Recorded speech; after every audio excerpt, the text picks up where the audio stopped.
Where am I? He's awake! He looks so complete. Hey, it's about time.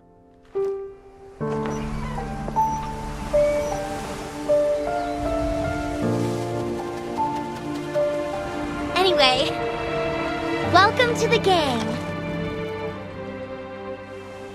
I've been wandering this wasteland with the team for a while. Most are out scouting while I document the mutated entities. It is relatively easy work. Seeing her fills me with both joy and fear.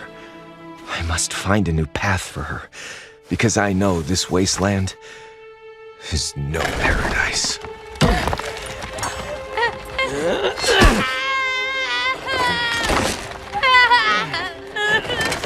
As we delve deeper, the relentless force of erosion is like a slow, steady hammer driving life down like a nail, reshaping it into something else. Guided by my companion, we reach a new area with far more strange entities than the outskirts. Our ailing frames can barely endure, yet none of us are willing to stop. I can't leave yet. The key to finding the way out might lie deeper within.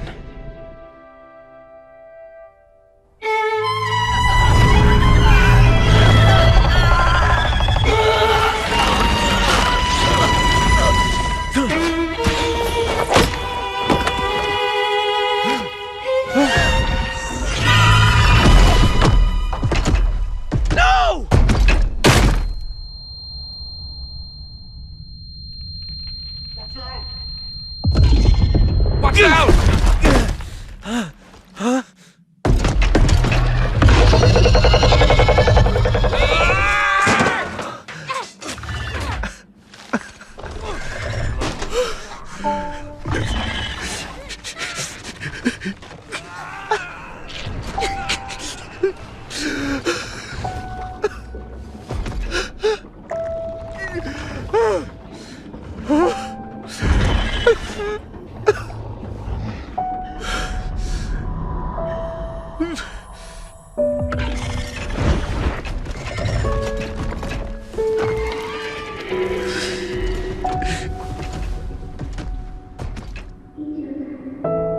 Welcome home.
Something in the water.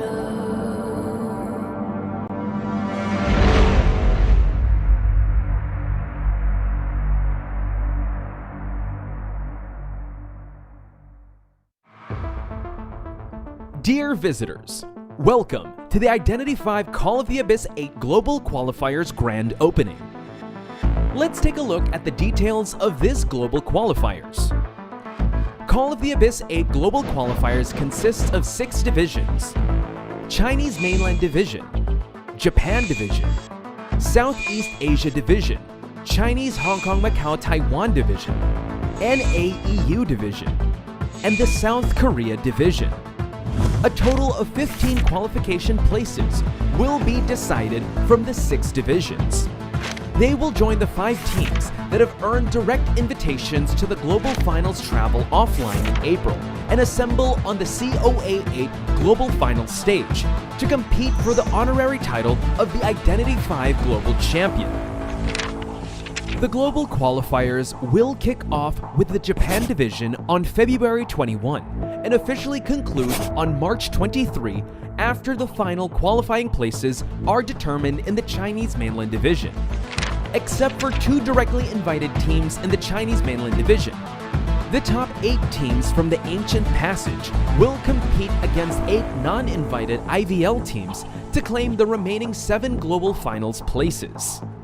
Except for 2 directly invited teams in the Japan Division, the top 5 teams from the Ancient Passage will compete against non-invited IJL teams vying for the remaining 3 places for the global finals.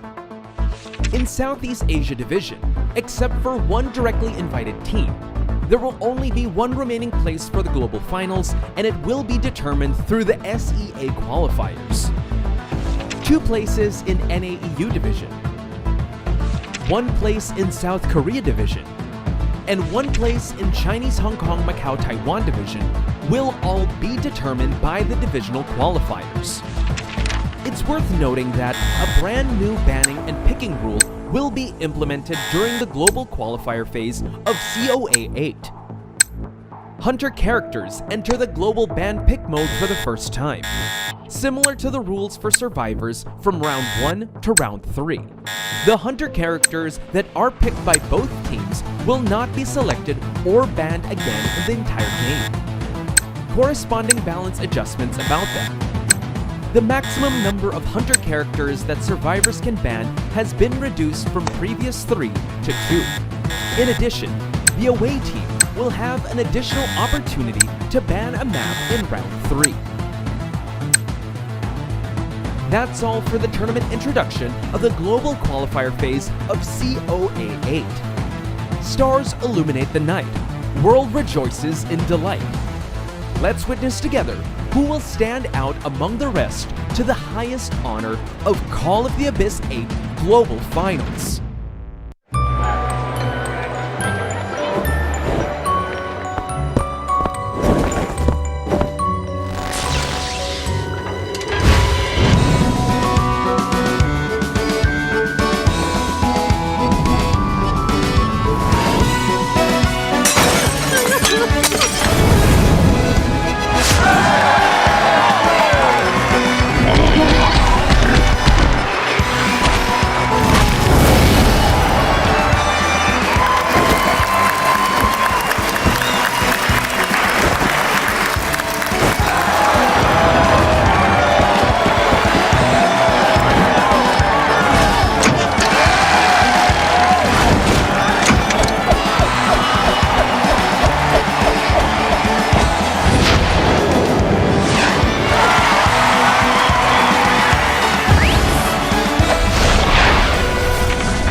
Look, this is Sergey, Natalie, and Violetta.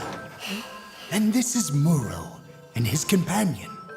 This is Joker. And you, Mike, the superstar of Hullabaloo. Come on, friends, join the Hullabaloo.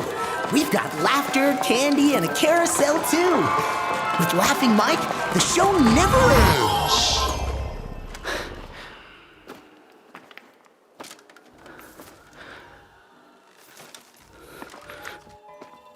Come on, friends, join the Hullabaloo. We've got laughter, candy, and a carousel, too. The show never stops, and the joy is set.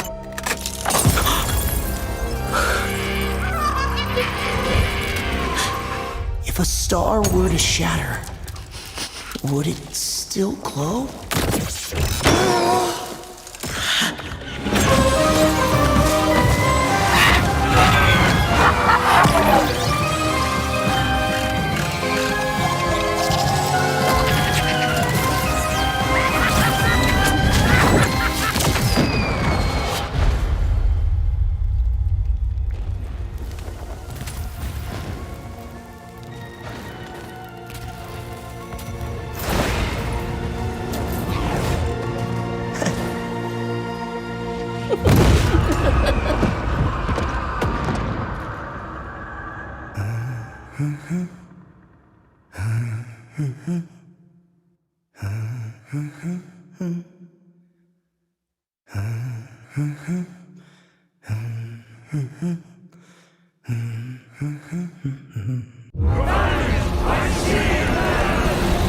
At dusk, the seagull speaks.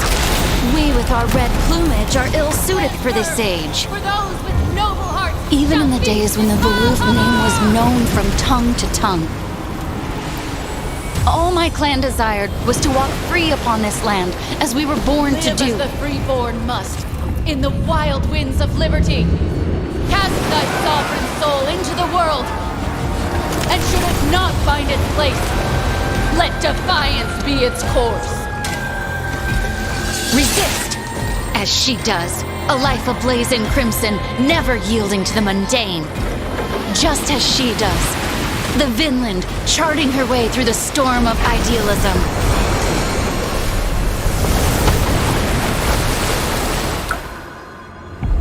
Yet, the seagull's omen proves true. Those who do not belong are dashed upon the waves. In her exile, the snowfields rob her of warmth, the warmth she lost because of me. Lagerta, what is the meaning of struggling against the tides of time? Lagerta, this fleeting existence will soon fade into nothingness upon the ocean's surge. Let us dare to face it with courage. I.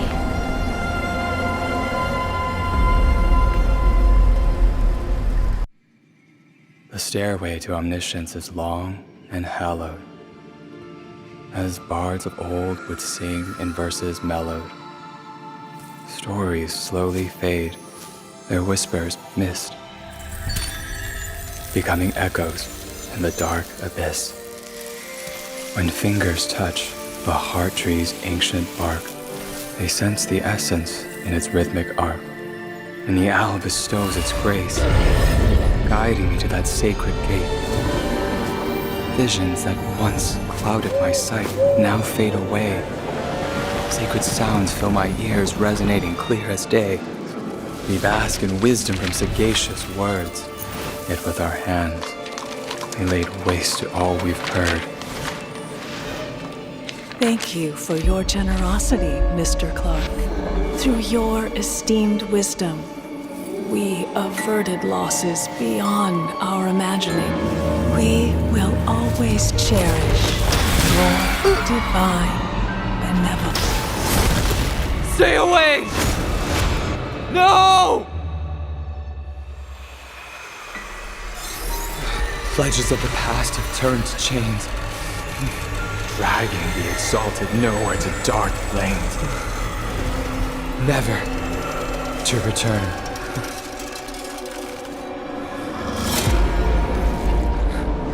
Beneath an unseen gaze's might, consciousness, a silhouette in glaring light, slips into the void, out of sight. The prophecy was clear and bright. The hour comes. I take my flight. Ascending past an unchangeable fate, the road ahead is fraught with peril great. My silent old friend, so true and kind. Would you accept this invitation of mine?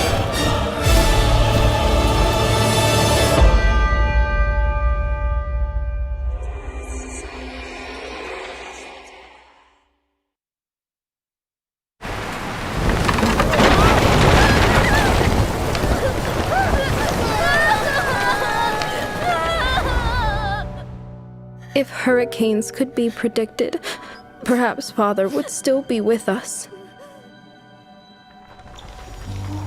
Windmills are born to turn, Wendy. Your storm glass is sure to work.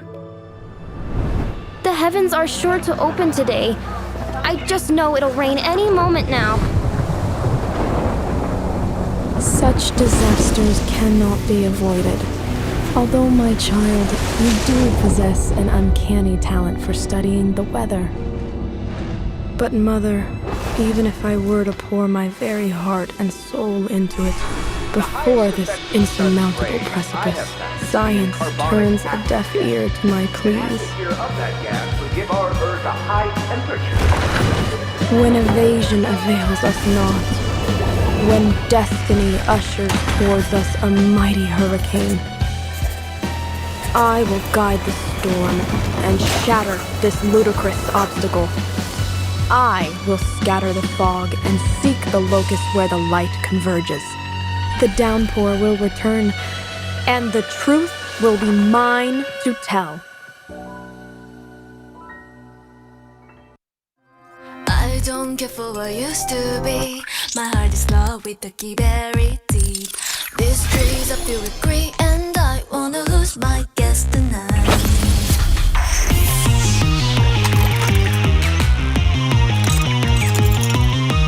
They play the game, I play mine too. Dancing with the devil is nothing new. Tracking venom with the snakes bite. No way to hide, but to fight. All the chains I bear leave me no escape. So I found a new feeling, darkness and rest. In the shadows, my methods unfold. Once they hunted, now hounds with a new sound. Oh, now's the time for your desperation. Hostile and face to your devastation. Let me guide you to salvation. No regrets. She once had the bluest sky in her eyes, but now the actual blaze had died. She once had a heart of the bomb, now she wants to pull your strings and take a drown. Burn the past, I found the ultimate solution for our fate. It's so sad, nothing holds me back. I'll be the one spinning.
嗨，又见面了。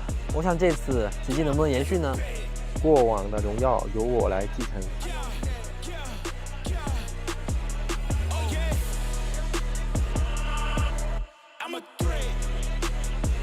今は去年の悔いを忘れて新しい物語を紡ごう。さらなる高みへ、トロフィーに近い場所に立ちたい。Dream chasers are ready to rise and shine. 来了就要尽兴，打他们个措手不及。 아직 부족하지만 부족한 데 의미가 있지 않을까요? 我们未曾缺席，梦想也还未实现。这么多年了，也许就在今年呢。 This is what the competition is truly about. No matter the result, every step is part of my journey.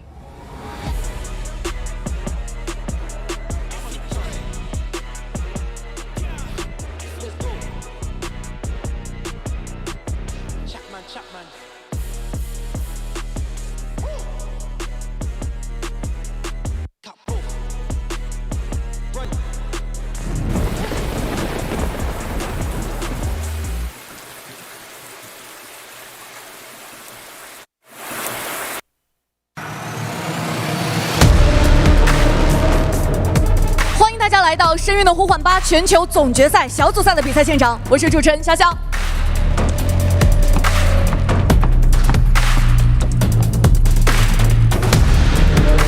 2025年大号人格COAⅧグループ戦の会場へようこそ。Welcome to the opening ceremony of COAⅧ 光州。经历数月鏖战，20只铁血之士以雷霆之势破界而出。此刻，光州穹顶之下，锋芒毕露，暗流涌动。甲子園に出血した各戦隊の選手たちを呼び込みましょう。Now everybody in Guangzhou, let's give a big round of applause for our teams. 接下来，让我们有请韩国赛区战队登场，有请 CCZ 战队 ，Welcome CCZ。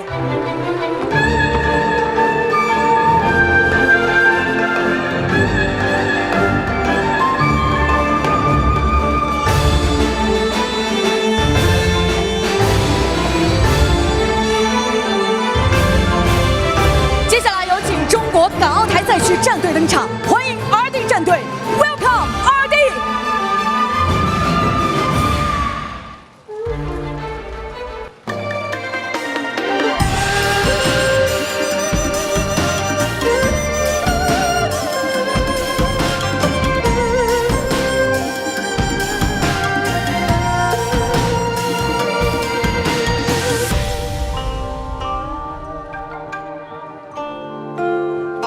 接下来有请欧美赛区战队登场，欢迎 RVL 战队 ，Welcome RVL。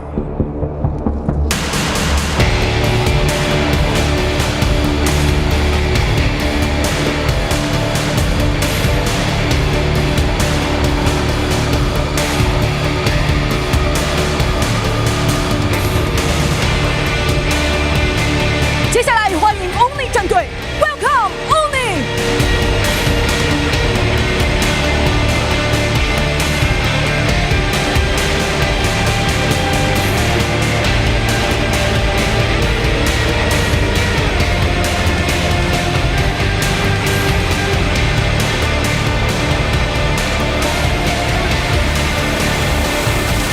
接下来登场的是东南亚赛区的2支战队，首先出场的是 Sky 战队 ，Welcome Sky。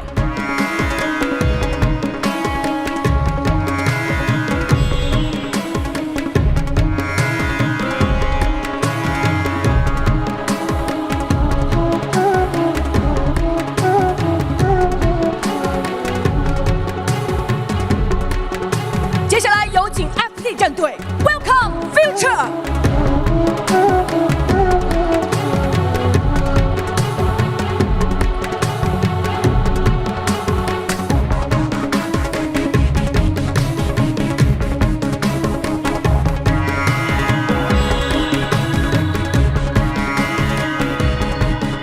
接下来登场的是日本赛区的5支战队，首先出场的是 AWG 战队 ，Welcome AWG。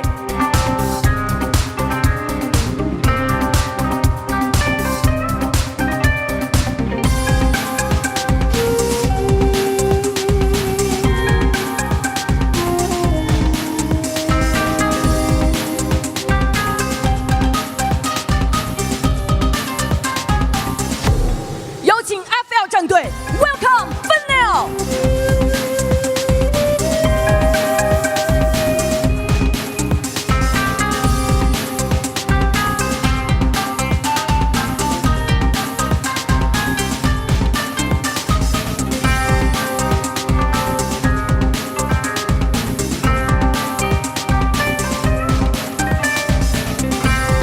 有请 RC 战队 ，Welcome Reject。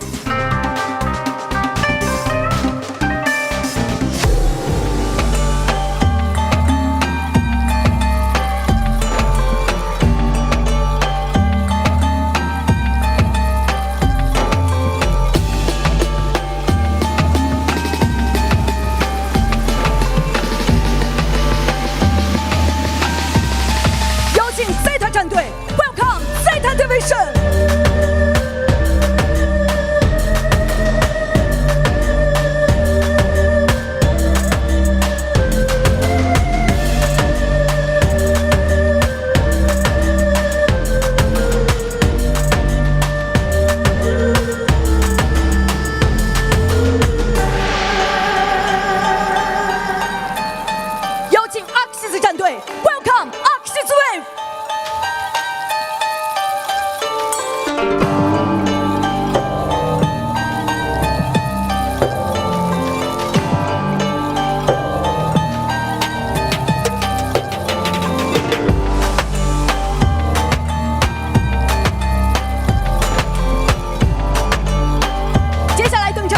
中国大陆赛区的9支战队。首先出场的是 WBG 战队 ，Welcome 微博 Gaming。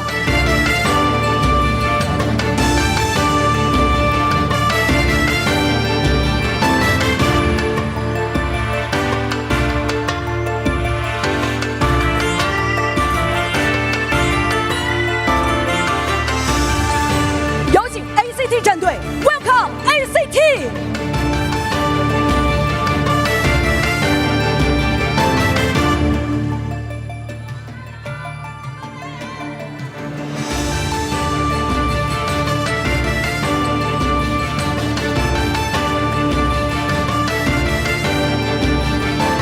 有请 ITZY 战队 ，Welcome ITZY。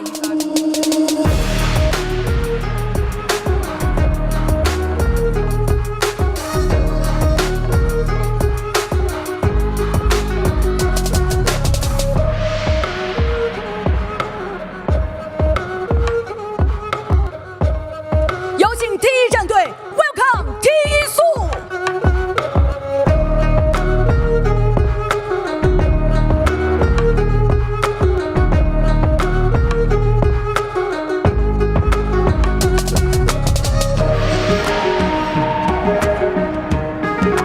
有请 MRC 战队 ，Welcome Miracle。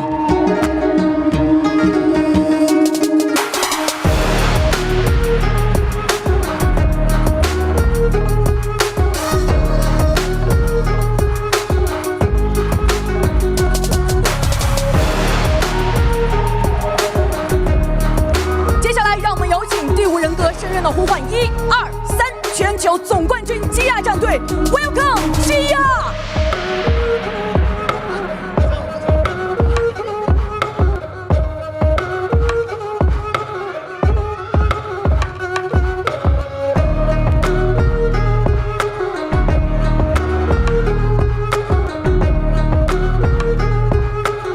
有请第5人格深渊的呼唤5全球总冠军成都狼队 ，Welcome 成都 Wolves。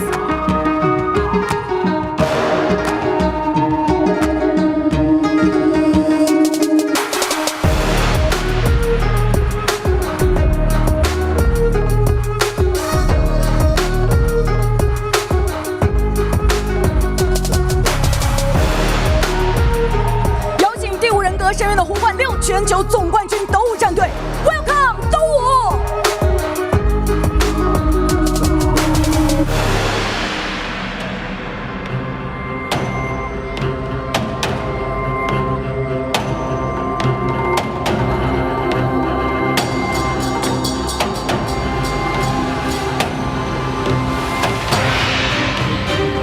最后，让我们有请第5人格深渊的呼唤4全球总冠军深渊的呼唤7全球总冠军成都机器战队 ，Welcome 成都机器。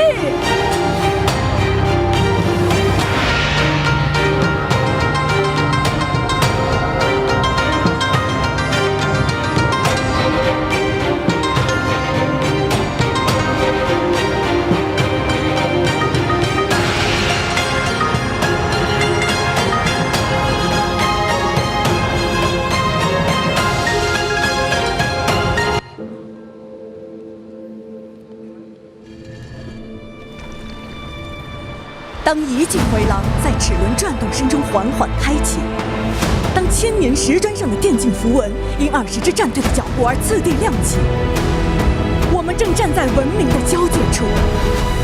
6大赛区的电竞勇者带着各自的荣耀密码，即将用指尖的风暴解开属于缪斯图腾的古老预言。グループ戦の証、その名を知らしめるのは誰だ？強豪を抑え、ヒーローに名を残すのは誰だ？最後までお楽しみください。The 2025 COAⅧ has grand opened. Let's welcome the showdown together.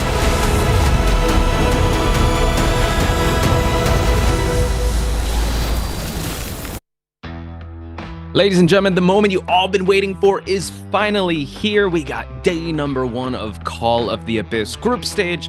Chocho and Potchspice, your casters for these first couple of blocks, saying what's up to everyone in chat. Sindri, Subline, Idiot Shroud, Erica saying what's up to you, Chocho, Jelly. What's going on, you guys? Two Bros Kisser. Everyone's here. Chocho, how are you feeling today?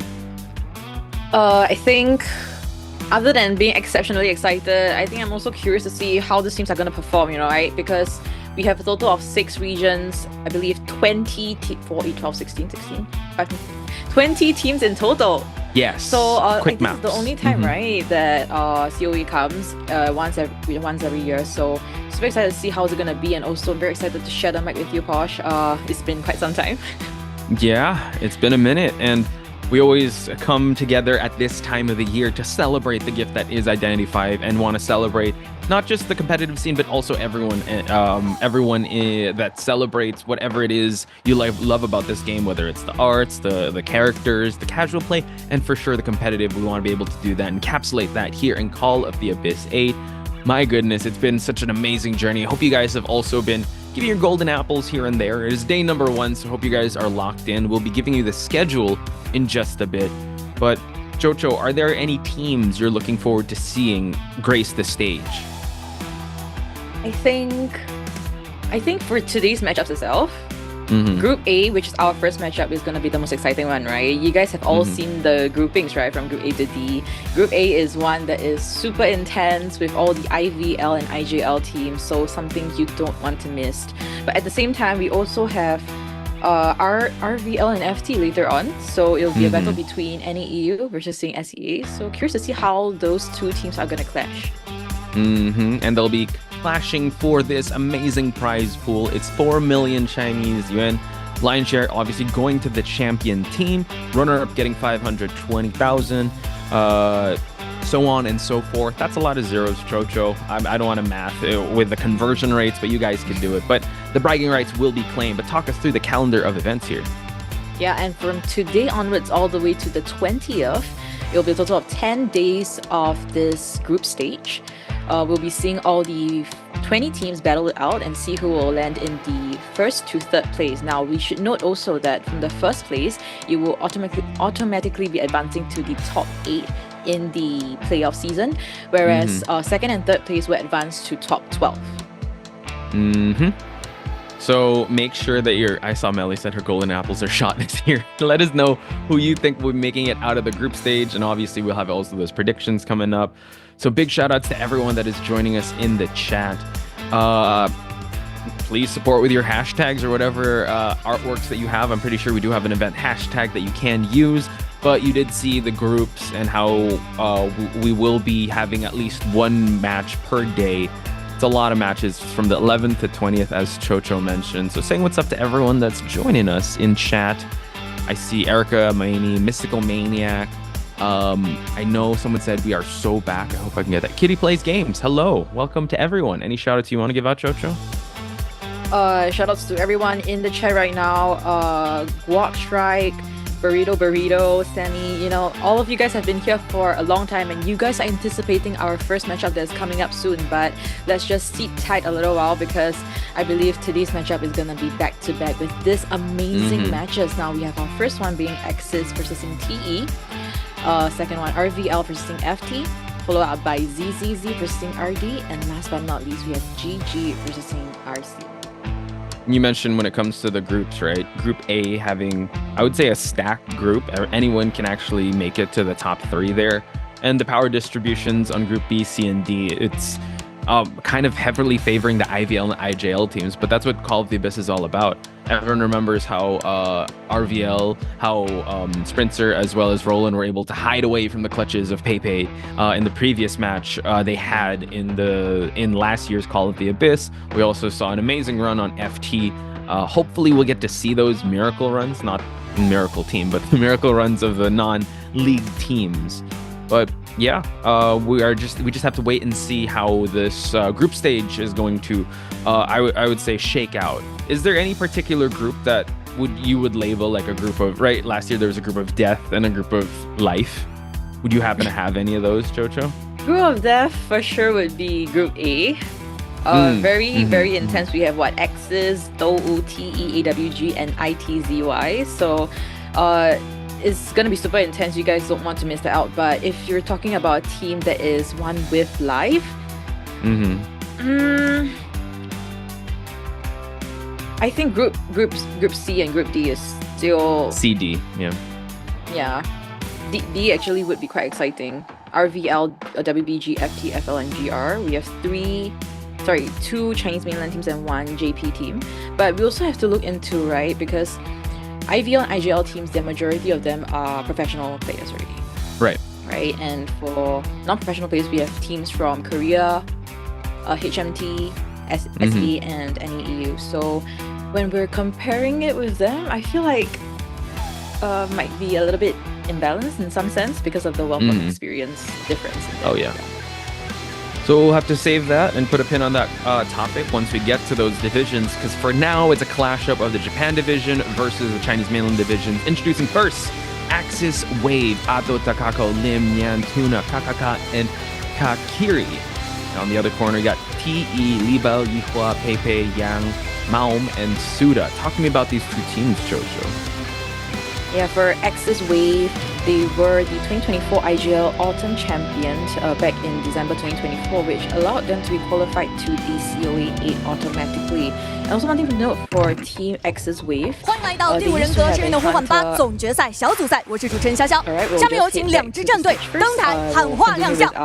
首先有请 AXIZ 战队登台喊话。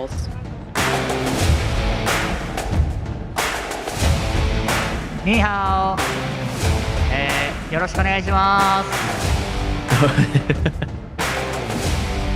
Hello, and I don't know what you said in Japanese. I know as far as ni hao. Actually, this portion here is for them to speak harsh words to their opponents. But oh, you think, yeah. What would you say, Jojo? Jayo. Can I say it? Jayo.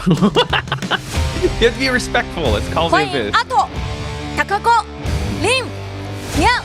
As a hunter, I'll be like, watch me get 0 chairs. Format escape. 1K is the goal. 1K is the goal. We need to survive. Please pray for me. That's what I'd say. Go go go! Focus on decoding. 咖啡品味有多浓？我只要细水的轻松。I think that's that song. Probably. Oh, they're high in their spirits. Like we also talked about that, right? Pepe was dancing on stage, so that's a good mentality you want to see on your hunter. Yeah, I think having people like that in the group to ease some tensions, right, would be good. So like, you know what, at least they're still able to perform normally, safely. Mama, Pepe, Suda. Taking the peace sign. It's war. It's war they're looking for.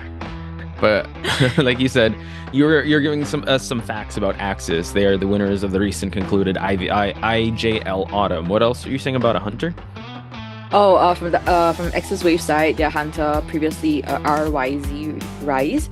After they qualified, he exited the team due to academic reasons. So they had another hunter coming in, which is Kakiri. So I'm quite curious to see whether Kakiri is gonna be a BO1 hunter, or is Kakaka gonna be taking on the responsibility now as the main hunter to tank all BO1 to 3. Yeah, that's a good point you bring up. Yeah. Sorry, you're gonna say something about TE? Yeah, and for TE, they successfully qualified through the Chinese mainland qualifiers for COE8, and they placed first in the Group B that they were in. Yeah, Group B. Oh, nice. Okay. And I like that you brought up the whole hunter for like if it's gonna be a BO1 hunter or like a BO2, BO3 hunter, because the meta has definitely shifted, chat. If you guys have not seen any of the qualifiers or any of the IVLs, IJLs, we have a totally new pick and ban system because of the rise in Goatman and Hullabaloo. Chocho, your thoughts on those 2 hunters? Any inklings of how we're gonna set the stage for this? Yeah, very crazy 2 hunters, and I'm excited to see how these players are gonna perform, because, for example, if you're gonna be bringing out a Hullabaloo in BO1, BO2, it's already automatically banned out because you picked it initially, and the servers can just ban out the Goatman, so they'll deal with your Opera Singer or your IV. So this is really a huge challenge for hunters now to expand their character pool. Not that they can't just play just 3 characters now for BO1 to 3. They gotta play more than 5, no more than 5. So it's really a challenge for them, I would say, and it really comes down to them having to be confident enough to play those characters, and whether those characters are within their comfort zone. Yeah, all those specialty characters. And I think similarly for Survivor side, it's always been the case, right? It's always been the case. They have to expand their character pool, and coming to BO1 to 5 in the playoff season, the global finals, is going to be a huge question mark as to whether they're able to tank. They have enough character pool to play all the way till then. So super excited to see how it's going to be. Yeah. And not to mention also, usually we note that the survivors kind of have to just go for ties in round number 1. So don't be surprised, folks, if there's only one survivor escape, because that is the new tie. While a tie is a win when it comes to survivors because of how strong the Goatman and Hullabaloo are. So we'll get to talking about the meta in just a bit, because we got to introduce our first survivor here in Atto.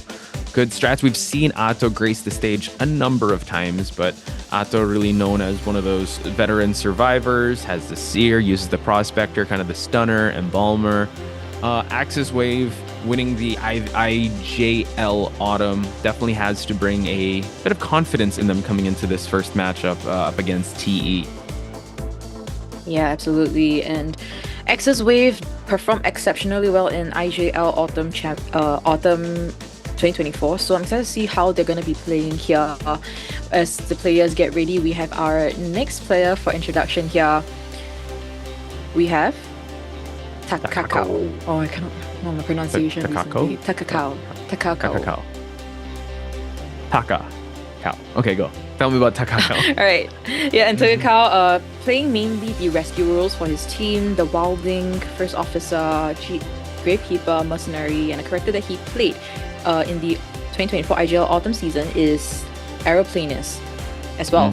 So we do see that his average rescue rate is 1.44. So on average, 1 to 2 rescues per each round. So should be expecting very stable rescues. I don't see any issues with his rescues when I was re-looking at his matches. And they definitely have to be on point, especially in round number 1. So hopefully we'll see more rescue highlights from Takakao. But now we're going to move on to Tuna, one of my favorite flavors and one of my favorite survivors here. Usually more on the kiter here. You do see he has a fire investigator and also the aeroplanist, but Tuna also known for his postman, his seer, entomologist, psychologist, really known as the support character, and also would take the first or second kite just to prolong the game. So hopefully they've kind of adjusted to the strats of Chinese mainland coming into this, because I'm pretty sure Pepe will not hold back anything going into this matchup. Absolutely. And you know what, I had a thought just now, because you mentioned something like survivors getting one escape is actually okay at the start, as long as they don't give a 4K. So yeah, it takes two hands to clap. The hunters, they do their very best, get 4K, and the survivors gotta just try and get one escape or tie things out. And I mean, it takes two hands to clap. So let's see how they're gonna be performing here for AXIZ, whether they are definitely prepared against Team TE, which is from Chinese mainland. Now, AXIZ Wave, we have Nian.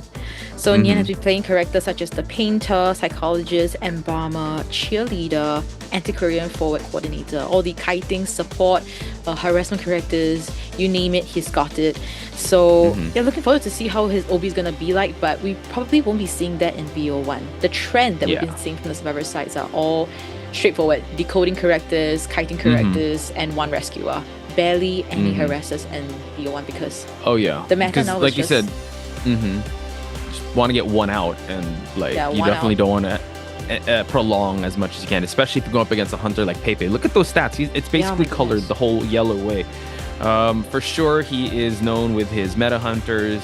He did an exceptional performance in the last year Call of the Abyss, in their first debut Call of the Abyss, by the way. So the sophomore performance of Pepe, could it be like an encore performance? Could we see a lot of highlights? Just have to wait and see, but he's actually one of the hunters I'm really looking forward to seeing, because I know he's going to deliver, especially in what we call the most competitive group in Call of the Abyss group stage, which is Group A.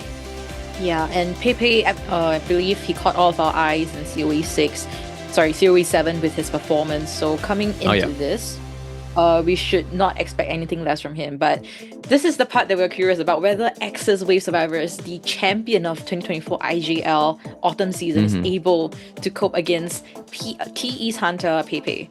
And now we have the coach introduction here with AXIZ Toki. We've been seeing him very, very often, both in the Japanese IGL stage and IGL stage, sorry. IGL stage Yeah. and also in the competitive scene when it comes to COA and IBS. Oh yeah, him and Lim were like the OG AXIZ Wave survivors. So I'm excited. I mean, he's one of my favorite coaches and one of my favorite survivors that I did see. And moving things over to Ying, I just like to double down on what you said. Lot of things to expect for in Pepe's performance, and I like what you said. Also, it takes two hands to clap. I just want to put that out there. A quotable quote by Chocho. Because it's not just, you can't just rely on the hunter to just get the 4K.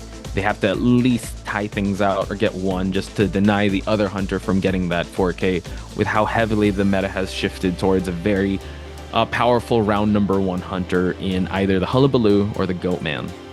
Yeah, and I think from AXIZ Wave Survivor side, at least when I was looking through their matches, I think coming BO1, we might see a little bit of tie to lose situation for the Survivor side, but their BO2 and 3 is pretty solid with winning scenarios that we've been seeing a lot in IGL. So if AXIZ Wave is able to prolong this to a BO3, we might see a turn of events coming from AXIZ Wave. Now, Team TE for Pepe's side, fortunately, we've been seeing him perform pretty well, getting a win or a tie situation in BO1.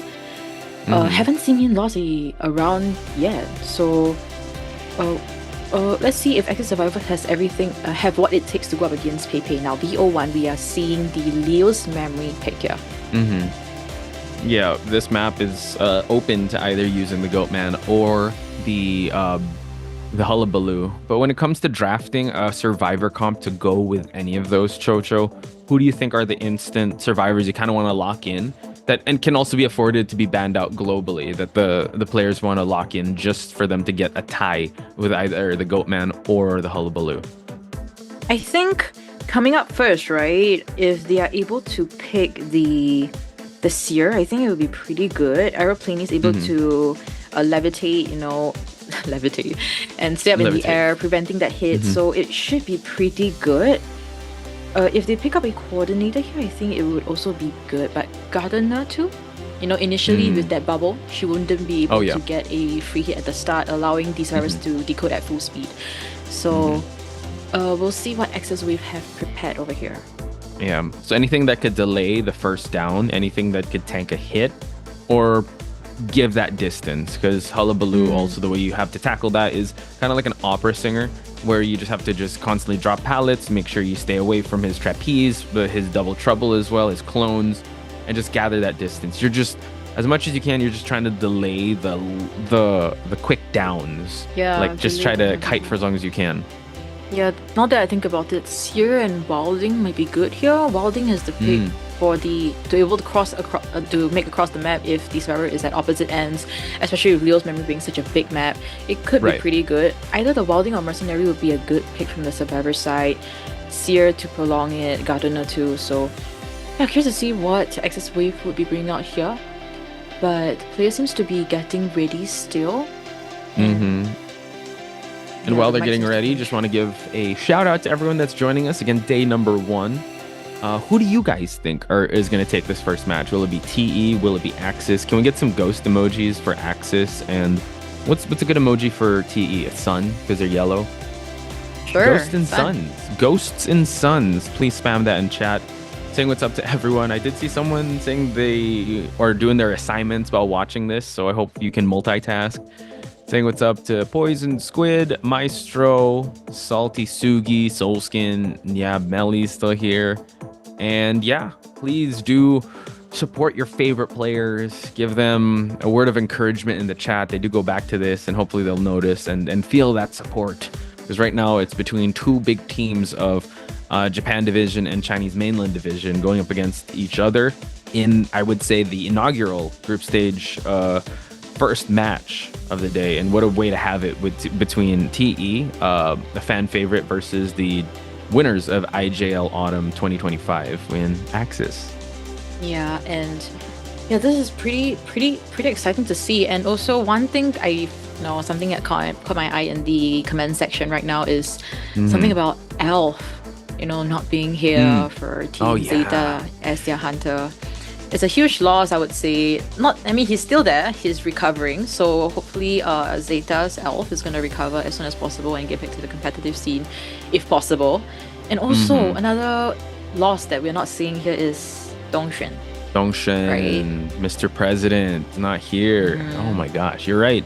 So two of the, I would say, pillars of what we always celebrate in Call of the Abyss, like those moments that Alf was able to create with that insane match. I think it was Call of the Abyss 5, when he was still in Sun Sisters. And Dongshen, I mean, come on, he's kind of written the book on how to do his Dream Witch, his Geisha. It's just a lot. So shout outs to them for creating such amazing moments. I guess that's how competitive Call of the Abyss has become, and Identity 5 has become, that our known hunters are also unfortunately having to step down a little bit just to allow the new batch of talents to grace the stage. I see a lot of ghosts and a lot of suns in chat, by the way, so keep giving that energy, folks, for either AXIZ or AXIZ Wave Survivors or T's Hunter Pepe. So let's head towards the picks and bans. Yep, and this is gonna be BO1 first half between AXIZ Survivors versus TE's Hunter. And it seems like the Syrian mechanic is just going to be straight up banned first. Not going to give them the opportunity to fast decode or support with that owl. So survivors are responding with a first officer and aeroplanist, as well as an enchantress.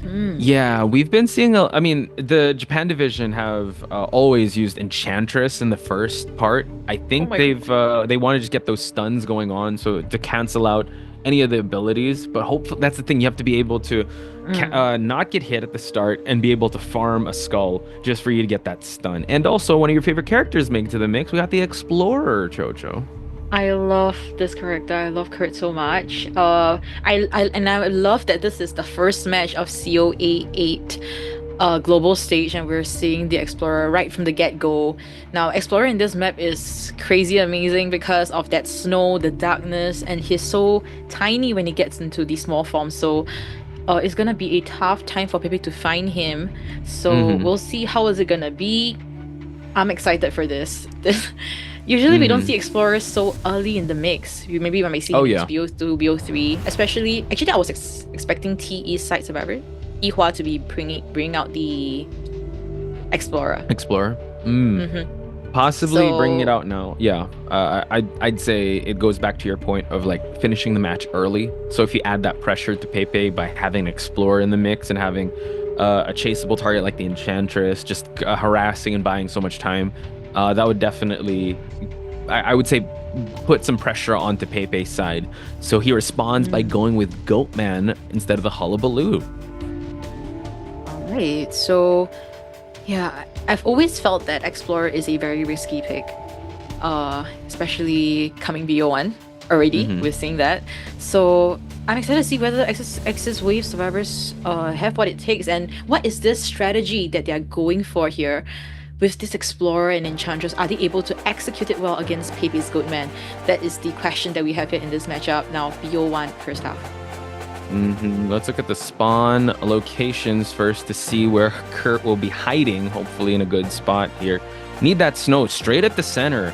But yeah, he just has to go into tiny form right away, giving the Enchantress possibly the first kite here, while the aeroplanist does have factory to work with, and the first officer he's not going to be noticed at all by the Goatman. So lower left side is the spawn location of the Goatman.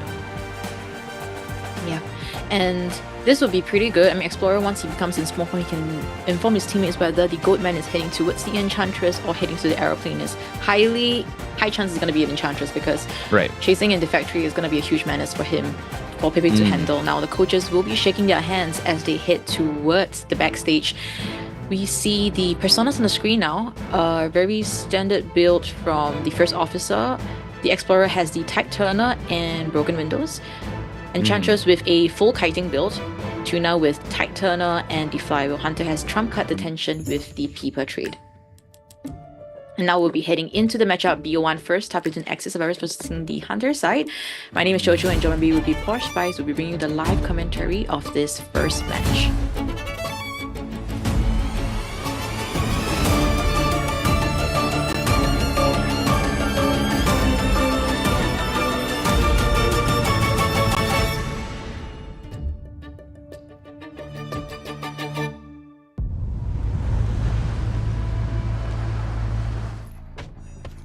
First match of the group stage. Here we have Pepe on a signature goat man. Tuna is already in the vicinity, has rotated away from factory, actually got chased away from factory. So is he actually going to commit to this airplane? It seems so. So the Enchantress isn't going to get farmed out, but Takako is actually in the area. So we have to be very careful because he does not want to get interrupted as he's doing that cipher. Peeper gets dropped just for Tuna. Oh wow, good backstep, but he was able to respond by using the jetpack, but unfortunately towards the end, he was able to get that hit, a half hit by the way, because it was in the cage. All right, so very unfortunate sequence of events. A very early hit into the game now. 1 minute is still not passed yet. He breaks it, but the hit registers as 1/4. So another 1/4 Tuna will be down, and he still has another jetpack to work with. Yo! Seems like he will flywheel and levitate. It was actually a great combination. Flywheel to the cancel levitation, but now he will fall down. At least he was able to provide a little more. Again, considering it was an early hit, the rebound after that hit was actually good because he forced attack recovery twice. Unfortunately, this cipher will be stopped, but it is the first officer that's in this area, and usually the approach is really hard, so he's not going to waste his time already. He's already popped that pocket watch. Pepe is here to just stuff the rescue, so at least he's still able to buy a little bit of time, because now it's going to be a little hard for him to rebound here. He does have a jetpack to work with.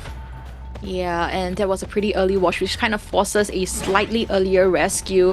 So Tuna will be successfully rescued with Takako not able to get away safely, with Tuna getting that last hit. Now, Tuna still has another jetpack to work with, so I can definitely see how the survivors would come for this second rescue. Ato, seems like he's rotating towards the front gate. Yeah, at least they also have another Tide Turner in the Explorer, so now Tuna will be dropping down, so at least he did move away from that cipher that the first officer was working on. But now at the Christmas gate, Ato already here, hiding out. Might have to wait and hopefully go for a clutch rescue just so that he could buy a little more time. But Chocho's ciphers aren't looking too good. How do you think is the game going in terms of survivors? I think it's still fine for them to potentially want to escape, but we have to see how Pepe plays the mid game now, getting a very safe rescue.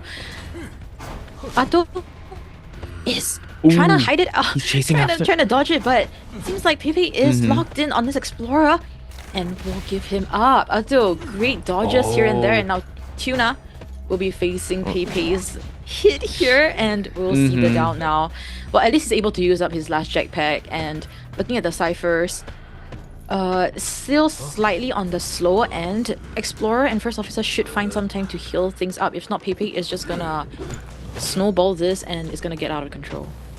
Yeah, so at least they utilize both of their Tide Turners, bought a little bit of time. They are working on, they do have their last cipher, but this next kite has to be godlike for them to be able to at least threaten an endgame tie. But for now, Pepe looking for his next target. Everyone seems to be spread out, so there's not going to be any healing, which is quite unfortunate. Takako is going to be hiding things out, but nice cage just for him to catch out Takako in this area, and switches to blink right away for an instant down. Takako unable to even use his pocket watch, so now this allows another cipher to pop, but this is where Pepe wants him. This mid game is super important for the Hunter to keep the pressure on the survivors. Exactly, and honestly, I would have loved to see a premature watch from Takako just now, so that he could prolong his first kite, allowing the Explorer to dig up the page safely. And now, because Hunter is nearby, Pepe can't just Ato can't just pop that page out, because it's gonna notify Pepe that, yo, I'm nearby, and it's gonna go catch the Explorer with that 50% page. So Nia will be coming for that rescue. It seems like it will be relatively safe, and able to get the very safe rescue. First Officer must somehow use the watch now. If not, it's gonna be an immediate down. Oh my goodness. All right, able to use the pocket watch. Nyan is here as well as the First Officer, so he's gonna be able to cancel out a little bit. And now at least there's no cage here. Nyan buying enough time. Slow vault, but he's in the cage. He's gonna get a swing, forces out the flywheel, and now continues on the chase. Another good, oh my gosh, as I was gonna say, another good stun. The Terror Shock does register. It's all good. At least it's not the First Officer, but still, one cipher remains. First Officer can go for this rescue, but like you pointed out, Chocho, they need to heal up.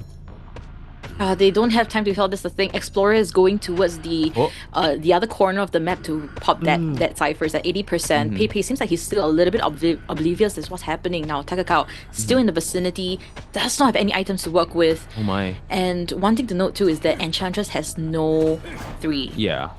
So trying to force out the self-heal. It's at 99. The first officer can actually go for that heal. Well, actually, no, they just go for that pop, and now it's the end game. So they're going to force this chair to happen.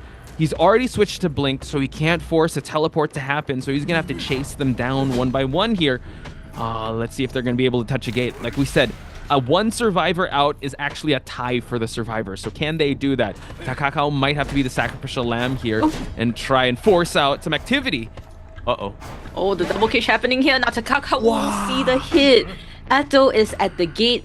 The trait is not ready just yet. The blink trait is not ready. So Atto, I think he should be able to successfully get out. One escape is actually really good already. I think they would just take it. For sure. I mean, after the onslaught, after the early hit, a one-person escape is definitely a moral victory on their side. Just deny the 5-point game from your opposition, and you'll be all right. So I have to say, you know, excellent back and forth. I would say a little bit of a good recovery on the side of the survivors, considering how well Goatman is. But first officer actually using the self-heal. Unfortunately, the dungeon isn't there, and he does not have any items, and Pepe still has that detention. Yeah, dungeon is at the shack area, but the blink, able to accurately get that hit onto Takakao. No more self-heal, so he will be seeing that check. So this means in our first match, first half, we were seeing AXIZ with 1 point and TE with 3 points. Excellent showing on Pepe's side, just showing us, you know what, this is what we're gonna have to be looking forward to in BO1 with a Goatman, just like stuffing any attempts at rescues. Doesn't even allow them to even play the mind games towards the pallets because he's able to just step back in the cage and just cut anyone off. Were there any highlights for you, Chocho, in that whole exchange that we just saw? Any highlights? I think it would definitely be when Pepe tried to be a little bit more greedy, trying to get that hit onto Atto, the Explorer. Oh, yeah. But Atto was able to effectively juke everything out, kite it out perfectly. So it prevented a double down situation and prevented Pepe from snowballing. I think that was one of the most crucial plays that he had there. If not, I think it would have been an immediate 4K situation because the person that can dig up pages is the Explorer. If Explorer dies there, the 2 people that's left is first officer that is half health and Enchantress that is the fastest decoder at that point in time. So I think Atto definitely did a god's work there by surviving as the Explorer. And I think things could have been slightly better if Takakao was able to use his second watch before he was blinked hit down. Yeah, I think that would prolong the whole situation, allowing the survivors to decode a little bit more. So maybe a 3-man endgame would have been possible. That was a godlike blink, by the way, because it was just, I guess, a little unexpected because the first officer couldn't even react to use the pocket watch, right? You want to use that ahead of time, but the way he was able to use the cage, backstep, appeared where he was supposed to, then blink down the first officer. An excellent showing of Pepe and his hunter instincts. One thing also was, aside from that moment where Atto stayed alive, I'd say also the Enchantress, you know, providing that support and also that attention to be grabbed towards him, allowed the Explorer to pop the last cipher and continue on. I think from that moment on, you kind of, the hunter knew, all right, you know, I think I have to just make sure that I'll prevent a tie and just get a 3-person elimination and just get what I can now instead of go for that 5-point game. So a little overextension, like you said, on the side, like him trying to go for more than just one survivor and not focus on the first officer. But yeah, that's how fast these games go, chat. So match stats, Chocho, talk me through it. Yeah, okay. So firstly, we had Tuna with the 65 seconds of containment time. Honestly, it's not a very long kite, but the fact that AXIZ Survivor is able to decode all the ciphers and open up the gate, I think it's definitely a kind of win situation for them already. And we gotta give our flowers to Kurt. Fast decoding, able to not get a double down situation. You're just biased. Atto played everything right in that match. Yeah, Atto played everything right in that match, and so glad that things worked out for AXIZ Wave survivors going against such a strong hunter like Pepe. You know, getting a 1 escape is definitely, I say, it's a win for them already. And you were mentioning that using a Kurt this early on is a huge risk. Would you say that it already had paid off with just that one person escape? Yes. I think the fact they didn't get 4K, or the fact that Explorer didn't get found out throughout the entire match, I think it's a good thing already. Pepe was able to lock in on certain survivors that he wants to. So I think overall it's a pretty good first matchup for COA 8. Feels a little bit like not too intense just yet. It feels a little bit like warming up for the survivors and hunters. So we'll see how they progress from here onwards, because it's going to be very important. Yeah, I'd say this is a good preview of what's to come with how fast the first matches can be, with how dominant Goatman or Hullabaloo. Well, Goatman in particular, right? Once he gets cage hits, it's really, it can rack up. But we're gonna move on to our next match here. We're gonna introduce the second half of the Survivors. We're gonna start things off with Yihua. So like you said, it takes two to tango here. So now it's the Survivors' job to kind of at least shoot for that tie, just to deny a BO3 game. Yihua being the main rescuer of the team in Team TE. So I'm excited to see if we're going to see some excellent rescues on his side. Yeah, and I mean, we mentioned about Yihua's Explorer, right? Is Yihua's gonna come back, respond back with an Explorer pick here, or maybe we might see it in later rounds. Curious to see how's it gonna be, because Leo's Memory is such a great map for Explorer. So moving on to our next player introduction here. Very excited to see who's it gonna be. Mao. The stats are not amazing, guys, but the decoding, that's the main point about this game. You gotta decode the 5 ciphers to get out. So 178.22% on that average decoding progress. We can see that the servers that he has, that is the Psychologist and the Gardener. But of course, during the course of the COA Chinese Mainland qualifiers, we saw him play the Aeroplanist and the Prisoner, including the Dancer. So a lot of kiting characters and decoding characters for him. So curious to see whether his performance today, his condition would be up to par. Yeah, and I think the Airplanist does bring a lot of value into the lineup with how well he's able to kite and also cancel out with his Levitate. So we're going to move things on over to Li Bao here, known as the kiter / decoder. Really conservative stats for now, but Li Bao has been known as one of the veteran survivors of the team, any team he's been in. He uses the Patient, the Psychologist, also Gardener, and here we have the Mechanic and Acrobat here. So he'll be either decoding or just buying a lot of time for his teammates. Yeah, and not doing too much rescues too. So really locked in on either the kiting aspect or the decoding aspect. So curious to see how is he going to perform here, and whether the stats is going to change coming the later rounds when we see him again. And of course, last but not least, we have their team member Yang. So Yang, forward acrobat coordinator. This is more of his specialty characters. But during the Chinese mainland qualifiers, he also played the Seer, Aeroplanist, Prisoner, and also the Dancer. So yeah, curious to see how it's going to be here for Yang. His stats also very conservative. All of them. Don't worry, it's gonna be 11 to 20th days for them to fill this one out, just like Pepe, because Pepe was like full on yellow, right? So hopefully we'll get to see the progress bar, the XP kind of gain here. We do know TE has been tried and tested, right? So on the stage, those were the stats when it came to the qualifiers. It's just day number 1, folks. So I'm super excited to see any of these plays, especially as Chocho mentioned, this might be a Kurt mirror match. If we see Yihua grant that Explorer to jump in. Yeah, at least I would love to see that, so it's easy to compare between the two. And also for TE Survivor side, when I saw the matches of them against Wolves and GG, we didn't see a lot of great results from the Survivor side of TE. So coming against AXIZ Wave's Kakiri, which is a new member in the AXIZ Wave. We mentioned previously that he was the addition into the team after they have already qualified. So, got no data on him, in fact. Ignorance is not bliss here, chat. So I am excited to see how he's going to perform. How do you prepare for something that doesn't have any data? I understand that this is a lot of pressure since Kakiri we don't have any data on him as well. But I think maybe there's the X factor. Coming into this, I'm pretty sure he is around 1 hunter, or he's at least versed in that. but might as well get this one out of the way, make sure that he's kind of acclimated and regulated for the big stage of the group stage, and see how it goes. Yeah, and also fear not for the people who are fans of Kakaka. Maybe coming BO2 or BO3, we might see a potential switch in the Hunter side. So that's nothing that we should be fretting about. And also for Kakiri, I managed to do some research on him, certain specialty characters that he has previously played. The Night Watch is one of his specialty characters, including the Spider, Bonbon, X-Boy, BQ, Breaking Will, Sculptor, and the Clown. So we see all of these characters are actually more towards the BO3 side.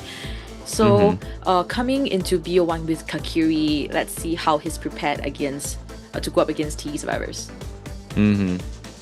So I'm gonna recall how the picks and bans went. So Seer, Mechanic were banned out first, and then they were able to pick up First Officer, and I believe it was Aeroplanist, right?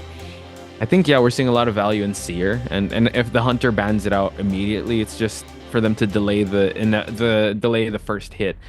Let's see if Kakiri is going to take the same route and ban out the Mechanic and Seer. Yeah, I mean, these two characters have very strong powers. I think even in the live chat, right, people are talking about buff Mechanic. The thing is that they have been nerfing Mechanic so much that they are still nerfing her for some reason. So, but people are still picking her because she's just that good. She's just that good with her puppet next to her. Now we have the Mechanic being banned out as well as the First Officer, and the Explorer is being picked here potentially. So I'm so glad you're casting this first match, Chocho, because as an Explorer lover, at least we're getting a back-to-back, and we can compare and contrast, right? But it seems like they opt to ban out the safety of the First Officer, and that allows the Puppeteer. So having an Embalmer here, so they're really vying for at least a safe rescue. How do you like an Embalmer in round one? They are just playing very conservatively right now for TE survivors. They know that in their past records, they are leaning towards a tie, if not a loss situation for their survivor side. So if they're able to tie things out here, they will be able to get the BO1 round point. So I think that's what they're focused on. That's what they're locked in on. Explorer, Embalmer, Puppeteer with his skill, he's able to kite for a long time, including the Psychologist. So we don't see a lot of rescuers at all in this round. We're seeing more of focus on coding. So let's see how is it gonna be. I think the first kite is gonna be very, very long. Explorer you can't find. Embalmer, if you catch him, he has his coffin that he can hit back to. Psychologist with 3 hits, and Puppeteer you can potentially get before. So this is gonna be very tough for Kakiri. So even if it is a mirror match of Kurt, I think they kind of drafted a lineup here that's quite strong. But once the first piece falls, like you said, no one's really a dedicated rescuer. And I don't know how if they're going to over-support or not, because maybe a Psychologist can come for that rescuer, depending on who brings the Tide Turner. But yeah, I like that you said that they're kind of just vying for that tie, or at least that one safe rescue on the Embalmer's coffin. I'm pretty sure they're going to give that coffin, they're going to give the Embalmer the factory just so he can spawn the coffin at the 2nd floor. But will it be a mirror match of the Hunters, as Kakiri is determining a Goatman pick? So it is going to be a mirror match of the Hunters. I'm excited to see, because this is the debut of Kakiri, and this is good for our notes as well. Yeah, and I would say for TE's survivor side, it's very risky. I'm not sure if they're overconfident here, but it's very risky. I've never seen them, even in situations like this, to pick out such a team comp with 0 rescuers and almost minimal to no support. So fingers crossed, hopefully TE survivors have what it takes going up against Kakiri. And also Kakiri's Goatman here is going to be potentially an eye-opener for us. Oh yeah. And I'm just trying to recall, the first 2 survivor picks, was it Psychologist Embalmer, or was it Kurt Explorer Embalmer? And Kurt and Embalmer. Okay. I guess, they just want to make sure that they make the most of the Explorer in this map and just pick him right away. And Embalmer, I guess in round 2 and 3, they don't want to really go for any ties. So seems like Embalmer is actually spawning outside of Factory while they give Kurt Factory. And the lower left side is the spawning of the Goatman. So maybe Psychologist will play Rescuer here. But in this, they have the similar lineup, but he actually went center. Actually, he chased down the aeroplanist in the first half and chased him out of factory. So could it be a deja vu? We just have to see how they actually draft their personas as well, and who's going to be the kiter, who's going to be the rescuer. Yeah, and I also feel that it's a very smart spawn from the side of TE survivors. Puppeteer, you don't really want to chase it because you gotta get so many hits, and also from the side of Explorer, if you decide to chase him, he's just gonna hide it out from the get-go. How are you gonna find him? Except for, you know, if you have incredible eyesight or hunter sense, that could be possible. And heading to the personas, we see that Yang, the psychologist, has the Tight Turner and Broken Windows Li Bao with a full kiting build, Yihua with Tight Turner, Flywheel, and I missed out the rest. So we will be heading into this matchup. BO1, second half between AXIZ Hunter versus TE survivors. They need at least a tie for TE side, so let's see how it's going to be. My name is Chojo, joining me with the Posh Spice, giving you the live commentary of this matchup.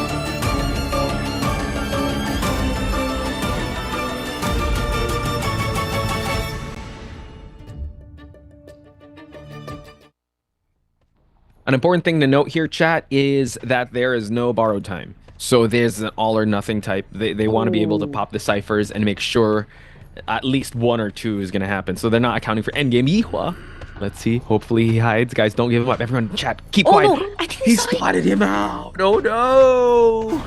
Oh, no. Who made noise in chat? Who made noise in chat for Yihua to move? I'm looking. Who? Oh, no. But now, great start for Kakiri. At least he's already he's zoned in on the one decoder of the team. That was a close vault. Absolutely, and now Yihua still able to kite it out here, but he has no kiting build to work with except for the flywheel that's only ready in 5 seconds. Now Yihua able to successfully get into the thing, get into the pallet, and now will try to kite it out here. He does have a flywheel though, but will he be able to survive this cage? That's the question. Yeah, waiting for the cage, actually just trapping him, so he's unable to use the vault. Wow, great placement, and really early down. And I think the difference here is, Chocho, in the previous match, Kurt was unscathed in the first 60 seconds. So now they have to force this rescue from happening without having the pressure of that much ciphers or pages to work with. So now Yang is about to get the rescue, or just at least threaten the rescue. Yeah. Oh my. Kakiri is trying to get a hit onto Yang, but seems like he is struggling a little bit. Now the cage is gone. Yang will be able to get a very safe rescue onto Yihua. Yihua trying to kite it out here. Does have a flywheel to work with. The cage is ready. Let's see how the placement's gonna be.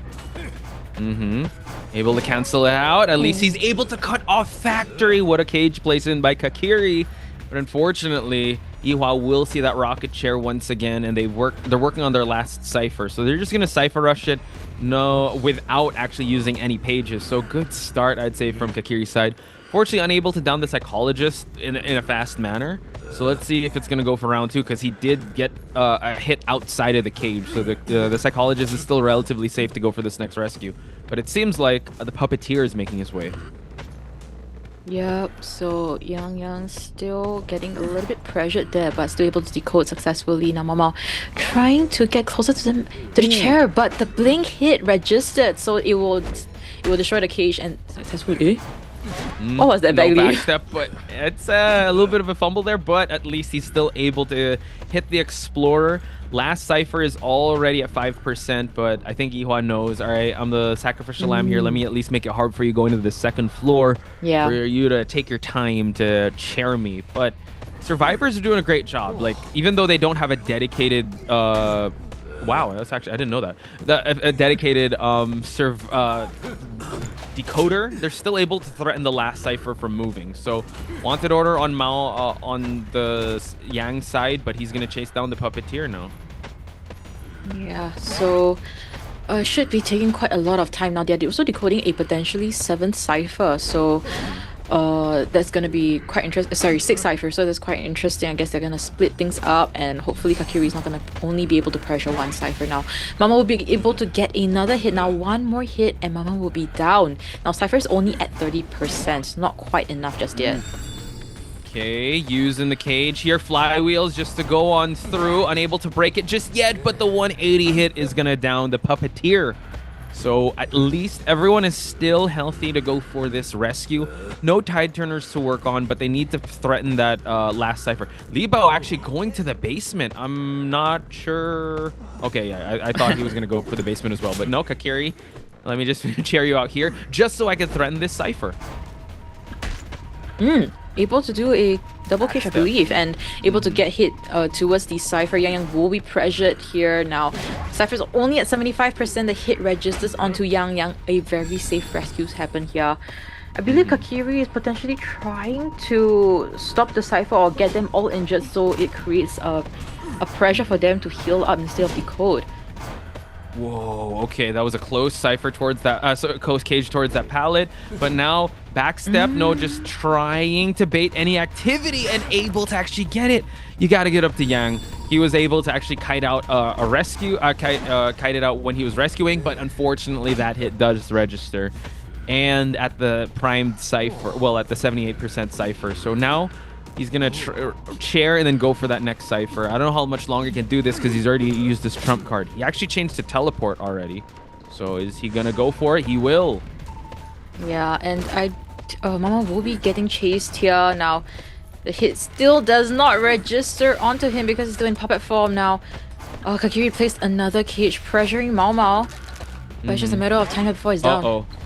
Yeah, after that puppet, though, he didn't have that much life left, and he was actually able to down him without a cage. But Cypher is about to pop. I don't think they're even going to go consider like priming it and just Kakiri forcing the chair. Let's see. It actually might look like a 3-1 if he's able to down Yang. Yeah, now Kakiri able to hit towards the factory area. He sees the blood trace of Psychologist. So we'll be chasing Yang Yang down. I don't think Yang Yang will be able to make it to the chair either. Believe so. We just have to wait and see. A foot race. We don't have that much resentment to put up a cage. He has to be able to stop this from happening. Able to actually get it and gets the down. And just like that, it's a 3-1. Wow, what an intense matchup. Coming in BO1, we're already seeing a tie situation on both AXIZ and TE side. Now, let's just recall, right? AXIZ Wave IGL 2024 champions. Autumn champions. And now we have TE. And it seems to be kind of neck and neck situation. Both hunters executing so well. And the kill pressure is just there. Yeah, and we do see that actually initially at the start, kind of similar situations, right? Just that it's different characters. Aeroplanist in BO1 first half didn't get a very long containment time. Similarly in this matchup for the Explorer. So it seems like even though it might be a very short cut at the start, as long as there's Cypher Rush, a one escape is definitely possible. Yeah, true. I would say even though there were those moments where in first half, early hit, but still able to recover, here the Explorer was found out. They technically did not have their decoder, but they were still able to pick up the pieces from that early find. So kudos to both Survivor side because the standard is for Goatman to kind of get 4K. So for them to get at least one person out, they understood the assignment that they had to at least conserve their efforts, bring a kiting build and bring some tide turners just to waste as much time as possible. Towards the end game, just go for a one-person escape. I'm gonna throw it back to you, Chocho, in my question. We saw two Kurts. One got found out early, the other one not found out at all. Is that how Kurt matches usually go? Like which way? It usually goes the first half way. I feel like I feel like it's just so unfortunate that when Yiha was in Explorer form, right? Because we've seen how Yiha performed in IVL, right? Yeah. Xian Wumong from GG, he tried to find him in the Chinatown second floor. He actually, Kurt was at the second floor. He was trying to find him in that whole two-story area, but just couldn't find him at all. So, Yiha is actually a very, very good hider as an Explorer, right? But this round is just so unfortunate because we saw like between that two barrels, right? Yeah, and then he was like, ooh. There was a small gap. And then he just slowly walked past. Oopsie. So that was just really unfortunate timing and just that placement of barrels, I believe. So yeah, someone nerf those barrels, guys. Actually buff those barrels. Just so that why Yiha was there can even a hide gap better. there? Like honestly, like should I just together and then Yiha Spoken will like be a true found. Explorer player. Sorry. Sometimes things do be like that. You just get chased at the start as an Explorer. You don't get to dig up those pages and you feel very useless in some sense. But I feel like he was able to really try to waste as much time as possible for his team. Cypher Rush was really fast. We could see that. There was no slow decoders at all. So Cypher Rush was really fast. And the fact that they all didn't bring free and still able to get one escape, luckily, it's a good thing. Luckily.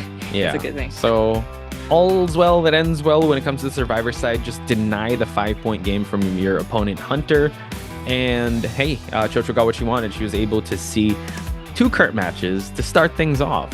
Everyone's like wondering, like, oh no, my apples are cooked in this match. Guys, we just started. It's all good. We're still like going back and forth. There's no clear winner yet, which is what we want to see because this is the most competitive group in the group stage, Group A. This is the power levels are just like neck and neck in this one. So what a way to start out the first game, the first day of Call of the Abyss group stage.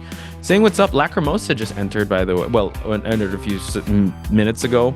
And saying what's up to everyone that is still here. I see Just a Girl, I see IDV Devil, I see Jex. I see a lot of Anonymous Proxy, Sublime, everyone that is here. Shout outs to you guys, and shout outs to everyone that's showing their love and support for the Hunters and Survivors that are performing on this stage, because it is no easy feat for how they were able to get here. So do support your favorite teams and, keep encouraging folks because they definitely need it. Yeah, and also to just hit back to the point that Posh, he mentioned that if you're supporting for AXIZ, you are going to be doing the ghost emoji. Ghost emojis. Yeah, and for TE, it's going to be the suns, I guess. The suns. It's like, what? Okay. What does TE's logo mean? Like, it's just TE because it's a Chinese character, right? Yeah, it's a Chinese character that I cannot read. It's very fancy. Very fancy. It's too many strokes. I cannot read it. I don't know what is it. Does TE, like, what does that stand for?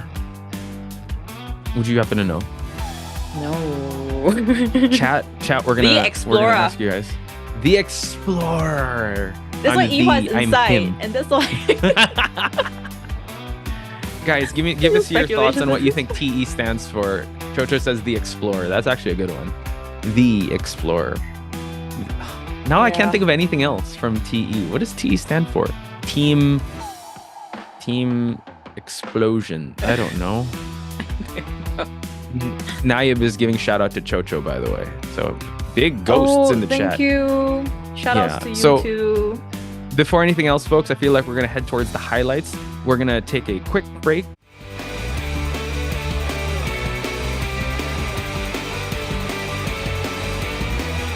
ナイス。無難に耐えてもいい。気持ちよ。俺けどね。いいよ。待機すれば勝てね。いいか。可以救，不反。压缩那这把就不反了，不反，救两波。死了，三龙，他下来他还能吃笼子。我先把罐子挪大。You welcome back. Okay, and I guess I'll welcome back, ladies and gentlemen, with our BO2 season AXIZ versus TE. Now, just a quick recap if you guys just joined us. In BO1, we just had a tie situation. Both hunters got a 3 kills, so things are very back neck to neck right now. And this is very much expected from these 2 professional teams, one from Japan and one from Chinese mainland. Yeah, and what I like to see in chat are the messages of support, as well as the ghost emojis, as well as the sun emojis. Saying what's up to Mackie, by the way, requesting to say hi. Hello Mackie. Hello everyone that's still enjoying us. The Explorer, their team effort. I see a lot of people Terror Shock experts. Someone says TE is Terror Shock experts. And with Pepe on the team, I'm not surprised. Yeah, that's actually pretty good. Terror Shock good job. Experts. What else do we got here? Team effort, that's actually kind of sweet. Okay, but Terror Shock expert I think takes it. That's pretty good. I think until we find, if anybody can confirm with us what TE stands for, we'll go with that. The Terror Shock expert, which is Pepe. Saying what's up to Snooty as well. Hello everyone. Hi guys. How you guys doing? Where are you guys around the world? Please let us know. Hopefully you guys are doing like you're not staying up too late or staying up too early. Got your water ready, and just enjoying the matches in general. Yeah. Now that you're mentioning about the geographical location, right? I wanted to point out something. Someone was saying, like, I think before BO1 happened, said that I'm Malaysian. You're Malaysian? No, you're not Malaysian. Yeah, guys. Wait, that's no. I guess Shout outs so. to people from Malaysia, and I'll represent. He will be commentating with Eli later on. It's me and Chocho holding down the fort here. She's from Singapore. I'm from Philippines. So Southeast Asia represent. Going to Chinatown, by the way, Chocho. How you feel about this map? Great map. Might be seeing a lot of opera singers here. Been seeing a lot in the Chinese mainland side. Back to back. I think now TE, Gato, shout outs to you. Trace Esports, is that what it means? Trace Esports says Looks Xander like it Hill is. as well. Okay, so that's what TE Trace. stands for. Thank you so much. Trace Thank you. Esports has the Terror Shock expert in Pepe. That's what we'll say. I'm learning something new every day. Trace I am. Esports. Trace Esports. Kind of cool. Are you cool. writing that down? Yeah, I gotta write it down. Interesting. We aren't going to see our guy Kakaka. We're going to see Kakiri once again. Kakiri. Yeah, Kakiri. I mean, he did perform very well just now with the gold did. band. So He did. coming into this, Survivor side is probably gonna ban out the hula blue. We might be seeing either an opera singer or an IV from Kakiri. It's just whether he's ready or like has very high levels when it comes to the game skill with those We two have characters.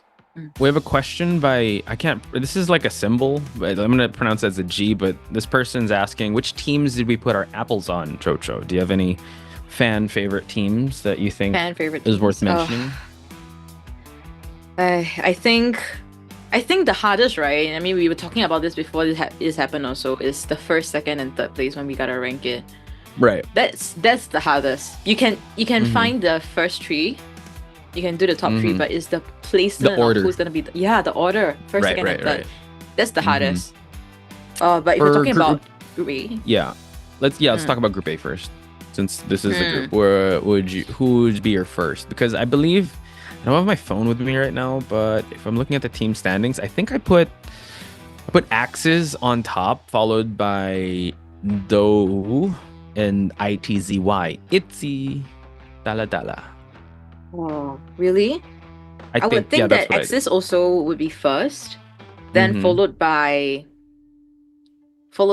Do, then TE. Ah, okay. I mean, honestly, you can make a case for any of these guys in top 3 because they're all really good. They're all really well matched. I think this is if any team from a non-league or IJL or IVL team would be in that team, that would be really rough for them. So if they're in this group, the group of death, I would say, I see that happening. Yeah, and you know what? We'll be seeing BO2, right? First half, but it's a more. Yep. Already? Already? We see a composer. We see a patient. Yeah, but one person in the chat said, Mystical Maniac said, hoping to see Fire Investigator this match. I would also hope to see so. Ooh. Yeah, I've seen. Go ahead. No, I was gonna say that we haven't seen Fire Investigator completely shine in Southeast Asia qualifiers, or I think also in the NA qualifiers. But there have been amazing plays in Japan and Chinese mainland qualifiers, so do check those out. So hopefully we'll get to see that today, because it seems like they've kind of locked in with the first officer and composer and patient. Yeah, and the first officer is going to be picked here as the designated rescuer. Ooh. And just to... Can I just say, Gummy Bear, because we're still talking about TE, the elite. Ooh, I like the elite. Team efficient, tactical efficiency. Nice one, Gummy Bear. But yeah, it's Trace Esports. Again, shout outs to our friends that did say it's Trace Esports, but the elite. The elite. The elite. Okay. Well, Oh, yeah, and also back to the blind picks, right? We are seeing the Weeping Cloud. Oh, nice. In Chinatown like this, I kind of like it. Well, there's a lot of big areas that he can work with. However, it's kind of an all or nothing rocket. Like it's either it's really godlike, or it's like, okay, that didn't distract as much, or you miss your grab pickup and he doesn't pick you up and you just like get left behind. So I'm excited to see how this rocket will come into play. Yeah, and if we're actually looking at T's Survivor Team Com, right, they have picked survivors, excluding the first officer, they've picked characters that has very high mobility. The Weeping Clown, the Patient, and the Composer. So most likely we'll be seeing trying to gain distance from the Hunter, I believe. So it could be an Ivy that they're expecting here, trying to get out of the corruption range. corruption Ostracon range. So that could be possible. That's what they're expecting here. But let's see how Kakiri responds to it. Now, overall, it is a relatively kiting-based team comp. Yeah. So yeah, like you pointed out, with high mobility, you want to stay away from those areas. Really? Oh! Already? Oh my god. Again, we have no data, chat, when it comes to Kakiri, so we are learning something new every day. A weeping clown. But you know what? That's what Japan Division brings to the table. They don't really abide by this, the meta or what we know for the IVL teams. So I'm for it. Talk to me, Chocho. What are your thoughts on a clown here? I mean, we're seeing the father and the son here, right? The clown and the weeping clown. So, it's just gonna be a fight, I believe. Kakiri from the side, right? Wow. He does have a clown from the specialty characters that I have. So this is more of a comfort pick rather than a pick like IAV and Opera Singer. I think he has decided that he's confident enough to go against this team comp. And we've talked about it, right? This is a high mobility team comp. We're gonna be seeing the rocket fly. We're gonna be seeing the Which clown rocket fly though, too. right? Yeah, who's gonna be faster? Exactly. It's a high mobility team comp and a high mobility hunter here with a smiley face coming out. Already at the umbrella gates towards the center, gonna pick up a lot of parts, get that unlimited dash just to see everything. So I definitely would love to see the driving skills of Kakiri here, because we did think if he was going to be a round 1 or round 2 or a specialty hunter, but yeah, he's definitely showing us levels to this game because we know he plays Goatman. Now we can unlock that he has played Smiley. Cannot wait to see what kind of builds the survivors bring to the table and how they're going to deal with a smiley face. Kakiri on the clown. Now he will be bringing the insolence and detention with the blink, so no trump card at all. Very standard build insolence because it's very hard to get your first skill amongst these professional players. And from the side of TE survivors, all of them didn't bring 3 except for the first officer, so quite similar to the previous round, and is a full-on kiting build. And once again, folks, they will be heading to the next match. I'm sorry, I'm just cutting you off there. It's all right. That's Chocho on Potch Spice. We are commentators for this matchup, folks. Clown emojis in the chats for the smiley of Kakiri, please.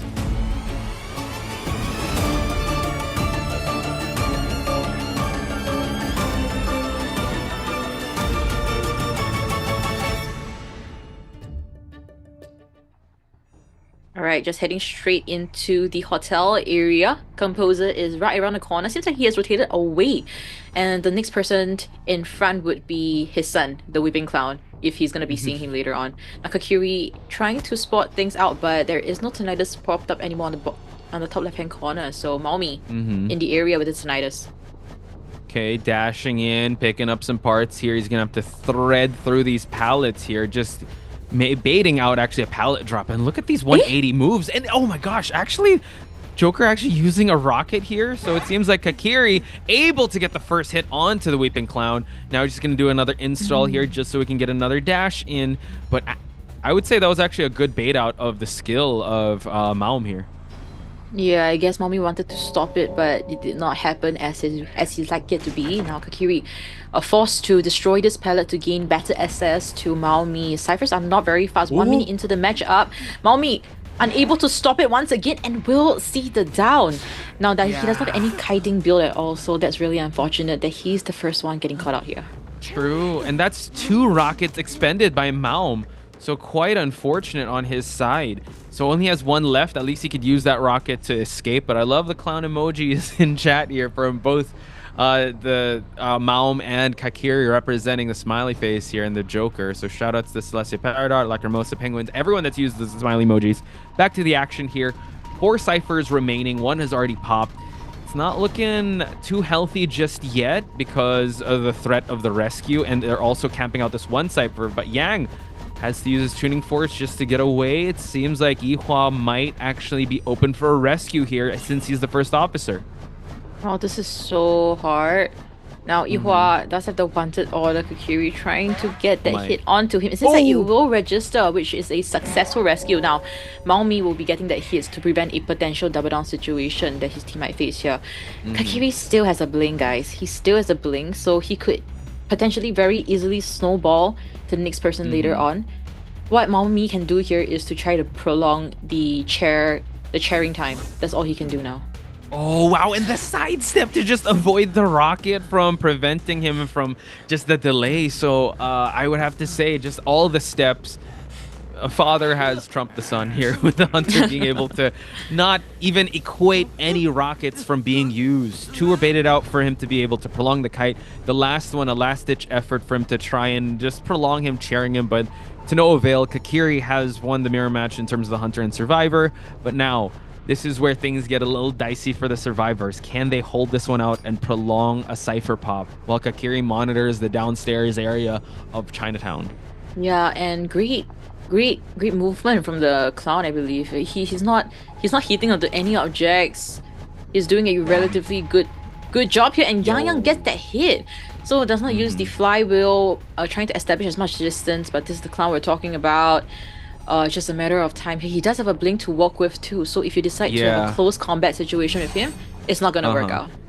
True. So far, all of his hits actually have been from dashing, right? So, like you said, once he's able to get you in a close quarter situation, he hasn't blinked anyone down just yet. He can actually also try to blink dash hit, but I'm not sure if he's going to go for that.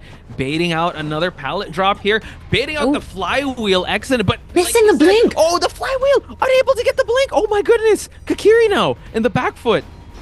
This is a huge play from the patient, and also a misstep from COAⅧ's side, and now a pellet stun, but the hit registers onto the first officer after he uses the watch. So COAⅧ seems like he has no interest to chair Yihua at all. He wants to drain resources and also the health of these survivors. Now Li Bao still able to stay full health. COAⅧ does have a tinnitus and thinks that is someone else. Oh my. Right, so Li Bao still able to get to safety here. Now Yang next point of target here. Does have a flywheel to work with. He does. Oh wow, the flywheel once again to just come right through. Gets the install here to chase him away from these palleted areas. He's gonna go for another one, and the terror shock lands. 2-person down here. He's gonna switch it up, force them to actually rescue. Actually, no, force them to heal and go for just not pushing objectives. But right now, COAⅧ looks like he's in a very strong spot here to claim a 5-point game, Chocho. Yeah, it's a very dicey situation for T survivors instead. So first officer is forced to use his self-heal. Patient is so far away from the chair. He will use his first hook for now, trying to get closer to the chair, but look at that, rocket is almost at 2 seconds, 1 second, and it's ready. So Li Bao is denied of this rescue. Now he can't come for this, and Yihua still decoding a cipher. COAⅧ 100% understands the situation. He's just gonna hit straight for Li Bao, get that kill. This is a potential 4K situation. So yeah, he still has to get a little more parts, I believe. Yeah, actually installs. So just so he can get that unlimited dash. And it seems like they're not going to make this rescue happen in time, and that's going to be the expiry of Yang. But he's just waiting for Li Bao to go for that grappling hook. Yeah, he's going to go away because he knows that the patient is actually in a good spot. But now it seems like 1 cipher remaining, so you have to give it up to the survivors for pushing towards endgame. But it's only the first officer that does have that borrowed time. A tight space, but COAⅧ able to navigate safely throughout without stopping. Now patient still in a relatively safe area at the hotel area. First officer forced to potentially decode another cipher, but as we are looking at the cipher location, right, it's all at this side of the map. So yeah, it just does a little bit of a crash, but it does force out the flywheel on Li Bao's sides. So blink is ready for him to use. So Li Bao has to be very careful because he's already used the flywheel and it doesn't even need to use the blink. So now they're put in a really tough spot here, Chocho. They have 1 exit path on Li Bao's side. First officer has already used up his, and he has a perfume and he's already injured. So this is tough. Yeah, and if we're just comparing this, right, looking at the macro, COAⅧ won the macro for sure. He stayed at this half of the map, prevented them from decoding any of these 3 ciphers, and now it's a triangle situation. Yihua can't get to there, and now he has 3 best friends on top of his head, and he will be chased down here. Wow, and also a blink dash hit. You gotta love those best friends. They just make sure that, hey, yeah, we're just we're your bros, man. Oh my But goodness. just like that, COAⅧ, 5-point game up against TE survivors and not using a meta hunter. I mean, Clown is good, but when it comes to, let's say, the opera singer or the Shadow or Ivy, you think that he'd actually prioritize that, but it seems like he's so proficient with this Clown. And now Li Bao, you gotta admire his fighting spirit.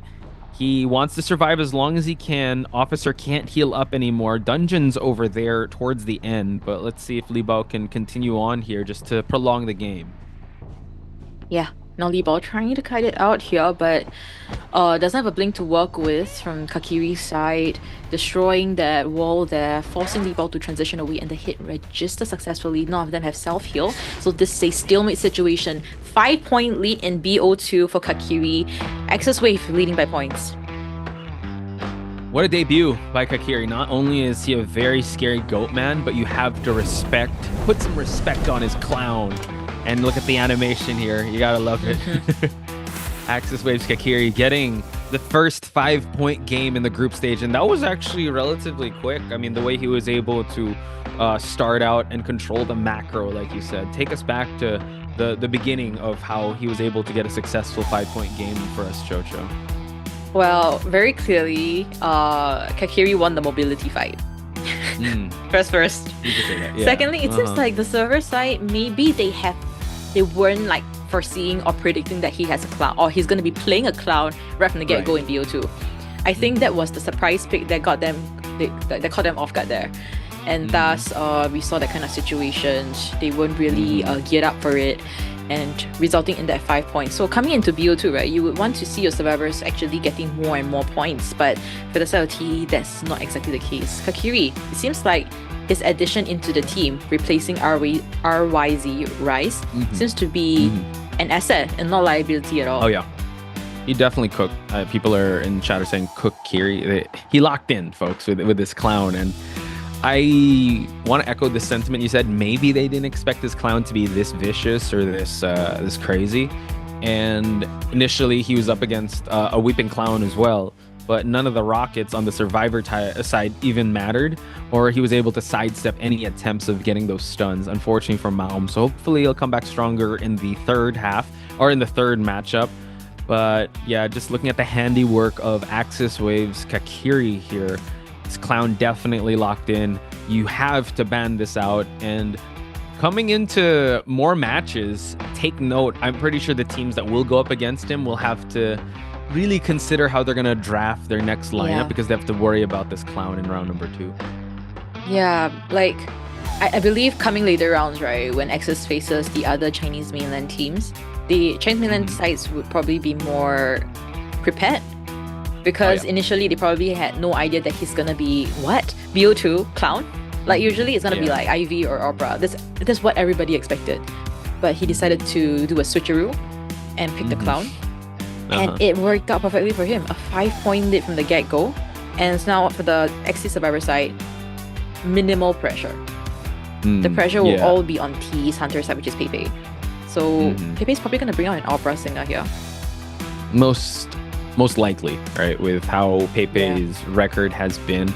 I saw someone in chat saying I just left for like 2 minutes and then now like, what, a 5-point game? Yeah, if you could just rewind it here in YouTube and check out how well Kakiri did, please do. And I see a lot of people say W in the chat, or very nice in the chat. Can we get some W Clown emojis in the chat for Kakiri? And Penguis is, it's spamming the ghost emojis. So a lot of support for our friends over here at AXIZ Wave. But I want to see some sun emojis as well for Team TE, the Elite, Trace Esports, the Terror Shock experts, the Explorers. Don't think they're, I mean, like, unfortunately, Kurt is globally banned, so we won't be seeing him on either side in this matchup. But who knows? Maybe in game number for the next group stages, we might see more Kurt. We might. And coming up next, we'll be seeing AXIZ survivors, right? So what they need to do here is to get at least one escape or get as many points as possible. Don't get A4K, but Pepe, he's doing so well. His opera singer also does an exceptional job. My goodness, my English. And now I was looking at his performance against Wolves and GG. And he won all of his BO2 matches. Wow. Yeah, okay. it's a 3-kill or a 4-kill. That's terrifying. Note that this was also the same map that Roland was able to get either Roland or Schmidt. I forget who from the dungeon escape, right? That lasted for like 15 to 20 minutes. So Pepe can't allow that. He needs to get the 4K just to stay alive in this. I mean, not really stay alive, but put themselves in a good spot come round number 3. So yeah. Yeah, you can never like loosen up too quickly, too easily. You gotta like lock in all the way until you end the match, because RVL definitely did tell us, like, you know what, it's not the end until it's the end. We thought it's the stalemate situation, but clearly it wasn't. So great stuff from RVL in the previous COA, I believe. COA? Or yeah, the previous COA, like the debut of TE. Yeah, that was I forgot which was who was the hunter. If you guys could remind me, but that was actually incredible showing on RVL's side. But yeah, that was incredible. Looking at the fans here, we're gonna look actually to the comment section. Shout out to everyone that's still joining us here. Hopefully y'all are locked in with us. This is the first match of 4 matches that we'll be seeing today, and we are for sure gonna see a BO3 because of how well the first half was played out on both the Hunter side and yeah, it seems like a Hunter showcase there now. Yeah, and also I'm into the Grizz chat, 507 right? is saying, blink twice if Chocho stole my Kurt plushie. I don't have a Kurt plushie. She's the one with the Kurt plushie. I have. No, I have a Lucky Guy reply, plushie. Yeah, the Lucky Guy. Oh yeah. Actually, initially, because there was this Thailand IVC event, I believe 2 years back, and wait, 3 years back. I think 3 years back. Two 2 years back. And they were giving out the plushies, right? Actually, casters were supposed to receive the Lucky Guy made costume one, and the players are supposed to receive the Kurt one. But I specifically asked for the Kurt one. I wanted the Kurt. How dare you? I was like, no, please save me the Kurt. Oh, okay. Well, there you go. I think, yeah. And I got the caster's getting the Lucky Guy made outfit. It's so crazy. Then he has a cupcake and also the mechanic remote control. What does Kurt have? The map or the book? Yeah, he has the book. He has the little cute bag, the red bag. Oh. Yeah. Okay. But his fringe is kind of long though. It's like dangling and stuff. So. Yeah, I didn't know he had that type of hairstyle. It's kind of wild. So. Yeah, and also to reply right to Gato, Gato says I want a Kurt plush. Go get it. Go get it. If you really like the character, go get it. If you like Prospector, go get it. Go get it. Chocho's the type of friend to, if you want to take her shopping, she'll be like, yeah, go get it, dude. Just get it. The enabler. Like, yeah, sure. You deserve it. Go get what you want.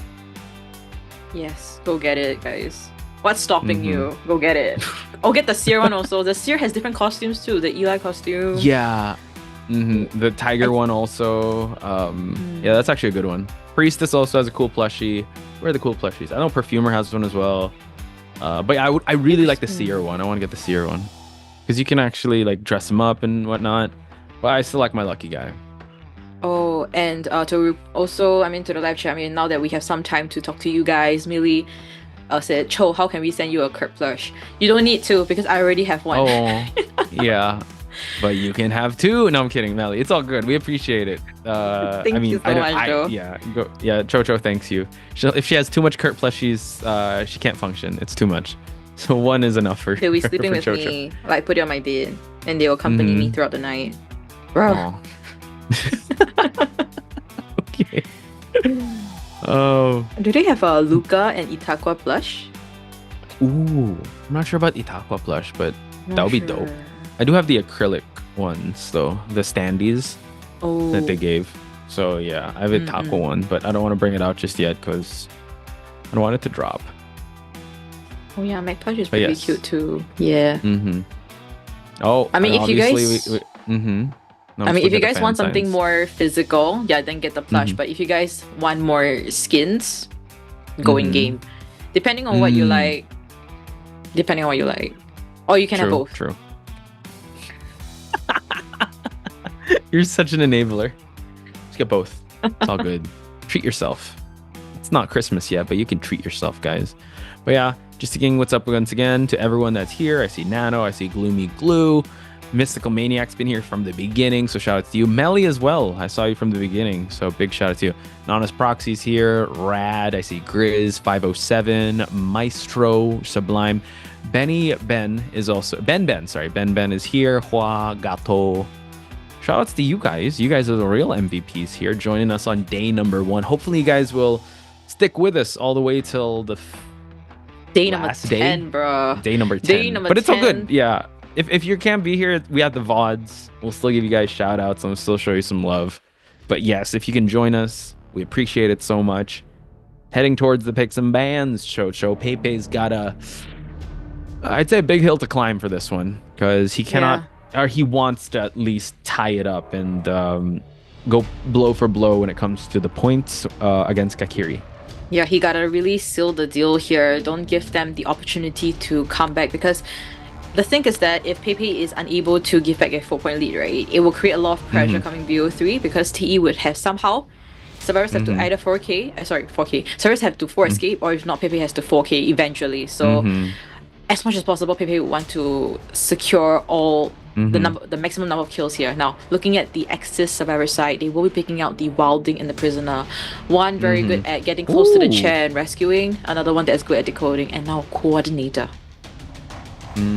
Coordinator coming to the mix. Coordinator also a survivor that does make her way into the mix in round number 1. But yeah, bringing it out now, it just seems like, yeah, she's very stable when it comes to stunning, especially if you're going up against like the lower echelons of not the Goatman or the Hullabaloo, but either Opera Singer or the Ivy, because yeah, you want to just create that distance. Now accompanying that with finally a Puppeteer is going to be very interesting. Actually, I'm sorry. I actually thought Kurt was globally banned, but no, he chose Pepe banned it because it seems like he was chosen late. So darn it, could have seen another Kurt, but no, we're gonna keep it at that. So, what do you think, Chocho? Ivy or Shadow? Ivy or Opera Singer? Ivy or Shadow? Ivy or Opera Singer? I feel like the servers are gearing up more for the Opera Singer rather than the Ivy. That's my sentiment on the Survivors team comp. And also, just to respond, right, you mentioned Pepe banning out the Explorer. I think he's just having too much PTSD from E-Class Explorer when they are training. So I guess, yeah, the PTSD is just too much. He's like, nah, I don't want to face it no more. So he's just gonna ban that out. So yeah, can understand why Pepe would do that. A lot of hunters, because of certain PTSDs from their own survivors, they just ban things out. So yeah, this is just yeah, go ahead.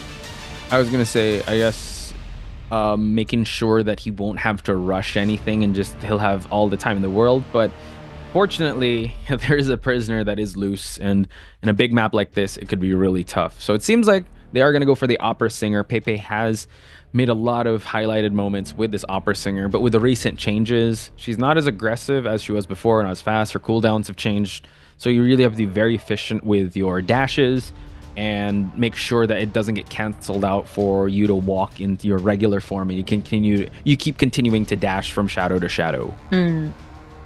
Yeah, so Pepe here really confirmed his pick here. He's just gonna break a leg and get as many kills as possible.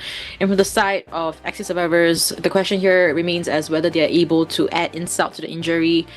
So we'll see if they are able to get any points from Pepe. Now looking at our spawn locations here, a little bit different from a little bit different from the clown spawn that we saw just now. Now Wilding will be spawning, I'm pretty sure, maybe on top of the hunter. Right on top of the hunter, I believe. Pepe might be spawning on the bottom left. Oh, top left. Trying to lock a cipher maybe, or could be possible.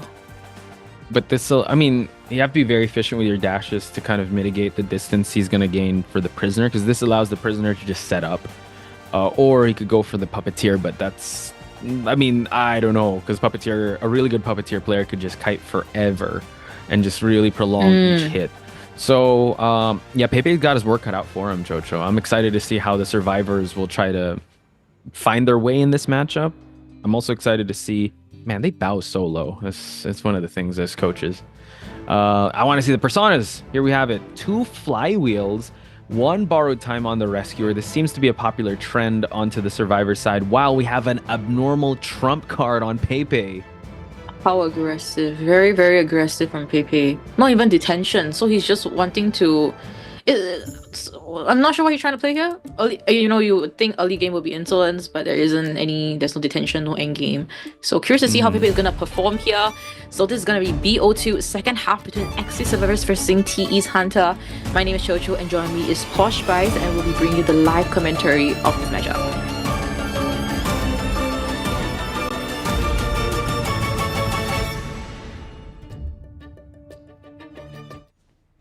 All or nothing build on Pepe's side, a very aggressive build, no detention for endgame. He's going to use abnormal, so these abnormals, meaning that he's going to have to keep rotating around the map for him to use it. So getting rid of his first survivor, just making sure he gets the best possible survivor for now. So the dashes have been used to its full effect. He's already at the 2-story building here, possibly going for that prisoner. So staying away from that lobby area because the electrocution is there. Atto now jumping down right away. Pepe, a man on a mission here, has already found his first target, the one that he wanted to go for. The one that might get away, not quite. Not dropping out pallets, still wanting to be in the electrocution area. So, oh wow, didn't drop the pallet here. Might have to eat a hit unless he's able to drop it in time.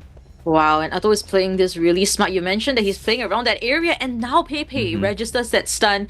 Atto still has this pallet to work with. The hit does not register, and the pallet slam. Wow, Pepe, I think, is getting a little bit frustrated with this prisoner, able to kite out for so long now that there's no more stun here, so Atto might be getting a free hit. No! Not even a free hit through the pallet. Atto is breaking all his ankles here, trying to kite it out. Now, Atto, flywheels too, no hit. And it finally registers in the 1 minute 30 mark. He prolonged that first hit. He starved him of presence.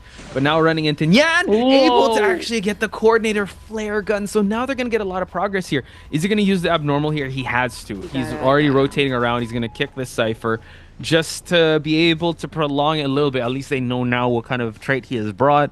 So now they're really going to focus on Cypher rushing. But Pepe, did he lose him? He lost. My gosh. Oh my gosh, another flyer from the coordinator, but this hit successfully registers. Now first skill has been propped up for the opera singer, but nobody is on the chair yet, and the first Cypher has already been popped. Second Cypher inbound as well. Nyan might actually be the first one to fall, able to actually get it, so no more mind games here. I would have to say that was actually an excellent start for the survivors. The abnormal kind of, I would say, stopped the bleeding for a little bit. But Pepe still needs to make haste. He needs to keep rotating around this map and pressuring all these Cyphers until his abnormal comes back online. But now Takako on this wildling just threatening him for this rescue is going to stop him while everyone just decodes for free. Yeah, and just a quick reminder to all of us that the previous half of this game, it was a 5-point lead for AXIZ. So AXIZ just need a 1 escape to secure the round win. Now, Takako able to get a very safe rescue. Trying to get to safe ways, but a double down situation is what Pepe is gunning for. He's been doing that since the Leo's memory match up, so able to do it this time round. So Wilding will be seeing the floor, the Cypher progress will be slowed down, and Nyan will not be able to kite it out longer.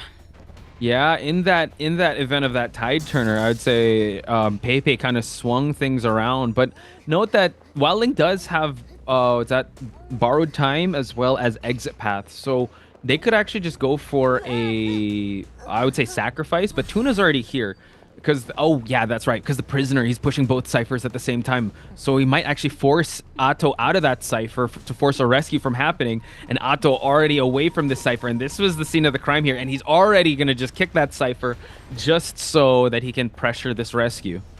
Yeah, and trying to find the patient, but he loses. Sorry, patient. Patient? Is it patient? No, it's not sorry, patient. it's the puppeteer. Puppeteer. Yeah, trying to find a puppeteer, but eventually he shows up in front of the chair, trying to get a race it for a rescue, but if there is a terror shock here. Okay. Oh my god! Able to get the terror shock, but he was in puppet form, so the rescue still happened. He's still on tide turner. They gotta push these last 2 Cyphers. But wow, just TE, the terror shock expert, able to get the terror shock blood. Yeah, and Nyan trying to prolong this as much as possible now.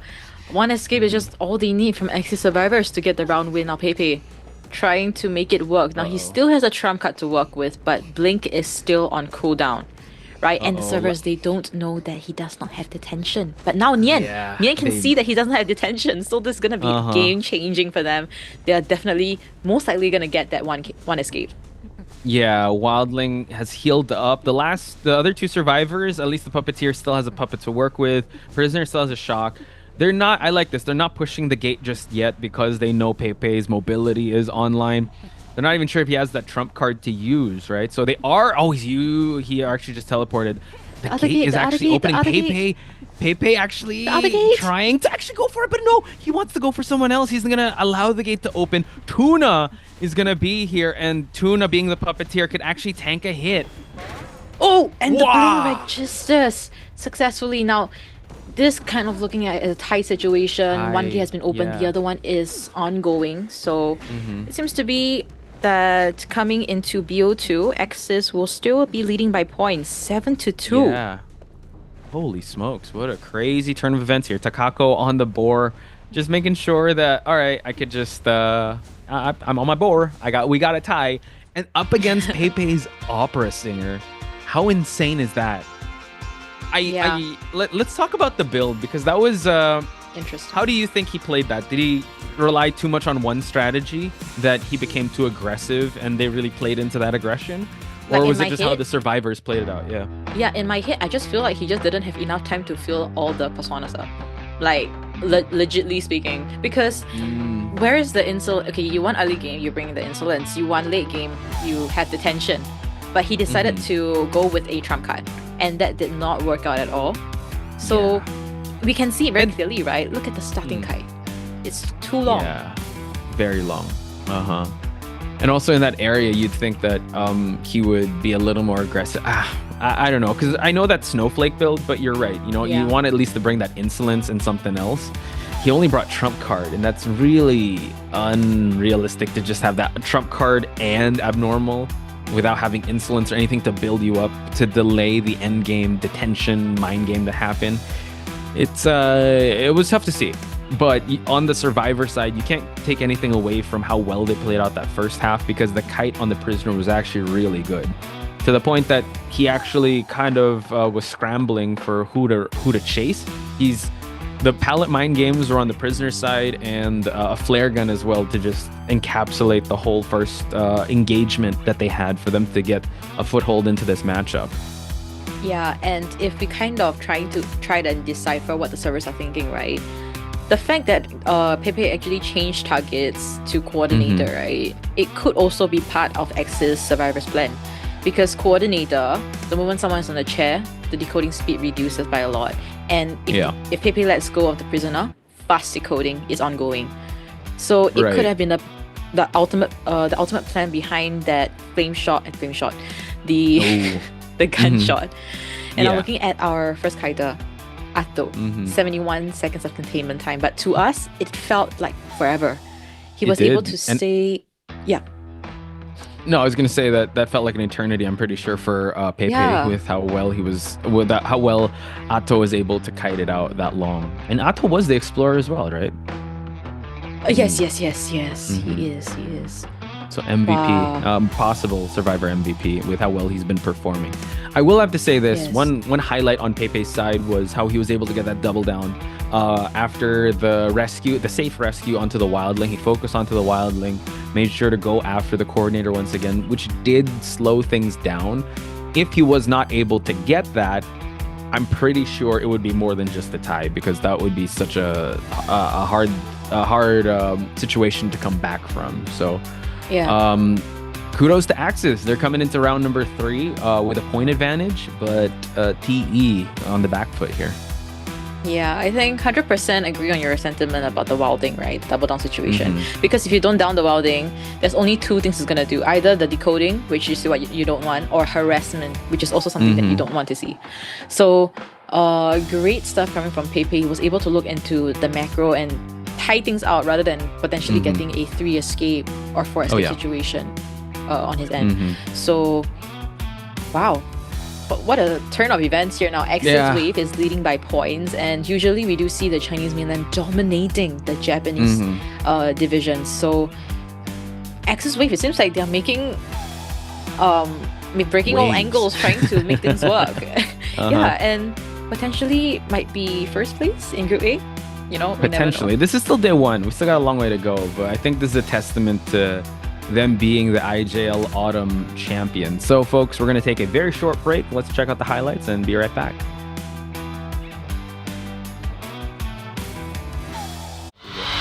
炸掉了吗？没炸掉，没炸掉。 OK， 死了，死了，死了，没事。追平缓，追平缓。我去偷，我去偷。有闪现，有闪现，有闪现。可以，可以。他在哪角落？闪现交了。他去哪了？屠夫去哪？哎呀，被狙到，角落，角落，角落，被狙到。那个真好。哦，谁闪去了？谁闪去了？2、1。ナイス、決まったね。ナイス。こういうのミスった。オッケーナイス。絶対以上。あ、多分リ。大丈夫、じゃあこう行ってない？ごめん、無理だった。行くよ。津田さんホテル来て。ホテル来て。じゃあリリーになるかも。これ一発される。開けるわ。一発される。オッケー。オッケー。脇行け。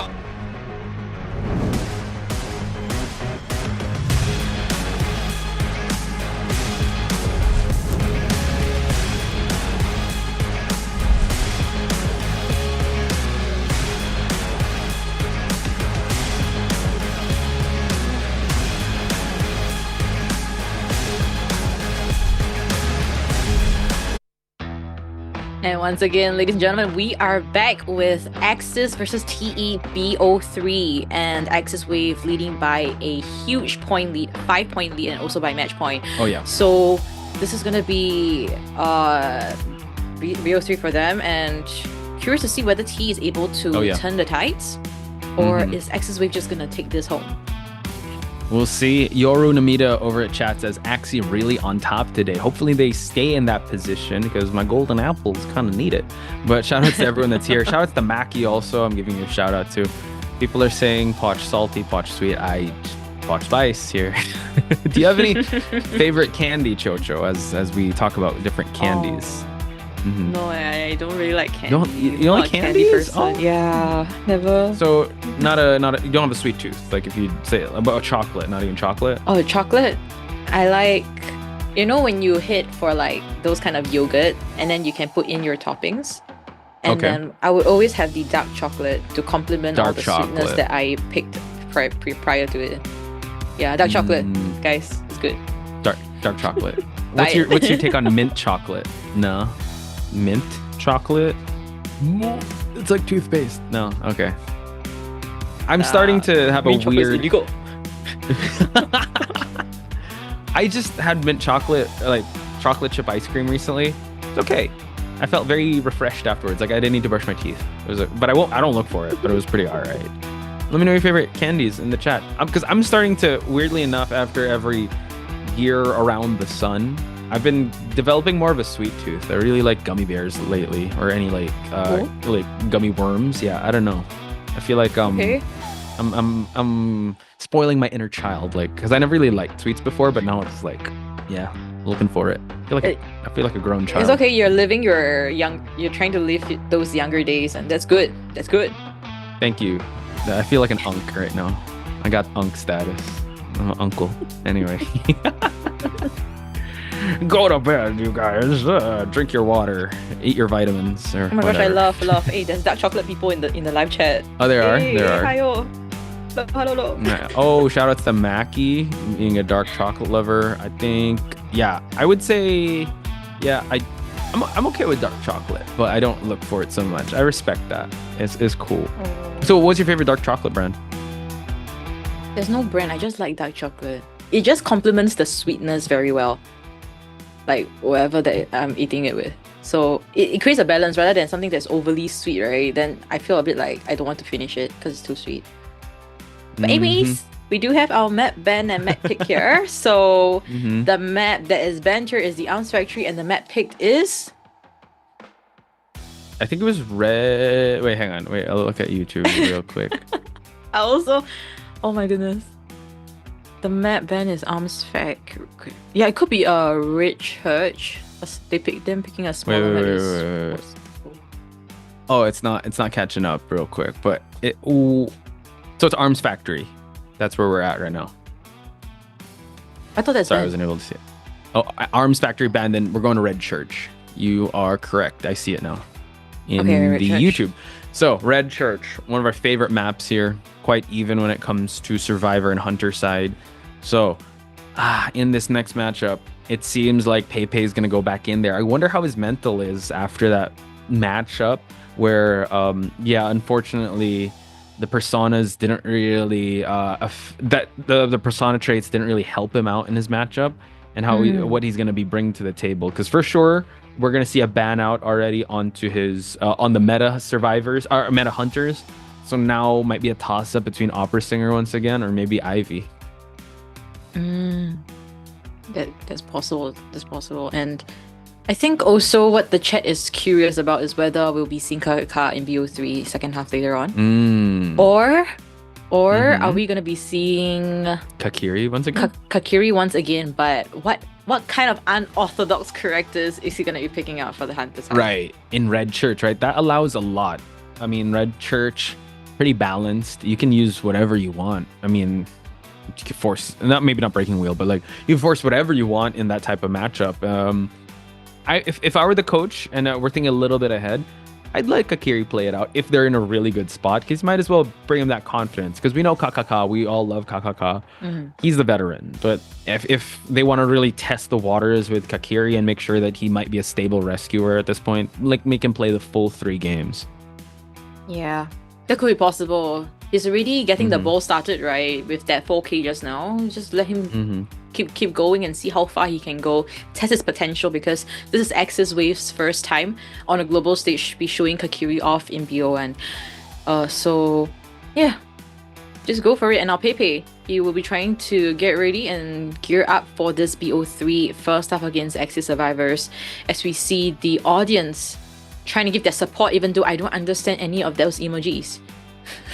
Okay, there's a cat, there's a broccoli, there's a crown, there's a bow. What does that mean? There's a cat, broccoli, bow. King is slaying and eating. I don't know. No, I can't even tell who she's supporting. Like, you know what I mean? Oh, just random emojis. Yeah.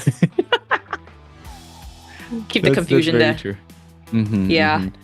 And also, right, coming into this, for Pepe's side, he still has other hunters to work with, right? Now that the Opera Singer and Goatman has been used up already, he still has the Hula Blue, which I feel that survivors are going to be banning out.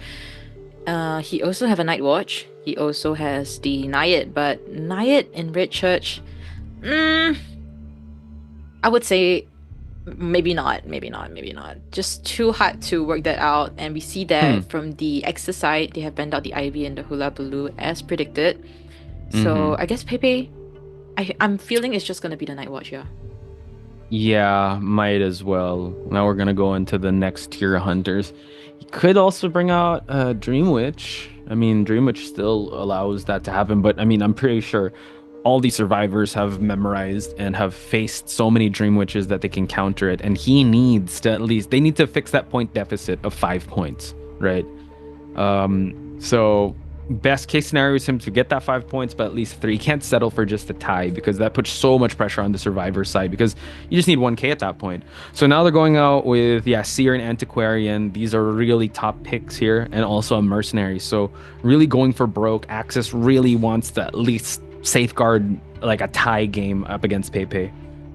Yeah, and BO1 and 2, we didn't see a lot of support or any harassment, but in BO3 we're seeing exactly that. The Seer being picked up here, you can make use of the bird to protect your teammates or yourself. Antiquarian not only can cut with the stick, but also do harassments, buying a lot of time for their teams to decode. Mercenary, very safe rescuer. Last but not least, what's it gonna be? A dancer? A barmaid? What is it gonna be? You know what? They haven't picked up the Knight, but they already had the Mercenary. But it seems like, hey, asking you shall receive, Chad. The Fire Investigator. They're listening to us, Chocho. I like AXIZ. It's and there's a lot of good spots here as well, especially going inside the church. There's also a lot of balloon spots in the graveyard area, towards the middle area. So I love the synergy of this team. It just all works out together. Good drafting on the side of AXIZ Wave's Toki. Now Pepe has a rough outing here because this is a super well-rounded lineup. I guess if you're going to poke holes into it, decoding's not going to be so fast. So now, what can Pepe do to counter this, I'd say, very synergized lineup? Yeah, I'm thinking about it too. I'm not too sure what he gonna be picking here. I like to bring up your point about them picking a very good team comp here. Like, who are you gonna chase first is the first question. Right. Second thing, you want to get a 4K against these AXIZ survivors, right? But clearly their performance today itself, their condition is just top notch. They are popping off every single time, whether it's kiting wise, rescuing wise, and also preventing a potential double down situation. They are trying to do that as much as possible. AXIZ survivors, great team comm on their end. And for Pepe, Nightwatch is gonna be difficult here. What can he bring out in this? And the thing is, it's not just like okay, a gamekeeper. I mean, he has been always it's a good gamekeeper, especially in last year's COA, especially with the insane gamekeepers. But he actually a gamekeeper has not been touched. So when it comes to his kit. So now I just think that coming into this, it's really up to how he's going to handle the first chase. But leave it to Pepe for him to shine in tough situations. Let's see how the spawn locations are going to pan out for the survivors.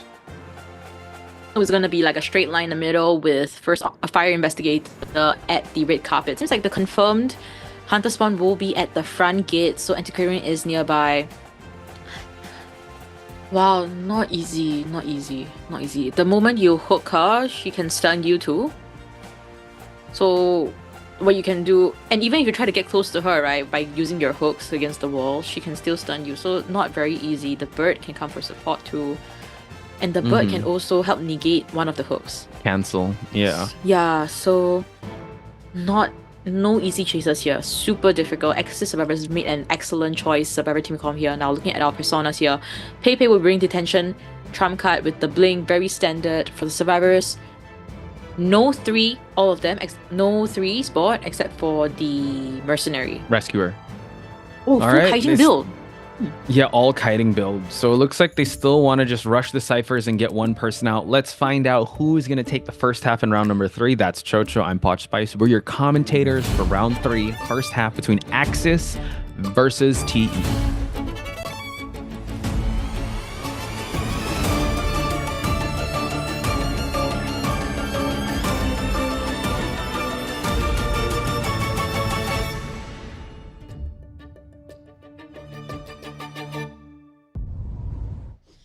All gas and no brakes for AXIZ survivors. Let's see how are they gonna be doing their first kite. Now it seems like he's heading straight for the Antiquarian. Antiquarian rotating towards the graveyard already. Very safe kiting area, very strong kiting area in fact.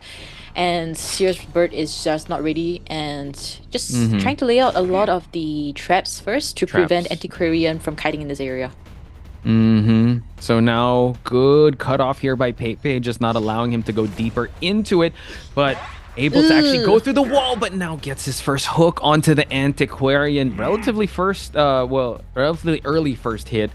And now just trying to go deeper into the graveyard area, taking a left here just to play with the window as well with the pallet. So now Pepe just making sure that his kit here is going to be utilized to its full effect. I wonder if the Seer's already observing? Nah, he's not yet. So Antiquarian needs to kite this one out by using that stick. Trying to go for the red light trick, forcing him to go through this pallet, but nice movement. Oh, and gets the blink down. Okay, so doesn't really want to spend too much time on the first kite. Yeah, exactly. And now looking at the ciphers, it's just not quite enough. It's quite in the average range. Yeah, it's quite in the average range. We do see that the mercenary is potentially rotating to this area at the center area. When the mercenary's heartbeat is at 136, he's more nervous than the person that's on the chair and kiting. Jesus. Yeah, I actually noticed that now. Oh my god. Our heartbeats are through the roof here just watching this matchup, folks. Atto might get harassed here inside the shack area. Would this allow an opening for them to actually go for the rescue? It seems like the Tuna is trying to make his way towards the graveyard area. They might go for a full-blood rescue. I think they might as well use at least one Tide Turner, but Takako has to be very careful. He's got 3 elbow pads to work with. Antiquarian still has a little relative stick left, so he can use that to either stun or use for the speed boost. But Takako, nice rotation. He's already in the area here. Cannot avoid a Terror Shock here. It's going to be very intense. Uses the bird just for a safer rescue, and the Tide Turner and the silence onto the side of the Antiquarian. Yeah, and the pellet slam, and now Nian is trying to kite it out as long as possible, but he's made use of all his stuns in that split second. So what he's left here with is that flywheel to potentially try to kite it out. So let's see how it's gonna be. Now the heartbeat is almost the same as the mercenary right now, 136, but the hit, now the flywheel is gonna be registered. Flywheel? Oh, he still got the use, but unable to use the flywheel. Got a little bit of a stun. Unfortunately, no silence. But I was just thinking, the violence. He was able to get 2 hits on the bamboo stick, and then he was able to slam that pallet, allowing him to actually rotate far back here. So it's looking all right for Pepe so far. That was actually a great elimination, but the win condition here is a 4K. The survivors are playing for just 1-person escape, and it looks like the Cyphers are healthy enough to push for an end game with at least 2 people standing here. Atto, next kite is going to be very telling here, but he's got to avoid. He has no more owl to work with. Slam? Yeah, and Atto able to dodge it out. So he's going to bring out a lot of time. He's also trying to absorb as much owl, as much reach as possible here. Still not quite enough for the end game now. Cypher progress pretty fast. Now left with 2 more. Yeah. Wow, the flywheel just avoided, and also another pallet slam. Yo, okay, so that's Atto incredible MVP. juke. Yeah. Atto gotta be able to MVP, man. I Now mean, getting that big let's hit. see. Wow, He is he's really- him. He is him, chat. He is him. Atto is him. yeah. But able to get farm enough owl here. He's gonna try and stop the Cypher from moving. So just a little bit of movement on all the Cyphers here, just to make sure these 2 Cyphers don't move as fast as possible. But Takako has to be very careful. Has 2 elbow pads to work with. Relatively healthy. Seer trying to push another Cypher just in case. I'd really like to see some heals maybe on the Seer side, just so it can kite a little longer. I think that's where Tuna's rotating towards. Oh my god! Unable to get it. The vault seemed a bit questionable there, but Pepe capitalizing on it. Yeah, a huge misstep coming from Kakako. That elbow pad. The elbow pad, he elbow pad into the hunter's face, so that's really unfortunate. Now Tuna able to establish that distance with his inflatables, trying to kite out the swing, the hook, but Flywheel misses, I it believe. toward. Unable to get the cancel out onto the hook. Now everyone, Chocho, is actually injured here. Can they actually rush this Cypher? The Mercenary is only going to get the benefit from popping these Cyphers, but the blink down, Pepe looks like he's already worked himself into a really strong spot here for them to force out this rescue. Very, very strong spot now.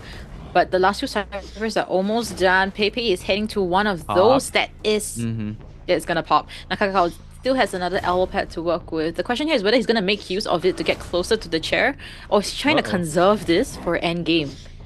He can't afford to get, he has to get regular hit. Able to get the hit, forcing it out. They have to go for that pop for him to stay alive here. So now end game has happened. They just need 1 survivor out to stay alive in this matchup. Takako has 1 elbow pad to work with. He's gonna try and break line of sight here. Oh my god, able to actually get the hook. Detention's in the air, unable to actually get the teleport just yet. So Atto seems like he might be the sole survivor to actually escape here, which is I would say the objective of AXIZ Wave. They want to get at least 1 out, and they're able to do just that. Yeah, that is. I liked how AXIZ survivors, they are very locked in their objectives here. Not going for that rescue, just heading straight out so that they can get that 1 point lead. That 1 point to negate that 5 points difference, because that is actually what they're winning against, right? AXIZ, they had that 5 point lead in BO2. So this is a similar situation. Takaka will be chat, and it seems like he will just surrender with that. So AXIZ 1, 2, 3 against TE, but pressure is still on TE side. Yeah, Okay, so if my math is mathing right now, even if Survivor, let's say our hunter friend, whoever it's going to be, the hunter of AXIZ Wave gets 1 Survivor elimination. Wait, no, sorry. They need to get 3. He needs to get 3-1 just to tie it out. If they tie this game, if he gets 2 survivors eliminated, they still win, right? In terms of points, because there's still a 5-point difference.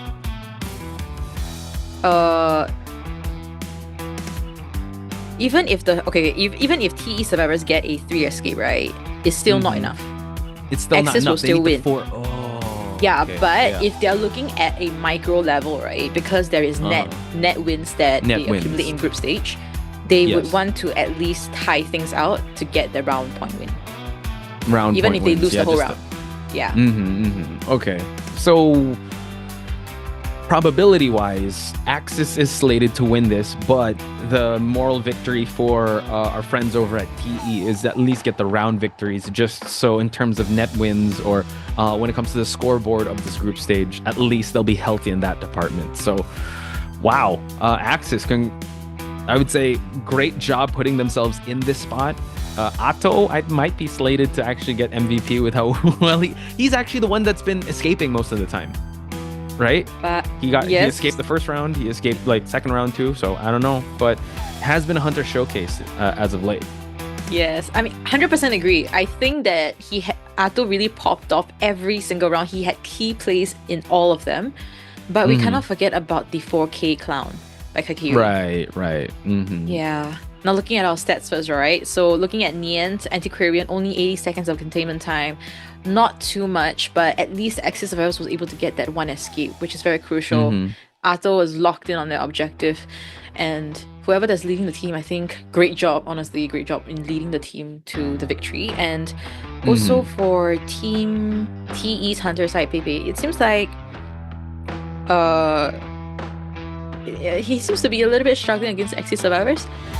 Yeah, I think I would say a 3. I guess it's the meta, right? Because it's really hunters that need to get the 4Ks. Because 3, in any scenario, a 3 survivor elimination is good. But when you're tasked to go for a 4 survivor elimination and you miss the mark just by 1, it's a bit disheartening. But I mean, we talked about how well they drafted their lineup. It was so good. It was very well rounded. For Pepe to be able to down the Antiquarian right away, I think that's I'd say he's maybe warming up to the group stage. I think he's still in this, but I think it all started with that surprise clown, because that took everyone aback, and I think it just reeling in from that. And also the persona traits. That was actually also something that we have to bring up, because it was quite unfortunate that he wasn't able to lock in more persona traits unless that's the plan that he was kind of going for, which when you pointed it out is highly doubtful. Yeah, and you know what? You were speaking about surprises, right, from Kakiri. If I've seen Kakiri again, I am very excited to see what other unorthodox characters are going to be picking here. Because from what I have from his specialty characters, right, he has the Night Watch, the Spider, Bonbon, X-Boy, Bloody Queen, Breaking Will, and the Sculptor. And at Red Church... A lot. And at Red Church, BQ? Ooh. Maybe. BQ's been, well, shout out to Bailu. Bring out the BQ in round number 1. Not being afraid of bringing out the Queen herself. Chocho, what are the chances, though, Survivors getting a 4-person escape? That's their win condition. That's the only win condition, right? If they get a 4 Survivor escape, they win. But we are going to see the GOAT himself, Kakaka, make his way to the mix here. So Kakaka. Right, the long-awaited player that you guys have been anticipating from Team AXIZ Wave side, Kakaka will be stepping onto the stage. Now, we should have a short introduction about what Kakaka has been playing. So, in the 2024 IGL Autumn side, he has been more of a later round hunter, bringing out the N, Hermit, Spider, and the Bonbon. So, very interesting BO3 hunters. And yeah, he is also very proficient in the opera singer, which if my memory serves me right, it should still be available. Yes. Sorry, I just looked at chat, and Nelson is asking what time is Perseca playing. I believe she'll be playing tomorrow because Weibo Gaming does not have a schedule for today. Because today's matches are as follows. It's AXIZ versus TE, RVL versus FT, RD versus ZZZ, and the last match is RC versus GG. So do tune in. Check out the socials for more of the schedules. Again, shout outs to everyone that is here. People are giving their love to KKK, the long-awaited return. Well, not really re-return, or like the known hunter of AXIZ is coming into the mix here. And when it comes to the meta survivors, it's highly unlikely that we see a 4-person escape, but that is the win. I believe that is the win condition. If TE survivors manage to get a 4-survivor escape, they win this entire series, right? Yes. Because points they tie in rounds, but then they have enough points because they negated the 5-point difference, and Pepe was able to get 3-1. Yep. Yeah, then see if they get a 4 escape though. And also, sorry, just to add on, right, Nelson, to El Nelson, if you're looking for WBG, their matchup will be tomorrow at 8 p.m. UTC +8. If you're looking there you forward go. to Even the Paseka. time. Yep. But still stick around because these. Sorry, what's up? 6 p.m. 12/2/46. 12/2/46. That's the time slots. 6 p.m. Sorry. Okay. But yeah, thank you for the time there. Yeah, set your alarms for that one, Nelson. If you can still stick around and check out this match because it's quite an intense one. And AXIZ Wave looks like they might be out on top here with KKK coming into the mix to do the finishing touches here for them to secure the spot. Note that once they get this matchup out of the way and they're able to actually get a victory over TE, I mean, the road is still tough ahead for AXIZ here because they have to go up against DOU, ITZY, and their fellow IJL teams in AWG. Yeah, not an easy road for sure. Because all of these teams, right, in Group A, IJL, IBL teams, their wealth of experience is extensive, all right? Not just in terms of their experience, but also their character pools on Hunter and Survivor side. And of course, their strategies is definitely just more than a simple 2 to 3. They have multiple strategies with different characters, so that's something that you want to look out for. Unfortunately, I was looking through all of the plays from IJL, IVL qualifiers for COA, and I think I only saw once or maybe none toy merchants. So I guess I won't be seeing well, you got your merchants. Kurt. I got my Kurt. You got your Kurt, dude. We gotta look at the bright sides. But yeah, unfortunately, even with the changes to toy merchant, like you'd think we'd see a bit more toy merchant, but maybe in a BO7 we'll see that. I'm pretty sure with a lot more bans. Rennie, thank you so much for just joining us. The previous matches went first half, it was a Hunter showcase. Second, we had a surprise clown in Kakiri, and now AXIZ Wave is leading the charge here in terms of points, because the only way TE can win this is if they 4-person escape. And they definitely going to go all out here with a Novelist and Mercenary to start things off on their picks. Yeah. So things are not looking easy. If they're unable to get a 4 escape, then at least try to get a round point win, which is to tie things out. So multiple options here. We'll see which one TE ultimately evolves into coming into the matchup. Now, Mercenary and Novelist picked here. Novelist, one of those few characters that we've been seeing not so often. But actually, certain TE members, I think they would perform very well with the Novelist. Have we ever seen TE with the Novelist yet? I don't think so. It's alright. We'll see how this goes. KKK will be bringing in a Hunter selection here. Fingers crossed. I mean, I think a lot of us want to see certain things that are unorthodox. So let's see what's gonna be. Now, Postman, fast decoding, great kiting if the letter is sent. Acrobat with the bombs, Novelist with great kiting abilities too. So yeah, very little support. I think they're more on just kiting and also just decoding. When it comes to support, I think it's like a every man for himself unless you get like the Postman letters. So this still opens up a lot of possibilities because he does have room to work with in terms of bringing out the opera singer, because the clown coming in round number 2 saved the global ban for them. So they did ban out the Ivy and the Hullabaloo. I wonder, because KKK coming in as the late round pick here, he can go meta, or he can go completely just off the wall, like let's go Evil Reptilian, let's go Sculptor, let's go with a hunter you don't normally see. But we're going to go with the tried and tested opera singer in this lineup. Tell me, Chocho, how do you like the matchup between these survivors and the opera singer? Yeah, I think Kurka with this opera singer, it shouldn't be a huge problem. We've seen him with the opera singer previously, so the question here remains, right, as to whether it's gonna be working out against Team TE survivors. We see that TE survivors actually heading more for a kiting team comp, and that's what we usually see in BO1, BO2, where the opera singer, Ivy, Hullabaloo, and Goatman would be appearing. But seems like they also recognize that Karaka with the opera singer picked here, they shouldn't hit for support. They should focus on decoding, get those ciphers pop, and exit. Because remember guys, they need a 4k to win against AXIZ now. But if they're unable to win against AXIZ, they need to win the round points, which a tie would suffice. So let's look into their spawn locations first. We have the Postman at the most dangerous position at the center area, whereas Novelist is at the shack area, Acrobat near the front gate, near the front gate dungeon area, with the Mercenary at the red carpet. So Mercenary is furthest away from the opera singer right now, and 3 potential chase are just right in front of the opera singer, so everything is possible.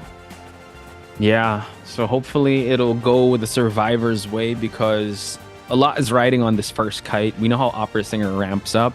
We saw how well Pepe performed as the opera singer in a big map like Chinatown. So imagine like in Red Church, where it's quite compact compared to Chinatown, and there's a lot of structures for the shadows to go through. So looking at this persona builds here, we do have borrowed time actually on 3 folks except Maum, who is supporting the flywheel, as well as a Tide Turner. But we do see go for it. Oh no, I'm just looking at Yang Yang's build. He doesn't even have self-heal. Yeah, I don't want to say that, but we'll just see how that one goes. But we do have confined space on the side of the hunter. But we will be heading towards our match, folks. That's Chocho and Potspice, your commentators for round 3, second half.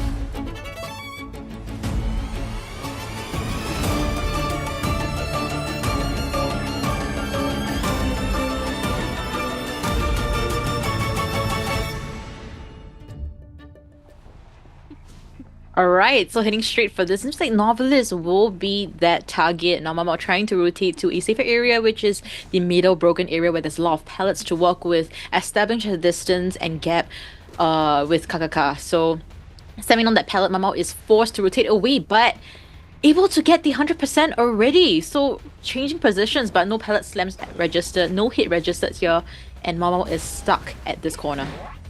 Ooh, wow, forcing the pallet drop to happen, and Mao still getting that 100% on that book. KKK already has his first survivor potentially down, and the Terror Shock does register, and not even 60 seconds, first down. Great start for Axis Waves' KKK, and now everyone is kind of forced to rotate. Mercenary is already making his way towards the back of the church just so he can position himself for this rescue. So great start for Axis Wave. Yes, absolutely great start. Now, Cypher's still being worked on very, very slow. I'm not sure whether a rescue here would be great because, okay, the rescue here can happen, but no double down, and if Novelist can force out a potential blink, that could be that could work out. All right, he made a misstep. So it seems like he couldn't teleport back. Yeah. He did not. So now we do see that Maum unable to create that much distance. I think maybe just forcing out the Tide Turner. They do have another Tide Turner to work with in Li Bao's side. But the Ciphers, they haven't worked on their last one just yet. 2 Ciphers about to pop. So that's something to commend on TE's side. They really make sure that, you know what, Ciphers are still prioritized. So in this position, Acrobat needs to pop a Cipher and make the rotation to go for this next rescue, while they do still have some resources available to them, and the blink being forced out. So Li Bao not in a good spot here. I don't think he's gonna try and force this rescue to happen anymore. Yeah, He couldn't also because there was still the shadow that's left behind the chair. Kakaka could just easily teleport over. So Kakaka made the right call to blink hit there, forcing another survivor to come for the rescue. Now, survivor progress is extremely slow. This is looking towards a potential 4K. But Novice able to fly to safety, unable to get the 100% just yet. Soon though, Namama. Oh my goodness! I actually thought that he was gonna go for that pallet slam, but that's quite unfortunate. Unable to use the book. Just the constant barrage of offense. At least the mercenary was healed up. They're coming into this mid game with 3 ciphers still remaining, so at least they're trying to keep their survivability about them. But this mid game could be another story because this is a full presence opera singer. Blink is still on cooldown here, while he's gonna have to decide if he's gonna chase after Libao or the postman. Seems like it will be the acrobat. So oh, this is gonna be tough though, because he doesn't have any blink, able to use his bomb to effectively get away from danger. Now Libao trying to kite out still, 3 more seconds to his next bomb, and Cypher is on a standstill. Yeah, Kakaka unable to use a blink just yet to down this acrobat unless he plays the mind games here. He's gonna try to go for another bomb, forcing it out. Gonna use the dash in to get Libao down. And unfortunately, they're still not working on their last cipher. They're still quite healthy, and unfortunately for the survivors, Libao is the one with a tide turner. So this next rescue could be a farm off hit onto Libao for him to stay on the rocket chair even more. Exactly, and wow, this is very, very tough because right now clearly the 4K 4 escape is not possible anymore. So what the T survivors can do is to tie things out and get the round point win. But even that seems very, very tough. Oh yeah. Now Yihua already using the elbow pad in this area. Cannot afford to hair shock here. Kakaka, wow, just farms off the hit right away just to negate the rescue from happening, or at least a rebound kite from happening. So last cipher is being worked on. They can go for the second rescue, but the rotation has to be strong on Yihua's side to make the approach. Wow, and just like putting so much pressure on Yihua that's playing the mercenary right now. Does have another elbow pad to work with, but I believe he wants to save this for end game, but he has alright, he's able to get that basic hit, still able to conserve that equipment. And Libao does have a ball to work with. Let's see how's it gonna be going. That's a blink. Yo, he was able to blink through the mercenary. Wow, just negating the body block. And just like that, second survivor out of the game. And Kakaka, pinpoint accuracy in his offense, Chocho. Yeah, very, very strong now. Yang will be the next line of target here. Will be able to pop that cipher, but he doesn't have anything to work with here. I believe does have a pallet, his little doggo, but other than that, it's very tough. Saving grace here, these last 2 ciphers are quite close. So I'm not sure if he's gonna switch or he's gonna continue on chasing down. He's checking if anyone's at this cipher, but he might actually this 93% cipher actually might move, but I think he spots out. No, not quite. I thought he saw the scratches on the floor. Seems like Postman's here. Gonna have to go for a dog bite. Gets the hit though through the pallet, and he does not have self-heal. This is what we talked about at the beginning, right? I was like, huh, no self-heal. Even in a four-man rank session, you won't see your teammates not bring self-heal. Maybe you don't see a 3, but you don't never see a no self-heal. So I think it could have been he forgot about it, you know, because it's so it's always happening, right? The self-heal. Yeah. So now saving grace is for this last pop to happen, for Mercenary to get healed up. Oh, but it seems like, is he gonna chair or is he actually just gonna... He might actually just chair. Let's wait and see. Yeah, he's gonna just go for a chair just to secure at least a 3-person elimination and avoid the tie from happening. So I'd say a good call on Kakaka's side, because he knows that, all right, let's not get too greedy here and try to go for the 4-person escape. I'm pretty sure he might already have an inkling that borrowed time is in the survivor's build, and Mercenary, well, 1 hit and he will be fallen. Mercenary actually using the elbow pad there. I thought he'd save it. Yeah. Huh. Interesting. Now he has the Tinnitus being popped out here by Kakaka, trying to find where that survivor is, but he knows that it's not here. The Tinnitus has already is not here. Wait, Kakaka, I think he might have missed the Tinnitus. He might have missed the Tinnitus on the top left-hand corner. He's got to go back now with the overextension here because the dungeon is already here. So he needs to down the mercenary away from the dungeon before he can even make his attempt. Does Kakaka know that the dungeon's here? Because Yihua could actually get the dungeon escape because Postman is about to expire. No one is here. No. Yeah. So now Yihua able to actually get the dungeon escape. But moral victory on TE side. At least they negated the 5-point game. But your victors, ladies and gentlemen, goes to AXIZ Wave. Yeah, congratulations to AXIZ for securing the COA8 first matchups win, and also against a Chinese mainland team, TE. So it was definitely not one-sided at all. We had BO1 and BO3 tying things out all the way, and in BO2 that was the deciding factor with that single clown pick, 4K. Yeah, it was incredible. I think we're going to see some MVPs on that side of the clown because that was the only 4K that we did witness. But we got to give it up to TE as well. Their survivors performed very well. And they still had a never say die attitude. And like you pointed out, Chocho, I think when it comes to the group stage, you want to at least negate any 5-point game. If there's still a chance, keep fighting. It's not over until like we calculate the points to see who's going to make it out of this group stage match. And I think it just shows that TE, one of the best teams out there, can still succumb to the pressure of any team, which is AXIZ. And AXIZ being the winners of the IJL December 2024 Autumn Championship definitely shows here in spades that they deserve that victory with how well they played it out. Yeah. They're definitely making a statement there that like Japanese division is definitely not one to be looked down on, and a division that you should be fearing. Yeah, and AXIZ Wave is really giving that kind of hope for the Japanese division side that there is a potential fighting chance coming into the later rounds. So AXIZ Wave did a great job. Congratulations once again for this win. And TE, they need to maybe tonight after this reflect on what could have been better.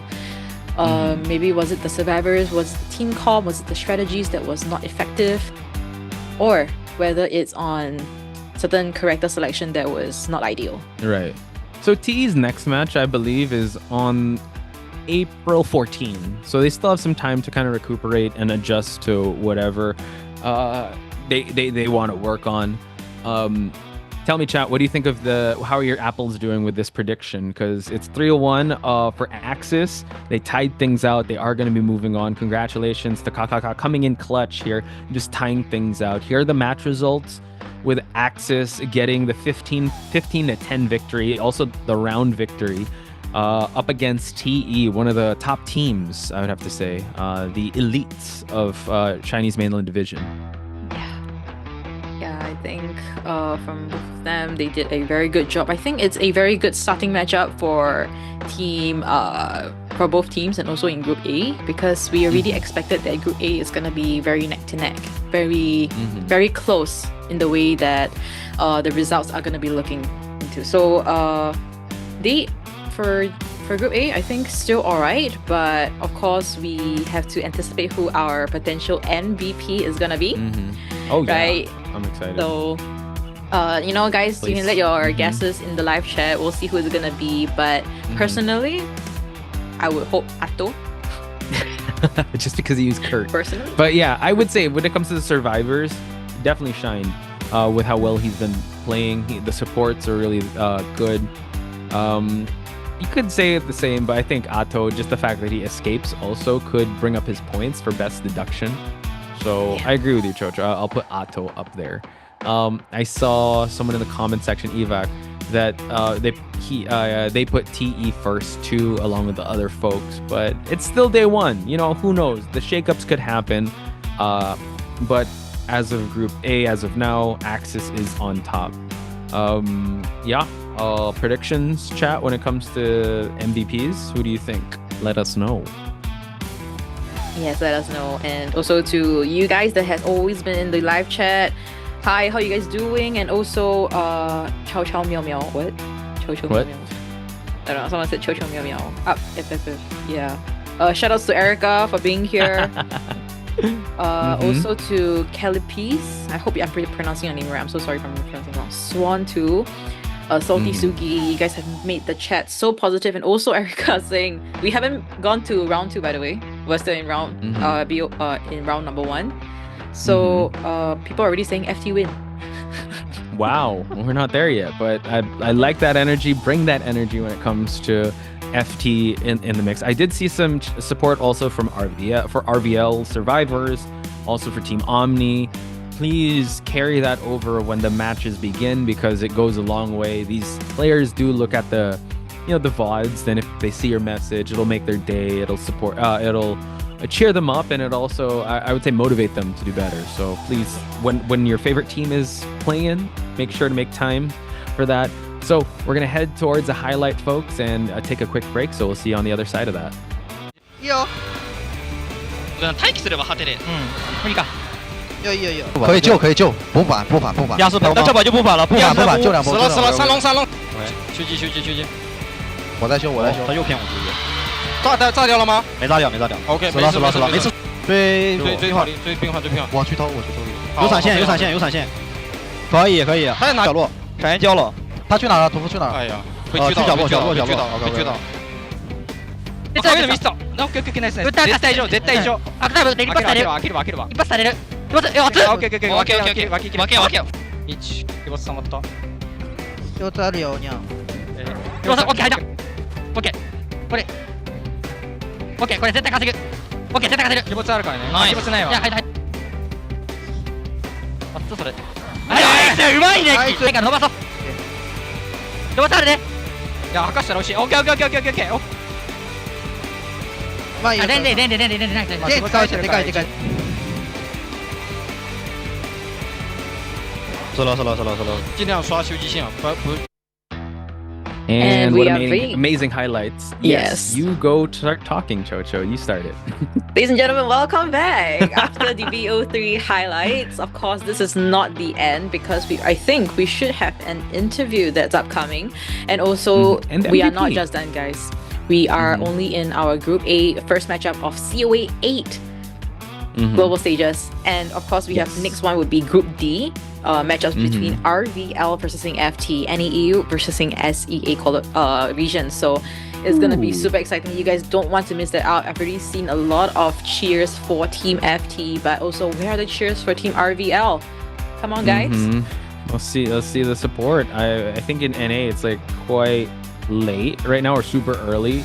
But we want to see some support from RVL as well in FT. Hey, Erica started a hashtag Kinilig kay Chocho. You know what Kilig is, by the way? It's Filipino. What? Erica. What? Kinilig. Kilig. It means like... Yeah, it means like, it's a feeling you get like if your crush like looks at you or compliments you and you get like kind of giddy. So I think Erica is like your #1 fan over there. So starting a hashtag for you, dude. She may be an egg. And was it you still remember that? You still remember that? I'm at the bottom of the breaking wheel. Oh no! Damn. I'm sorry, breaking wheel are the Erica. 3 brothers, and I'm the one at the bottom. Wow. Because you carry the team. I thought you'd be. Where would you want to be positioned in the Breaking Wheel brothers? What's up? What? No, you got the strong foundation. You're back. You're carrying the whole team. But here we have it. MVP Kakiri. Of course, look no further than the surprise clown in Chinatown. Whoa, bars. With this amazing performance here. Shout outs to Kakiri. Hopefully we see more surprise picks, and you definitely want to ban out his clown if he's going to bring it out. Yes. Always go with the unexpected and leave your opponents as confused as you are. That's how you go about doing it. And yeah, I'm not too sure. Also, just now I saw kind of chat about some meow meow thing. I don't know what's happening. But does it look like I'm a cat person? I guess so, right? Are you a cat person? I am. I'm truly a cat person. I'm like fully, like cat and me is like one. But my spirit animal is still Patrick Star, but still cat. Okay. So let's head towards the interview portion, ladies and gentlemen.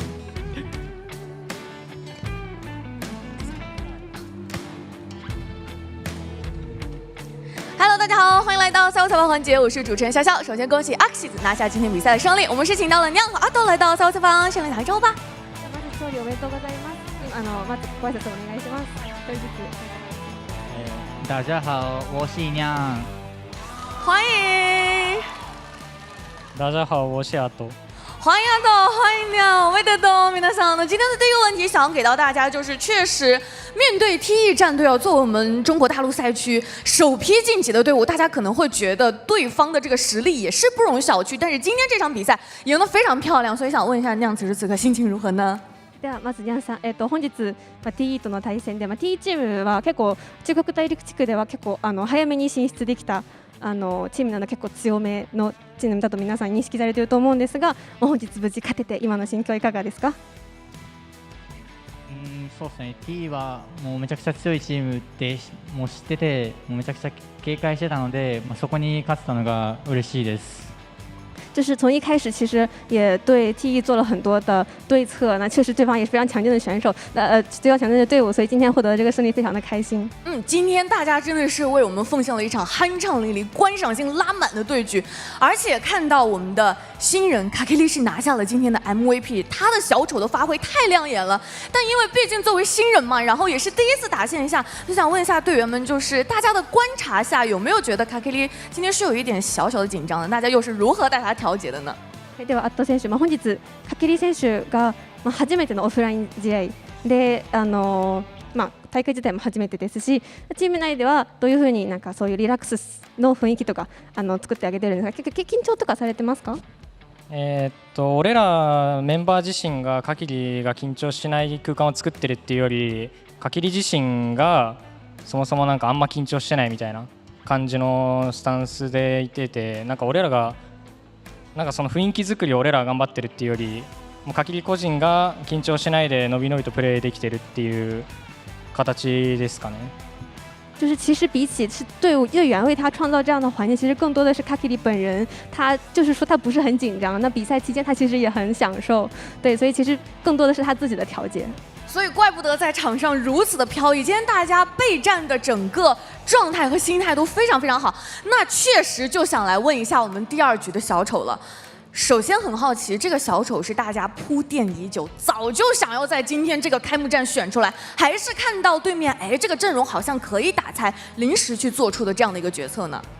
はい、では次の質問、今回カキリ選手のピエロが本当に素晴らしい試合を見せてきたと思うんですが、このピエロを出すのは、結構前々から対策してピックですか？それとも相手の編成を見てからのピックですか？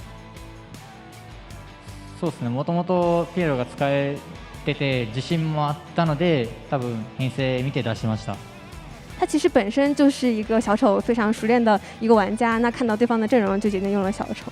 这个 S1 的小丑今天真的是让我们大开眼界，太帅了。那就想问一下我们求生者的队员们，在备战间看到这样的小丑发挥的如此亮眼，大家是一个什么样的状态？有没有那种 nice よかった那样特别可爱的反应呢？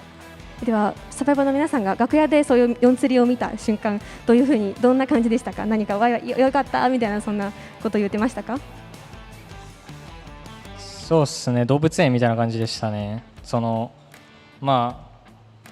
初陣でカキリが初プロになって初陣で4釣り持ってきたのがピエロっていう、いいスタートの切り方も取れたっていうのもあって、喜びですごいなんかみんな動物園みたいにはしゃいでましたね。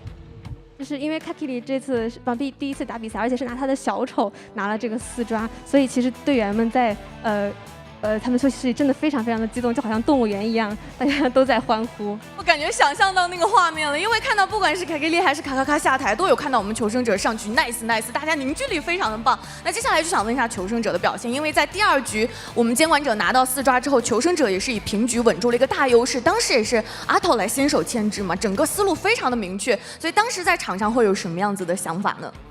第2試合がまずカキリ選手が4釣りを取って、その次のサバイバの試合では無事、分けも取れて、特にアット選手のチェイスがすごく素晴らしかったと思うんですが、自分の中ではどういうふうに考えてチェイスしていましたか？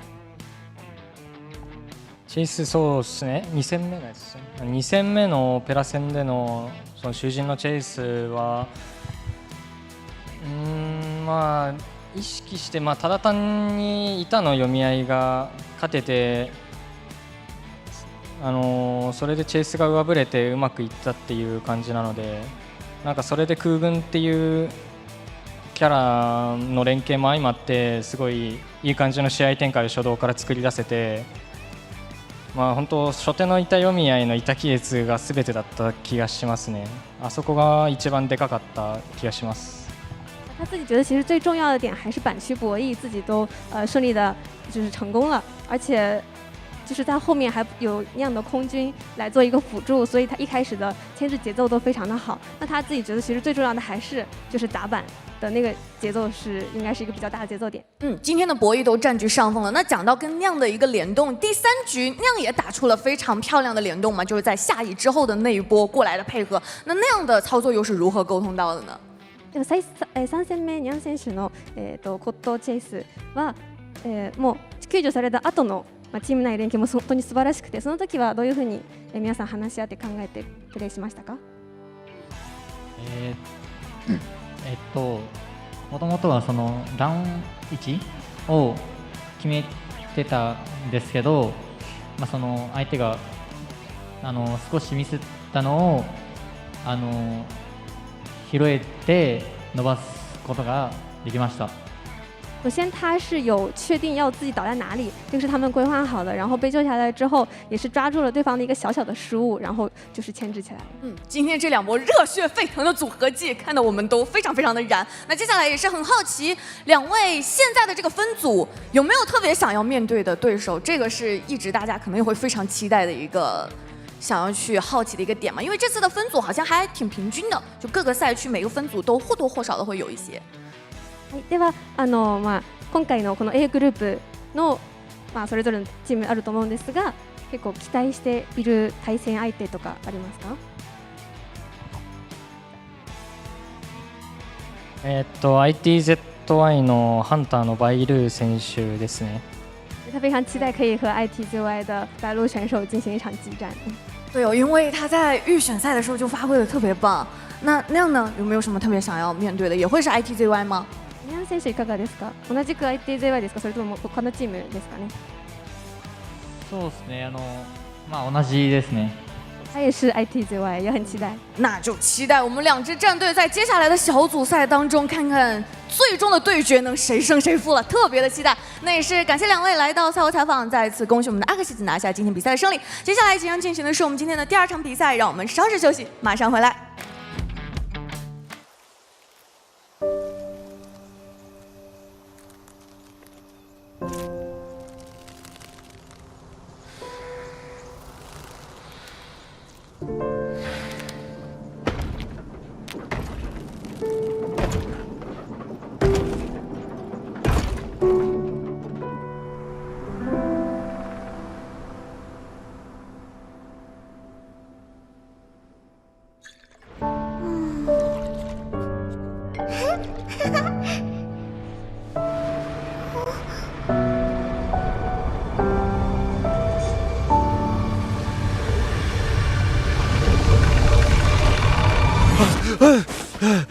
Where am I?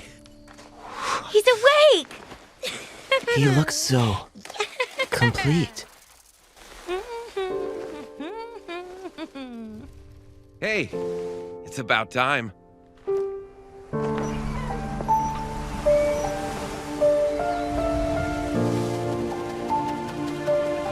Anyway, welcome to the gang. I've been wandering this wasteland with the team for a while. Most are out scouting while I document the mutated entities. It is relatively easy work. Seeing her fills me with both joy and fear. I must find a new path for her, because I know this wasteland is no paradise.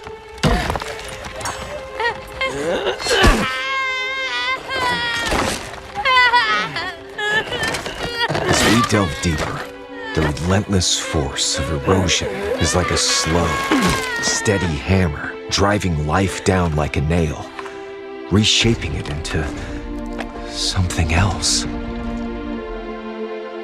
Guided by my companion, We reach a new area with far more strange entities than the outskirts. Our ailing frames can barely endure, yet none of us are willing to stop. I can't leave yet. The key to finding the way out might lie deeper within.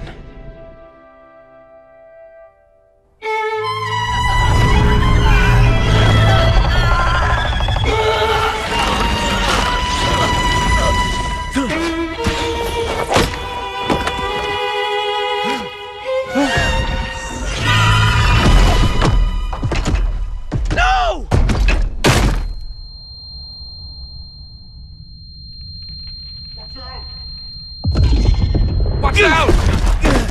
Huh?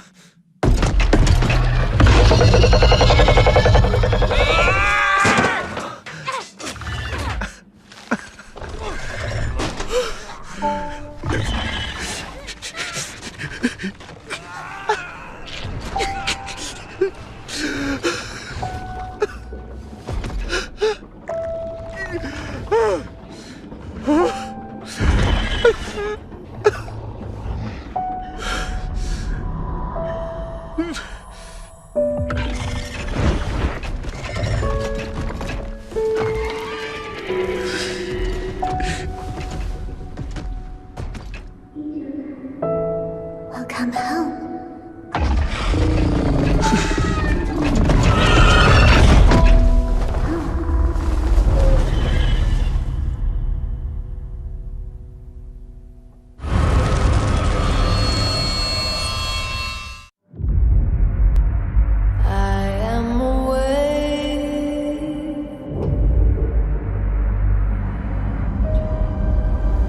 To carry myself further.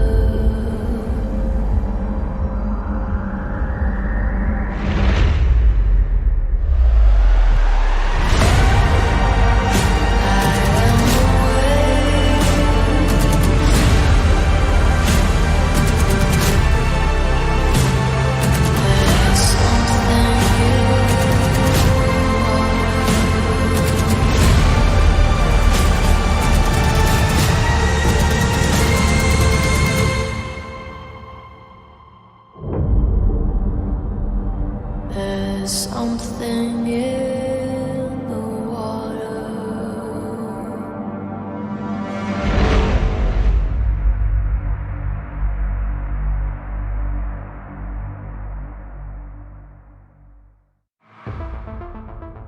Dear visitors, welcome to the Identity V Call of the Abyss 8 Global Qualifiers Grand Opening. Let's take a look at the details of this Global Qualifiers. Call of the Abyss 8 Global Qualifiers consists of 6 divisions: Chinese Mainland Division, Japan Division, Southeast Asia Division, Chinese Hong Kong Macau Taiwan Division, NAEU Division, and the South Korea Division. A total of 15 qualification places will be decided from the 6 divisions. They will join the 5 teams that have earned direct invitations to the Global Finals travel offline in April and assemble on the COAⅧ Global Finals stage to compete for the honorary title of the Identity V Global Champion. The Global Qualifiers will kick off with the Japan Division on February 21 and officially conclude on March 23 after the final qualifying places are determined in the Chinese Mainland Division. Except for 2 directly invited teams in the Chinese Mainland Division, the top 8 teams from the Ancient Passage will compete against 8 non-invited IVL teams to claim the remaining 7 global finals places. Except for 2 directly invited teams in the Japan Division, the top 5 teams from the Ancient Passage will compete against non-invited IJL teams vying for the remaining 3 places for the global finals. In Southeast Asia Division, except for 1 directly invited team, there will only be 1 remaining place for the global finals, and it will be determined through the SEA qualifiers. 2 places in NAEU Division, 1 place in South Korea Division, and 1 place in Chinese Hong Kong Macau Taiwan Division will all be determined by the divisional qualifiers. It's worth noting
神人的呼唤8总决赛小组赛，我是主持人潇潇。下面有请2支战队上台喊话。首先有请 AbyssⅧ 战队登台喊话。闺蜜，想不想跟我一起玩第5人格喵喵喵？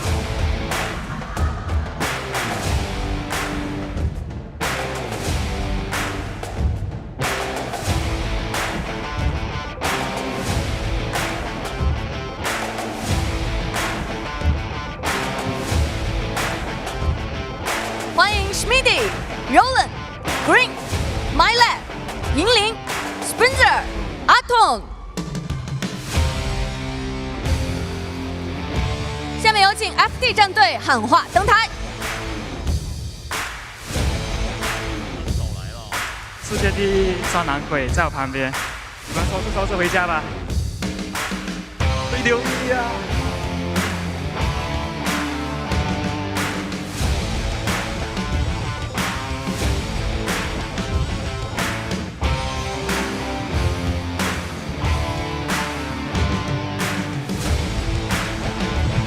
欢迎阿弟、Kuga、Mini Blue、Shadow、火源、鹤神、秒牌。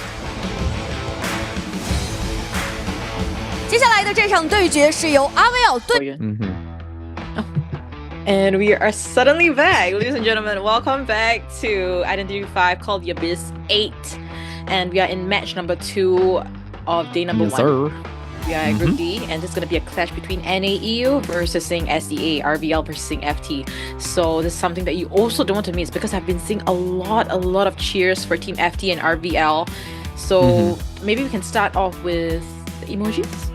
Yeah, sure. What would we put as... So FT, it means future, right? But it's a wolf that's there.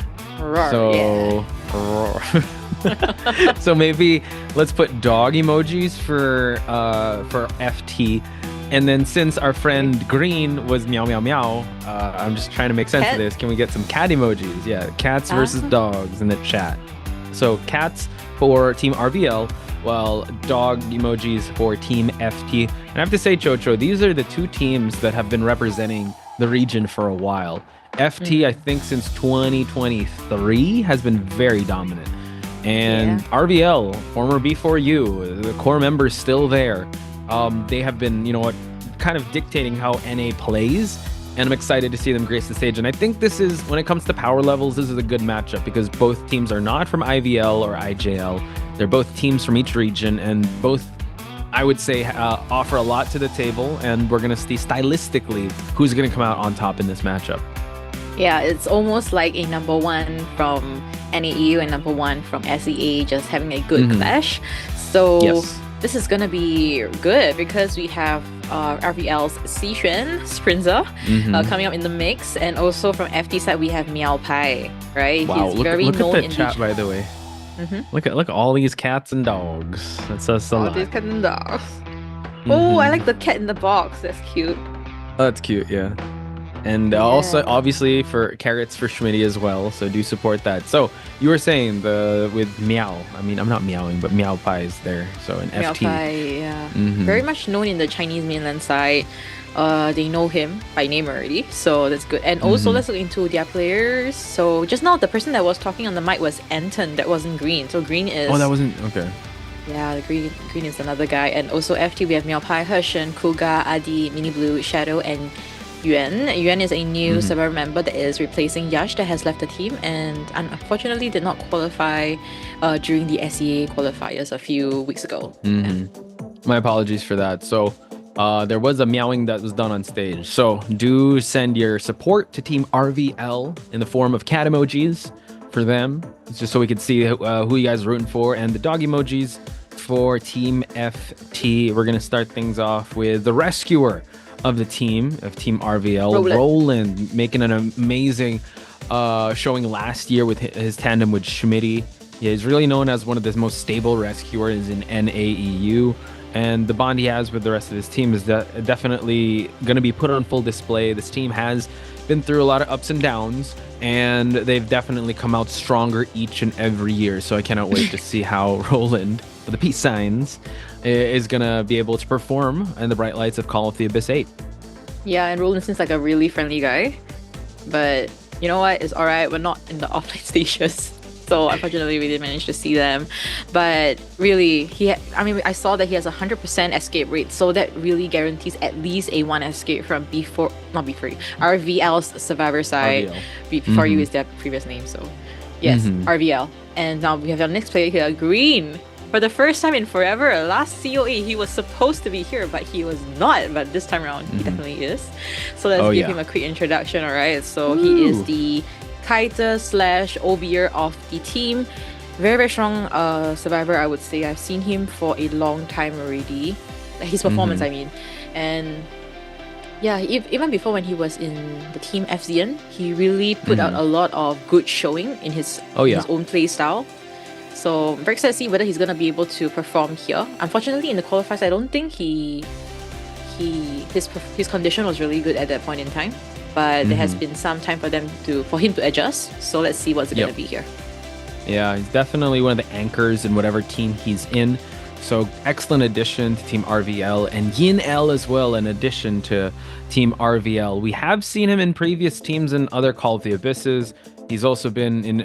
He's also played in Chinese mainland teams as well. So his addition adds definitely a lot of value to this team. As just a support character, he can also go on rescuing just in case. When it comes to team synergy, also him taking the first kite along with Green or Schmitty is definitely something that the Hunter player has to look out for.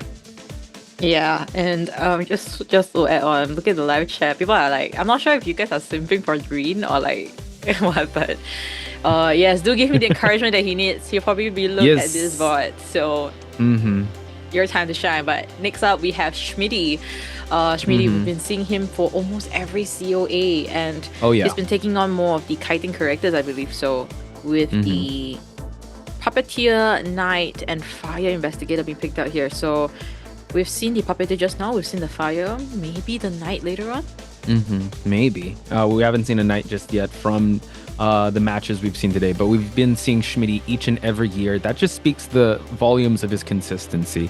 Him, Roland, have been always present when it comes to Call of the Abyss, when it comes to representing the NAEU region. And it's hard to stay on top, and I have to give Schmitty my dues and my respect, because being on top and staying on top consistently in an ever-growing region like NAEU is a tough call. So let's introduce the Hunter on the side of FT Hushin. Yeah, Hushin. They have 3 hunters, right? Hushin, Kuga, and Milfire. So really hard to predict who's going to come out. But in the previous COA, we did see how Hushin really performed very well. I believe he took out the Hermit and destroyed his opponents on stage. I think it was Moonlit River Park. Yeah, that was a good one. Yeah, he is very, very unexpected, but it seems like he is growing as an individual and also in terms of his gameplay, his style. So I'm glad that FT really gave him the opportunity to stand on the stage and see how he will fare against RVL survivors now. And Aaron. Yeah, Aaron. Yeah, shout outs to Aaron. Congratulations once again to RVL getting on this big stage. And, I also message Aaron sometimes and saying, hey, any words?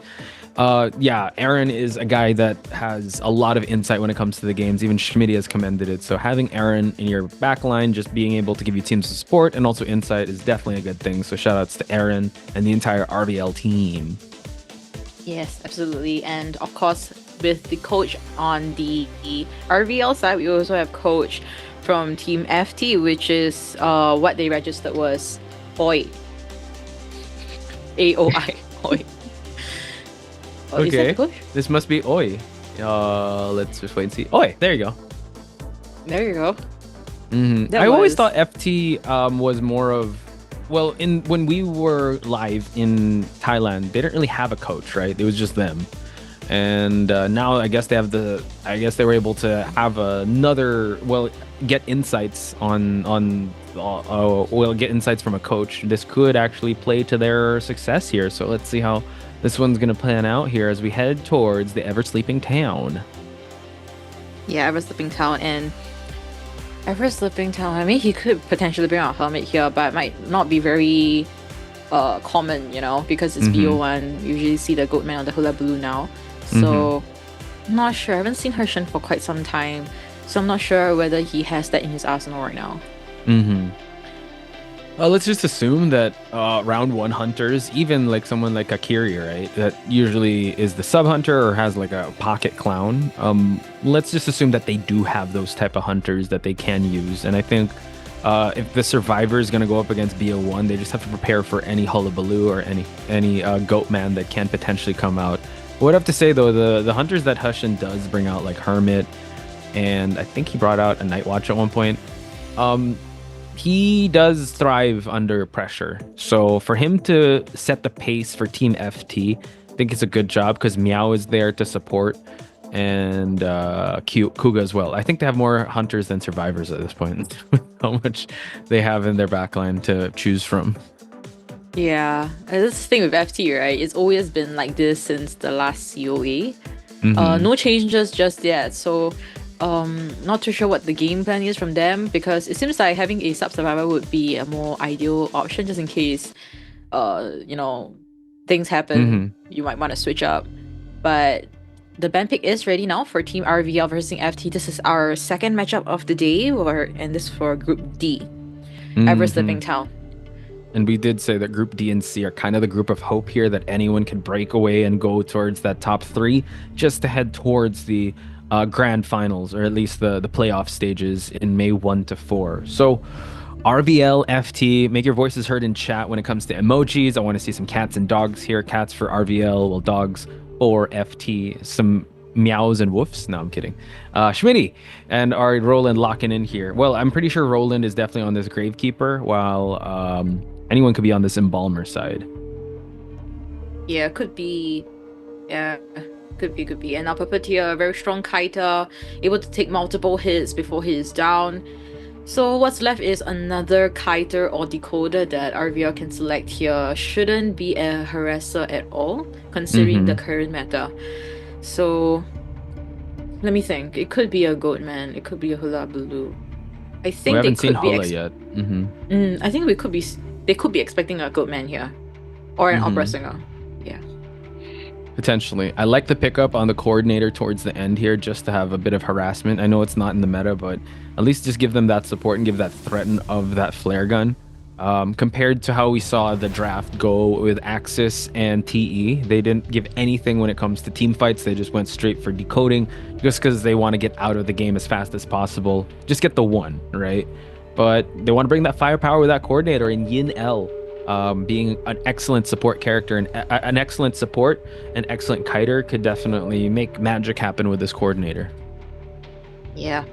And of course, to everyone that's joining us in chat right now, you might be curious why there's so much cat emojis. And dog emojis too.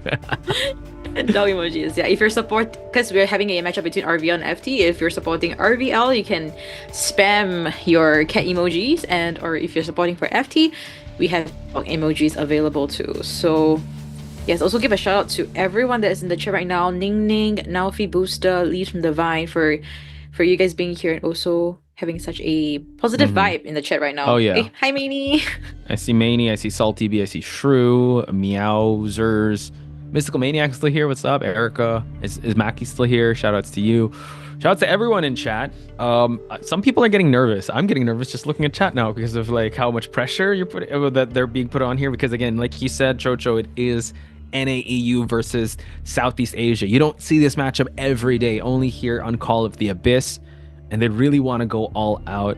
And it seems like we're going to see another Goatman, not going with the Hullabaloo. And Hushin, mechanically gifted in this game. I'm excited to see what he has to bring to the table when it comes to the Goatman. Yeah, and for our spawn locations, Gravekeeper will be spawning at the center, very standard. Puppeteer right below the Gravekeeper, coordinated the Geisha, and Embalmer right outside the graveyard. So Goatman have a couple of options in front of him. If he decides to chase the Gravekeeper, sure, why not? But then decoding outside would be super fast. So he really got to pick his poison carefully here. So RVL and FT's coach will probably be bowing to each other here, and we'll be seeing their personas very soon. Whoa. I think one of the... Yeah, that's a bow. That's respect. So... Looking at the persona traits here, it seems like, yeah, still going with the standard, just give the borrowed time to the rescuer, while abnormal, trump card, and detention is going to be on Hushin's. I think this might have been the build that Pepe wanted to bring, but he's bringing it on the Goat Man. Nonetheless, folks, we're about to have our first match between RVL and FT. That's Chocho and Potch Bias. We're your commentators for this match.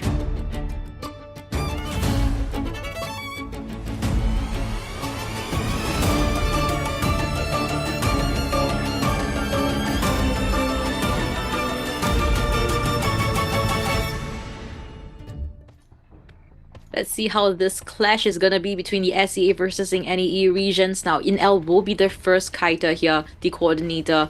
Hushin bringing the abnormal. Usually we do see the Goatman with the blink or the peeper, so this is relatively new, and a hit just registers easily. Wow. Early 30, not even 30 seconds, he was already registering a hit onto the coordinator, so might be forcing out the flare gun, waiting for the resentment to build up. He's already going to put a cage just so he can try to go for a drop down hit. YinL forced to go for the flare gun, but wow, he backstepped it. YinL's in trouble. He has to be able to kite this one out, unable to get the down, but that hit did register, so he is getting more presence now. Wow, huge misstep from Team RVL, and now Hushin is putting all that kill pressure onto InL. One more hit and InL will be down. Now Cypher's just not enough. 1 minute into the game and the hit does not register. Just the flywheel is preventing that from happening. Okay, nice swing and a miss, but that one will definitely land. So little unfortunate there. Quite expensive trade, I'd have to say, on YinL's side. He used the coordinator flare gun, and it didn't give him that stun that he needed. Again, that's the power of Goatman. He just zips away from the cage, and you don't have it anymore.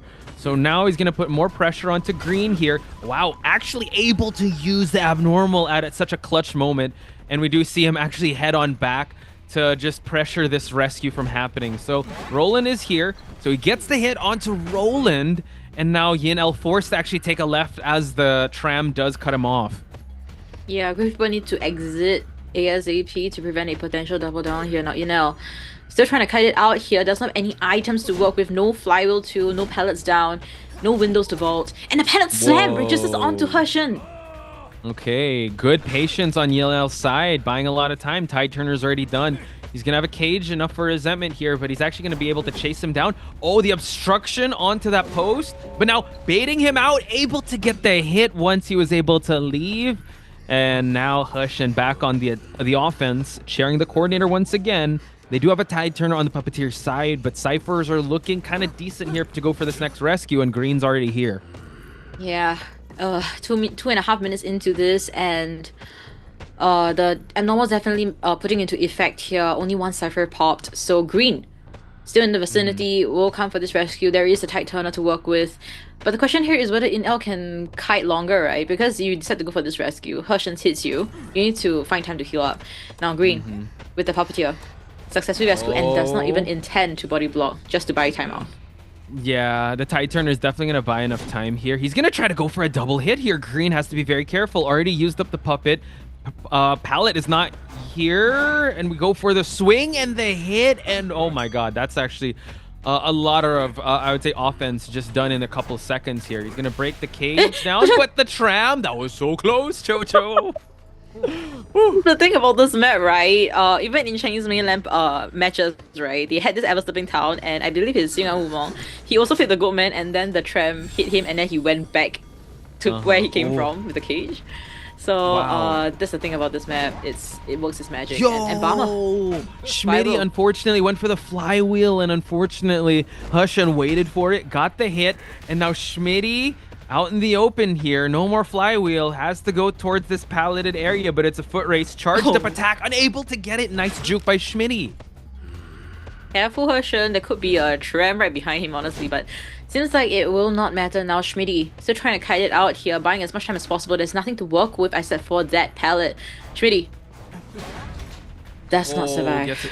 Gets the terror shock, but instantly he's gonna... Oh, I thought he was gonna use the coffin, but not quite. They do have their last Cypher already at 46%, and it's counting down. So I'd say, you know what, this is actually a pretty good a mid-game for RVL. They just need to be very careful here, because all of them are injured.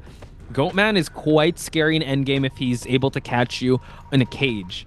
So he's just going to be able to farm a hit off Schmitty. They're already working on their second, a safety cipher here.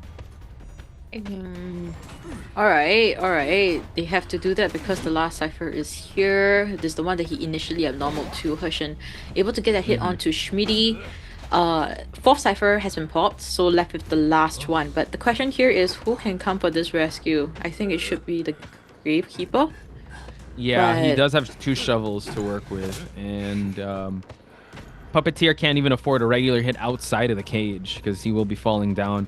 So interesting that, yeah, Hershen doubled down on like going for the teleport. I thought he'd use the abnormal at least one more time just to prolong it a little bit, but yeah, we are in this situation. Embalmer's in a tough spot. Roland's already on this way for this rescue, but he can get cut off just like that. So now forced to go for one entry onto this alleyway area as the last cipher, the backup cipher is being moved. But time's a ticking here. Seems like, I don't know if he's going to make it. Wow, another block off here. So Roland can't make this rescue happen in time. He breaks it though, and now he can actually go for the teleport. He goes for it, but Puppeteer, I think he will be able to kite out a little lot. Seems like he will not be able to. There's no flywheel to work with. Gravekeeper is trying to push that last cipher at the fake gate, but even if he pops, Goatman has potential. That's true, and he's just gonna chase Roland down, right? He's gonna go for another shovel here just to keep him off. But I mean, I think Hershen just putting the finishing touches here. Gets rid of him in shovel form, but there's another cage he has to worry about. No, not quite. Oh, there's the cage. Now going back and forth here. Final seconds, and Gravekeeper has fallen down, and Hershen has worked his way to a 5-point game to start off this matchup. Yeah, great stuff coming from Hershen. Because initially it looked like RVL's virus could potentially pop those ciphers, but the fact that Hershen was able to capitalize on certain missteps and also what should be prioritized, and ultimately allowing them to win. But think about RVL survivors, I would actually hope for them to maybe play a little bit more safely, get away from the cipher earlier rather than waiting for the teleport to happen, because they already know that the hunter changed their trade already. Yeah, I think after the first abnormal already has been used, he switched right away to teleport and kind of caught Schmitty off in the alleyway area. And I mean, you have to give it up to Yinel. The rebound kite was really good, but the way he was able to bait out the flare gun and just down him pretty early with, even though Coordinator does take a longer chair time, you didn't really, it paled in comparison because the cipher progress was always, I would say, a cipher behind because of that abnormal. So great stuff on Hershen's side. The lineup that they did bring to the table brought a bit of firepower and also some decoding progress because they didn't really have a dedicated rescuer to rescue the start. It was a coordinator that was eliminated at the start. So all things considered, Hershen starting off really well for Team FT. Yeah, and I think one thing to mention too, right? Hershen, the way he dodged the flare gun from the coordinator at the start, that is a highlight itself. That's a highlight itself, right? The fadeaway, just for him to like, all right, cage, the glass will save me. Yeah, it's amazing stuff. Now, maybe... Alright, so now we know that he can backtrack and then the thing will just hit onto the wall. It would be crazy if it keeps following you and it doesn't like keep it's just like you. It's gonna look so funny. Like it's like an endless portal until it's able to hit its mark. So I guess we now know. I think it does make sense too, because if you cage them outside and he flare guns you, it's gonna hit the cage and it's not gonna register. So you learn something new every day. So thank you, Hershen, for showing us that. I think it's kind of scary seeing Hershen in round 1, because usually we see him in round 2 or 3, right? But he goes meta now. That's quite scary. So shout outs to him and shout outs to Shush saying let's go. Shout outs to everyone. Do see up FFF with some emojis and a lot of support in the chat for both RVL and Team FT. Yeah, absolutely. Great stuff coming from Hershen. Great start actually for FT with this 5-point lead. And coming next, we will be seeing our Xixuan, RVL's Hunter, Sprinter, against FT Survivor. So it's also going to be a huge clash, right? Because we already know BO1 is going to be Hunter dominated all the way, right? If you get 4K, oh well, that's kind of expected. If you're able to tie things out as Survivors, great job. It's almost as a win already. So this is quite expected. And coming into second half, could be the same situation. I like to also bring up what Schmitty said in an interview. Usually, Sprinter is the one to be the anchor for the team to kind of steer the ship back in their direction. So coming into this match, yes, there's going to be pressure on his side to do the 4K, but we've seen him do that in previous matches and also with Chinese mainland teams and Japan division teams. So I think this is actually a good testing ground for him as well, especially coming into this meta where it's all Hunter dominated. Unfortunately, there's no Dongxuan, but at least we have Sprinter here. So yeah, we have Xixuan. How do you pronounce that again? Xixuan? XI. Okay. Xixuan. Xixuan. And what does that mean? Oh, I'm not good with the north, south, east, west in Chinese. It's like it's one of those north, directions south, east, it's different from the English direction, so I always get very confused. Okay, so he's the Dongxuan of that region then. Yes. Got it. And we're going to introduce the survivors of FG, starting out with Adi. If you guys have been following Abyss:̅ and have been following SEA, Adi has grown in front of our eyes to be an incredible kiter, an incredible support, and, you know, occasional rescuer. Really one of the anchors of this team. Yeah, really. Initially, I believe people were potentially like doubting him and stuff like that. But I think he's really made his statement already that he is that stable, he can do what it takes, and he deserves a spot in FT. And that's exactly what we're seeing here. We've been seeing also RD playing various characters like the Patient, Acrobat, and the Aeroplanist. So most of the kiting characters. Yeah. Kuga, the Hunter, playing the Survivor now. Yeah, I wanted to see your reaction. I was like, quite interesting. Is this Abyss:̅? This is the Abyss:̅ of Southeast Asia from Hunter. Transitioning to the Survivor. This is insane.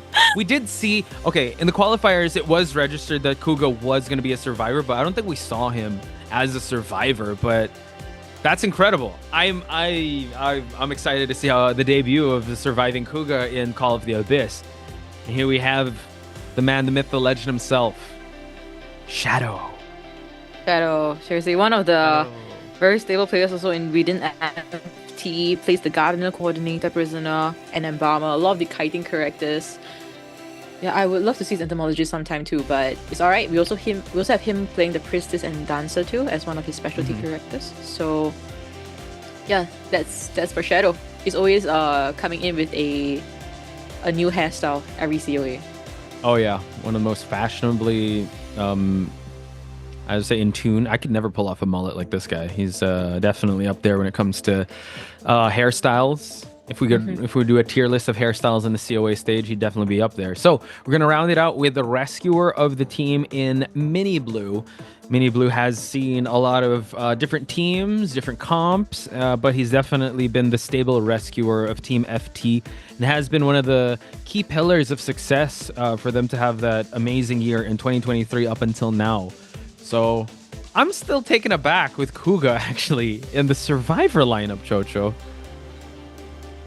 So that means it's Meow and Hudson. That's crazy. Yeah, I think a reason for this, right, is because after Yash left, then you know what, they had 3 hunters. They're like, you know what, let's have one of the hunters hop over and help the survivors out. Then they started training with this four men. And then Yuan is like a last-minute addition to be a sub player, so that just in case anything happens, at least they still have some insurance behind, right? Yuan. Okay. That does make sense. So now we're gonna give the camera to Sprinter himself, one of the strongest, if not the strongest hunter in the NAEU region. Definitely not one to look past, folks, because he is terrifying in whatever meta you put him in.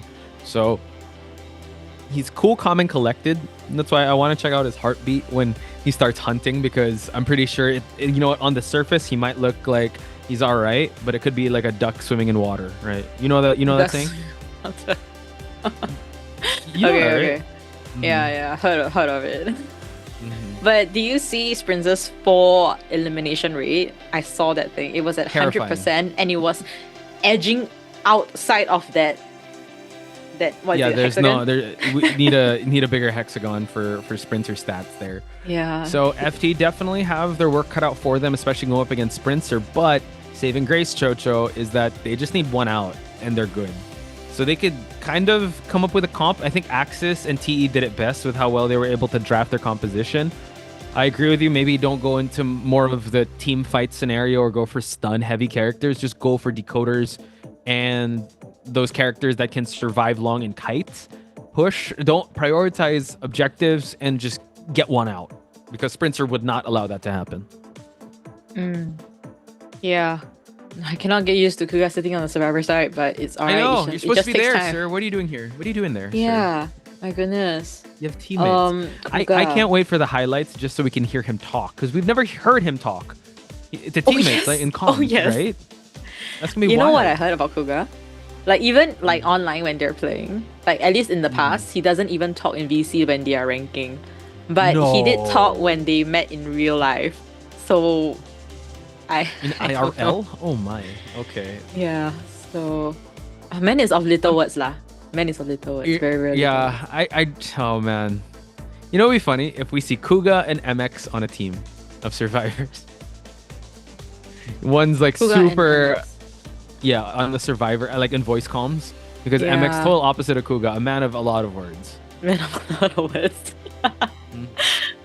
Yeah, I mean, there's a way to describe MX, yes. But very unfortunate that we don't see MX here.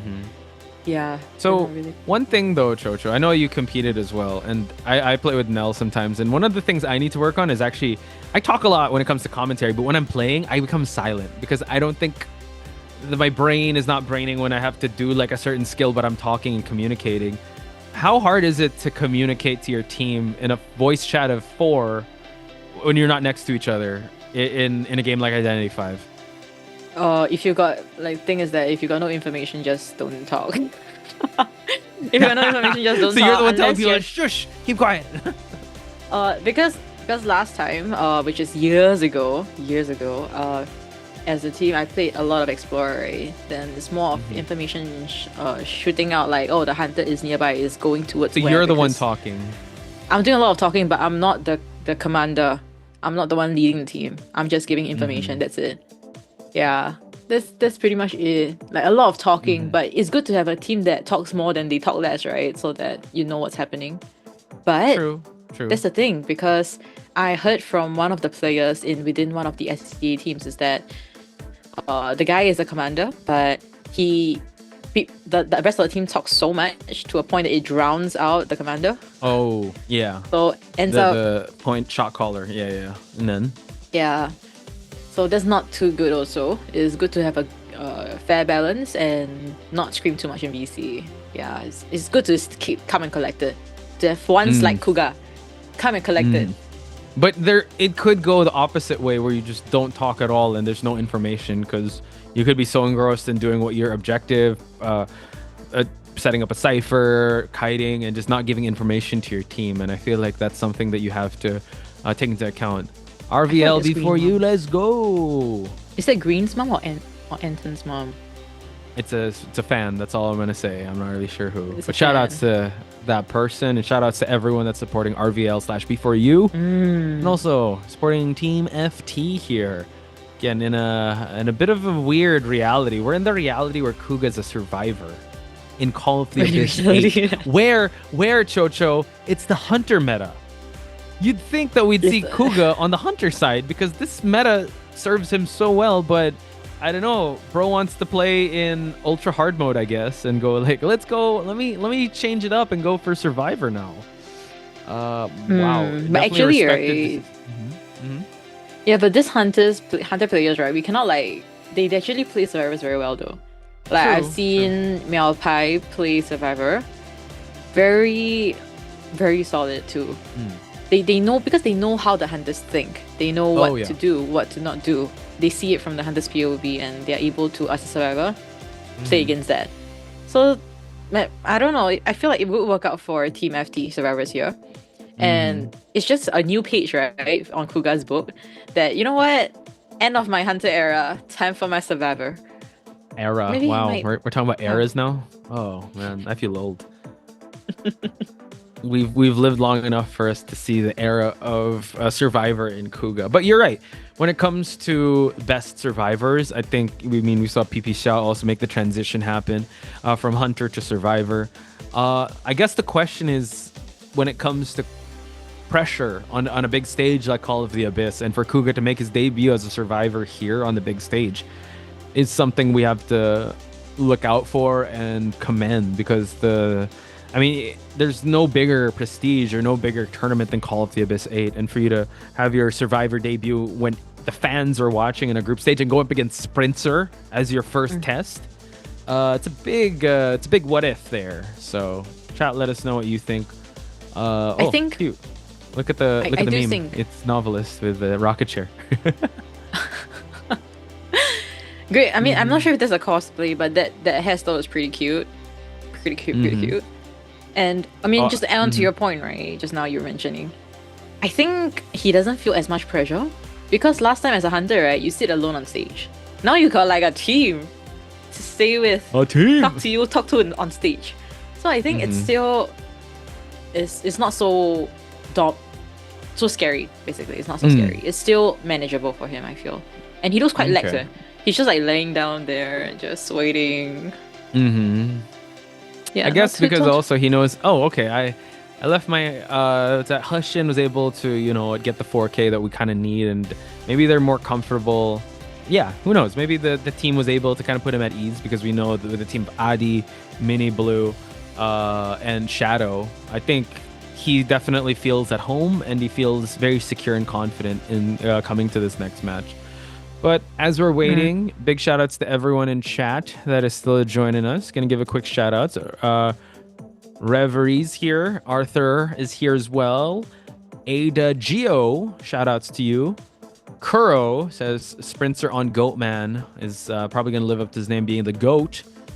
Maestro Chu. Oh, it's different from the other Chu. Yoru's still here. Shout outs to you guys. And let us know what your thoughts are on this matchup. It is Team FT that is leading 5-0, and Sprinter needs to even it out here coming into the second half. Yeah, and it's not impossible because we saw that his 4 elimination win rate is at 100%. We'll see if FT is gonna break it, or if Sprinter's gonna continue with his win streak. So the players are just getting, I'm not sure what's happening. It seems like there's some technical difficulties. I'm not sure whether it's with the phone, but but I'm looking at Kuga. He's just like, he's chilling, man. Mini Blue looks more nervous than Kuga. Maybe.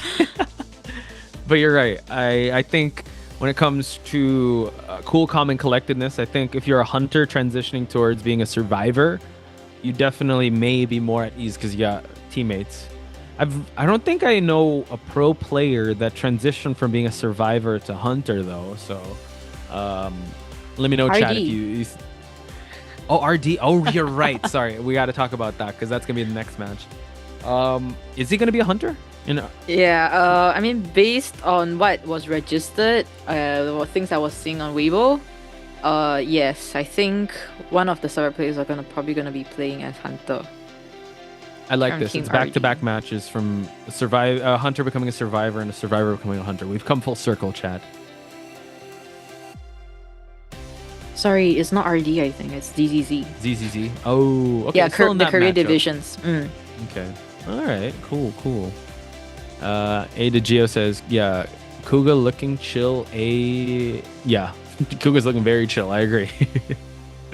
Because the weight is being distributed with 4 individuals rather than just him solo tanking the whole thing. Shout out to Hushin actually Yoru. did a great job. Sorry, I'm just reading in the chat here. Yoru says, of course, still here. Can't miss my GOAT Sprinter. Sprinter definitely is the GOAT when it comes to any EU, and he's going to bring out that GOAT man. We haven't seen a Hulla yet. A Hulla Baloo. Or it's always will been we see one? But it seems like Goatman is more popular compared to Hula Baloo. Maybe in terms of For now. The way they're cool with playing it and also game skill. The hunters are more confident with the Goatman rather than the Hula Baloo the map selection could also be a factor, including the Survivor team comp. Now, we will be starting the band pick phase finally for Team FT versus RVL in BO1 second half. So in the first half, as mentioned, the FT's Hunter, Hershen, got a 5-point lead, 4K. So now we'll see if RVL Sprinter is able to give that punch right back. Yeah, and we have seen him in the qualifiers use both Hullabaloo and Goatman, so he could play either.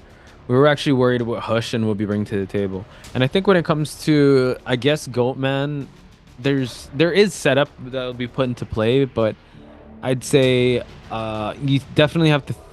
the early game is going to be a little tougher for Hullabaloo because you need to build up that presence. So immediately locking in with a first officer and a priestess. Priestess has been making her way into the mix, but usually around 2 or 3. So giving it up to the global bans here for Team FT. Look at Shadow, big yawn here. Big, he's cool, calm, and collected for this matchup.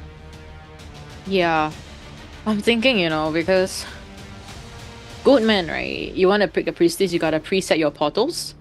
That will work, but other than that, it's gonna be very difficult against the Goatman. So the priestess pick here is quite interesting. We'll see the potential setup maybe.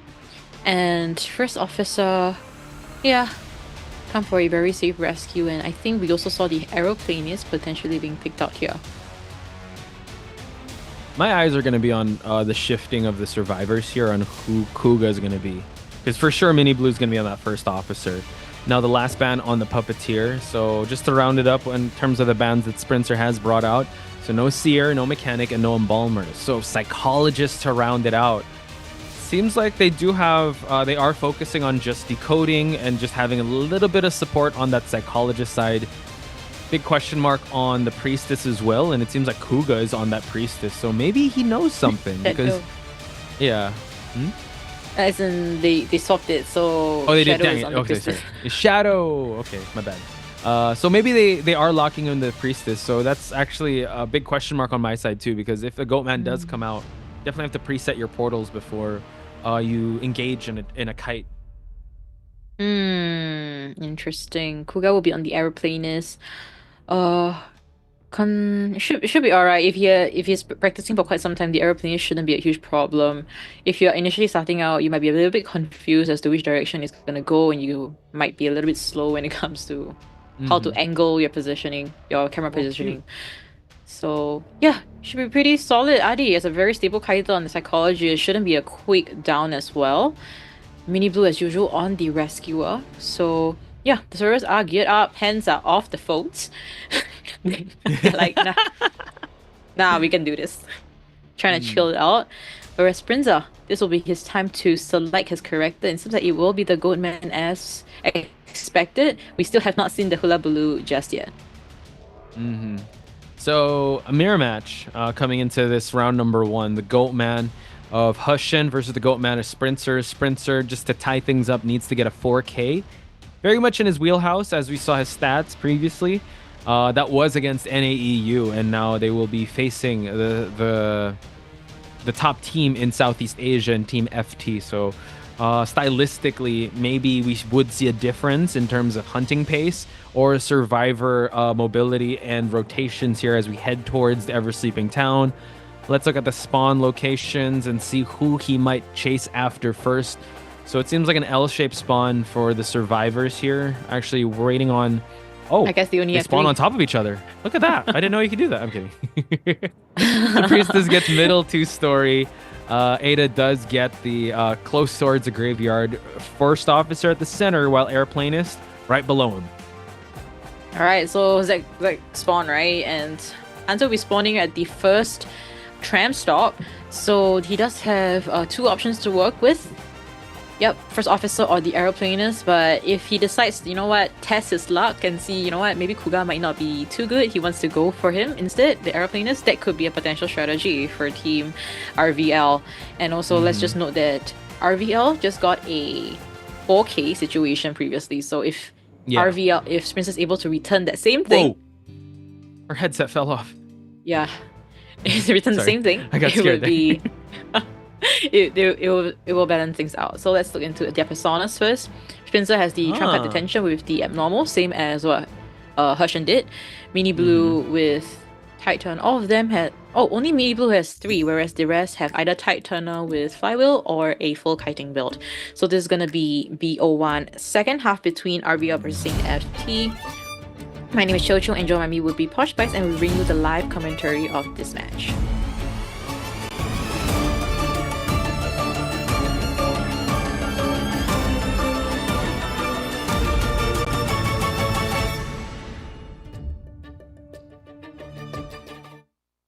The GOAT of NAEU, Sprinter on the GOAT man himself.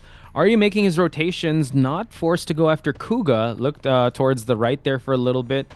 Seems like he might be baiting out some activity here, but actually forcing out Kuga to try and go for a decode. But it seems like he will be going after the airplanist after all. So, debut of Kuga as a survivor. This could be something to look forward to, Chocho. I am absolutely excited to see how Kuga is going to kite this out. Now, Sprinter able to put that first cage. Kuga making use of his Jackpack to negate the first potential swing. Now, able to negate the second one too. And the cage disappears. Oh, yeah, forcing out another cage. So, I would say Kuga, good start for now. We do know that Goatman is notorious for getting early downs here. But Cypher progress not looking too healthy. And now Kuga might be forced to go for another Jetpack here. Forcing a little bit of movement, a little bit of activity here, chasing back after him. Does he have any more to work with? He goes for the flywheel to escape the clutches, Chocho. Crazy kite by Kuga. I think if it's able to negate this one, alright, able to slam that down, there's no blink, so Kuga could be predicting that too. And now the trap blocks Sprinter's way, and the kite just prolongs. Another jetpack. That's the last jetpack. Kuga able to survive it. Oh my god, another cage kite here. So unable to get the hit. He might actually force out an uncaged hit, meaning he won't fall down just yet. Sprinter waiting for more resentment to come out, but Kuga continue on here. Out in the open, no more jetpacks to work with. He's just going to fall in the corner here if he tries to, but what an amazing start. We do have to see the global portal has already been set up. First Cypher has already been popped. Now we see all of them actually having Tide Turner, so anyone can get a rescue here. Wow. Might be my first time seeing all 4 Tide Turners, but I guess they are playing it safe. Playing it safe just in case any of them get caught off. So we only have the first officer with 3, so let's see how's it gonna be. Mini Blue's coming for the rescue. Cypher's not too bad. Let's see. Mini Blue. Oh, gets the hit. Nice rescue. Rocks the pocket watch once again, but this allows Kuga to make his way towards the global portal. Oh, but no, actually going to go straight towards the copying portal here. He might get cut off here. The tram is actually here. He's going to wait for the right possible moment, but he was able to go back and forth. But no, he went back. And now the airplane actually gets hit. No way. Sprinter with his accurate cage. Cage is there. He was able to stop that long portal from happening, destroying it, and ultimately just destroying the plan that the FT survivors had initially. So now forced to come for, I think, the second rescue here. Yeah, but you gotta look at the Cypher progress, Chocho. It's actually, they're doing a really good job. They're working on their last Cypher already. They can go for a rescue as long as they have Tide Turner, which all of them do. So I would have to say, great job. Great start on Kuga's side for them to get a strong mid game for them to at least threaten a tie situation here. Cleans up the portal, gets a cage, gets the hit onto the priestess. So this allows Kuga just to establish a little more distance. Yeah, Kuga able to break all ankles trying to cut it out, but it doesn't have anything to work with. We'll be getting that hit, that last hit. We'll see if it will be enough. I don't think there's any harassers nearby or anybody that's gonna be touching him. Yeah, not quite, but Chocho, a 3-person end game if they're able to pop this Cypher, but no, goes for the teleport right away, gonna force, actually no, everyone's here, so they're gonna double decode the Cypher, they pop it right away, and now the exit strategy onto that priestess. Adi trying to push for that gate, but Sprinter's here. We do see a rock onto the pocket watch here, so Adi might be the forced sacrificial lamb in this final seconds, but gets the pallet slam. Wow, amazing reaction coming from Adi. Able to get that pallet slam and kite out the cage. So now the second cage has been registered. Let's see if Adi is able to survive. And unfortunately, the terror shock connects. But the other exit gate is opening, forcing Sprinter to go for a chair here. And just like that, Chocho, Team FT with a debuting Kuga get a tie off Sprinter on his Goatman. Holy smokes. Yeah, and just really breaking that 4 elimination, 100% win rate that RVL Sprinter had. So amazing stuff coming from Team FT. What a strong start. Yeah, I would have to say, I think it all started with how Kuga was able to handle that excellent first kite. Trading some resources here and there, but towards the end, you kind of saw a little bit of a glimpse of the plan, bring that Priestess into play. But break it down for me, Chocho. How'd you like the Survivor team going up against Goatman? They did an excellent job. And I think the conclusion there is don't chase Kuga. Yeah. Like, we saw how he did. Even though it seemed like it was kind of messy here and there, but the thing is that it worked out. It worked out. And also, his flywheels are very, very accurate. He was able to look through all the kind of cages that Sprinter was trying to put, and also preemptively moved backwards when he saw that Sprinter was going to set that cage up. So I think when it comes to attention to detail, I think Kuga really did all that he could there. Yeah, I guess that's a lesson for everyone that will be going up against Team FT. Kuga not shy away from any kiting opportunities with that aeroplanist. All the rockets or the jetpacks really paid well there. I think it would have been crazy if he was able to get towards that long portal, and we would have, I don't know if we would have seen more than just a tie of that, but it would definitely buy more time. And this is not against any other hunter. This is up against Sprinter, folks. And Sprinter has been known as the 4K round 1. This is his meta, one of the GOATs of NAEU. For them to get a 2-person escape is really strong for them to for this whole group stage for Team FT. Yeah, and also FT was able to get a tie situation in BO1. That is already a win for FT survivors. And also, just to add on, Hershen with that 4K. So total 7-2 situation here, 5-point lead. Looking at our stats, we have Kuga with 115 seconds of containment time. Might be the longest containment time that we are seeing of today. Ooh, Otto, sit down. Kuga is here just to kind of combat you when it comes to Survivor MVP. But yeah, I think we're already in this reality where Kuga is a survivor. We have to look out for him, and we definitely have to put respect in his name because there were no match data when it came down to his results. He's a kiter. He knows how, I guess, it does make sense with how well he performed because he knows the limitations and the strengths of the hunter. So he knows, all right, the cooldown's happening for Goatman here. I need to be in this position. I know the mind game. Yeah, so I guess that makes a good survivor for you to be a hunter first. Yeah, someone said in chat, Malaysia bully. You know what that means. Let's go. Yeah. Let's go, Rennie. Yeah, Kuga, crazy stuff coming from Team FT. I think as of now, they are a full Malaysian team, is it? Yeah, I think so. Since the departure of Panda, since now he's in Team Sky, which you guys can also anticipate from Group B. Yeah, I think it's a full Malaysian team now. So Malaysia bully, yes. Yes. Oh, I think Nell might put up another challenge if FT gets the top 8. They might he might shave his head or like dye his hair a certain color. Wait for Nell to do that. I don't know if you're gonna do anything like that because you dyed your hair pink. Oh, I cannot dye anymore. I mean, I cannot bleach anymore. My hair is literally gonna fall apart. Please don't dye, Chocho. First and foremost, but don't bleach your hair. Okay. But are you gonna be doing any of that when it comes to FT representing? If they make it a top 8, what are you gonna do? We shall let Nell decide, and then Nell let me know. For those of you that joined us last year, we did a little. Well, they did. I didn't join them, but Chocho dyed her hair pink in support. I thought you should dye it green because that's FT. And Nell shaved his head for them. So green haired Chocho. Erica's gonna turn you to an egg again. I'm pretty sure. I'm not sure. I don't really like the green hair. I don't know. You can make it work. I'm pretty sure. I don't know. I don't know anything about hair, to be honest. Alright.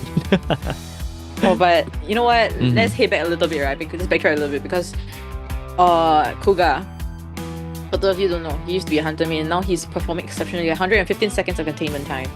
But you know what, guys? We'll talk more about Kuga right after this highlight, so sit back and let's enjoy it. Okay. Go.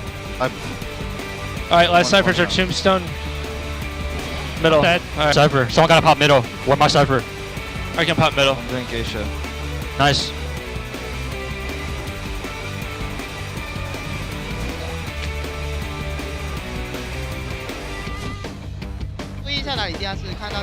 地下室在独栋，地下室在独栋。可以，你去死独栋，死独栋最里面，死独栋最里面。压到！我来了，我来住了，平举。可以，夾瓜住一點啊，夾瓜住一點。What the hell？沒事，夾。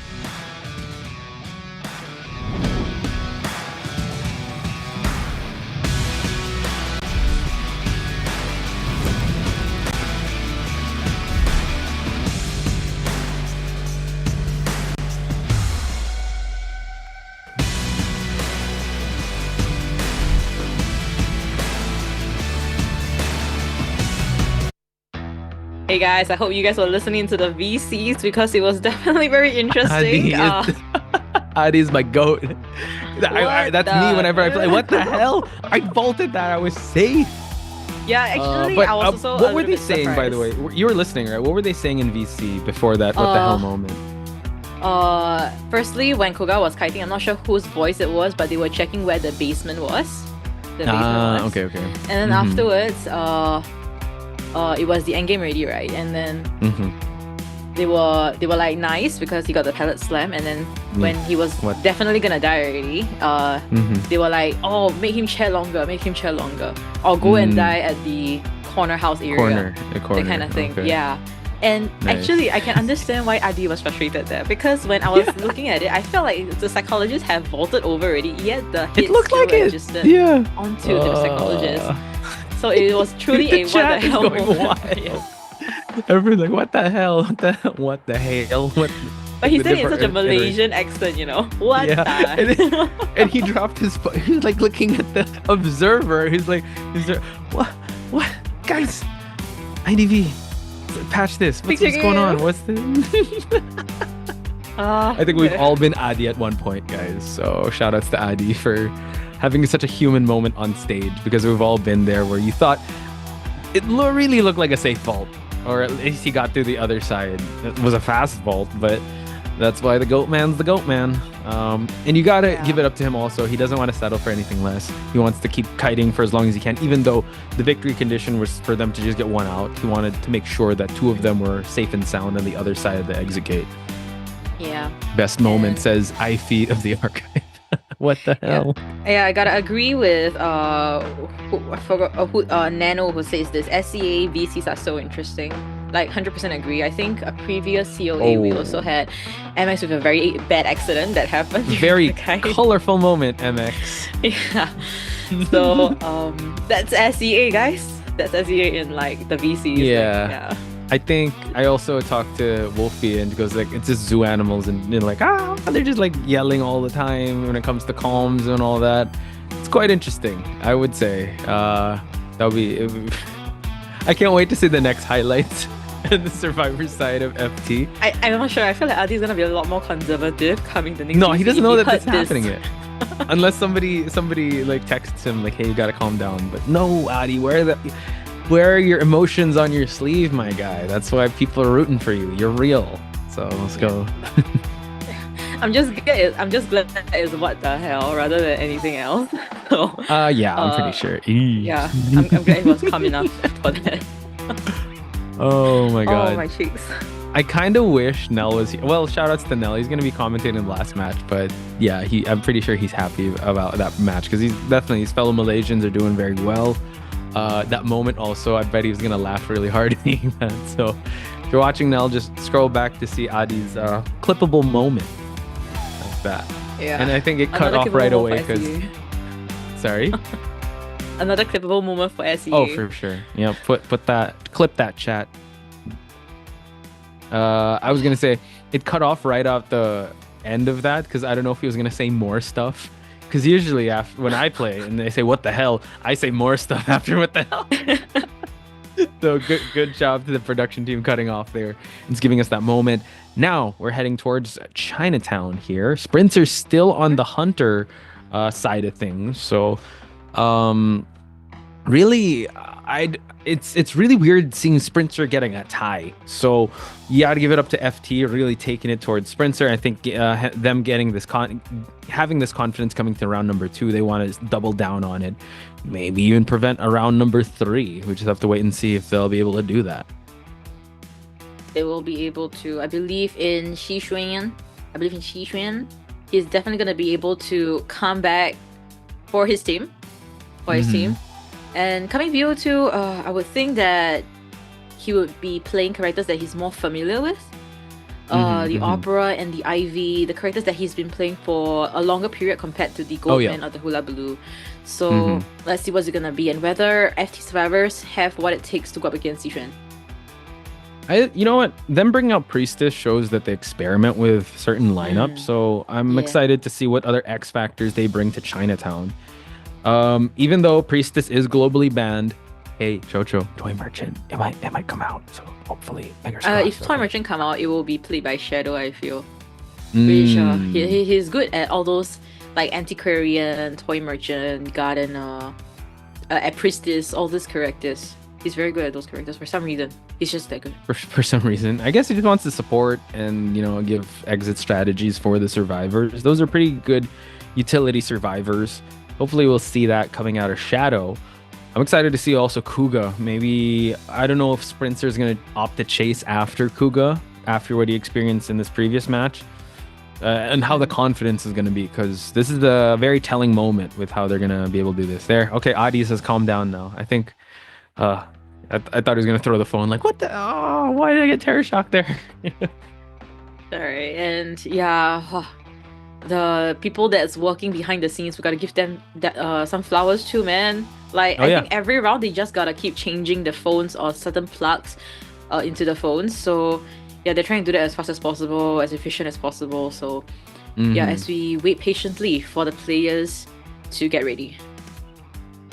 Yeah, shout outs to the people in the back in the prod, and also for everyone like running the scenes behind the scenes. I know us casters are when they're kind of talking, but there's a lot of chaos going behind the scenes. So be kind to your production folks and be kind to the people that are running the tournaments in the back, because it's not an easy job putting up like really good tournament standard conditions for these players. So again, it's Call of the Abyss. This is the gold standard of what you want to be, or where you want to be when it comes to your Identity 5 competition. And yeah, nothing but the best for these two players, or for these two teams. Exactly. And also do show your support in the live chat. If you're supporting for Team RVL, do throw in some cat emojis. And if you're supporting Team FT, do throw in some dog emojis. Yeah. Cat in the box and wolves. At one point, everyone was like meowing and woofing in the chat. So I guess it's like that's a cat fight. Yeah, cat dog, it's like cat they're dog. just fighting. Yeah. So you're a cat person, so you're not a dog person, Chocho. I used you're to more be, but what happened? After I saw like this British short hair, that breed, like I fell in love and I never fell out of it. Whoa. Okay. But okay, in Singapore, I don't see cats go for walks. So cats are mainly indoor pets, because I see indoor pets usually. Like they just let them roam freely. Yeah, depending on the personality of the cats. Cats are quite independent. Yeah, Like, they are. They just chill. You just give them a litter box. Sometimes, like one of my friends, like the cat leaves for like a while and then comes back from God knows where, and it's like the cat went to work or something. So they're strong independents. Be nice to your cats, folks. But I gotta say, I'm kind of a dog person. It's all right. Dogs are cute all too. right. I like the corgis. Corgis, they're so cute. They have funny butts when they get excited. Absolutely. Yeah, it seems like there is a lot of support for Team RVL. I do see a lot of cat emojis. Wow. So yeah, Right, I mean, RVL. Go. I mean, RVL needs all the support that they need now, right? Because yeah. FT is leading by a whole match point win, and RVL is still slightly lacking behind. So let's see what the ban pick is going to be for Team FT versus RVL. We have the Hula Blue being banned out here. So either an opera singer or an IV pick for Sprinter. Now, like we pointed out too, Spencer is more in tune with the Ivy and the opera singer, so maybe that's what he needs to do, because Hullabaloo and Goatman are quite new. So if you go back to his roots, or like other hunters that he has found success in before, maybe that could be the keys to success here. But knowing that, FT has definitely already scouted out and studied the matchup to go up against either of those two hunters. Bring first out the Mercenary and Coordinator. So two top tier picks, I would have to say. So they could be priming themselves to like secure the victory here in round number 2. Oh, it seems like a Fire Investigator would be picked here to block out or gain that distance that teammates need. So yeah, great pick here coming from Team FT side. Maybe they do want to potentially capitalize on a potential decoder here. That would be good, because the Mercenaries are slow decoder and Coordinator. If someone's chat, then Let's see, her Prisoner decoder also slows down a lot. Yeah, Prisoner would be good here, actually. Oh, darn it. Spencer heard us. Composer, What maybe? about a Kurt? Mechanic Embalmer. is Embalmer. Oh, okay. So they're just kind of going for a safe strategy, but you bring a good point. Decoding's not going to be as fast, so Spencer can does have time to set up himself and kind of cook a little bit with how he's going to approach this matchup. Seems like Kuga's on the Fire Investigator, so he's really for these new types of survivors that have these new mechanics that are brought to the table, have those balloons to work with just for setup, and also for him to be able to transition towards a different spot. So now the question is if Spencer's going to go with Opera Singer or Ivy. It's just a huge question mark at this point in time, but he does have time to think about it still. But from the side of survivors, right, if it's gonna be Opera Singer, yeah, you do have the distance, you have the coffin to work with and the gun, but I think an Ivy pick here might be good. An Ivy pick here. Yeah, Ivy will be good here. Yeah, I guess I agree too, because Spencer, known for his Dream Witch, really knows the ins and outs of how to use the Shadow, and he just has to be very, I would say, mindful of the areas of where he sets up the tombs, the awestrucken areas, and put that to bed, because we are going to go with the Opera Singer and not go with the Ivy. So again, this is a very fast, very outpacing types play style that he wants to bring to the table. He can catch up with literally anyone, so he just has to make sure that all the dashes, all his cooldowns are in check, and make sure he gets the downs when he needs it. Yeah, should be the case. Spencer, no doubt that he will do exceptionally well, but I think today we also saw various unfortunate situations with the Opera Singer at Chinatown. Remember the Prisoner getting kiting the Opera Singer really well, and then the Coordinator gun afterwards. So let's see how Spencer is gonna be doing here, whether his condition today is good, because it seems like he really needs to break a leg here going against Team FT survivors, as they seem to be very stable in their playstyle today.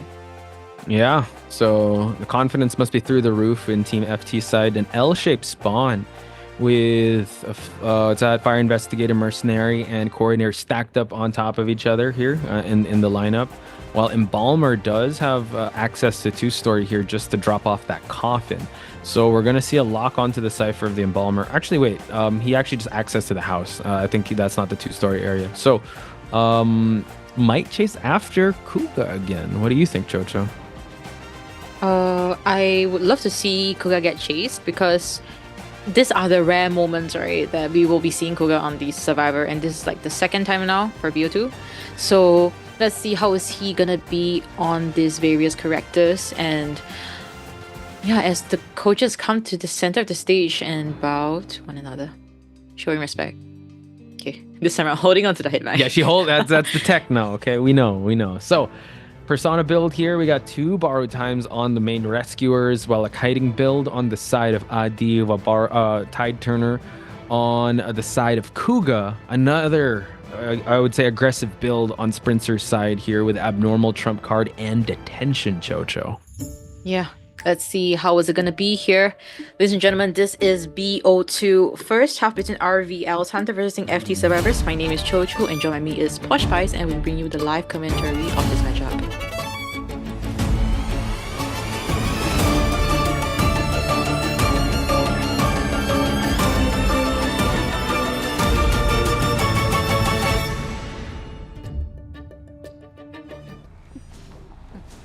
Not wasting any time here, Sprinter already on the chase for Kuga, as Kuga has already made his way towards the center of this map, and now cutting him off, immediately putting down one of the balloons here and just forcing out the cooldowns from Sprinter. Gonna use this windowed area, forcing Sprinter to exit the shadow form.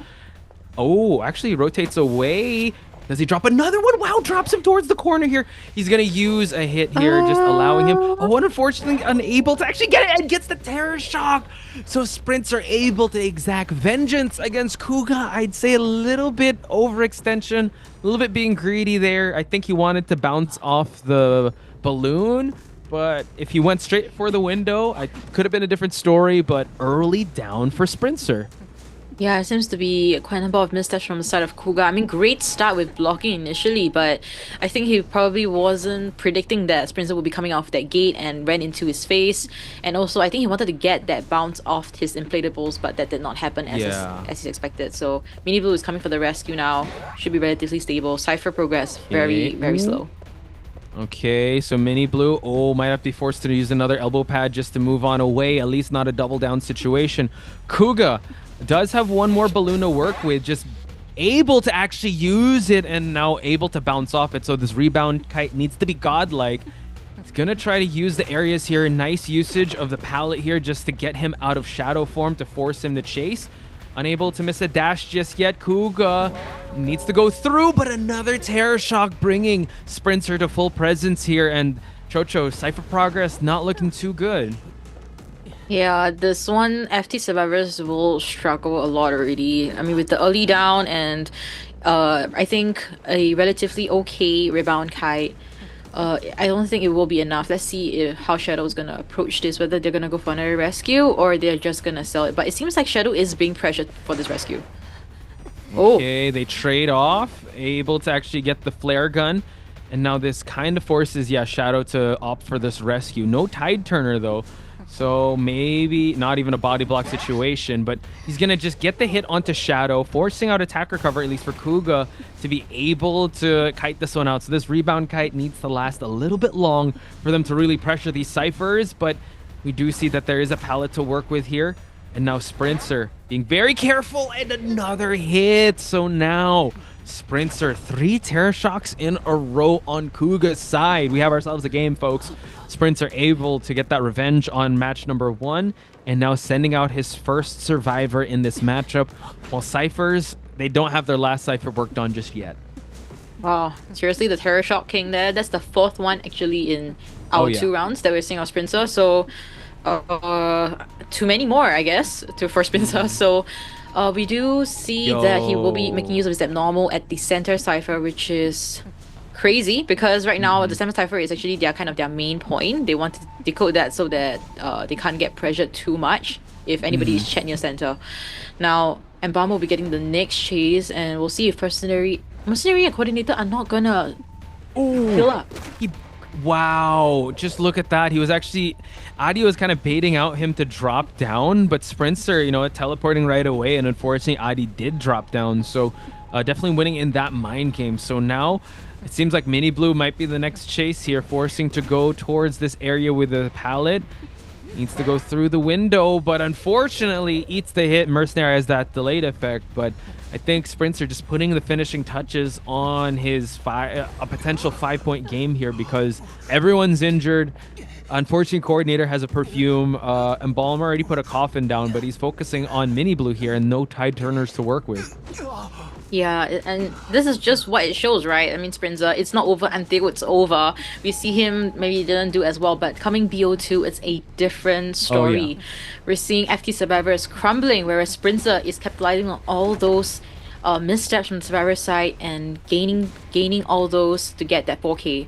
So he will not be returning back with that perfume, and Sprinter will continue to chase. Now, Cypher is still not quite enough. Okay, he still has a pallet to work with here. Shadow needs to pre-drop this pallet. Oh, Adi so close to... Oh, Flywheel's able to get the rescue, and they trade places. And Palmer can actually rescue himself with that coffin. Mini Blue, unfortunately, having no items here, needs to make it towards this pallet. He's not going to make it, though. Eats the hit. Mercenary's going to fall down. Adi able to pick himself back up. We're still locked in at 2 ciphers here, Chocho. So it's still an uphill battle for Team FT. Yeah, definitely. Not easy at all, but let's see how FT survivors are gonna be playing this out. I guess good news is that at least the ciphers are far apart, but bad news is that all of them are half health and none of them can get even near towards the chair. Now Mini Blue, seems like he will be out of the mana soon. Wow. Shadow will be seeing a down, and Embalmer don't think he can make it to the chair nor pop the cipher.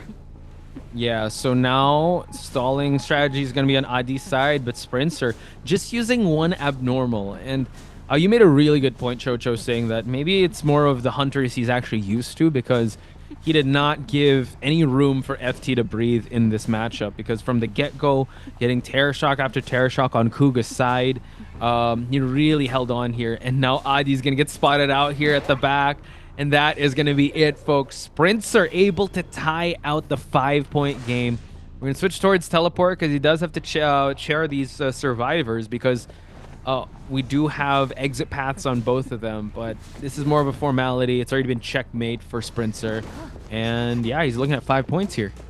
Yeah, and with this 5 points, now all the scores between FT and RVL is balanced out already. It's equalized. So what really would matter now would be the second half of this BO2. How RVL Service is going to be approaching that matchup against FT's Hunter.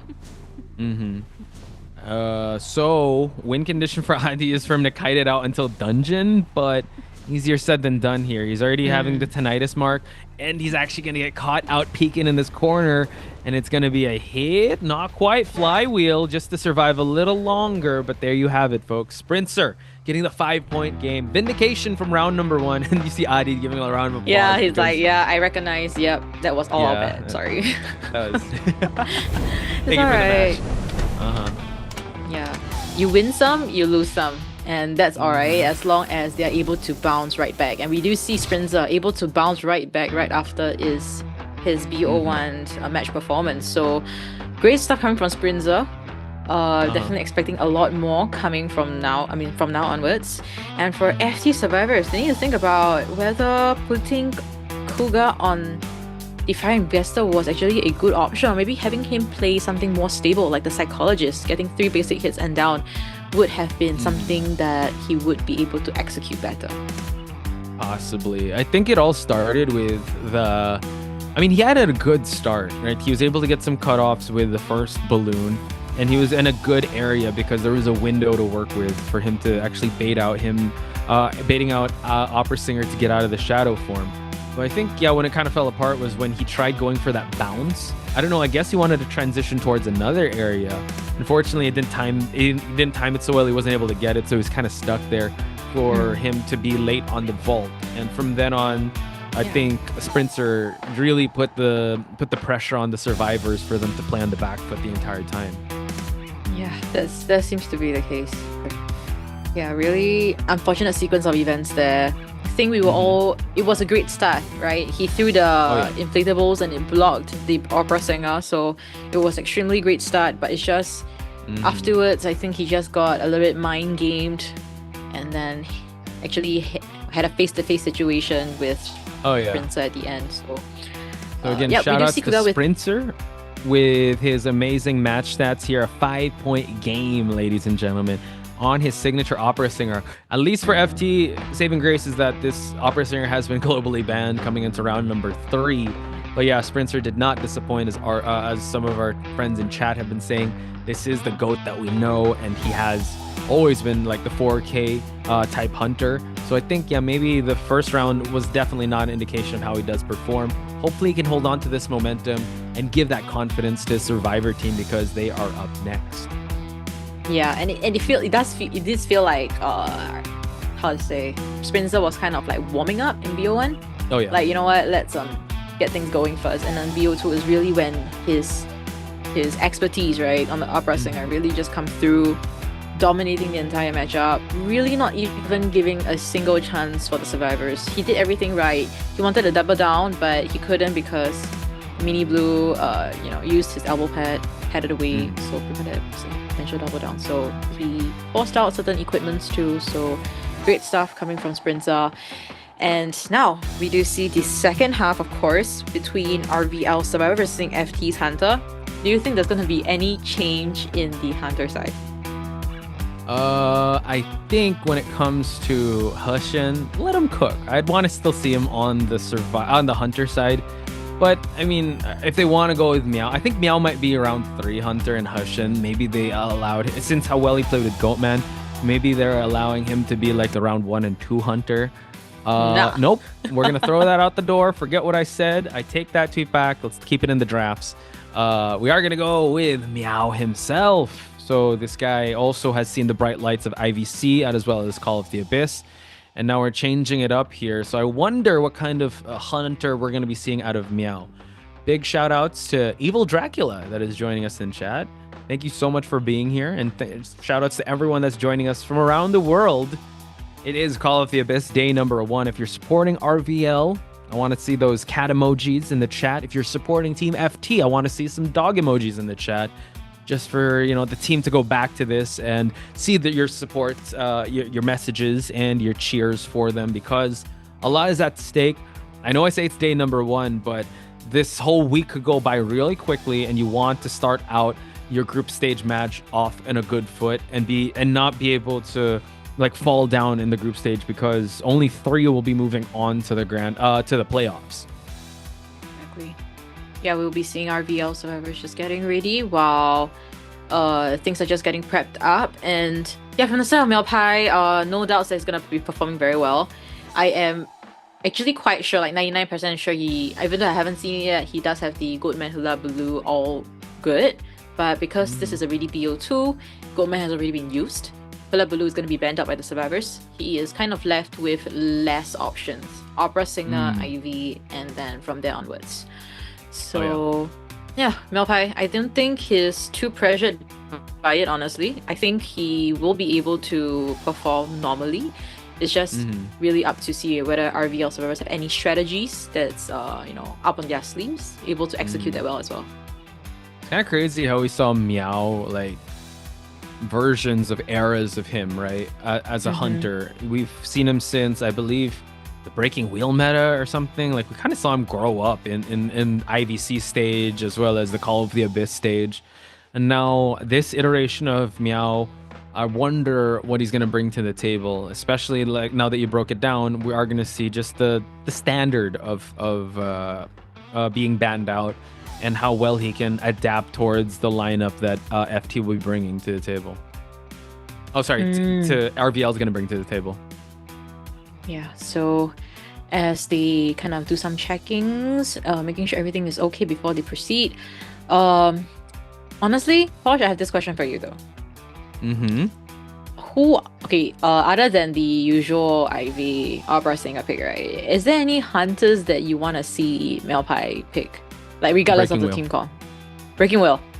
I want to see his Breaking Wheel. I want to see his... who else was he really good at? Yeah, I was really... I maybe because I'm bringing it back to when he first started coming into the scene with the IVA or the NMFAM tournament. Yeah, he was really good with that. I just think Breaking Wheel is just all or nothing type of hunter. I like fast hunters. I want to see a clown too, but I know he doesn't have a clown. I'm trying to think what else he could bring to the table. He also had a really good clerk at one point. But those type of hunters in this meta is not necessarily viable. But again, you're asking without regardless of meta, right?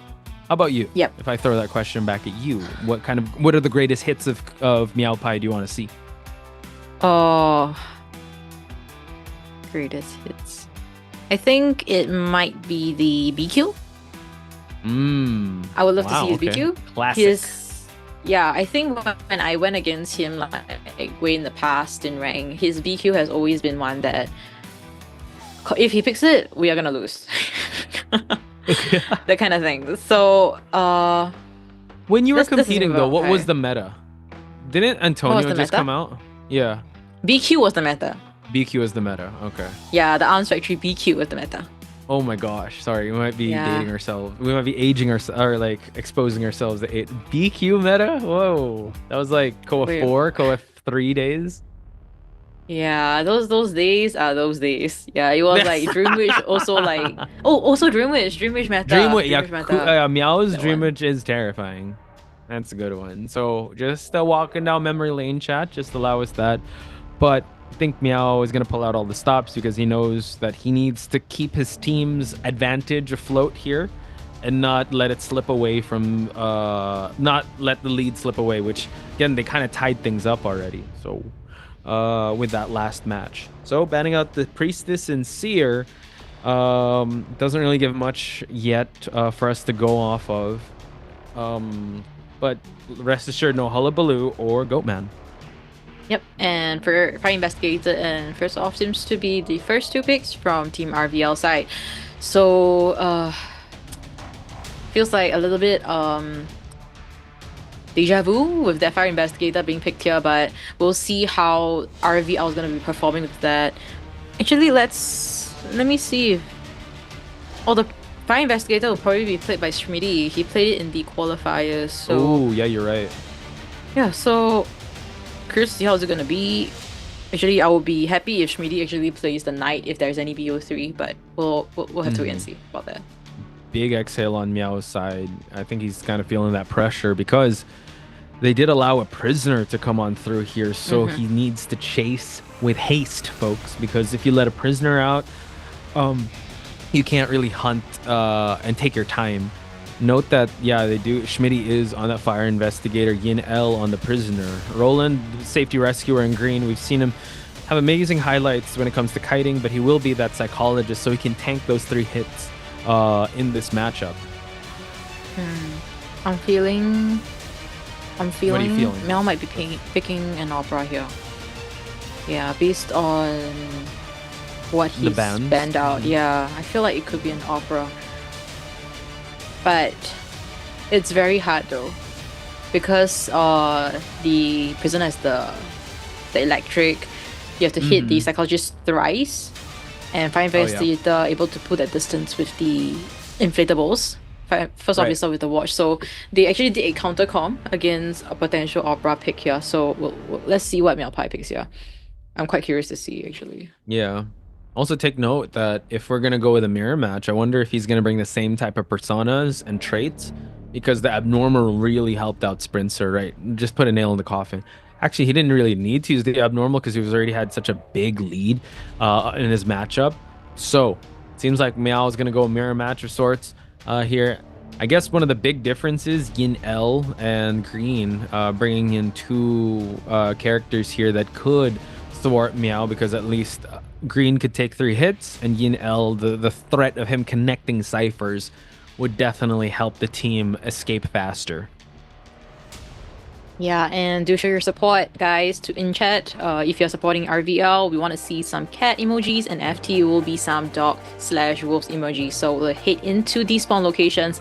Let's see what's gonna be from Team RVL. Alright. A small L, and prisoner will be at the hotel area. So we have the safest person there already. Yeah, I guess they want to play that, right? To make the prisoner able to decode for the entire round safely. And it seems like, yeah, same type of spawn on Meow's side, trying to lock maybe the cipher or just make his way towards the prisoner from the corner to corner. But he can opt to go for the Fire Investigator, which is going to be a risk on his side, because we see how well the Fire Investigator is able to put down bubbles or put down balloons for him to stop any transition to happen. So we're going to see the coaches show their respect with the bow here, and we will look at the personas in just a bit, folks. Absolutely. And now looking at this, we are seeing the survivors with 2 of them having 3, Green and Roland, and the rest Yeah, tight turner, 3-9, and In-L has a full kiting build just in case Opera Singer does make all the way to the hotel. Melpai has a standard build, trump card detention with the blink. There's no abnormal, so it won't be a very clear mirror match. Now we'll be heading into BO2, second half between RVL Survivors versus FT's Hunter. My name is Chocho, and joining me will be Posh Spice. We'll bring you the live commentary of this matchup.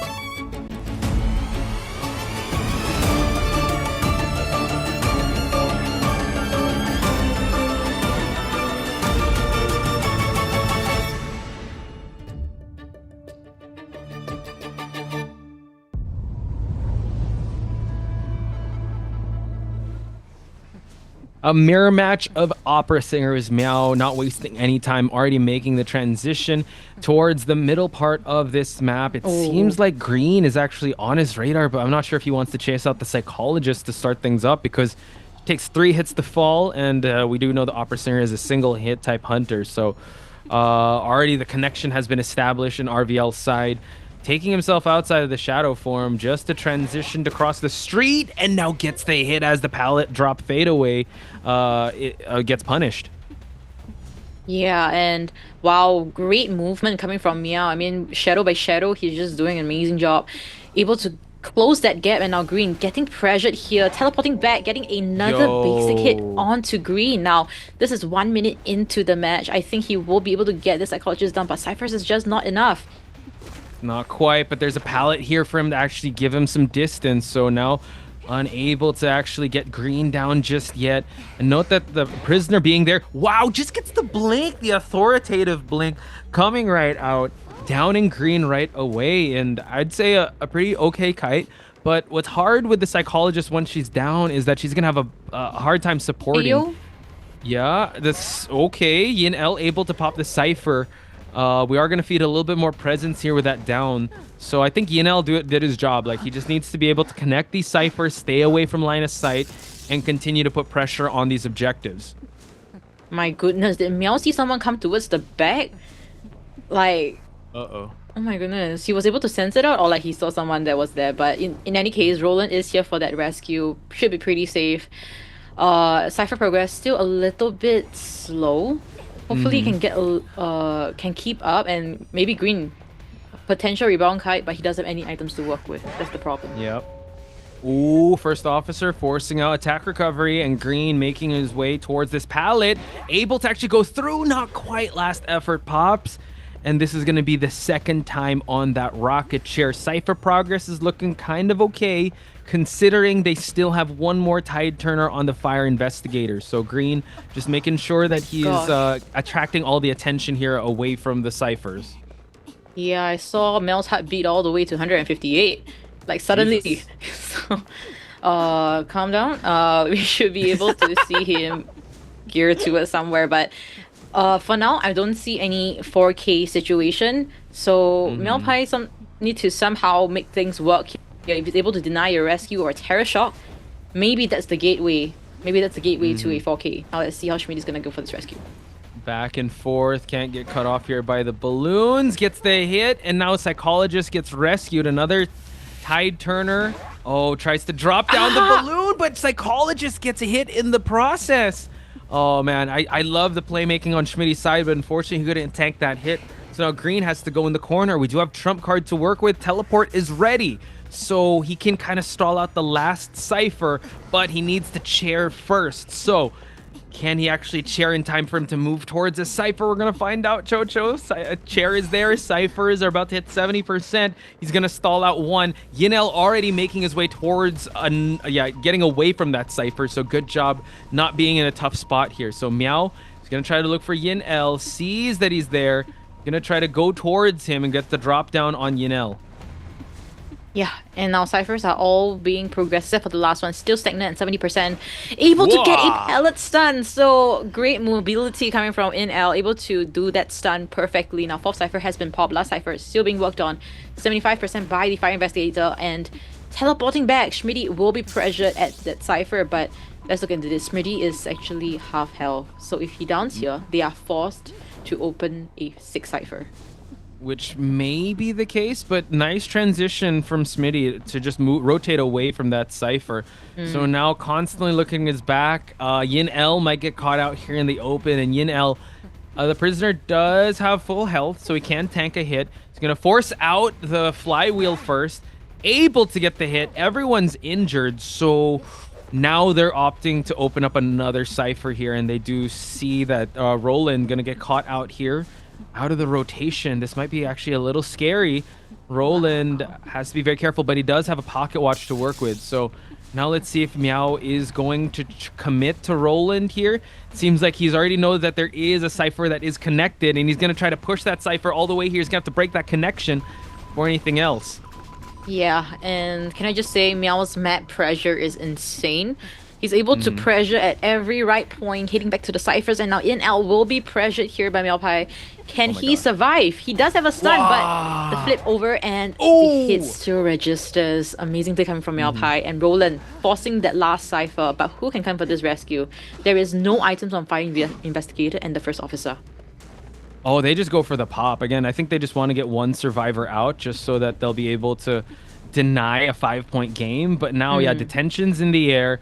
Let's see if they're even going to go for the rescue. It seems like Schmitty is out of rotation here. And Roland, he's the sole... Well, he's the one that might have to buy it out until Schmitty does get a chance to open up that gate. But Chocho, teleport is ready. Roland is down. Teleport is going to be used already to try to cut off Schmitty.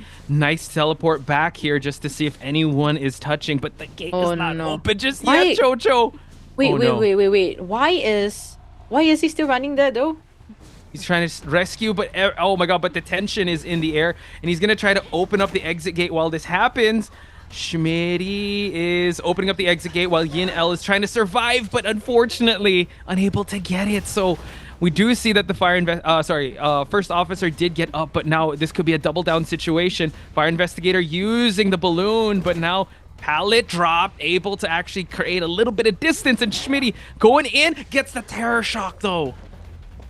Oh my goodness, but the other side of the gate is being open right now, so this could potentially guarantee that one escape that RVL needs.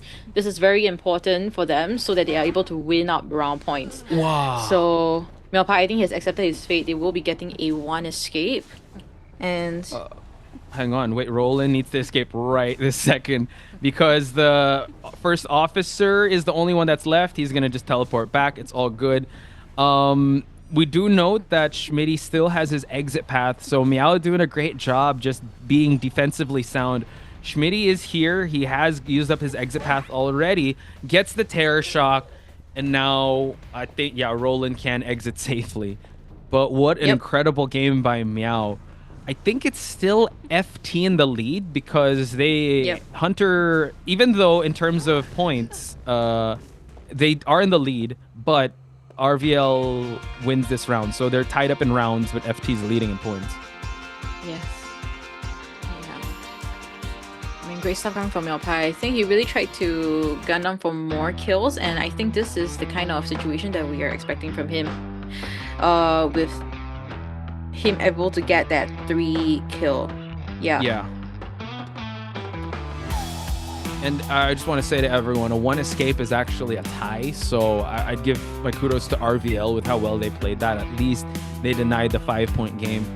And when it comes down to rounds, at least they tied it out. Sprinter was able to best Meow in that game with a 4K versus a 3K. So coming to this next one, I think they should play it in a sense that they should not look at the points and just look in terms of rounds and just win out the round, just to have less pressure on the point differential, which isn't that much actually.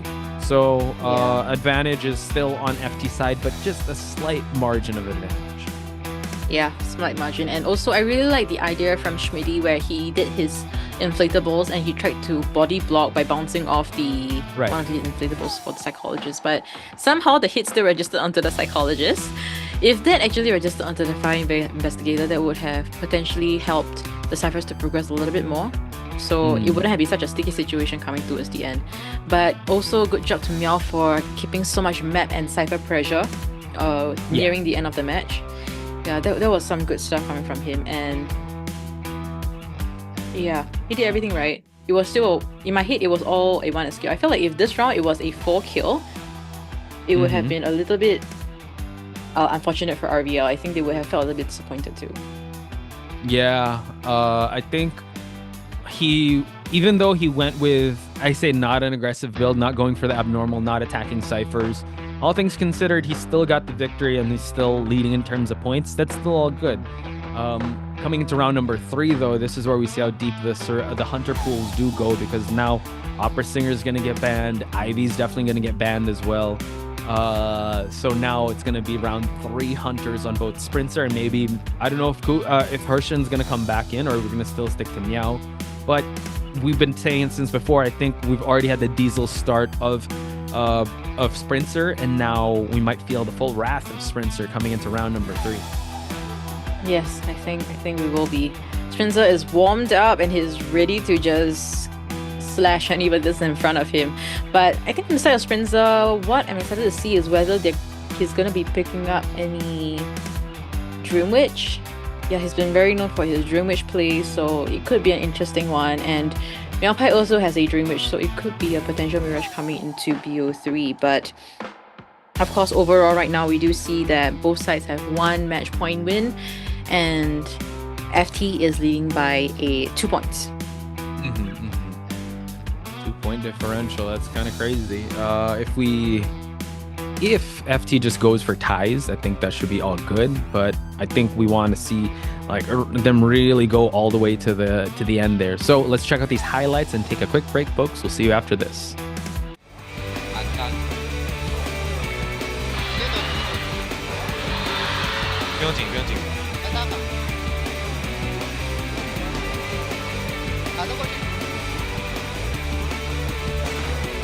Nice， 好枪。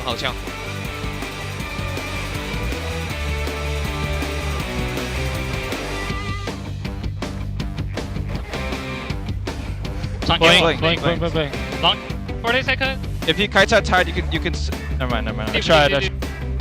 No. 可以。你卖 flip back。地窖在那个角落地窖。因为还有。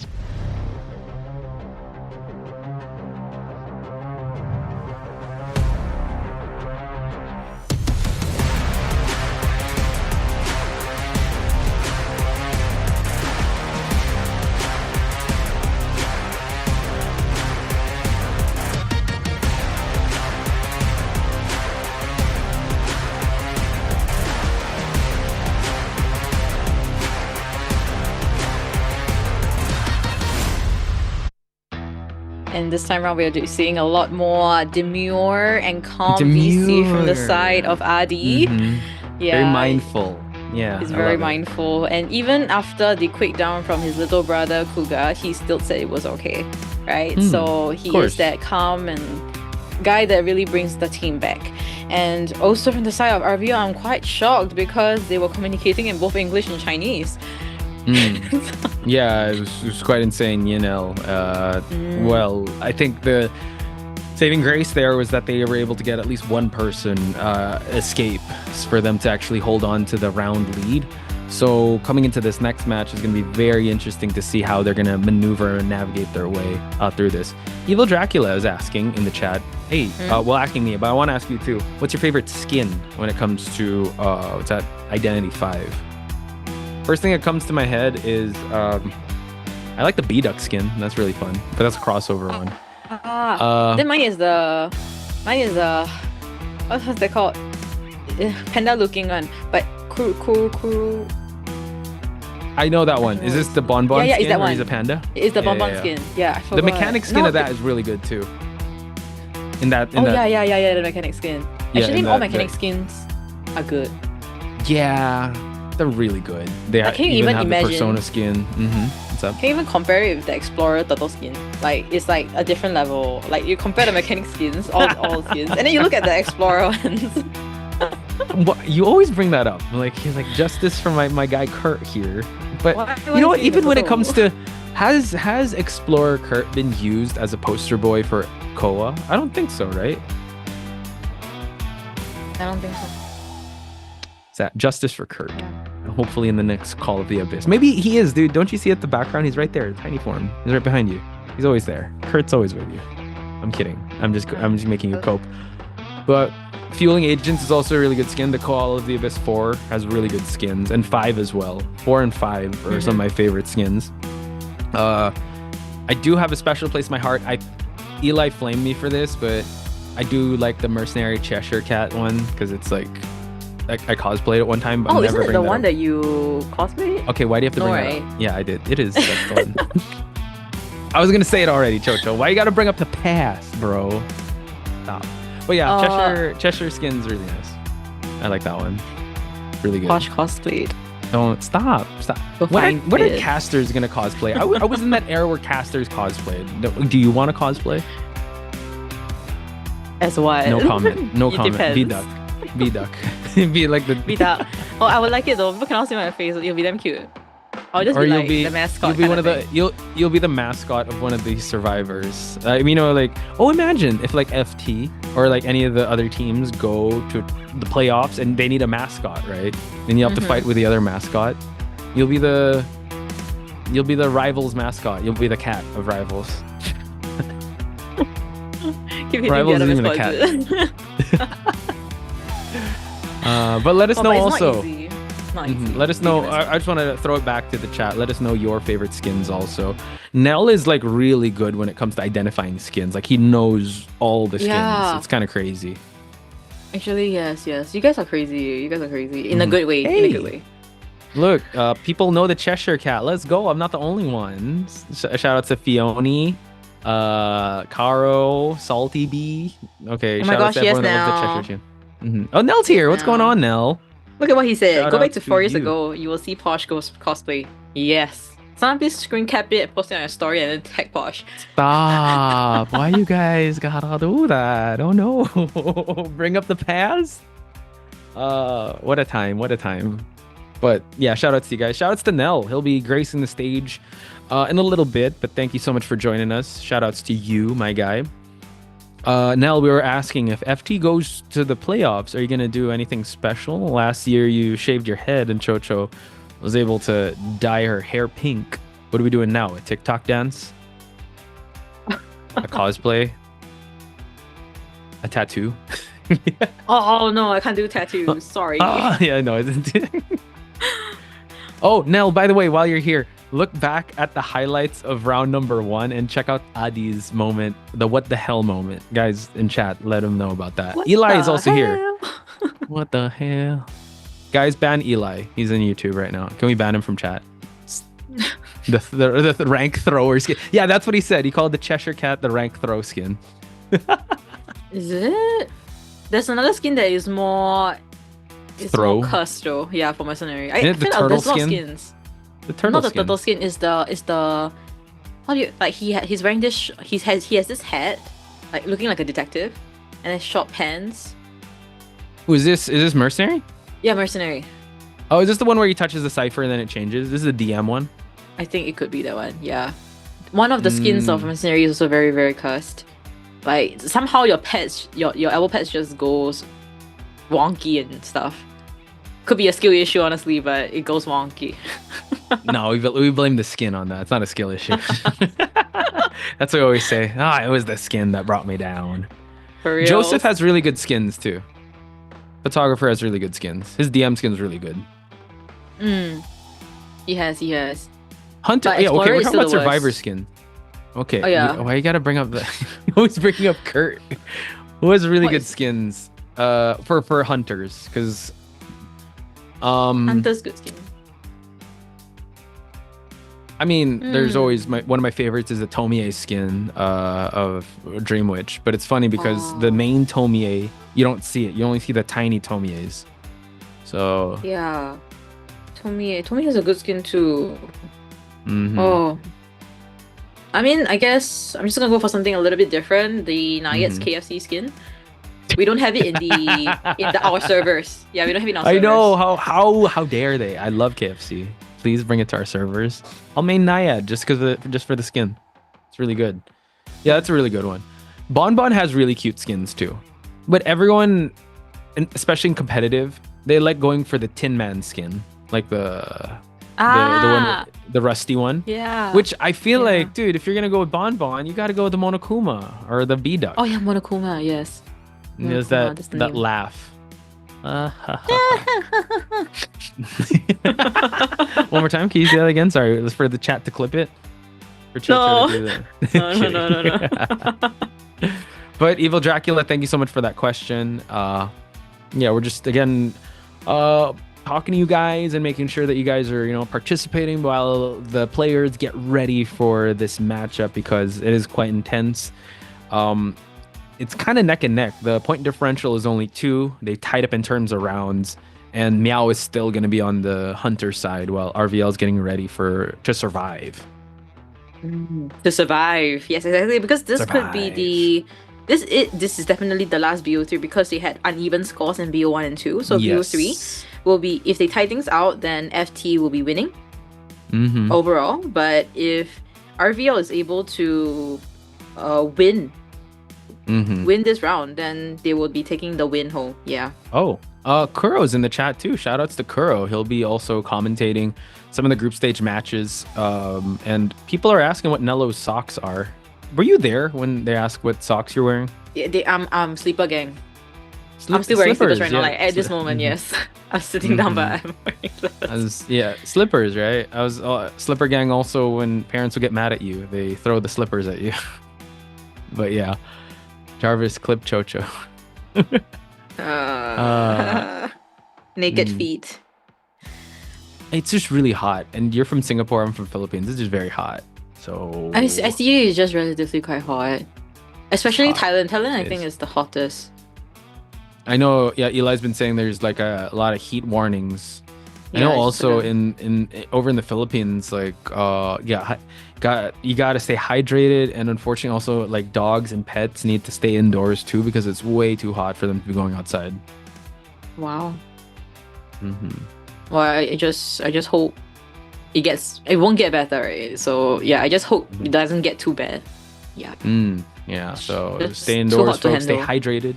If you have to go out, make sure that you bring a change of clothes. Make sure you bring a handkerchief, or you bring like a portable fan. Do you bring that around, Chocho, in Singapore? I see a lot of people with that. Yeah, I do. Yes. I use it quite often. Yeah, you got to, man. Jisoo If Life? not, you'll just Jisoo be Life? sweating. Jisoo Life? No, sorry, that's the Korean brand of the. Oh. No, I don't use that. I use some no-name brand, but it works pretty well, so I just like keep using it. I actually have one. It looks like a light stick, like a fan light stick. It's color pink. So cute. Around. Yeah. But yeah, please stay hydrated, folks, and stay away from the heat if you can. But the match is definitely heating up between these two as we head to Lakeside Village.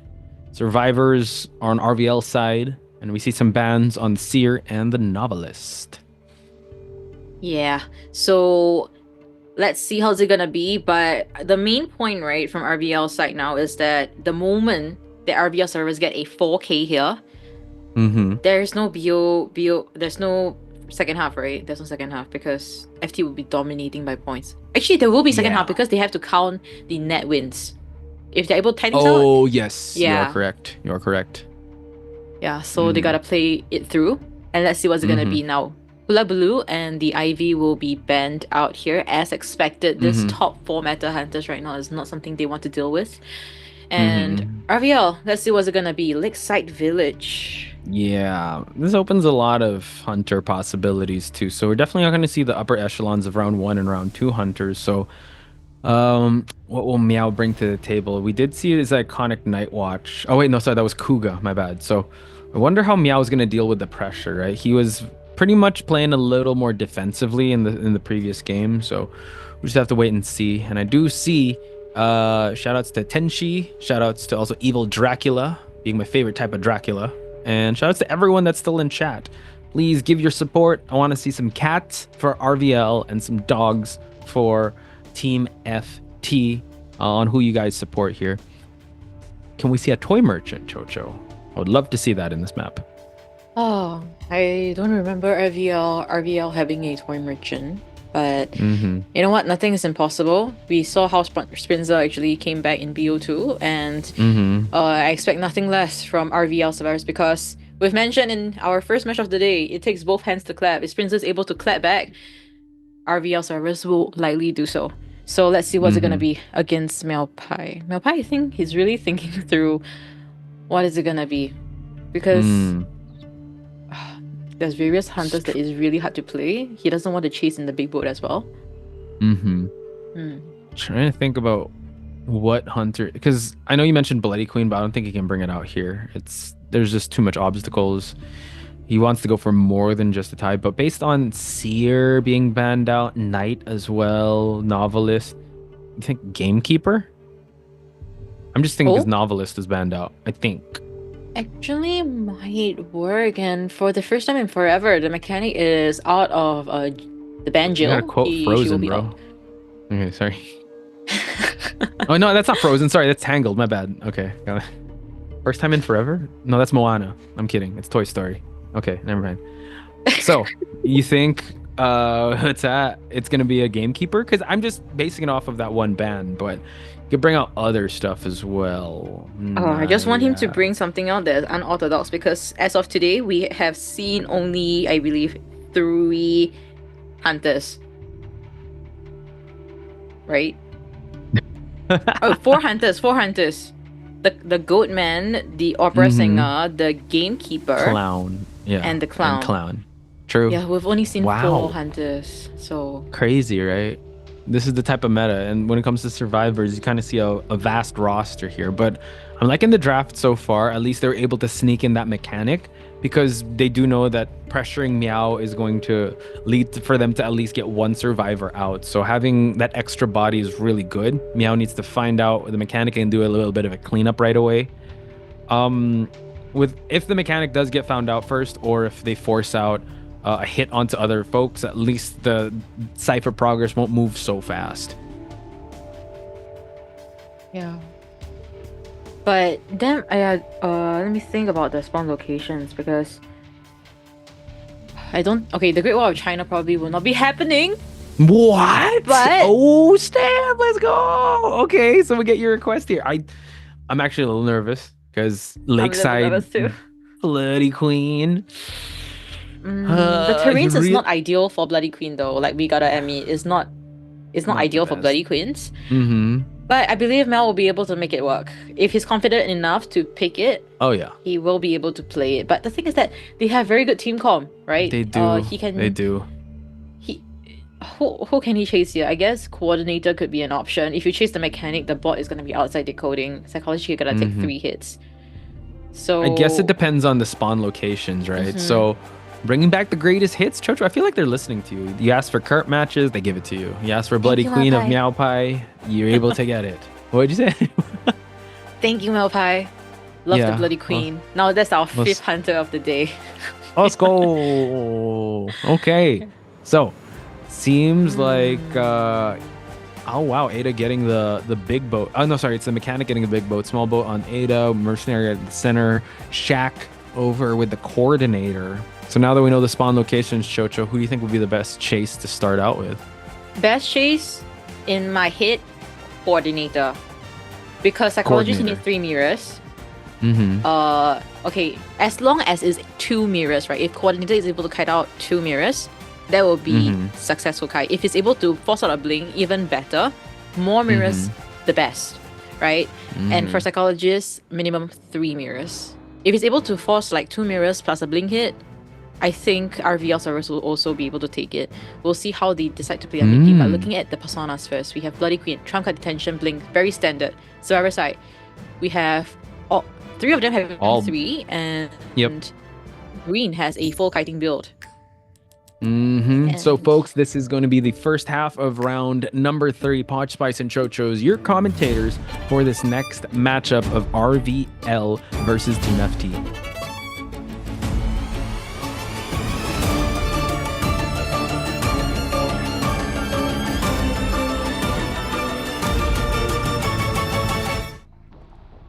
We can't wait any longer because Melpai is gonna head towards the Coordinator at the shack area. Does have a gun to work with, and Melpai has mirrors and also a blink. So Melpai trying to spot out where the Coordinator is, and she's doing a great job hiding, but it's only a matter of time now. Inel. Oh my god. Get the first hit already. Mirror hit nonetheless. So now seems like Yinel might be forced to go with a gun just for him to be able to survive this next couple of seconds. Mirror cooldown's going to be over in just a bit, but he still has to chase him here. So Meowpai, good start for now, but the mechanics bot is out. That means, yeah, decoding is going to be put on the forefront here. Yinel... Uh-oh, sandwich situation. Gonna save the coordinator gun for another time while they do work on their fourth cipher. Yeah, a very standard kite, 2 mirrors and you're down. So at least it's 2 mirrors, so he's able to buy out some time for the teammates. Now Roland will be coming for this rescue. Cypher progress still relatively slow, but you mentioned about the mechanics bot. So that's gonna be adding some Cypher pressure on Meowpai. Yep, so now able to get the mercenary off the chair, yeah. Hang on. Able to actually get the mercenary. So now Blink is online for him to be able to use. Yinel has to be very careful when it comes to kiting out this next couple of seconds. Oh, just goes for the switch. He does have Blink, forcing out any activity. Oh, behind the wall here. It's going to be so deadly. He has the coordinator gun. He needs to force out the Blink though. He needs to at least force out a Blink. All right. Wow. So still holding on to the coordinator gun. It's still all good, but a double down situation doesn't really help the decoding. It's actually, yeah, nerfing the mechanics decoding. So now we are seeing some heals happening.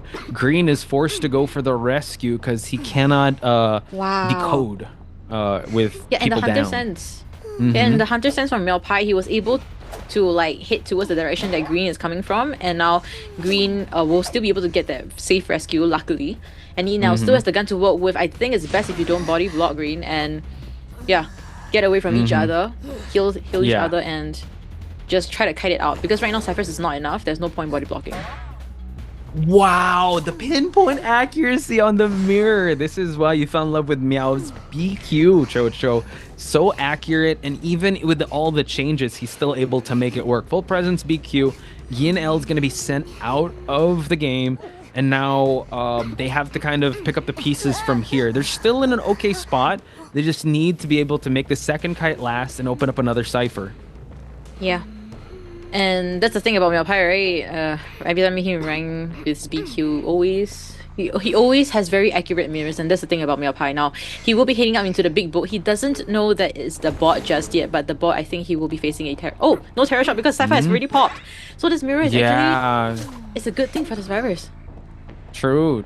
So now Green is gonna get Meow's gonna get notified it is Green, but he's already used up his mirror, so he's gonna have to spend the next couple seconds walking down the middle of this map. So he still hasn't used this trump card just yet, still holding on to that Blink, and now they're spreading out the attention here, Chocho. They've opened up so many ciphers, but even combined, it's not gonna push for that end game just yet. Yeah, so they need to somehow be able to kite out Meowpai. Now Schmidi does not have anything to work with. It will just be it will just be like that. It's actually even worse than a lucky guy right now, because the stress is no longer there. Schmidi will try to kite it out. Hopefully another mirror, but Meowpai is also staring at the ciphers, making sure that it won't eventually harm him in the end. Now Schmidi still trying to kite it out here. Roland decoding the front gate cipher and Mechanic at the leg side. True. Oh, Schmidi going back and forth here. A mirror is going to help him get this down onto this psychologist. So now really putting the pressure here, since he's going to get chaired.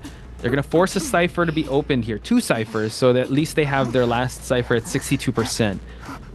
Note that they 2 of them have borrowed time, but for the rescue to happen, it's going to be hard because Psychologist doesn't have anything to work with, nor do they have borrowed time. And Green's going to get spotted out here, out in the open, while Roland is going to try to go for the rescue as well. So we're going to see... Oh my god, a switch in trait just for him to extend the time, Chocho. Wow, so very ruthless way of playing from Meowpai. So right now, it's a situation where Schmidi will still be chased here. He will be down, but the only person that can come for the rescue is Green or Roland. Right, Green or Roland. But Roland will be... If it's Roland, it's going to be double down. Yeah, it's going to be a little tough here. And he does have the borrowed time for him to get that pop going, but if you're the mechanic, your decoding progress has gotten down significantly, even though there might be accelerated decoding. So Meow knows that that's the cipher that is moving. He's able to actually spot out. Oh no, he's actually going to use the mirror to chase out Green. Any activity here? No, just getting him off the cipher. Going back and forth here. It seems like, yeah, Green's being chased out while pressuring both the cipher and the chair. This is what he has to offer here. Final seconds on Schmitty. Hopefully the rescue does happen. Waiting for it. Mercenary gets the hit. They get the rescue. Right, so let's see. How is it going to be the mirror? This is going to be crucial. Able to dodge out the first swing. All right, switching over Schmitty. Let's see if he's able to kite out here. He does have, I don't think he has broken windows right now. So he's just going to roll kite this and but also borrowed time. Oh, sorry, yeah, is on the mercenary, so he can actually get popped. So actually gonna go for a chair here. This might actually promote them to kind of pop the cipher because Psychologist also has borrowed time. So now he has to down Schmitty in the next couple of seconds before the cipher is primed, before he can get himself in a good position. But now it seems like Schmitty can go for the not quite. Wait for the primed cipher. It's very hard also. Even if it's a mechanic, priming a cipher is going to be slightly slowed down as compared to a normal survivor. So let's see how Schmitty is going to get towards the chair. Missing a swing. So able to get towards the chair. Able to get a very safe rescue. Mercenary has 2 level pads. Schmitty does not have anything to work with, but if this hit registers, Roland will be pressured. Okay, note that he already used up his trait to go for abnormal. So now has to be very careful in this end game. He's gonna have to walk down a little bit before the mirror cooldown is done. Roland's already on the case here. Green is opening up the other exit gate, but Green can pressure for that oh no, cannot pressure for the rescue. So now this is gonna be really tough. Mirror's gonna be ready in a few seconds here, and Roland might get caught out here. My goodness, I was hoping that they will open both gates. At least they would ensure one of the gates are open for one escape. But it seems like Green has decided to be a little bit more conservative at that point in time. Now he's trying to rush towards the gate with that flywheel, and Roland is being pressured at the front gate. He's just a waiting game at this point in time. The moment Mirror is ready, Roland will be dead. But the question here is whether Mechanic can open the gate in time. I think Meow is settling for just a 3-person elimination. At least he wins this half. And now just waiting for that mirror cooldown to happen. Mercenary has fallen down. Not even going to chase.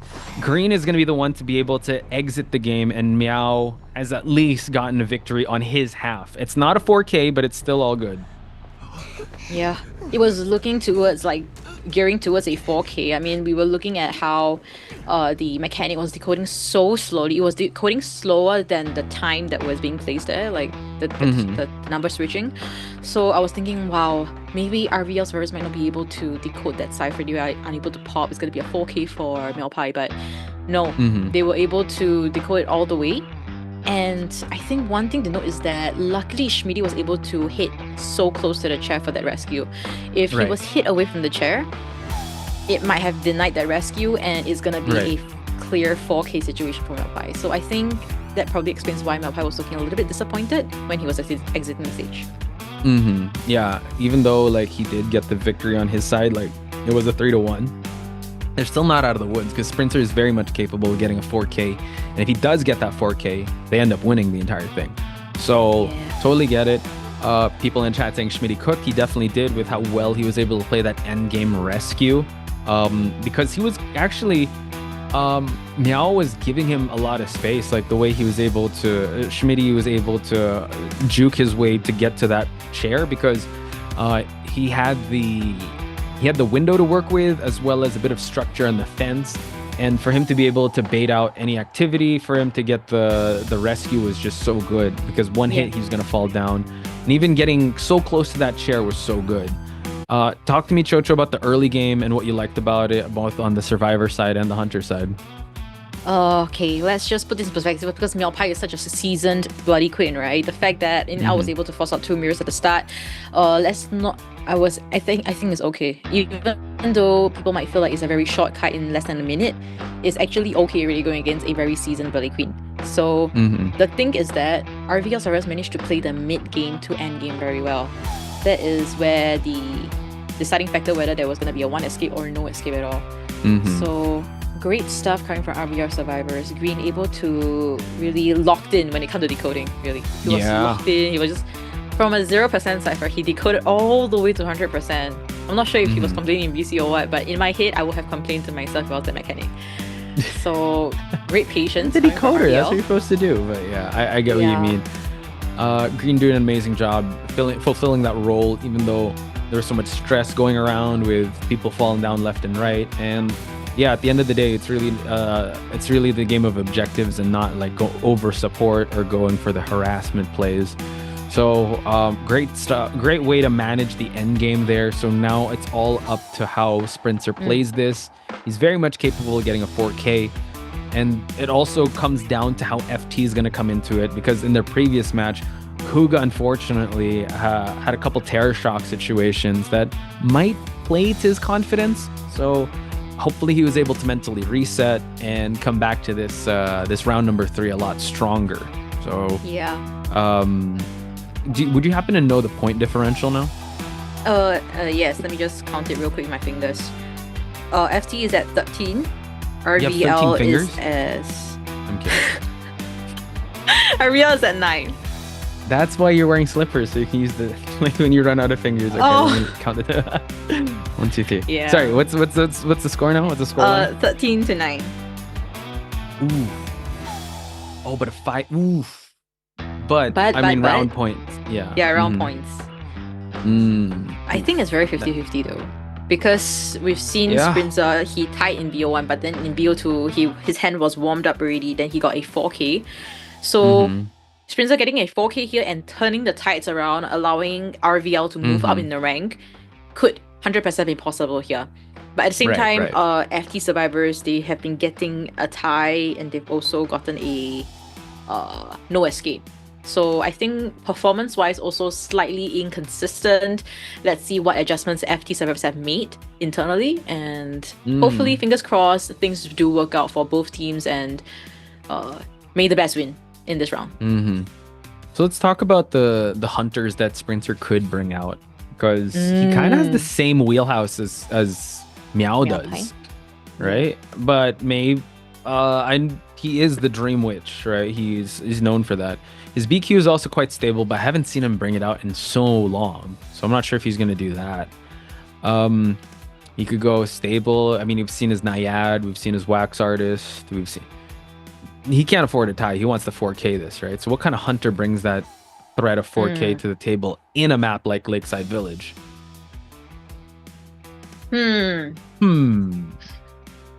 I'm also asking chat if you guys have any inklings on or any predictions when it comes to what Sprinter will be bringing to the table here. I mean, I would love for him to be bringing out something like a Night Watch. Yeah. Yeah, I would think Night Watch. Night Watch. Oh, maybe? No. Don't think Wax Artist will work here. I think, yeah, because Wax Artist, you kind of need like a moth to a flame. Like they need to be able to attract them. While I think FT is just going to go with a strategy. All right, I just need one out and we're good.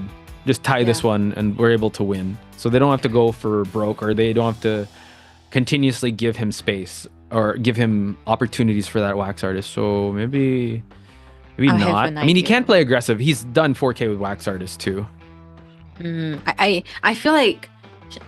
I feel like he might be going for something very, very, very, very, very, very, very conservative. Oh. Cyrusa says Gamekeeper. That's actually a pretty good choice. We've seen how well Pepe was able to bring out the Gamekeeper. In a map like this too, it's pretty good. I think he needs Wax Artist or Gamekeeper.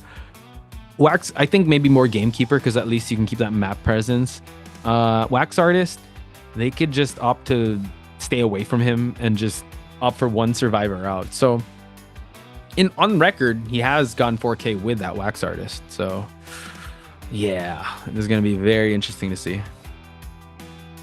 Yeah, I like what the chat's saying. The Wax or the Bane, the Gamekeeper might be possible here for Sprinter. But I think he will still look into what the survivors are going to be picking here as team call. Oh yeah.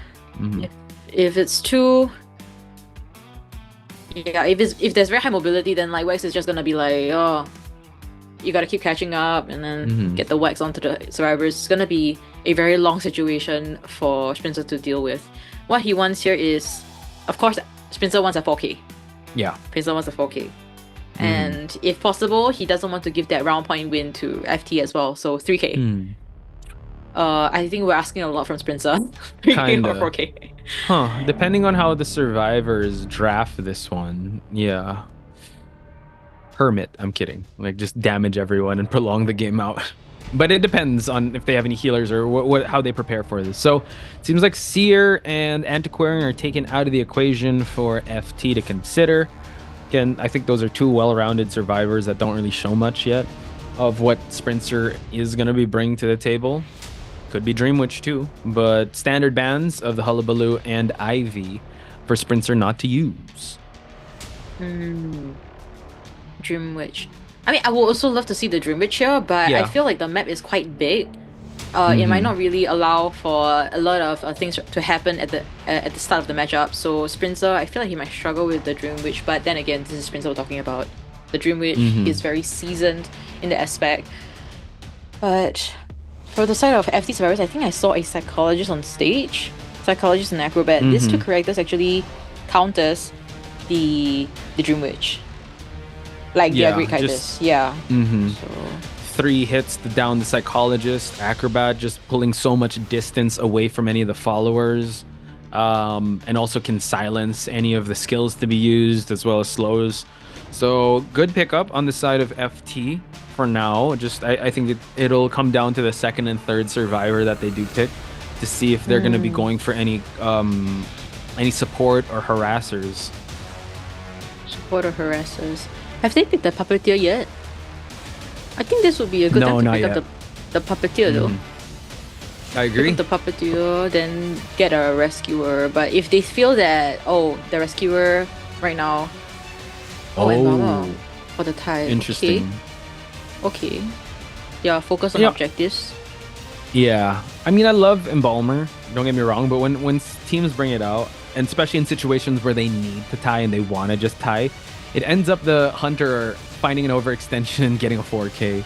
So hopefully they have this wrapped up, or they have this one on lock. There are some good spots for him to be able to put up the coffin, so that could be one. And I think... Agree, and I also think that you're going to be hitting for the Wilding. Yeah, that's the last Rescuer character left anyways. So, yeah, overall, not easy chasers if he's going for a Dreamwitch. None of them are good easy chasers. Unless he's able to farm off some hits on the Wilding's pick. Possible. If it's Gamekeeper or Wax though, Gamekeeper would be... I feel like Gamekeeper would be good because Gamekeeper is able to hook the Wilding off the board. Off the board, yep. Yeah, and the Psychologist Stress, if it comes to the later games where he's able to use damage with his hook, the Psychologist will be... The Stress is almost non-existent. Yeah. Yeah, the Acrobat you can pull him back to. So, yeah, I think a Gamekeeper could be a good pick here. Or maybe FT, they didn't really consider that they're trying to force out a Gamekeeper here. It could be a possible mind game here to see. Yeah, sometimes you might be so focused on the strategy that like, okay, we're just gonna get a well-rounded lineup, survivability, also self-sustain with the Embalmer, that you don't really see yourself you don't see yourself being opened up to a counter strategy and a possible Gamekeeper on Sprinter's side. But not to mention also people are saying Wax Artist. We were also saying his Dreamwitch could come out. This map is barely seen a lot, so you really have to rely on comfort and experience when it comes to Lakeside Village if you want to bring out an unorthodox hunter, or if you want to bring out a hunter that is signature to you. So we're just waiting to see who Sprinter will be choosing, ladies and gentlemen. So, I mean, yeah, I think... If he really picks out a Dreamwitch here, right, he's really going head on with this team comp. It's just going head on.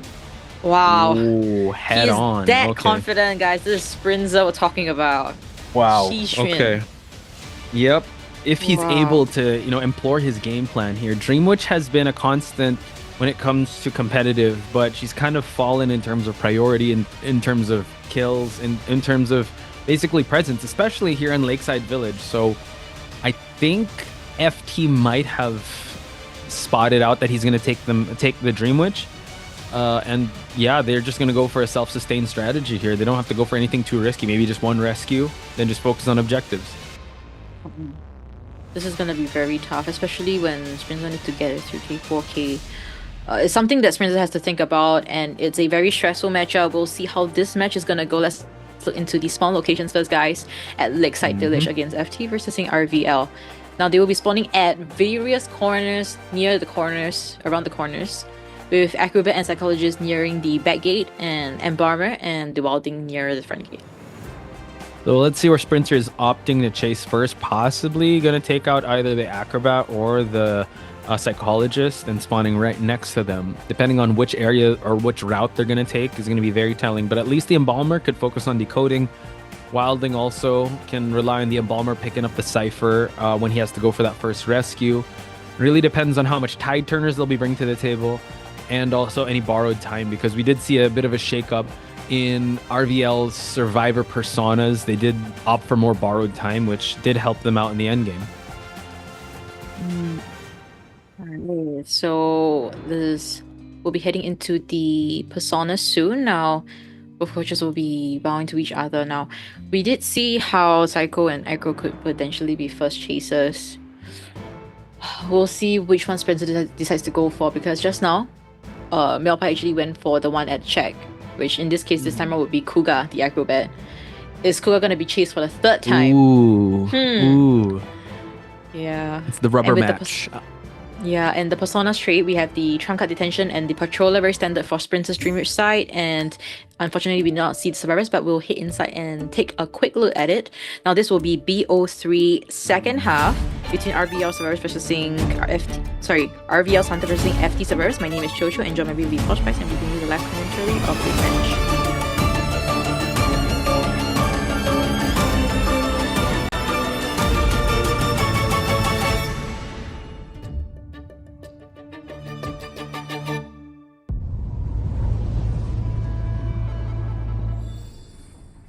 Final matchup here between RVL and FT. Sprinter on his signature Dream Witch. A lot is hanging in the balance here, and Kuga is going to possibly take this first kite, and Sprinter has already tasted a lot of terror shocks from Kuga, and he will be going after him once again.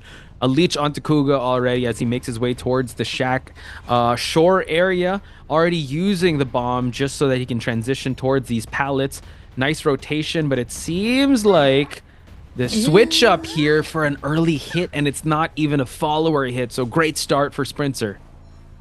I was thinking that Kuga might be able to see the main follower coming and get that leash instead, like hit towards it, but a little bit different from Kuga's side, and now he'll be hitting the Patroller here. The main body is already hit. Seems like it will be a instant down! Wow! With the main body vaulting over, stopping Kuga from jumping into the shack area. So, very nice detail coming from Sprinter. And now 1 minute into the matchup, Cypher's not enough, and Kuga is already on the chair.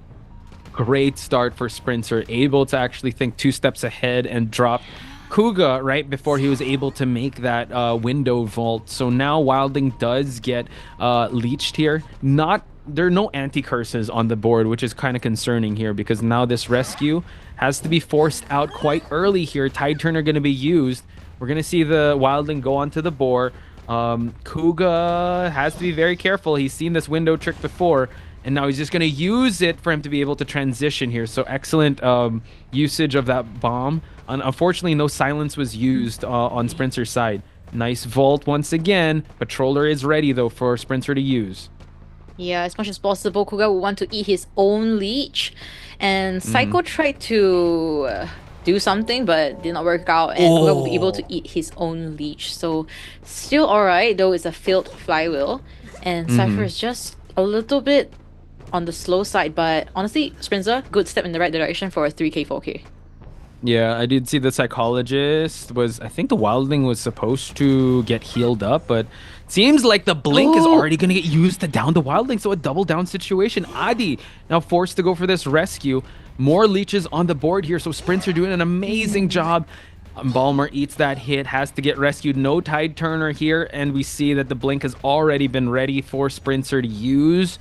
In about 1 more second, he's going to use it, not quite, forcing out some activity.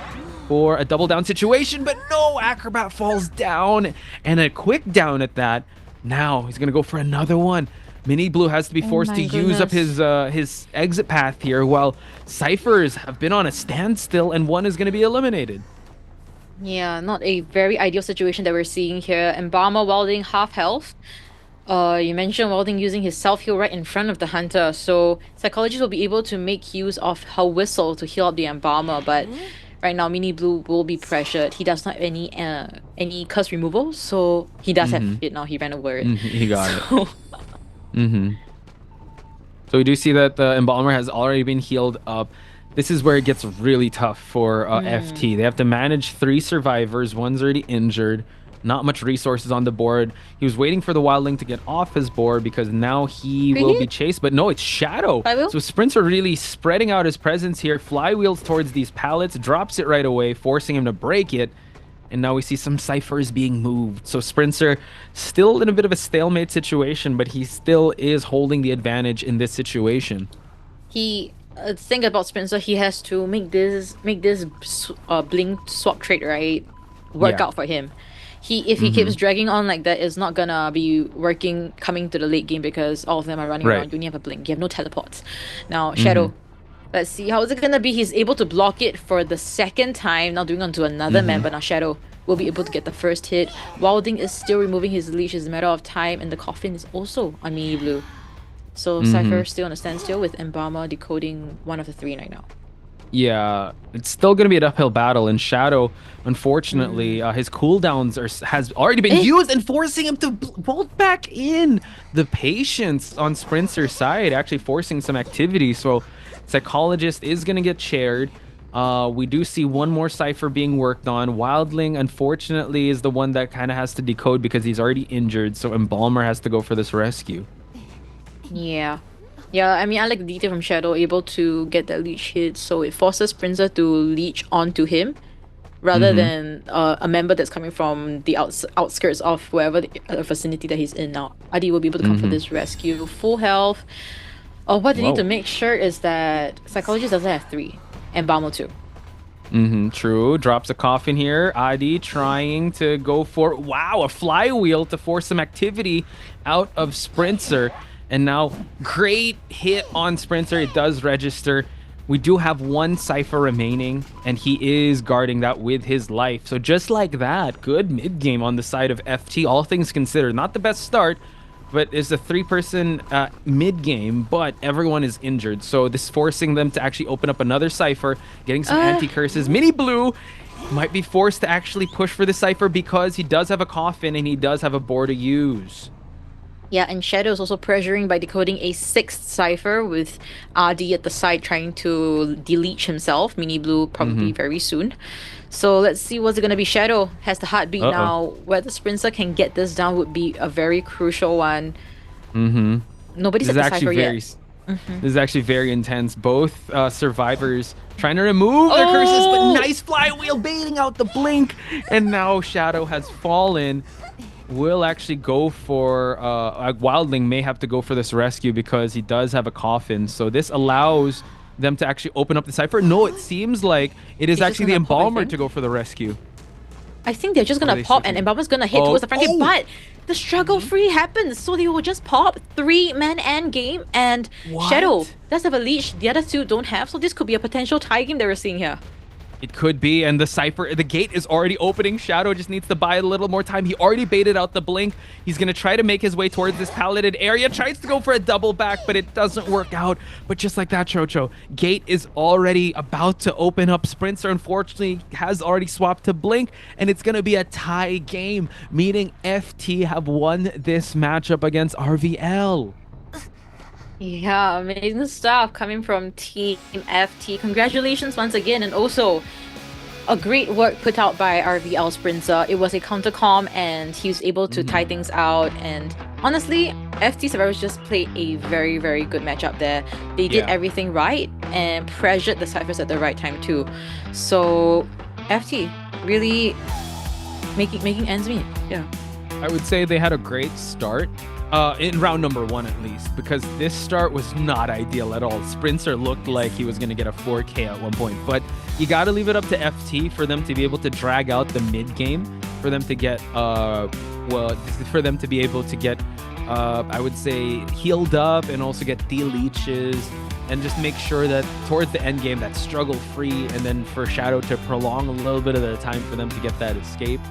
Excellent stuff. I think maybe we might Kuga did an amazing job, but I feel like he got targeted a lot of times up against the Sprinter matchup there.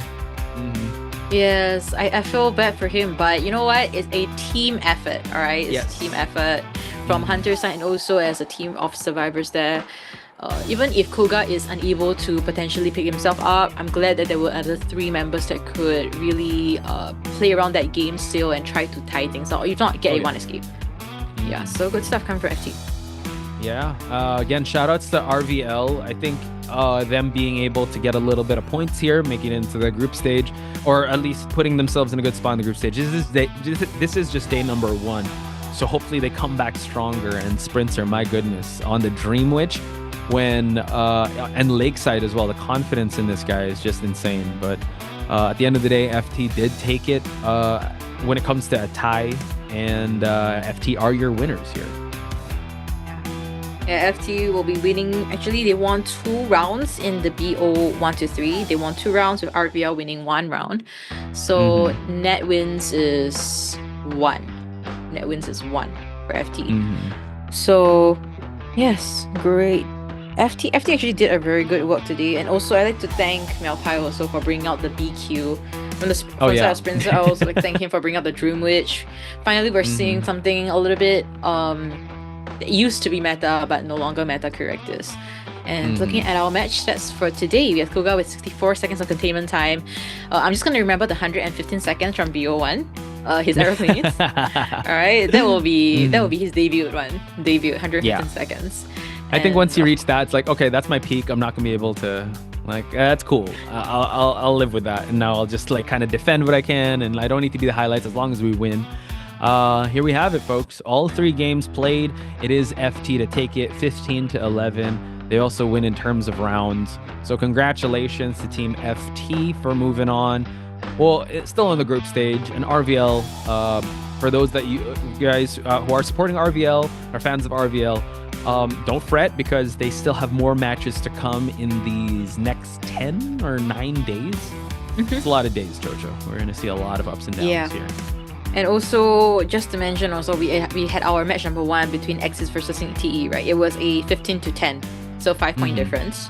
And now we have one that is 11-15, 4 points difference. So today's matchup, we are only halfway through, guys. It has been pretty intense with a lot of back-to-back, neck-to-neck kind of situations.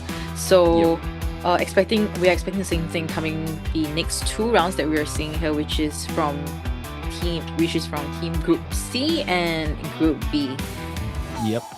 Yeah, Group C will be seeing ZZZ versus RD next, whereas the last match of today will be from Group B, GG versus RC, something you also do not want to miss. Yeah, I'm excited for that. And something I do see in chat is the legend himself, Paul Blems, is joining us. Shout outs to Paul Blems that's in the chat. Also, shout outs to each and every one of you that is here. I see Kuro Ombra that's here. I see Up is still here. Salty B, Karo, Ryu. Thank you guys so much for tuning in. If you guys have been with us since the beginning, you guys are the real champs here. Still continue to support your favorite teams, support your favorite players. It's still day number 1. Hopefully, Chocho will have all the energy in the world for all of this. But let's cut to the highlights and take a quick break, folks, and we'll see you after that. Cypher's our tombstone. Middle. Dead. Alright. 地下室在独栋，地下室在独栋。你去死独栋，死独栋最里面，死独栋最里面。压到！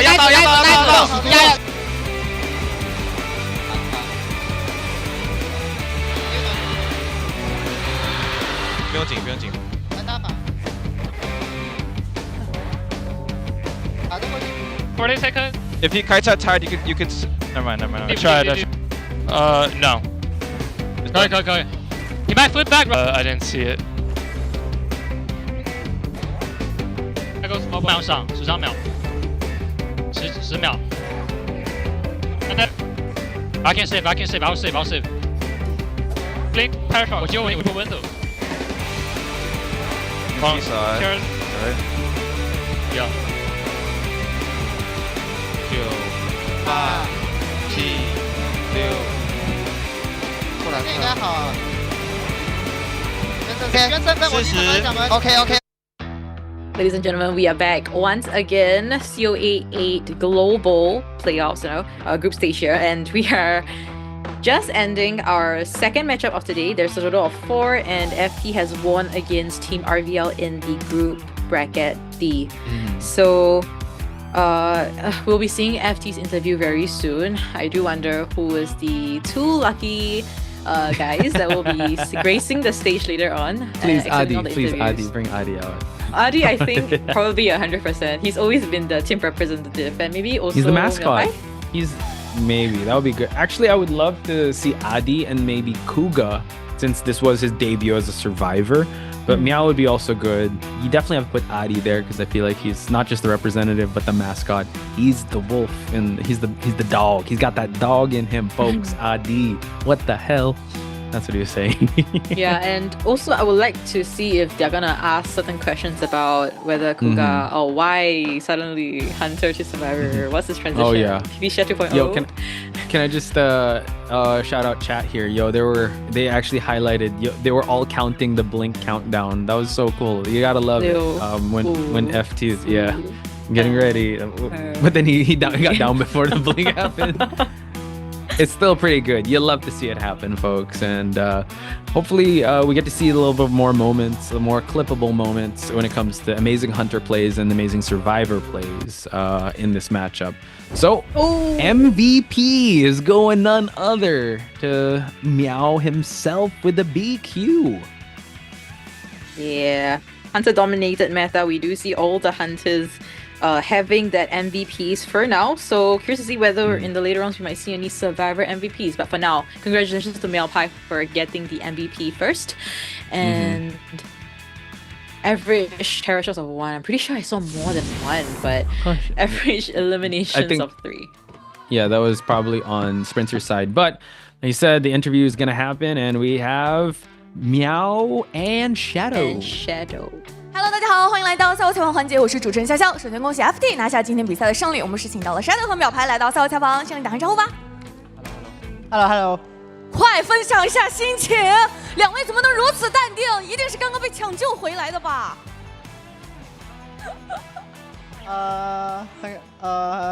很开心，因为在这个屠夫版本，我们屠夫扛住了压力，让我们求生者有比较好的那个空间发挥。哎，我这个补充还是可以。那秒牌呢？秒牌有没有要补充的？惊魂未定。惊魂未定。你刚刚在后台是什么样子的？魂分。看到一个评论说，很难想象第一把的飞行家跟第二把的火灾是同一个人。这样在背后大声的曲苦嘎，真的好吗？哎，接下来刚好衔接到我们今天的第二个问题了，因为第二个问题确实是我们在这3局当中也是看到了，因为第1局的时候，刚才 Shadow 也说了嘛，监管版本，然后苦嘎今天真的特别棒，他一个人基本上是拉满了，然后2、3局的时候8把被秒追，压力拉闷了，所以赶紧安慰一下他吧。这个，我觉得他玩的还是很好的，只要不紧张就好，保持平常心。玩的还是很棒的，只是今天有一点紧张，对不对？酷嘎加油，没关系的。今天还是特别棒的，赢下了比赛的胜利。所以接下来还是很想问一下对局当中的2位的发挥嘛，因为首先是能看到第2局的时候，今天秒牌也是拿下了 MVP。第2局上场发挥的特别亮眼，直接是拿下了一个3抓。那一整局当中有没有说是哪一点觉得自己处理的特别精妙，但是又有没有哪一点觉得好可惜？一个点是最后一波传送没有博弈过对面。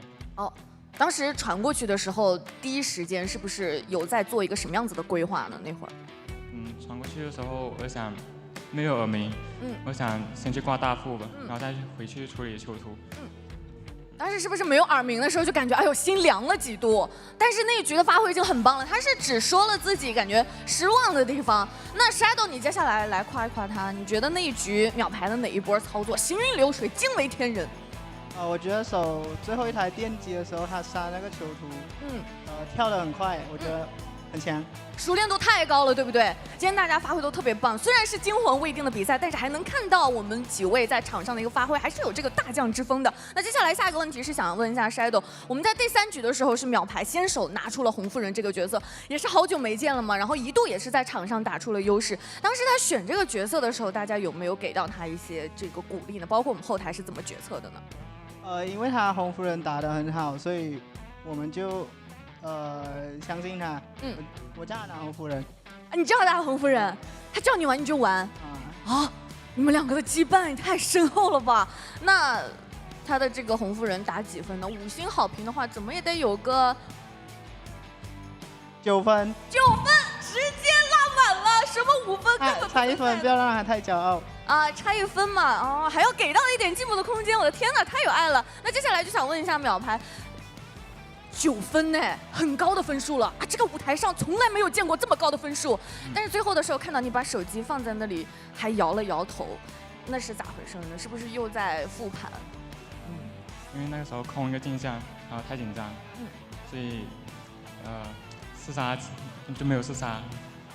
所以看海的时候是不是在 emo？ 你想，悲观。我队友被4杀，那个扑嘎被秒倒。对，他看海的时候一直在想说，我这把没4抓，后来队友被4抓了怎么办？已经开始悲观起来了。但是最后一局惊为天人的一个翻盘。Shadow， 说实话，在对局的过程当中，会不会还是有很长一段时间，大家确实是在一个悲观的状态当中？因为开局节奏有一点点没有那么好。我觉得悲观，应该不至于，但是会。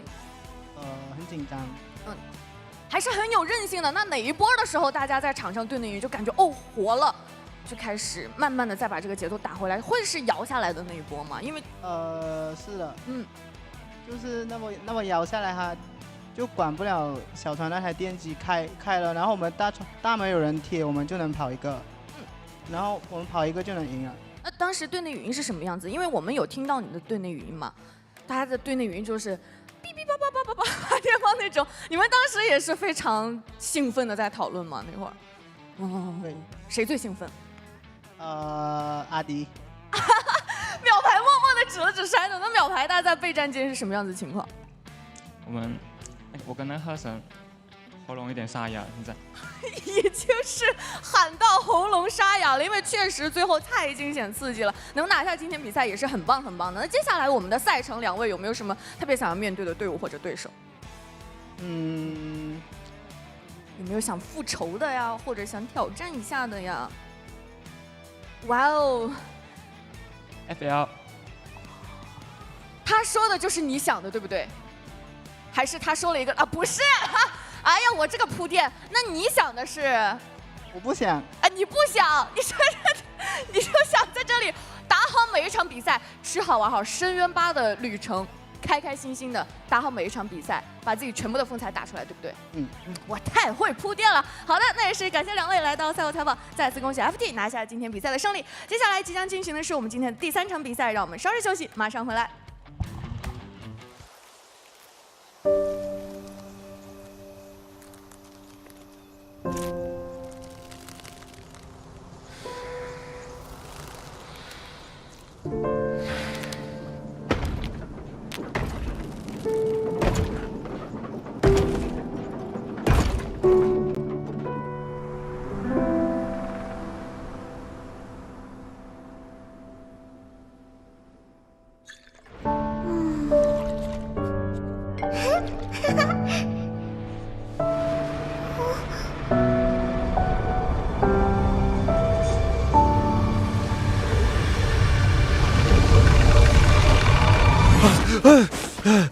Where am I?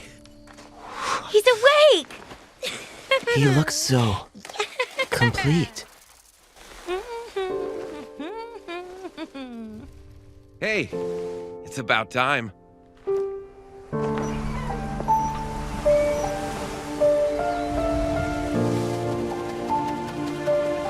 Anyway, welcome to the gang. I've been wandering this wasteland with the team for a while. Most are out scouting while I document the mutated entities. It is relatively easy work. Seeing her fills me with both joy and fear. I must find a new path for her, because I know this wasteland is no paradise.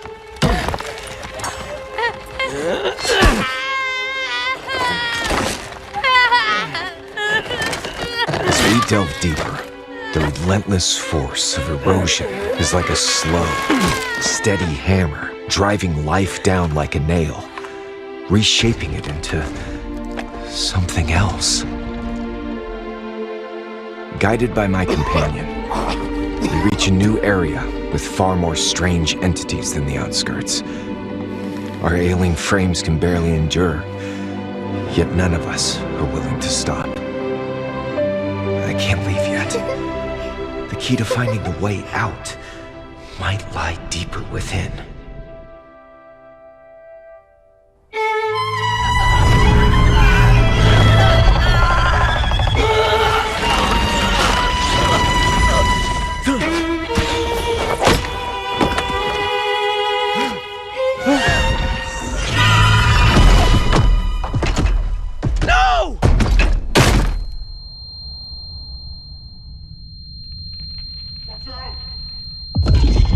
Watch out!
到第5人格深渊的呼唤8总决赛小组赛，我是主持人潇潇。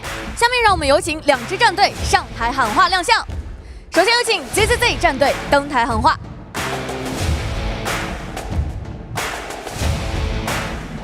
我们会好好表现的，加油！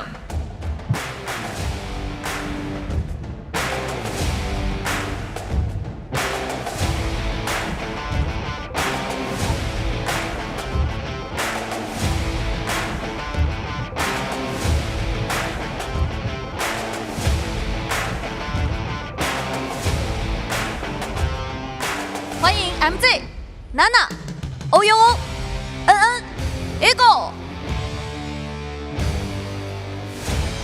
下面有请 RD 战队登台喊话。阿弟哈基米来喽！哈基米，哈基米，哈基米。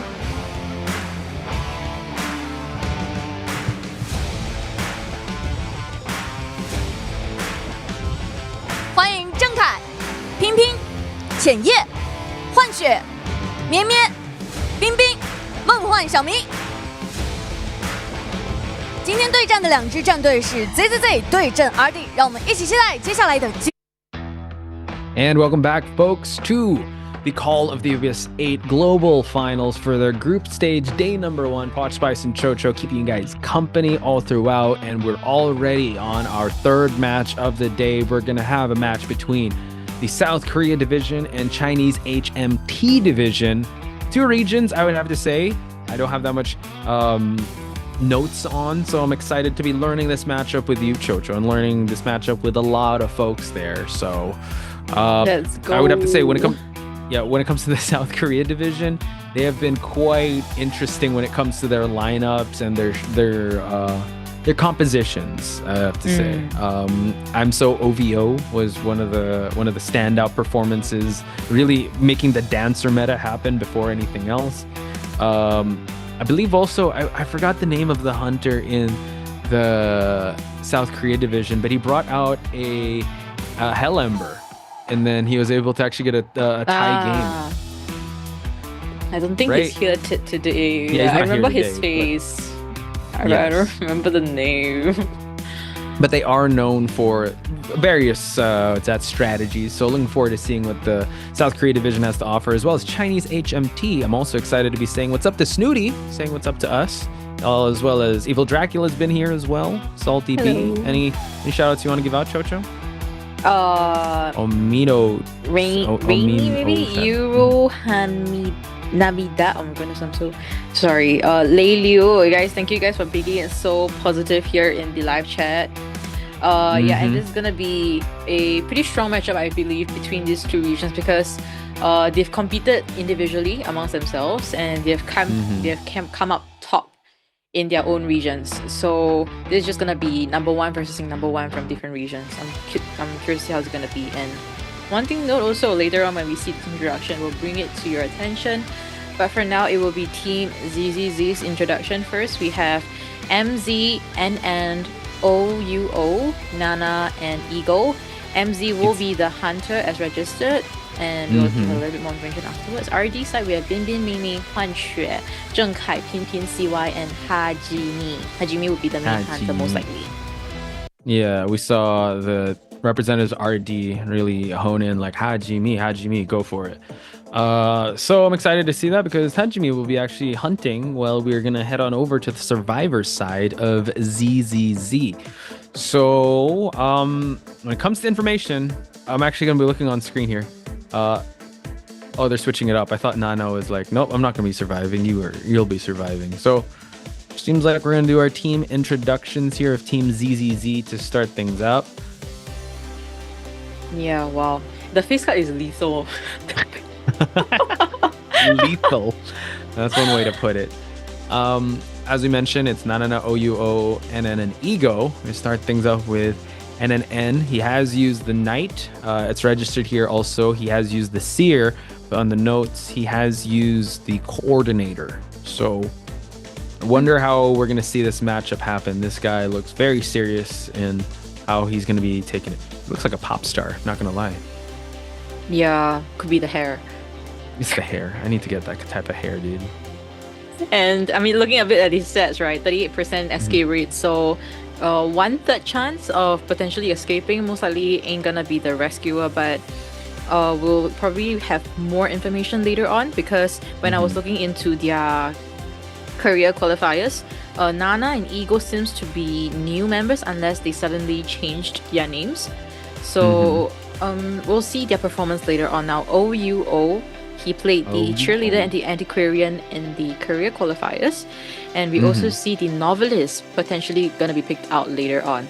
So average deduction points, average containment time is 106.71 seconds, so could be the main kiter for his team.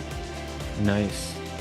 Oh, I think. I think I know her. It's Soyeon. Yeah, she's. Soyeon? Yeah, the rescuer. Okay, wow, she's actually the coach. Oh my goodness. Okay, yeah, we're gonna get a zoom in on the coaches as well, but Soyeon. We'll get that for later on. But I was gonna say, like, these might be new debuting players on the COA stage, and now we're gonna go to Ego. Not much stats on Ego's side, and also no data on our side, since he is gonna be making his debut just like Kuga in this matchup. So knowing Ego and Nana, we don't have a dedicated rescuer yet. So one of them could play the rescuer role. Yeah, could be possible. And now this would be Nana, I believe. Yeah. So first officer. Oh, she's okay. Will be the rescuer for her team. On average, rescues is 1.67, so nearing to the 2 rescues per each round. And containment time relatively okay for a rescuer as well, 70 seconds. So this includes the time taken to head towards rescues. During the whole process. So yes, we will be seeing the performance of these members here. And it'll be quite a new experience for us to see how the career qualifiers, team number one players will be putting a show for us. And also for our team RD, we have it's either Binbin or Hajime. So it's Hajime that is here. He has very impressive stats when it comes to deduction points, average eliminations at 4 eliminations at 71%. Good stats all throughout. Known for his Goatman, known for his Ivy. Here, based on the notes that you sent over, Chocho, Hullabaloo as well, and Wax Artist. So, I would say if we're gonna have to go for a favorite in this match, maybe based on the match data, probably RD. And we've seen some of the RD survivors grace the stage before in Call of Abyss, especially Zunkai. So we are gonna see the coaches. This was the rescuer last year, I believe. Yeah, L. But she's changed. So she's upgraded to L. Yeah, L. There we go. Okay.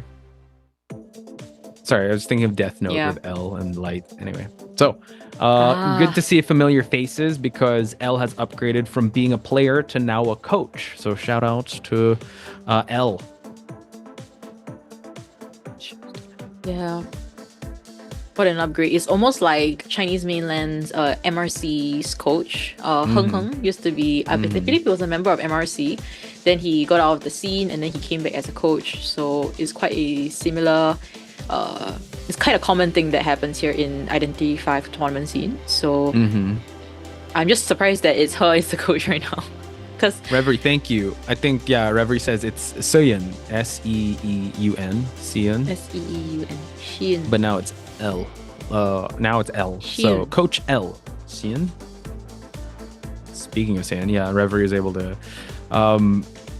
spot that out. I think that is L. I mean the rescuer from last year, right? Just let us know, chat. Correct us if we're wrong. And if you have any information on these players, do let us know too. We tried researching as much as we can, but if you have any more, it is very much welcomed in the chat as we head on over to Ever Sleeping Town. Okay. And we'll be seeing RD's Hunter first going against ZZ survivors. So this will be kind of like almost like a warm-up, like touching the water, like testing your waters and see how both teams do fare here. This is going to be a deciding factor here to see whether RD Hunter is going to dominate, or if not, the survivors from Team ZZ is going to surprise us with their team strategies, synergy, and potentially team comm as well. Yep, I'm excited to actually get. Sorry, I was taking a story. We don't have stories, dude. We gotta pose for the camera. But yeah, it is going to be very interesting to see these divisions clash and these divisions to go up against each other. So let us know what you think, chat. Are you for Chinese HMT? Are you for the South Korea division? What kind of emojis are we thinking here, Chocho? Because hear me out. ZZZ, sleepy emojis. Like there's the Agree. Okay. RD. What's RD though? I don't know what RD is. What does RD stand for? Chat.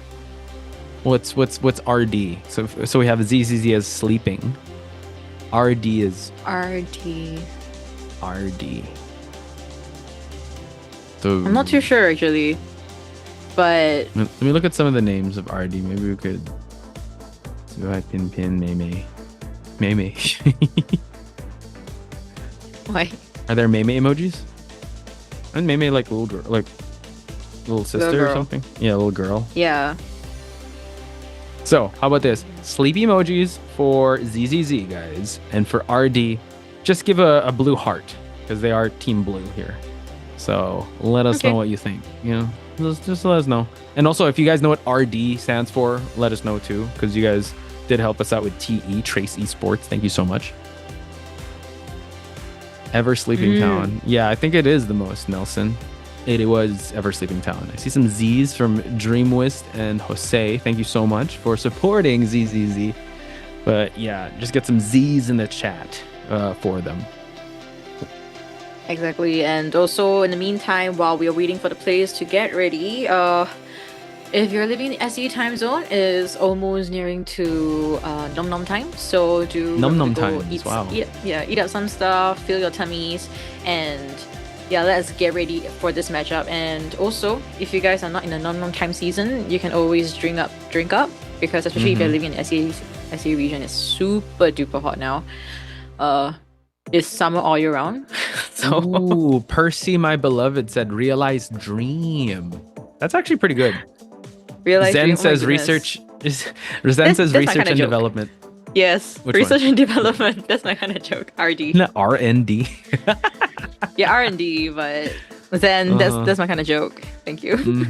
That's actually pretty good. I like realize dream, but let's go to research and development. They're researching the strats, folks. But I do see a lot of sleepy emojis for ZZZs, for a lot of girl bosses out there. Again, L being in part of Call of the Abyss previously as a player has upgraded to being a coach, or maybe graduated from being a player to now surprise us with some intense strategies coming into this.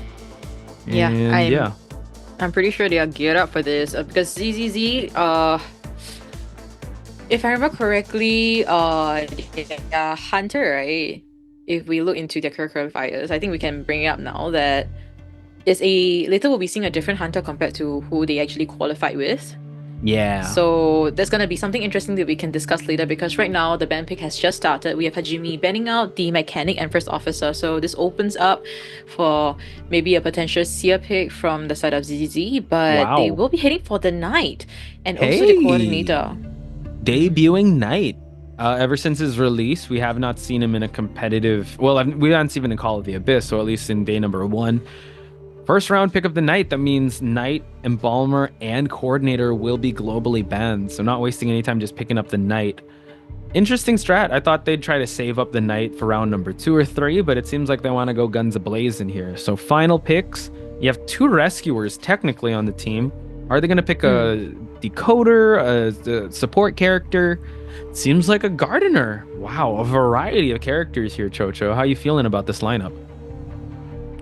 I'm feeling that I didn't expect them to pick a gardener as the last one. I was thinking because the fourth one wouldn't be globally banned out. Maybe they could have gone for a puppeteer. I feel like he has more sustain as compared to the gardener. Gardener is really based on luck, whether you can generate that bubble in that given time.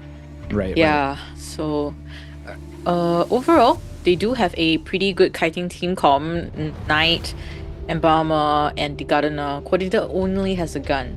So I think first chase, they're all possible. We'll have to see who is spawned at which location and which one Hajime ultimately goes for. Now, Hajime does have a plethora of options, but when it comes to meta hunters and truly BO1 hunters, we only have 2, Hula Blue and the Goatman. It'll be interesting to see if he surprises us with something different though. Does Hullabaloo even exist? I've never seen him. What are we talking about? Always banned. I'm kidding. It's all Goatman. The Goatman. But I do... Crazily enough, I want to see some Hullabaloo. Nell and I kind of like went through the character lists and we did our studying. In day 1, you definitely want to be able to see a little bit of Hullabaloo. Not sure if Hajime is going to bring it out because based on his stats, he does have a Goatman. And in this lineup, you want to bring out the Hullabaloo. Let's go. It's about time. Yeah, it's about time. I would have to say, I mean, the knight does go, at least he can cancel out any of the skills of the Hullabaloo and kind of predict, because the mechanic of the knight, he wants to predict what you're going to be able to do, and he can cancel you out in terms of what you're going to do next. So it's interesting to see if Hullabaloo's going to run his offense before the knight can even get going here. So tell me about your experience with Hullabaloo, Chocho. How do you like this as this character as a hunter? At least from what I've been seeing in all the other regions, I do feel that Hula Blue, it really depends on whether you're familiar with the character. If not, you're just gonna be like you'll be placed in really awkward situations where like you can't really get your mark onto the survivors. So we'll see whether ZZZ survivors are geared up for that, whether they have a game plan in their heads. But they'll be heading for a semi-T, semi-plus sign. And Hunter, let's see where is he going to be spawning at. Whether it's going to be the bottom right or maybe the first stop of the tram. Yeah, just have to wait and see. Giving the knight actually the 2 stories kind of creating a lot of interesting plays because he can go for that rescue or the coordinator as well, because I thought the embalmer is going to go for he might actually go for the embalmer first chase. We've only seen this map once, so I'm excited to see how Hullabaloo is going to fare in this.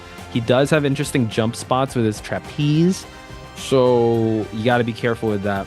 And depending on the build, usually we see a lot of insolence build just so we can unlock that trapeze trait, because it's basically a blink, so doesn't have to worry about like vaulting over pallets and whatnot. So coaches are going to give their respect as we check out the persona builds. So let us know in chat who you guys are supporting. Is it ZZZ? Is it research and development? The research and development does make me go ZZZ. Makes me sleepy. But looking at the persona traits, 3 flywheels on 1 borrowed time on the survivor lineup, while an insolence, warp, and trump card on Hajime's side. Once again, this is a matchup between Chinese HMT versus South Korea Division. That's Chocho. I'm Potch Spice. We are your commentators for the match 1 first half of this match.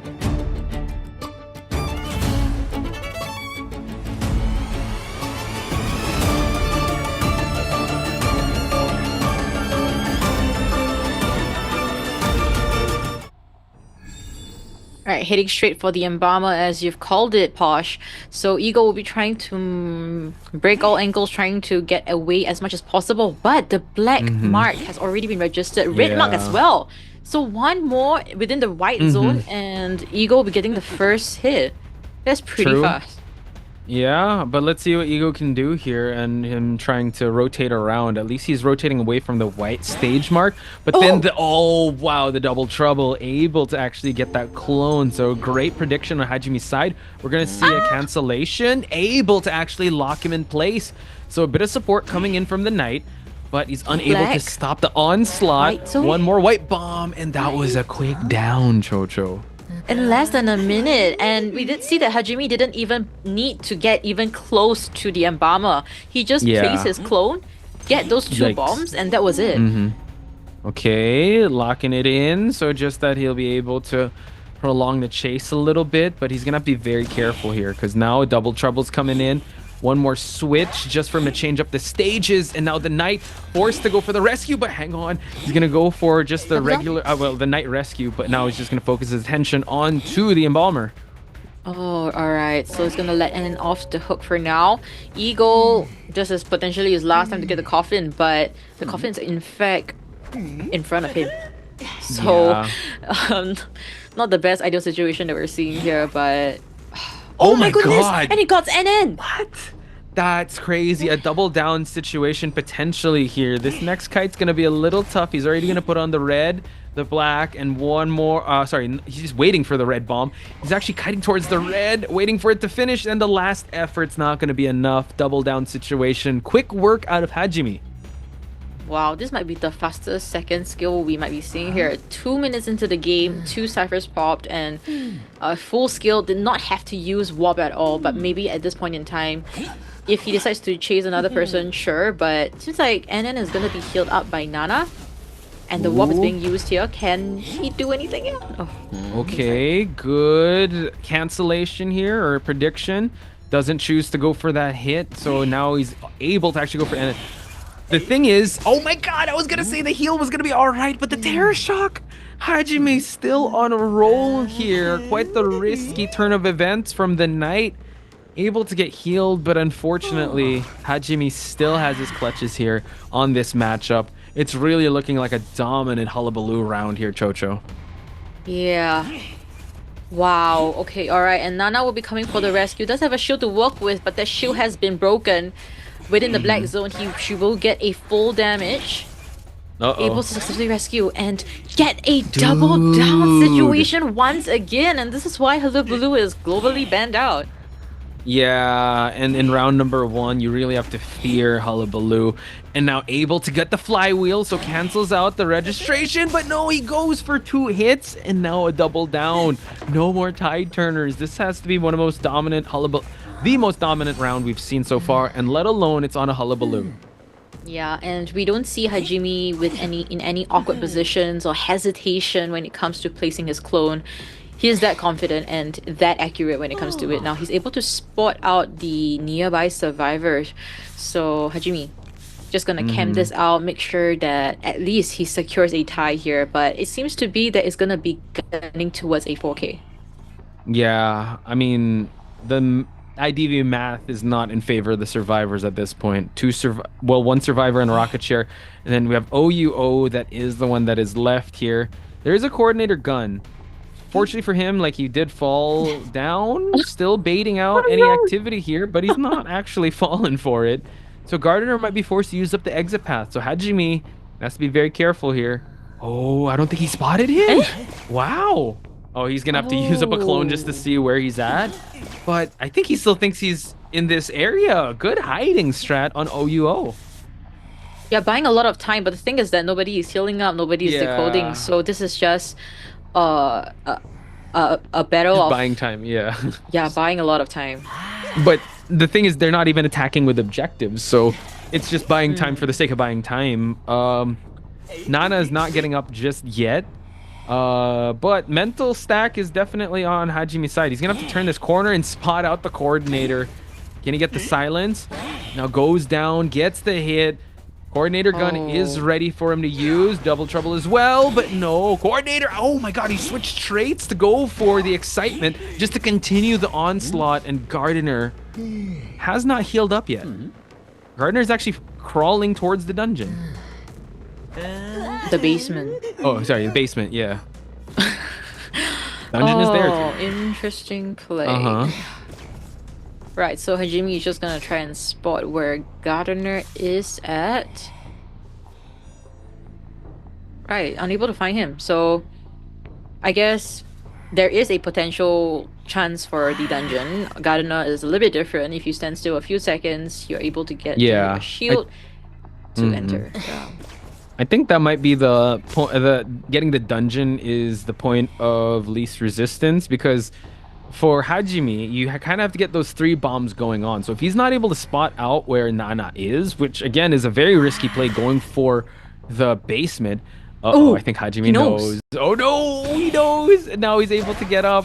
And Gardener, unfortunately, is going to fall down real quick. And that was a clean Hullabaloo round. What a debut of Hullabaloo in the big stage of Call of the Abyss group stage.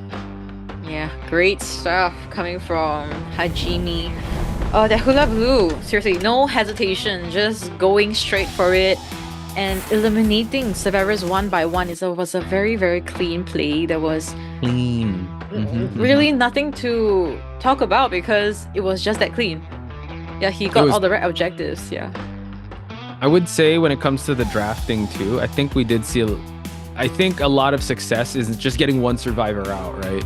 I think the first kite, the support on the knight, and also being the kite being on top of a cipher didn't really help their case at the start, and from there it was just how Hajime was able to implore his game plan.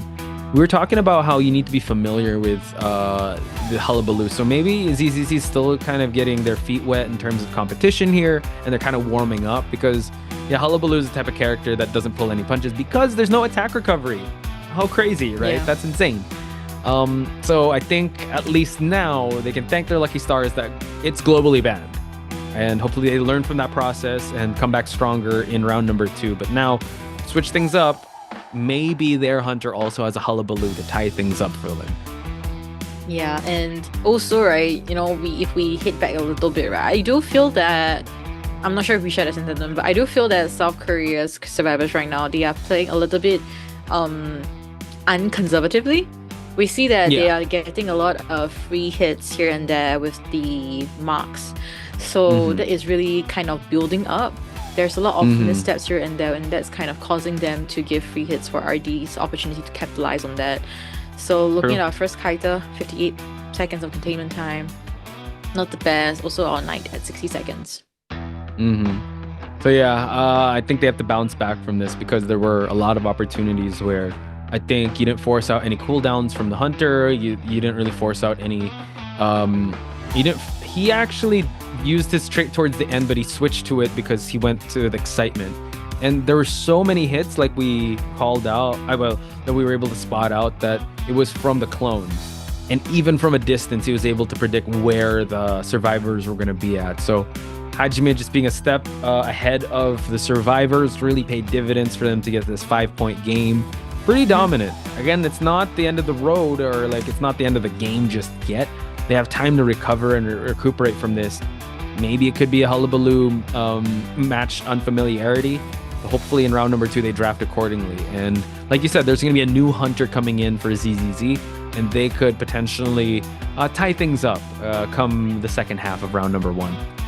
Yeah, absolutely. There is always a fighting chance. We saw how in the previous round RVL versus FT, right? It was initially FT dominating, then afterwards it was RVL, and it was a huge back and forth moment and a very neck-to-neck situation. So with these two number 1 teams from their own regions, I don't expect anything less. Now, looking into our RD survivors here, we have Pin, a very familiar face here, played the seer, puppeteer, antiquarian, psychologist in the qualifying rounds. Right. Very strong kiter. Definitely.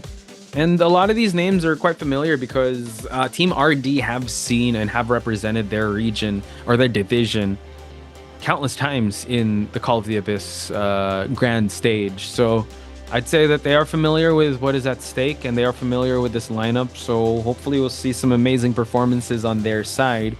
Now we're going to move things along to the next survivor on their team. CY. He does have a puppeteer, has a prisoner, has an embalmer as well, acrobat as well. So another familiar face, another familiar name in the Team RD.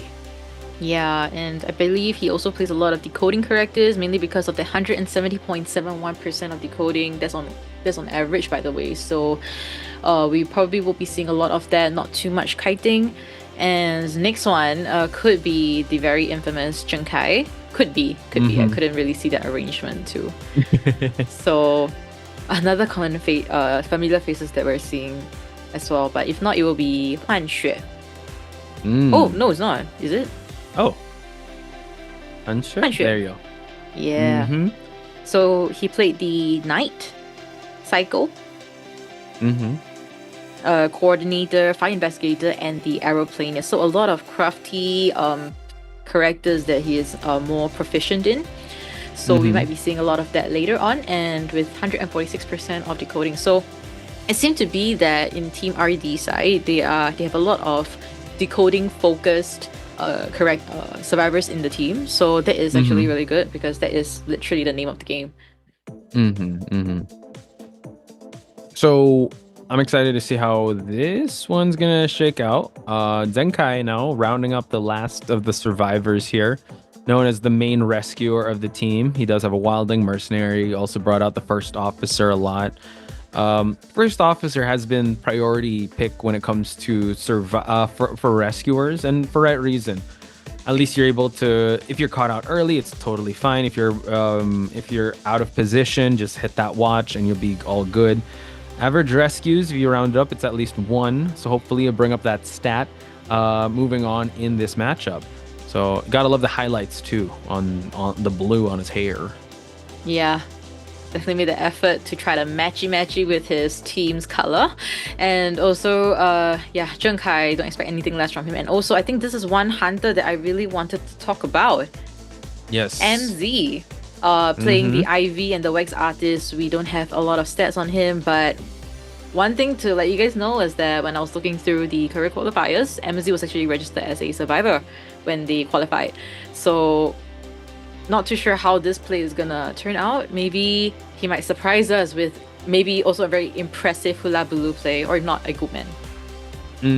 I'm excited. You know, we have seen the hullabaloo out already, so I wonder if he's gonna meet Hajime with a mirror match of sorts in this next half. And like you said, this is a survivor that was registered as a survivor, and now he's playing the hunter. So he is gonna have to use his knowledge on being a survivor to try to down as much survivors as he can, because a 5-point game would just lead him to a tie. It's a lot of pressure. Truly. And yeah, it's just today we are seeing a lot of different changes, right? Because from the side of FT, we saw the hunter playing as survivor, and in RD we're seeing the sub-survivor playing as the hunter side. So this is gonna be an interesting matchup, guys. Let's see what's it gonna be coming BO1 second half between these two teams, RD versus Sing ZZZ. So let's see how the picks and bans are gonna go. Is it gonna go similar as we saw? I think it was the mechanic and the first officer band.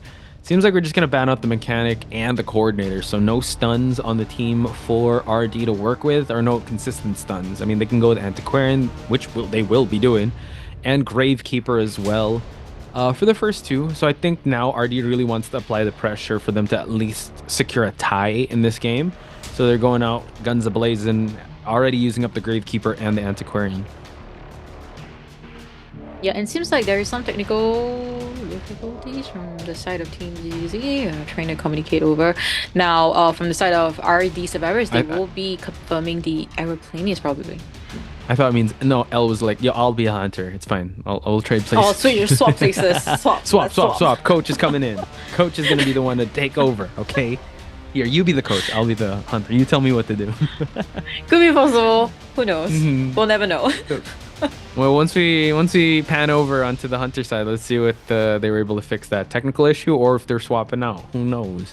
But we aren't going to see a knight on the side of RD, which is, I guess, a survivor that they put high priority in since they've already used it in round number 1. They globally banned out their knight players, so maybe considering that they might counter with a knight in response.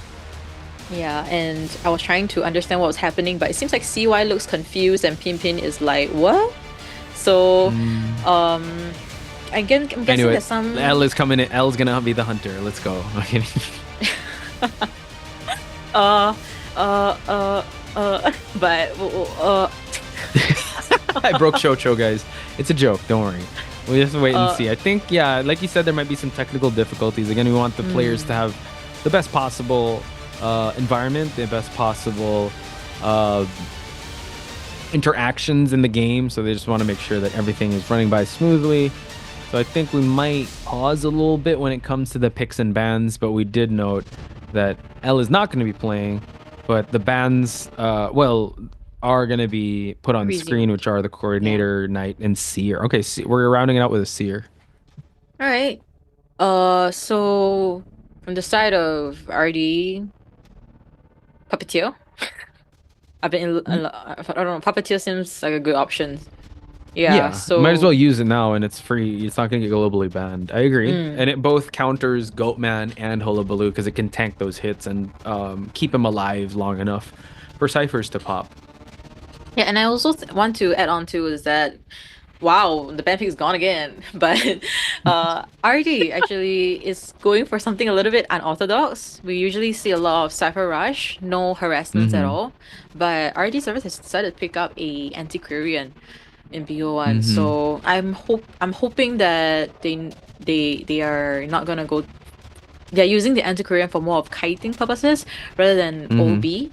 Yeah, if not, it's gonna buy a lot of time, and it's not ideal if the opponent's gonna be picking up a Goatman or a Hullabaloo.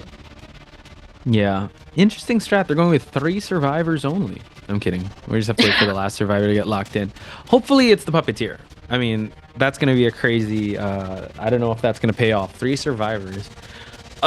In this map, also, you know, we did see a priestess, but I'm not sure if. I think that was very situational, and that was more for like Team FT, showing us that they've kind of prepared for it. It's rare to see a priestess these days. Usually, priestess in this map you'd see insta ban because it's ever sleeping town. But man, have this game has changed. The meta has changed, and priestess no longer a priority ban. Not even in round 2 or 3.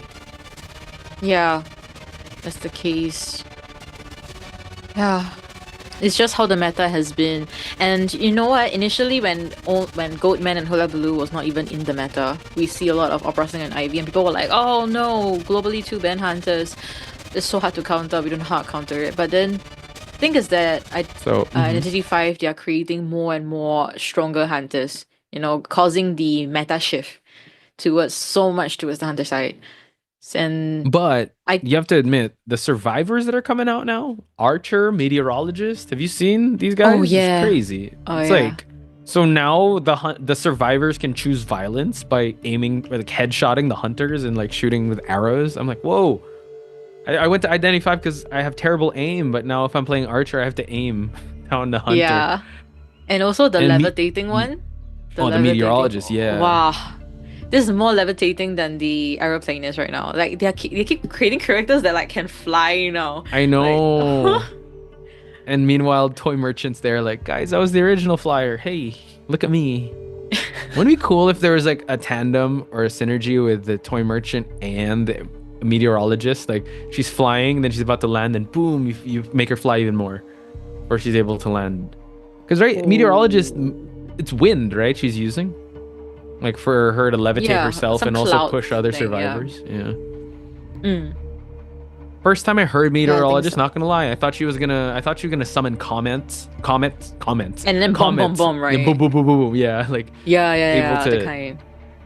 But I think that's gonna make it not a 4v1. It's gonna be, the hunter is not the one that the hunter's gonna be running away.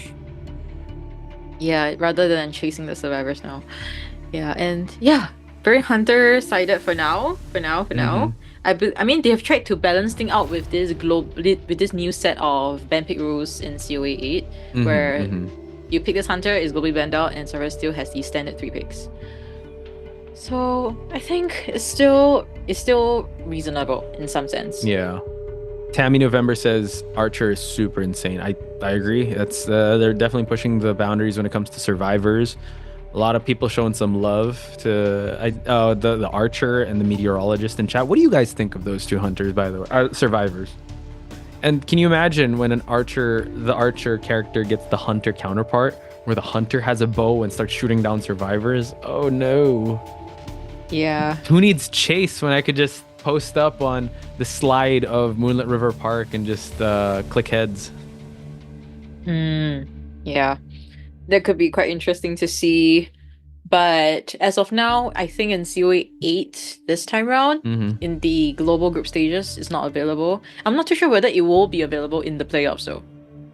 I don't think so. I think the shakeups usually happen afterwards, maybe for IVC or IVT. But like in a big tournament like COA, I don't think 2 weeks would be enough for them to really understand the meta, because like those are 2 very interesting survivors that I feel like are going to shake things up. Yeah, Mm-hmm. I'm thinking now, what's another survivor or hunter that hasn't been explored just yet? We already have a lawyer. We have a doctor. What other professions do you think can come into the fire investigator? Already has been a thing. The baker. As in, I'm getting hungry. What? Sorry. Go. You're getting hungry. I haven't even had my first meal. What are you on? Dude, if you pass out, please don't. I'm not gonna just pass hungry. out. Oh my goodness. I had some sugary chocolate stuff just now. So like, I thought you said you don't to like boost myself. sweet things. No, I like You're sweets. dark chocolate. I like girly. sweets. No. Okay. Yeah. So wait, you were saying what survivor, what profession you think a survivor could take in the next, like if NetEase is listening to you right now, what would you suggest? What profession? Should be a survivor in the next game. The commentator. We're The gonna banker. we'll be yapping the entire time. Like the hunter knows where we are. We don't need a listen skill because they know we're always there. We keep talking. Oh wait, I was like, as in like a survivor character, right? Survivor character.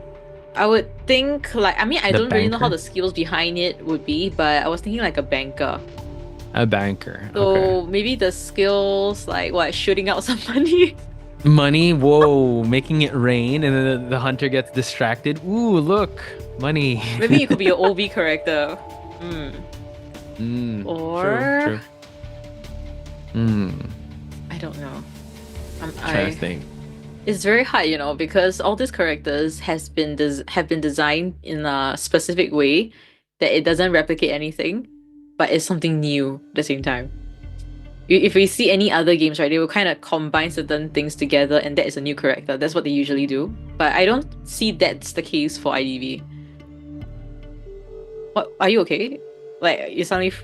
All right. It seems like Porsche is like a little like frozen up here, but that's all right. Let's wait patiently for the technical difficulties to be over soon, while we still have these 3 confirmed survivor picks on screen. So yeah, this is just a moment of time for them to potentially gather their thoughts and think about the certain strategy they are going for.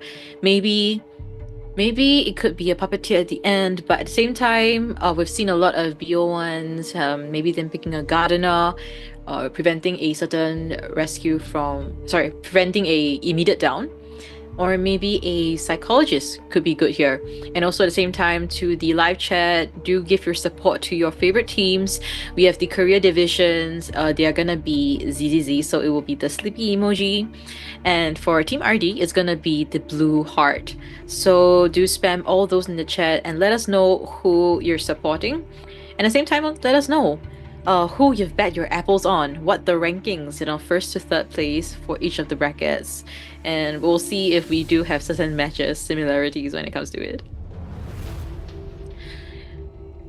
Yeah, and it seems like this technical difficulty from the side of Team ZZ is rather big, such that is also causing certain delays coming through. So if you guys, we are actually in our game number 3.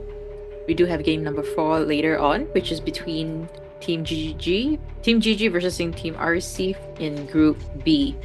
So still waiting it out. We had BO1 second half, and BO1 first half we had the Hula Blue being picked from RD's Hajime Hunter side.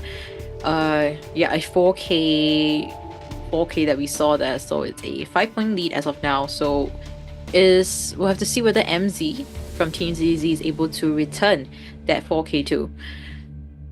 Yeah, as they wait patiently for it.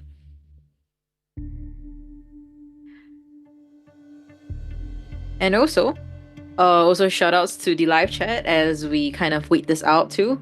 Percy, my beloved. I'm sorry if I'm reading your name wrongly also. Tammy November, Sai Set Ronan, Red Cube.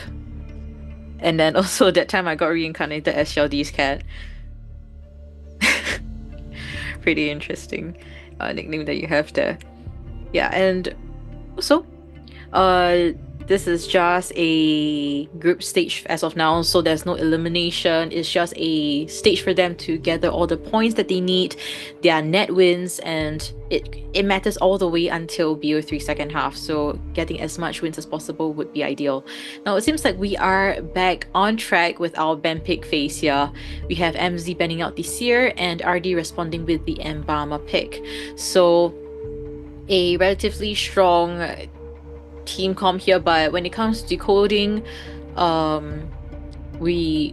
let's see how they decide to go for it. And for Antiquarian, hopefully not too much OBing and more focused on objectives. Yeah, and for Cheng Kai, as usual, he will be on the Rescuer, the Gravekeeper. Yeah, you might be right, said Ronan. Posh is hungry and having some chips. Yeah, he's having some of that right now. You know, he needs to recharge his energy as we head into this matchup. It's been a total of 6.5 hours for us. So probably he needs to recharge also. So MZ, this will be an opera singer. So a little bit different from the other hunters that we've been seeing. Initially, we do see a lot of Goatman, Hula Blue being picked out in BO1, then maybe an opera singer Ivy in BO2, but MZ just heading straight for that opera singer. We'll see how is it gonna be. Whether he's prepared against this team comp now. If there's any easy chases, if you ask me. Mbama. Mbama seems to be an ideal choice now to chase. You can close the gap with the Aeroplanius, but if you get too close, you're gonna get boosted away because of his levitation. And Antiquarian, he can, if she's fast enough, and this is on Pimpin by the way, Pimpin is a very strong Antiquarian player, he can potentially stun the Opera Singer before he gets the hit onto her too. So Mbama seems to be the most ideal choice. I look into the spawn location. It will be a Z formation for the survivor side, with the Opera Singer spawning on the bottom right. So he does have the Mbama and the Antiquarian. Let's see who he decides to go for. Mbama could potentially rotate into the graveyard for a better kiting chance. So both coaches will be heading into the center of the stage. They will be bowing to each other while this match will be ongoing soon with the personas on the screen. MZ will be going for a trump card detention and abnormal. Pretty acceptable and standard range for her. And RD side, they will be having only one person with 3 and either kiting build or tight turner with tight turner with a flywheel that's available. So this is gonna be interesting. Let's see how is it gonna be for Team RD Survivors versus ZZZ's Hunter MZ. So my name is Chocho. Hopefully Posh do enters back into this matchup. This will be ZZZ's versus RD BO1 second half, and we will be bringing you the live commentary of this match. Hello. Oh, you're back. So sorry. The chat's gonna call me out for yapping for sure. The power went off. Oh my god. Oh, and there I am. Jesus. Okay, you're back. Oh my god. Hello. Yep, and we are heading straight into the match. MZ, the Opera Singer, will be heading straight for Pimpin, the Antiquarian, able to effectively disarm the Hunter, stopping him from dashing anymore. Now, Pimpin, able to establish the distance with that use of the stick. Let's see how it's going to be. Another stun. Yeah, incredible stuff. Sorry again, chat. I just got back here.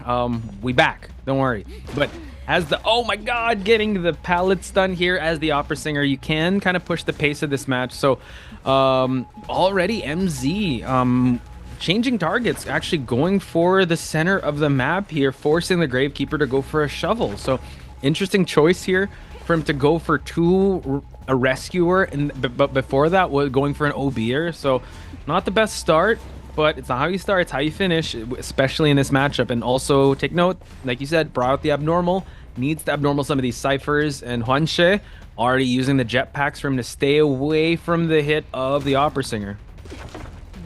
Great distance established, and also forcing Hunters to change target. Now Huanshe will not be getting the first hit because the flywheel successfully enters the pellet and missing that swing. So MZ's first kite, MZ's first chase here is still taking a long time now, 1.5 minutes into this and still 0 presence.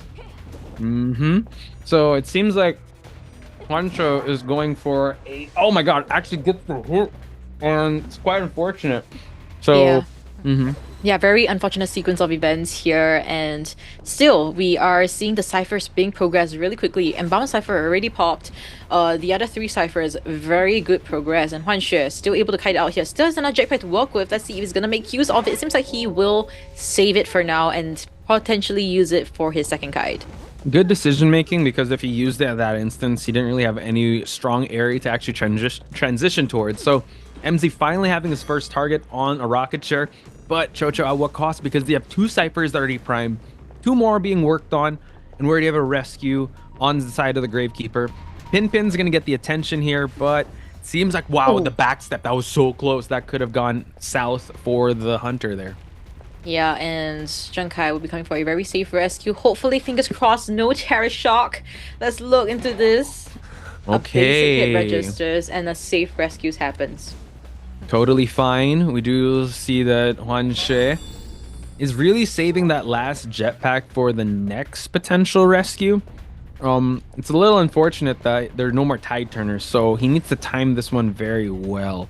Actually, no, Huan Xue actually getting the coffin here, so yeah, he's going to use the coffin, forcing him actually to change, and we didn't see any value come out of the abnormal just yet from MZ, so ZZZ's Hunters really has to make haste in trying to get more survivors down as possible. Absolutely, and let's see if the coffin is going to be used immediately. Huan Xue will be at the other side of the map, so great positioning coming from the Embalmer, able to place it there.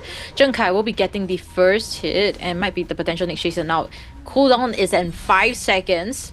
5, 4, 3, 2, 1, and it's ready. Able to use it. Aeroplanist has switched as well to get the syringe here, and now able to get that hit. We continue on for Pin to actually get the attention here. So honestly, it seems like MZ's really on the back foot here. We're already on our last cipher, and we've only seen the rocket share on Aeroplanist once, while MZ's still scrambling to get another target. Oh, I'm making a misstep. He got off the form, so now it's on cooldown. He's unable to get there as fast as he wanted to, and the healing is happening already. So Artie, you mentioned they are gearing up for that 4-man endgame right now, just trying to prepare things, making sure everything is right, and just to make sure you guys know, still remember that in the first half, Artie got a 5-point lead on their Hunter side. So if they're able to get another 5 here, it will be a 10-0.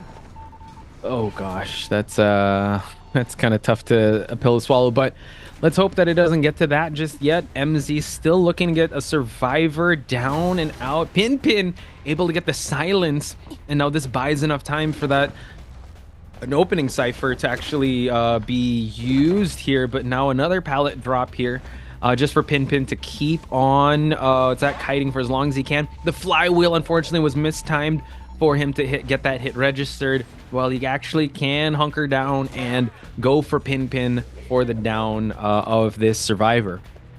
Yeah, and really unfortunate that the 3 ciphers are lined up here, but it seems like MC is also not going to capitalize on any of that. It's going to hit towards the basement. Did Pin bring 3 struggle though?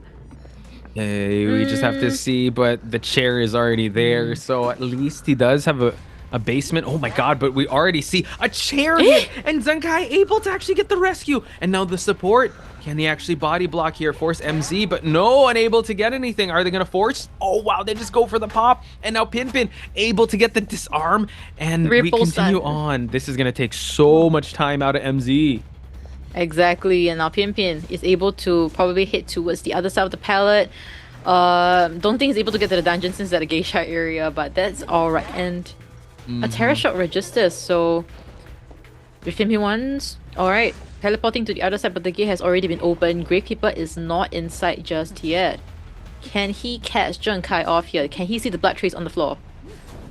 Gonna be tough. It seems like he knows that someone's at the second story. He's gonna fall to get from a gods, but no, he's not able to turn left. MZ, he's not gonna see Zenkai fall down. And it seems like Zenkai's already at the graveyard area, while there's still gonna be Pin. Oh my god, Zenkai is gonna get spotted out early on here. And now the other exit gate isn't even open, so he's gonna try to kite it out until dungeon's gonna be open. Can he though? He doesn't have anything to work with. He's not a mercenary that can tank those hits. So Zheng Kai, he will be seeing the ground now. Instagram will be opening the other side of the map. the other side of the gate, and we'll be able to secure a potential 3-1. But Chocho, Antiquarian takes a while. Oh, but it seems like MZ is just gonna go for a 1 survivor elimination, granting us I would say an 8-1. This is quite the dominant start for Team RD, folks. So congratulations, RD survivors, going up against the amazing hunter. I mean, the amazing opera singer that usually gets more than just 1 survivor elimination, but it just shows that the survivor side taking understanding this type of matchup and really putting I would say MZ in a really tough position. Hey, I'm back. Sorry, I was panicking there, and I was choking a little bit. It's alright, and I really like how RD survivors were really locked in on objectives, just decoding all those ciphers. And in fact, the cipher rush was crazy, and Pimpin did an amazing job with the Antiquarian, right, kiting so long, disarming the hunter, and really preventing anything from happening. Right? If it's a hula baloo, you disarm, probably there's no point. But this is the opera singer, right? And Pimpin did a great job there. He did, and I like the fact, and you pointed it out, objectives, right? That's the name of the game, because you can get kind of engrossed in over support, over kiting. MZ was really put on a tough spot from the beginning because he went for the Antiquarian to start, then he went for the Gravekeeper, and I think he just constantly changed targets to the point that he couldn't match the cipher progress. And I think someone in chat said it that he didn't even use the abnormal, which was kind of heartbreaking. That usually you see a very aggressive build kind of used at least once, then the trump card's going to be used. But in this matchup, I think RD is really gunning for a top position here, and for at least a top 3 position in this group stage, and they're really not holding back their punches. Yeah, and with this very convincing BO1 win here, 8-1,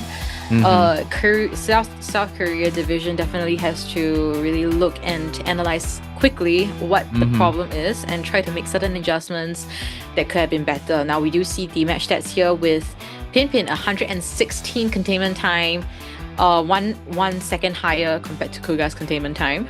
So great kiting from Pimpin's side, and also Team ZZZ, the fact that Opera Singer is a BO1 pick. Usually you pick BO1 as a meta hunter, strong stuff, but it's not a good showing as of now for South Korea division.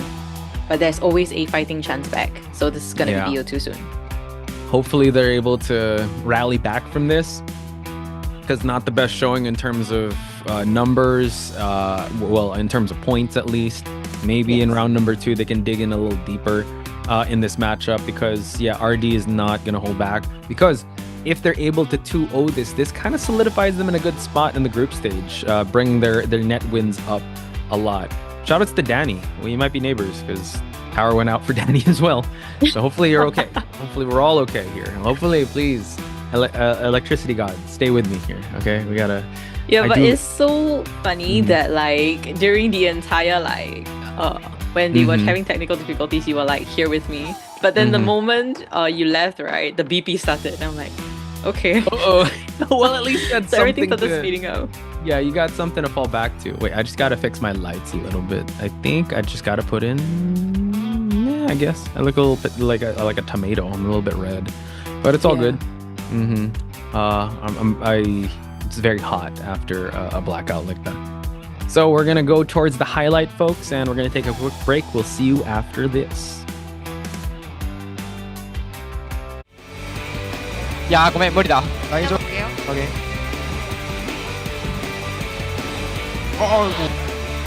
ナイス救助。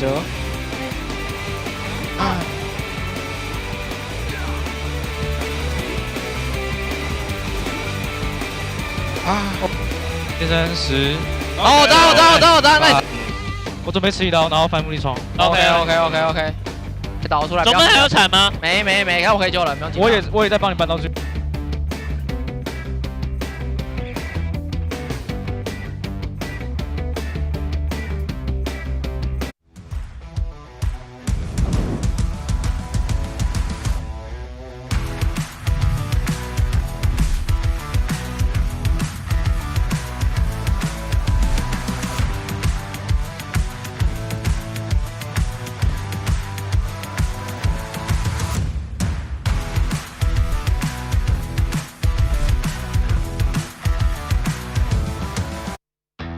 And we are back, fellow detectives. Back to the COA8 global stage. Now we are looking into ZZZ versus RD. BO2 very soon. So in BO1, it was a 8-1 with RD leading with that 8 points.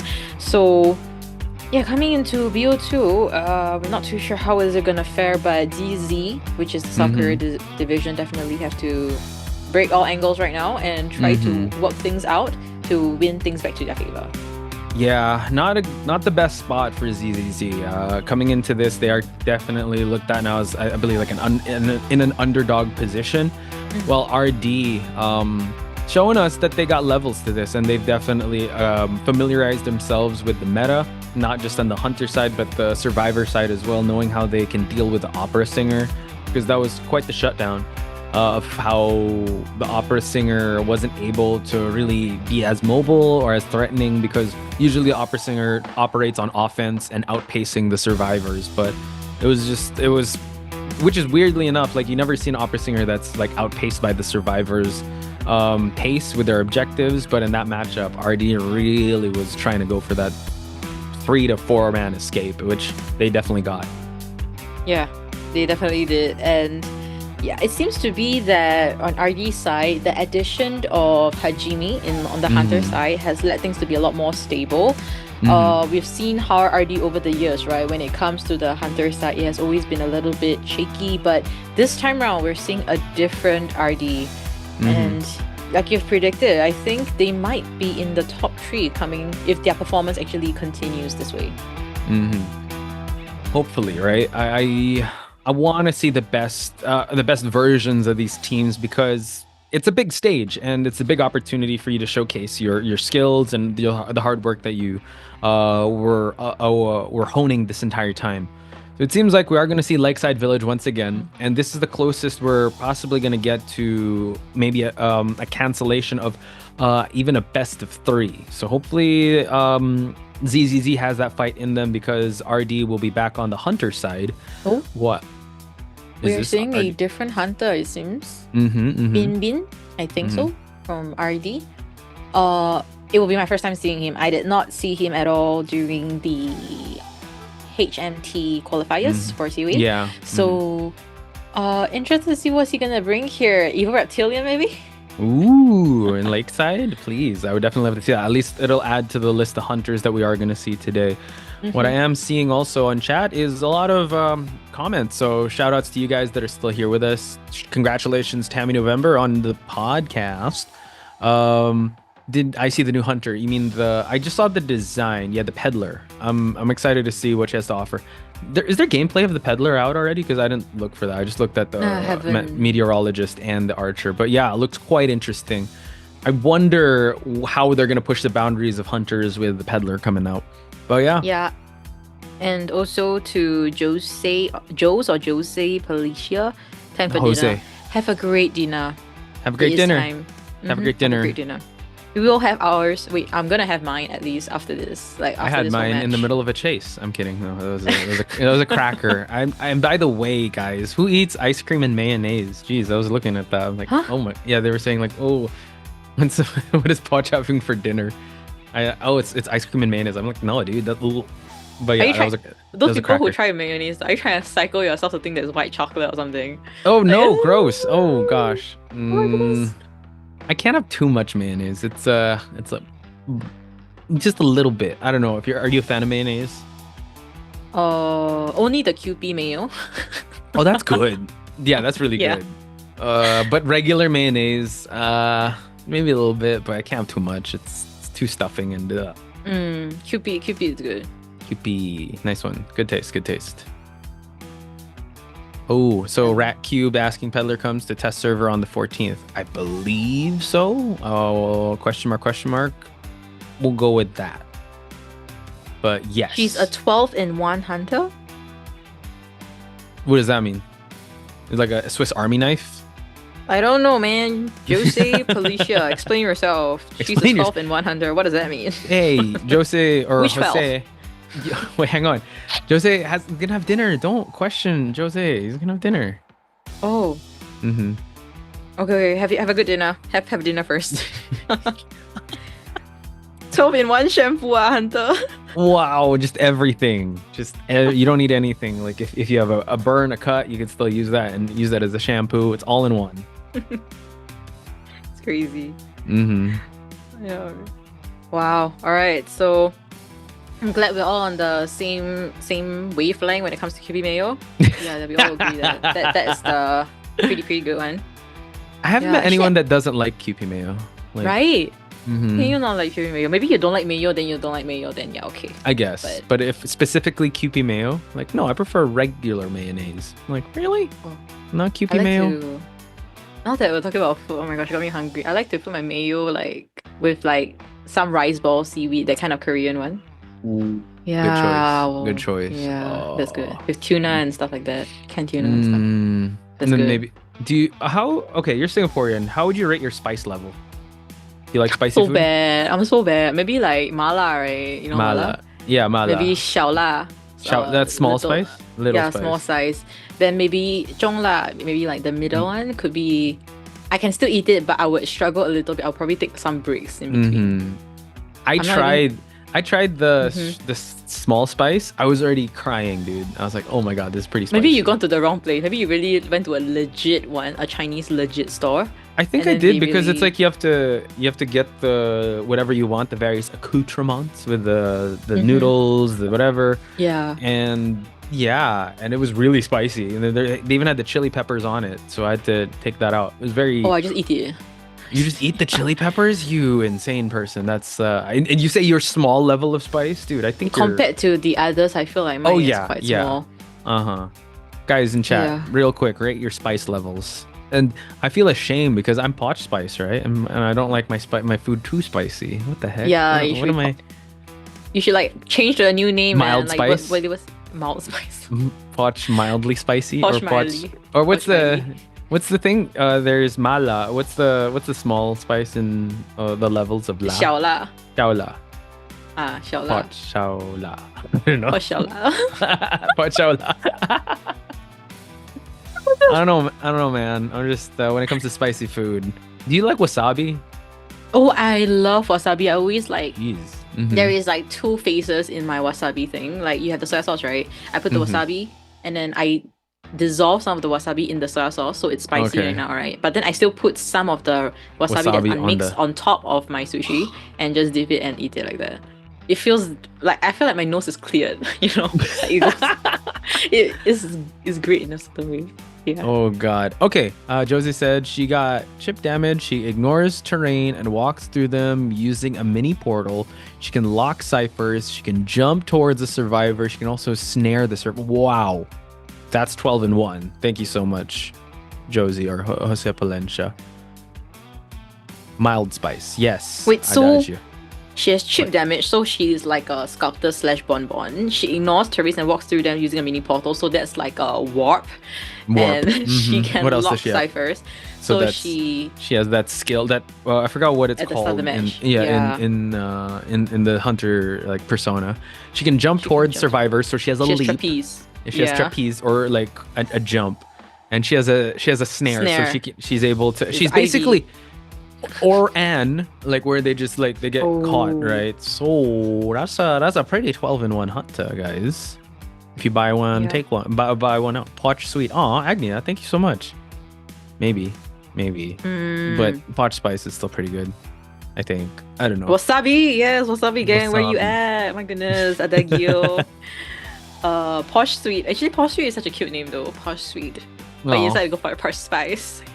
Yeah, because that's Spice Girls. But yeah, it is what it is. I can't brew that though. Hmm? I can't brew that. You like can't- product. There's a product ramyun, Korean. Yeah. I can't brew that. You can't. I can't eat that. It's Okay, too you spicy can't. for me. Oh, that's spicy for everyone, dude. Like I get you, but I we feel did, like like- I feel like now I feel like I'm just B rank or Hound rank, and you're like really high when it comes to spice levels. No lah, probably like Griffin maybe. Griffin, yeah. I'm a and Griffin like, in terms of spice.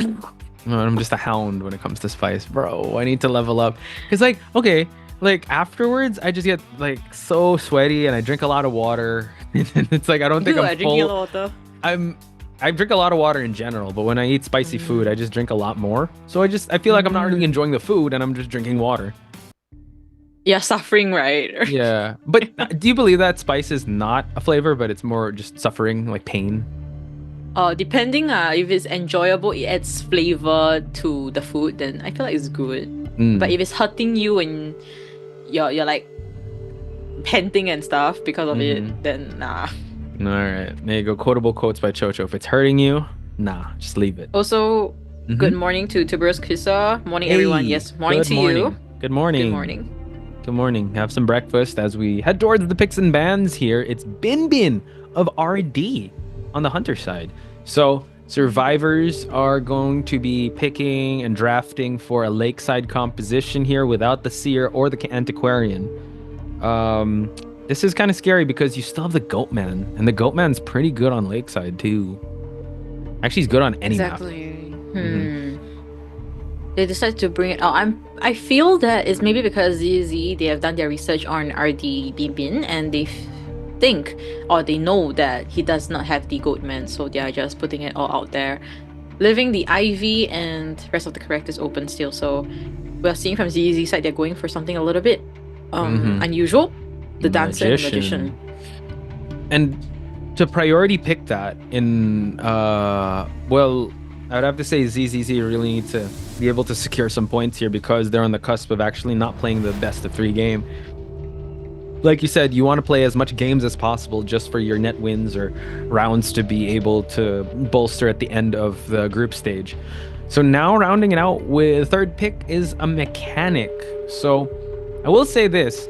South Korea Division revolves their meta around like they really like their dancers and they do like their magicians as well. So kind of unorthodox picks, but with hunters like Goatman, Ivy, it's really tough to kind of go up against these guys and set up your boxes if you're going up against a Goatman, right? So maybe there's a certain strategy or way to put down these boxes or these magic wands for them to be able to kite for as long as they can. And finally, the Gravekeeper. Yeah, Gravekeeper here. So they just have a very self-dependent kind of team comm here. Maybe the Doxers could potentially help out. And also, one thing to add on, if my head still remembers, my goodness, my memory is failing me. Oh yeah, you mentioned something about these South Korea Division having their own playstyle, right? I mean, similarly for, I believe, JP, Japan, they like to go for their own Dream Witch, or maybe coming into BO3, we see a lot of clerks, maybe. I would say also shout outs to Aka, round 2 in qualifiers brought out a Nightmare and was able to actually get, I think, a tie or around a 3-man elimination. That's crazy because you don't see Nightmare at all. People consider him super low on the priority list when it comes to hunters. So yeah, JP Division definitely have their own type of meta, or they play that. But that's what you gotta love about Call of the Abyss, is that we're gonna get all these metas, the best of the best, to go up against each other and see who's gonna come out on top. And between ZZZ and RD, we're gonna find out that. Yeah, and IDV4E0 said that Bin is gonna take out his smiley or something. We'll see if that's gonna be true though, because we've already had a smiley face earlier in the afternoon. So this might be there's no man, right? surprise, I think Yoru is gonna be super happy. I'm kidding. And Yoru actually call Yoru Namida, shout outs to you, calling it. It says, I'm gonna call it right now. They're gonna go against Goatman, and why not? Goatman was supposed to be a round 1 hunter. Hajime did bring out the Hullabaloo to great effect, and now they're gonna have to face the wrath of the Goatman in round number 2 with more bands of survivors, since there is the global bans that did come out, so they're not gonna have access to the Knight or the Coordinator to try and counter this Goatman. All right, and let's just wait and see what the spawn location is gonna be. Whether it's gonna be maybe Wall of China with one of them spawning in the shack area, so forcing the hunter to spawn below the shack area. That could be possible. Let's see what is it gonna be. You're just gonna leave their female dancer out in the open like that. Huh. No one actually getting... Okay, alright, cool. I thought no one's gonna take big boat. Like, you gotta take big boat. So, it seems like they're forcing him to spawn in between or at the corner there. So, he's actually gonna spawn at shore. Quite the interesting spawn locations on the survivor side. Giving Mechanic the shack area. Because I thought that they'd want to give Mechanic the boat and give Dancer the small boat. But it seems like Gravekeeper right at the center there is gonna just make sure he can rotate to whoever he needs to save first. Yeah, exactly. And this is gonna be rather interesting to see how it's gonna be, because usually we don't see a goat man in BO2, right? BO1 usually that goat man happens there, but it's alright. Let's see what's it gonna be. And this is gonna be a debut matchup for Bin Bin in the entirety of COA8 matchups here. So looking at the personas, we have Bin Bin with Trump Card Detention and Abnormal. Survivor side, we have Female Dancer with 3 and a full kiting build on Magician, Mechanic, and a normal build for the Gravekeeper. Yeah, so let's see if ZZZ can come back from this contest. And folks, that's Chocho. I'm Potch Spice. We're in the middle of this match. It is round 2, first half between ZZZ and RD. We'll see you guys in just a bit.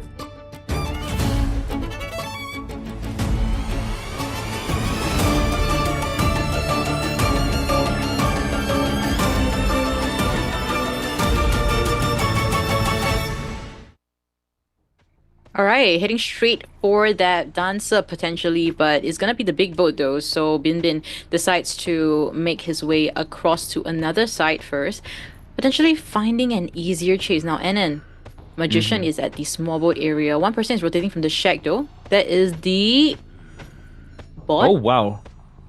I don't know if the bot. Really? You're gonna hit to the basement just to kill a bot? Really? Not sure, but we just have to wait and see.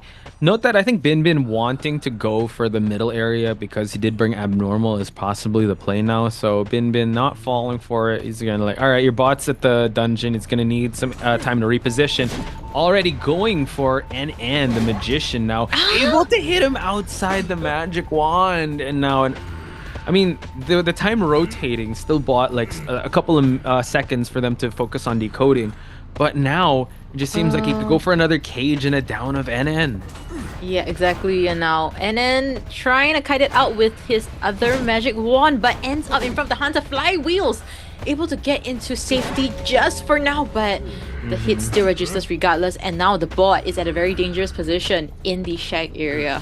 Yeah, so Abnormal can come into play because it's right out here in the open. And it seems like they're still able to get some ciphers going. However, we see the Wanted Order and the Mechanic. Let's see if he's going to be able to hit out the doll, and that is going to give a lot of advantage on Bin Bin's side. So, going to dismantle the cage because he needs to be able to stuff this rescue or at least get a hit onto the Gravekeeper. So, hit registers, and now NN going straight for the shack area. Tried to cage him out, and able to actually get a drop on Bin Bin. So, still here, forcing any activity. So now the cage is gone. At least NN was able to buy a little bit of time here, Chocho. Yeah, as much as time as possible would be great. Now 2 minutes into the matchup, we only have one cipher being popped here, and Magician using his last wand effectively, able to negate any hits for now. Does not have any fiber to work with, so Bin Bin, this is the second cage now. Okay, good juke so far on NN's side. If he's able to kite out this cage, it's going to be good. But the mind games, Bin Bin was able to actually capitalize on that. So second time on the rocket chair. No abnormal usage just yet. So choosing to chair next to small boat here, possibly to abnormal any of these ciphers that have been moving along. My goodness. And it seems to be that them decoding a 6 cipher is working in their favor, because with the abnormal, still other 4 ciphers are still being worked on. So great stuff coming from ZZ, able to foresee this from potentially happening. And Eagle, the Mechanic, will be coming for the rescue. No tight turner though. Oh, but able to actually capture Zemin? No, I thought he was actually going to be able to get NN in that cage, but not quite. He was able to head on out. He does have a pallet to work with here. Gonna get that half hit. He's still all good, but like you said, there are ciphers moving along. He needs to be able to eliminate this Magician as soon as possible. Oh, Flywheel baits it out, unable to get the hit. It's forcing a cage, but no, the drop down hit. Yeah, and the hit registers successfully, so Enon will be seeing the chair for the last time. We're flying back to the manor now. Last two ciphers. One is being worked on, the other one is on a standstill, 59%. So, can the bot pop though? Only a little bit left. Bin Bin? Unable to get it, so now a lot more pressure here. So the mechanic is kind of forced to decode herself, but with injuries stacking up and one survivor gone, it's going to be a little tough. So Ego now has to be very careful. At least he was able to heal up, so now this prolongs a bit of the mid game. Oh my god, able to get the hit onto the Gravekeeper. Oh, you were running away? No, I'm just gonna put the cage and so you'll be running into my face. So that's exactly what happened there with Bin Bin. Great prediction, also placement of the cage there to get that happening now. Last cipher at 83%, which is at the corner right here. So how are they gonna decode this? That's the huge question. And now the abnormal, wow. Yeah, so this is definitely gonna stall out the game for them. And now OUO being spotted out here, gonna drop a slow music box while Ego forces the rescue. No Tide Turner, by the way, but the Gravekeeper does have 2 shovels to work with. Gets the hit onto Mechanic while maybe forcing Nana onto that shovel, but while he's in this form, he's gonna force him out of the shovel while they're pushing that cipher. Might be a little too greedy staying with this, but now this is gonna force the hit. No, Female Dancer does get hit though, forcing out the flywheel. Alright, and a little bit blocking himself there now. He will still successfully negates that hit, so still able to survive for a bit longer. Hit still registers after the cage ended, so OUO will see in another day. Yeah. That was a little tough to see there. I mean, a great juke so far, but now they're forced to open up a new cipher. Ego is trying to force this one that's so close from moving, so they're actually working on 2 ciphers. But it seems like maybe the mechanic is gonna just wait it out here until that last cipher is primed. So Bin Bin has to be very careful that this mechanic doesn't get too close. And I think he already knows what's up here. Ego's gonna get spotted out early, and not sure if he's gonna make it in time for... Actually, no, he still can get that hit. And now OUO's out of the rocket chair. For now, and OUO unable to pirouette away from that blink, so we'll be seeing the down once again. Mechanic is in the vicinity, but she is rotating towards that cipher. So Gravekeeper will be coming for the rescue. Now last cipher is at 70%, and Mechanic's decoding is extremely slow. Yeah, actually, I think he knows already. He's gonna cage. They have to move away. Unable to get it just yet. Unable to actually teleport, so he's gonna put another cage, used up that resentment, and just, I guess, cut off any survivor from trying to push it. But he's gonna break the cage here to stop this rescue attempt from happening. I think he's just gonna focus his attention onto this cipher. Breaks the cage once again, and he's focusing on Ego when the rescue does happen.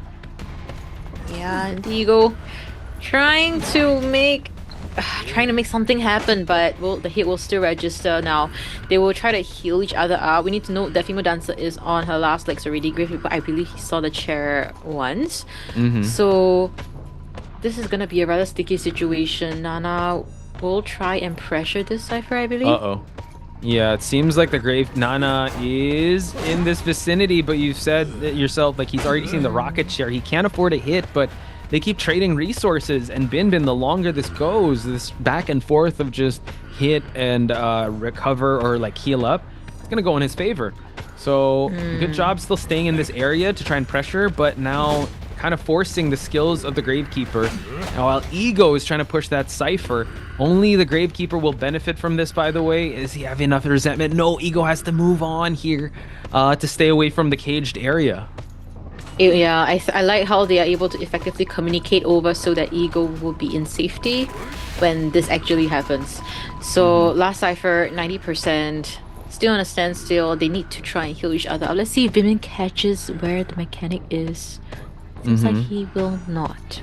Yeah, so he's already committed to the blink, and the blink down has already used, has been in great effect. I like how they're healing up, but yeah, he might want to spot out Ego, which he does. Puts down another cage here, traps Ego before he's able to even make it towards the palleted area where there is a cage. So now, this is where things get a bit dicey. they might actually just go for the pop because they don't have anything else to work with Ego unless they want to go for a basement rescue here. Could be possible. Could be possible. I mean, looking at their traits, right? Actually, might not be ideal though because mechanic does not have 3. So also take note that was a great absorption of the hit there from the forced attack recovery. But right now, yeah, Bin is gonna try and hunker down to just save this. Already putting a little bit of cage here. Drop down. Oh my gosh! But he needs to put another cage just to down this Gravekeeper though. Oh, the Terror Shock! Pop! And then now he's able to actually force the last minute pop to happen. So Ego could actually cannot eat one hit. And another Terror Shock with no cage! Oh my goodness. And now Ego, the only one that's up. Trying to force anything from happening here. Gonna put up a cage. Uh-oh, a little too far. Okay, careful. And now recovery, but no, it's gonna be a 2-person down. Well, we do see that the Dancer is actually going for the Execute. Okay, alright. One escape is better than none. So I'll take it. And a triple Terror Shock onto Nana. Consecutive ones, by the way. So great stuff coming from Bin, able to capitalize on the situation, able to get that drop down hit. I think the drop down hit and then the Terror Shock was one that we did not expect. Yeah, you gotta give it up to ZZZ though, really taking it to the limit for Bin. Usually you see a lot of cleaner plays onto Goatman, but really putting him, I would say like putting his test of how well he puts up the cages and really trying to separate his attention from everything because they were at least able to get one person to escape. It's not ideal because they needed to get at least a tie to keep this going. But at this point, if their hunter could, or if their survivors could get like one person out, we still keep going. But if they get a tie, we don't see a game number 3. Yeah, we won't see a game number 3. So DZ really gotta play the right cards now with their survivor team, whether they should focus on decoding, harassment, or if not, a little bit combination of both to really make it work all the way to the end. So there is still an opportunity for sure, right? ZZZ's Hunter need to get 3k to balance things out, at least. Yeah, because you can't come into round number 3 with that big of a deficit of points and like it's just too much pressure, right? So I agree. ZZZ's Hunter needs to at least try to 3k this one. Anyway, looking at the match stats here, the Goatman getting a 3-1. You rarely see a Goatman coming into the first half of round number 2 because he usually gets banned out. But here they allowed it to come through. At least they were able to get one survivor out, so that is going to be the moral victory on ZZZ's side. Yeah, and I think one thing to know also from ZZZ's survivor side is that they picked out the Magician, right? And it was really unfortunate because he wanted to use his wand to negate a hit, but that did not happen, right? And he got a hit instead. So I think when it comes to mind game and trying to play that kind of wand trick, I think a little bit more training would be needed for sure. True. Yeah. So hopefully we see that improvement as the group stage keeps moving on along. But now we are going to move it on to ZZZ's Hunter. So Opera Singer was used. Opera Singer is going to be globally banned. All right. And they are going to have a choice to either ban out the Hullabaloo or the Goatman in this matchup. And the thing is, we don't know what the Hunter of ZZZ has to offer, right? So on paper, who do you think is the safest to ban out if you're RD and you want to be able to win this one already? Hullabaloo. Hullabaloo. Yeah, I'm looking at my answers, yes. Okay, nice. I was looking at it too. I was like, well, okay. Reason being, right? I mean, there's a very simple reason for it because when we are looking at AXIZ versus TE, right? They played Goatman both on BO1. Yeah. Right? And based on statistics, at least a 1 escape is possible. But we only saw 1 Hullabaloo today. and that Hula Blue really popped off very, very well, which is actually in BO1 first half. So I think based on statistics and if they're more confident to go up against the Goatman, then just ban out the Hula Blue. I would think to ban Hula Blue. Yeah. What's going on in the hair? Anyway, yeah, you're right. I feel like when it comes to match stats alone, Hullabaloo, but I'm also thinking mind games, right? If the Survivor team kind of struggled with the Hullabaloo, what's to say that the Hunter on ZZZ side has a good Hullabaloo? Maybe they have something else. But then again, hopefully they've done their research to try and ban out the right character, because you definitely want to get a 2-0 this early on, just so that you'll be able to start off the group stage in a good light, that you don't get burnt out, or you don't like lose your stamina as the group stage keep panning out. So yeah, but at the same time, in ZZ side, we do see a lot of new faces, right? Maybe they are here for the experience rather than to really, get all the wins and proceed to the playoffs, final season. Gaining experience is also something very valuable. They can definitely get it. And RD, we saw them for a few COEs already, them really gaining on experience, which helped them to be here today with strong hunters to really back them up, and with a strong survivor lineup also. So experience is a crucial thing. We can see that from FT too. I think mindset and experience definitely come into play when you like what you said. I like that you bring that up. This is ZZZ's first debut in Call of the Abyss, and also the team ZZZ. So I guess they got to take things take it in stride and be able to learn from this experience, because unlike RD that has seen Call of the Abyss countless times, and you've also have IVL and IJL teams, just take in the experience and learn as much as you can, try to improve as much as you can, and you have nothing to lose. If this is your first time or in this competitive stage, just take everything as a learning experience. Yeah, and take it as a learning experience and think about how you could potentially move on, whether this competitive road is your way or maybe some other way is your way. Maybe because you look at Sheehan, right? She went to the player, she became a player and then became a coach. Maybe a coach would have been a better position also. So actually from South Korea division side, I thought we would be seeing more familiar faces like Amso OVO. Yeah, but I think this time around maybe not. Maybe military, I'm not sure. It could be, or I mean academic, or it could be life, a 9-to-5 calling. So I think it's also good that we do have other not just representatives in divisions, but other players, because it just shows that there are these new players that are taking a liking to this game and showing that they can play it on a high level, and hopefully it breathes new life into the scene that we love. So yeah, but again, I guess we got to put it the right context here, that this is a learning experience for the new players, since this is a big step up in competition compared to what they're normally used to. Yeah, and I like that how, at least from South Korea division side, they're not looking too serious. Taking it seems to be that they're taking like small steps at the same time. Yeah, taking the experience also, bringing this back home. So yeah, and RD side, they definitely do want to take this win back home, take a 2-0 win, because if they end this in a 2-0, they will be the first and the only 2-0 as of now to take the win.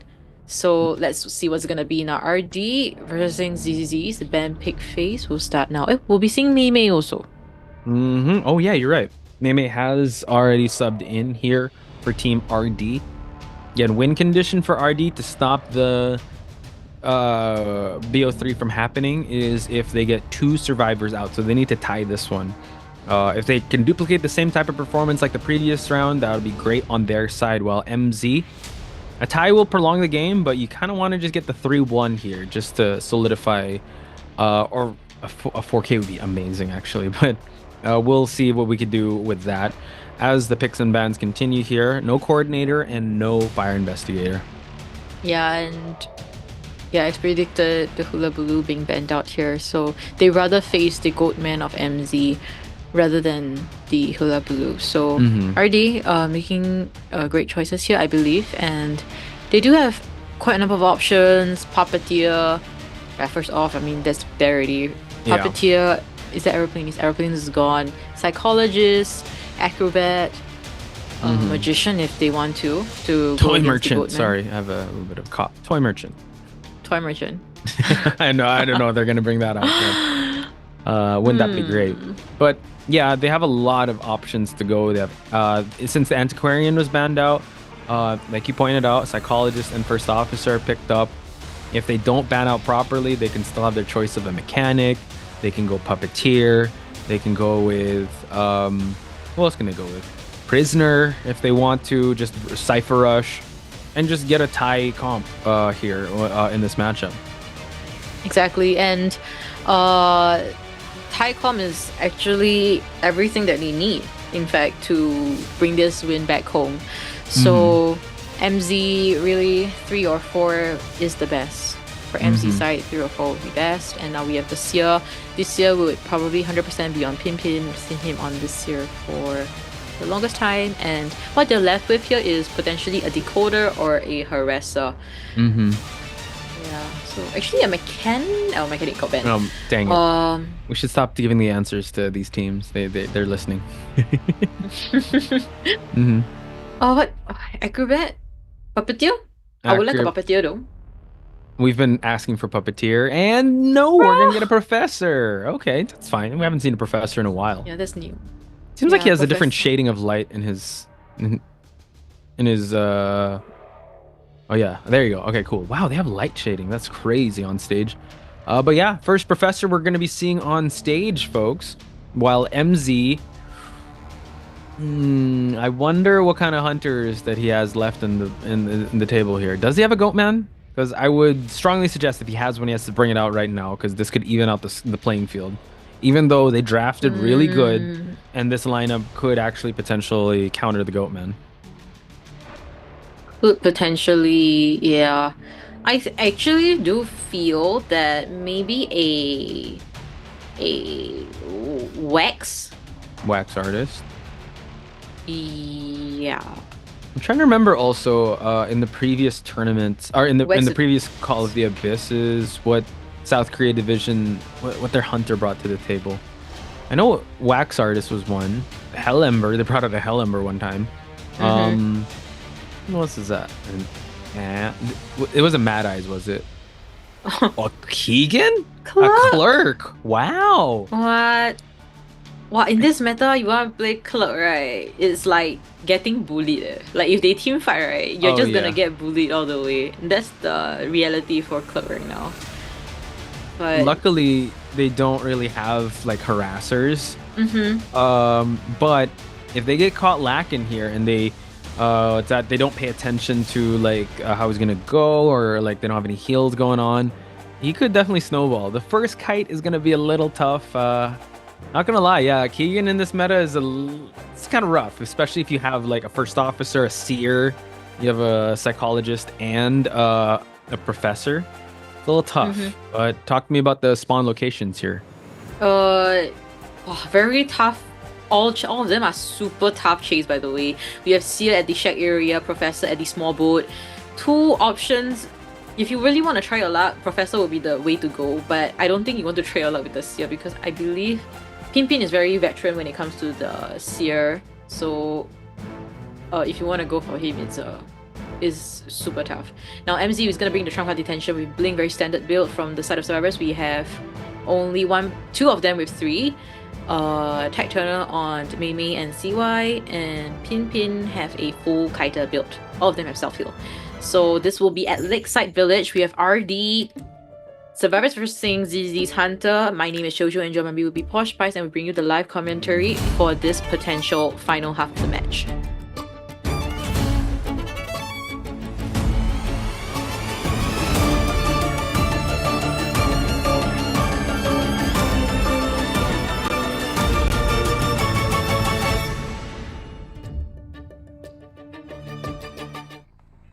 All right, folks, MZ's last stand here with the clerk. He needs to avoid a tie situation, because that is how RD is going to be able to win it. And unfortunately, couldn't go for Pin. So Pin's going to take this early kite. Looking at the persona builds, it seems like Pin having a full kiting build here, trying to block the windows, but unfortunately unable to get it. Gonna get that recording, and I think the owl will be ready in just a bit. But if he hasn't used the pallet here just yet, so this is actually a really good area to kite in so far. Yeah, and the MZ is trying to mind game or trying to do some red light trick against Pin, but this is a seer we're talking about, and great use of that owl to negate that first hit. So all of them are still at full decoding speed. Pin establishing that distance with that pellet slam as well, so we'll be able to rotate to a new area. So getting the recording here, Pin still has the window to work with and a flywheel, mind you. And I mean, we've rotated this area so many times. Unable to block it just yet. Gonna use the blink, and it's not a blink down. And as this is happening, he's already building up his owl. It's almost halfway through. Now he's gonna try to monitor the ciphers here since he did unlock a presence there. So Pin just making sure that he's not disrupting any cipher progress from his teammates. He's gonna go to the 11 area. Gonna get that blocked out. Has the scales to work with as well, Chocho.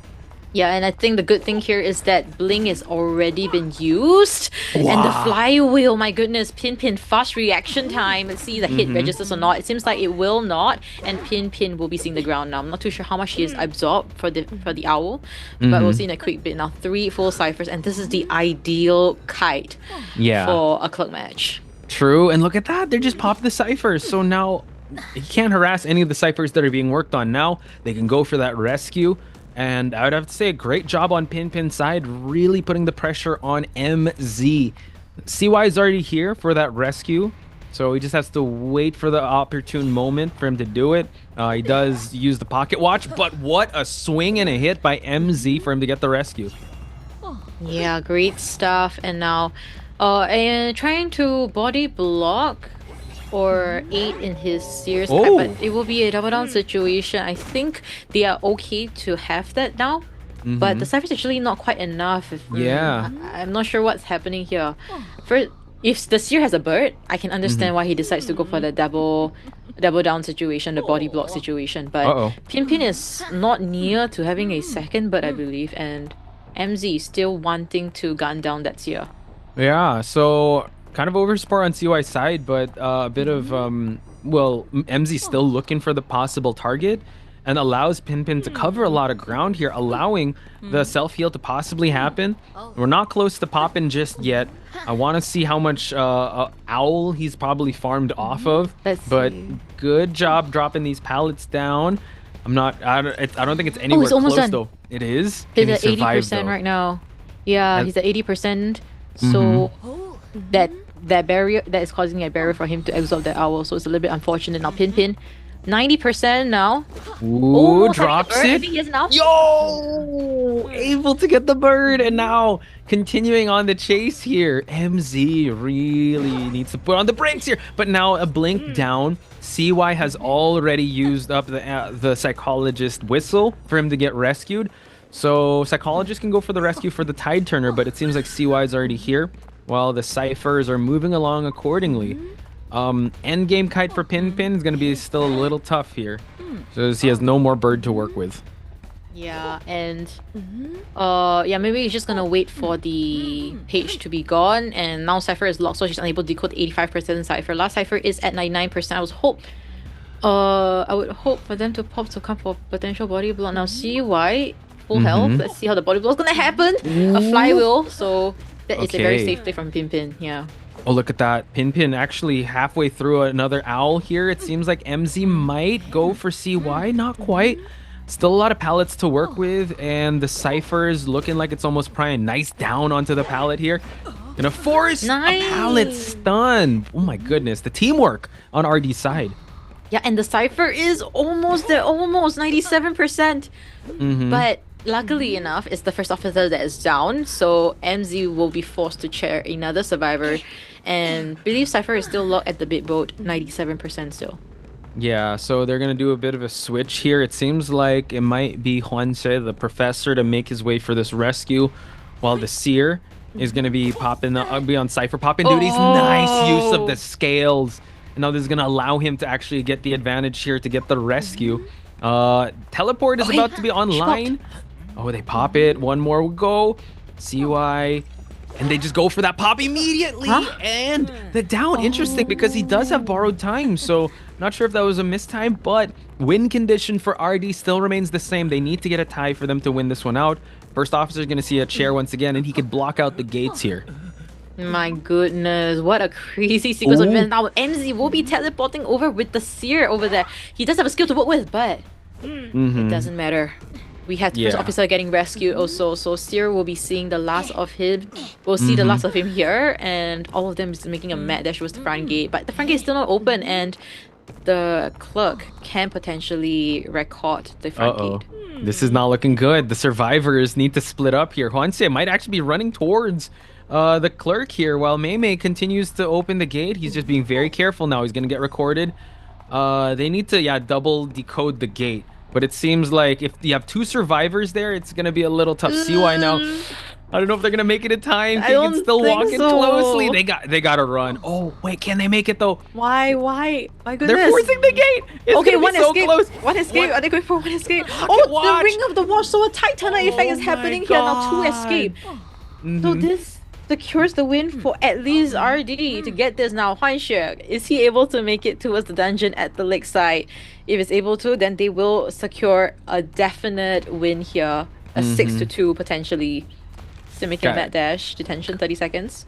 And he's still, I mean, he can try to record as much as he can. He's going to try to go for a recording here to force it out. But he does get the dungeon escape. A 3-person escape, folks, for RD to win this contest. So congratulations, RD, for a dominant performance on both Hunter side and Survivor side, negating the best of 3 game. Yeah, crazy amount of work putting out there by RD survivors. That teamwork, the ability to really keep body blocking, and also the discipline when they had when it comes to the ciphers, I think is great stuff coming from RD survivors. And yeah, don't expect anything less from them. This is a very, I believe, one-sided victory for side of RD. Yeah, congratulations to RD. And as we said with ZZZ, I guess when it comes to this competition, treat it as a learning experience. If these matches go that way, I think a testament to that is RD constantly coming back each and every year, honing their craft and being very competitive with the game. These are new players in a big stage like Call of the Abyss, so I think you definitely see the levels, the experience that's being put on display here. But you know what? If I respect a team that would showcase themselves and on a big stage like that and take that risk. So if you guys want to support ZZZ, this is not the last you'll see of them. You'll still see more of them as the group stage moves along. Yeah, and also for Team RD, it's too early to be over the moon. It's just one mini win in your multiple matches that you'll be facing, maybe 3 more. So you definitely need time to go home, go back to the hotel, practice together, and come up potentially with new strategies or maybe adjustments that they should be making after reflecting on the current matches that you've seen here. Oh yeah. So yeah, congratulations to RD once again. But speaking of which, I think we can talk about potentially any MVP plays. MVP plays, possibly. I mean, Pin did really well in this match, but he did get eliminated, so I'm not sure if that's going to add to it. You can go with the Hullabaloo. I think, yeah, that was the 4K Hajime. So maybe Hajime when it comes to the Hunter side. But that's just me. How about you, Chocho? In my head, I would think Pin's Seer did an exceptionally great job. But I gotta say, man, Hullabaloo, you know, it's a debut stage for Hullabaloo here in the global stages. And a 4K lead is just pretty amazing, honestly. Yeah, I think it was that 4K that really solidified their momentum in this tournament. Here we have the match results, folks. RD taking it over ZZZ. 2-round wins and a big point differential for RD to claim a huge victory at the start. But like you said, can't be over the moon just yet because you have other teams that are gunning for that position. And in their group, even though it is potentially like a group of hope, you can't be too confident just yet because in a drop of a hat, you could drop in standings and you want to be able to still stay sharp throughout this entire tournament. Exactly, and yeah, it just feels like at this point in time, ZZ is a little bit feeling under the weather. Maybe they haven't really adjusted to the new environment that they're in, because it's not as easy as, you know, RD, you know, they come every year, so they're kind of like expecting that how it is. But before that, let's hit into the highlights and see what is it gonna be. 대가리 6초. 야, 고멘 머리다. 다행이죠. 오케이.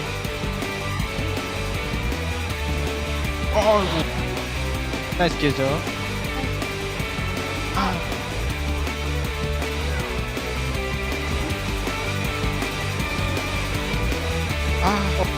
现10。나와 나이스.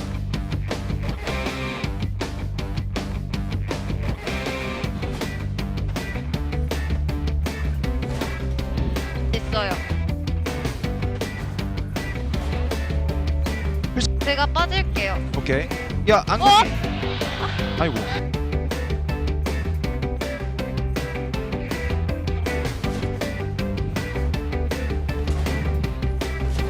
머리까. 是吧 ？OK， 我救。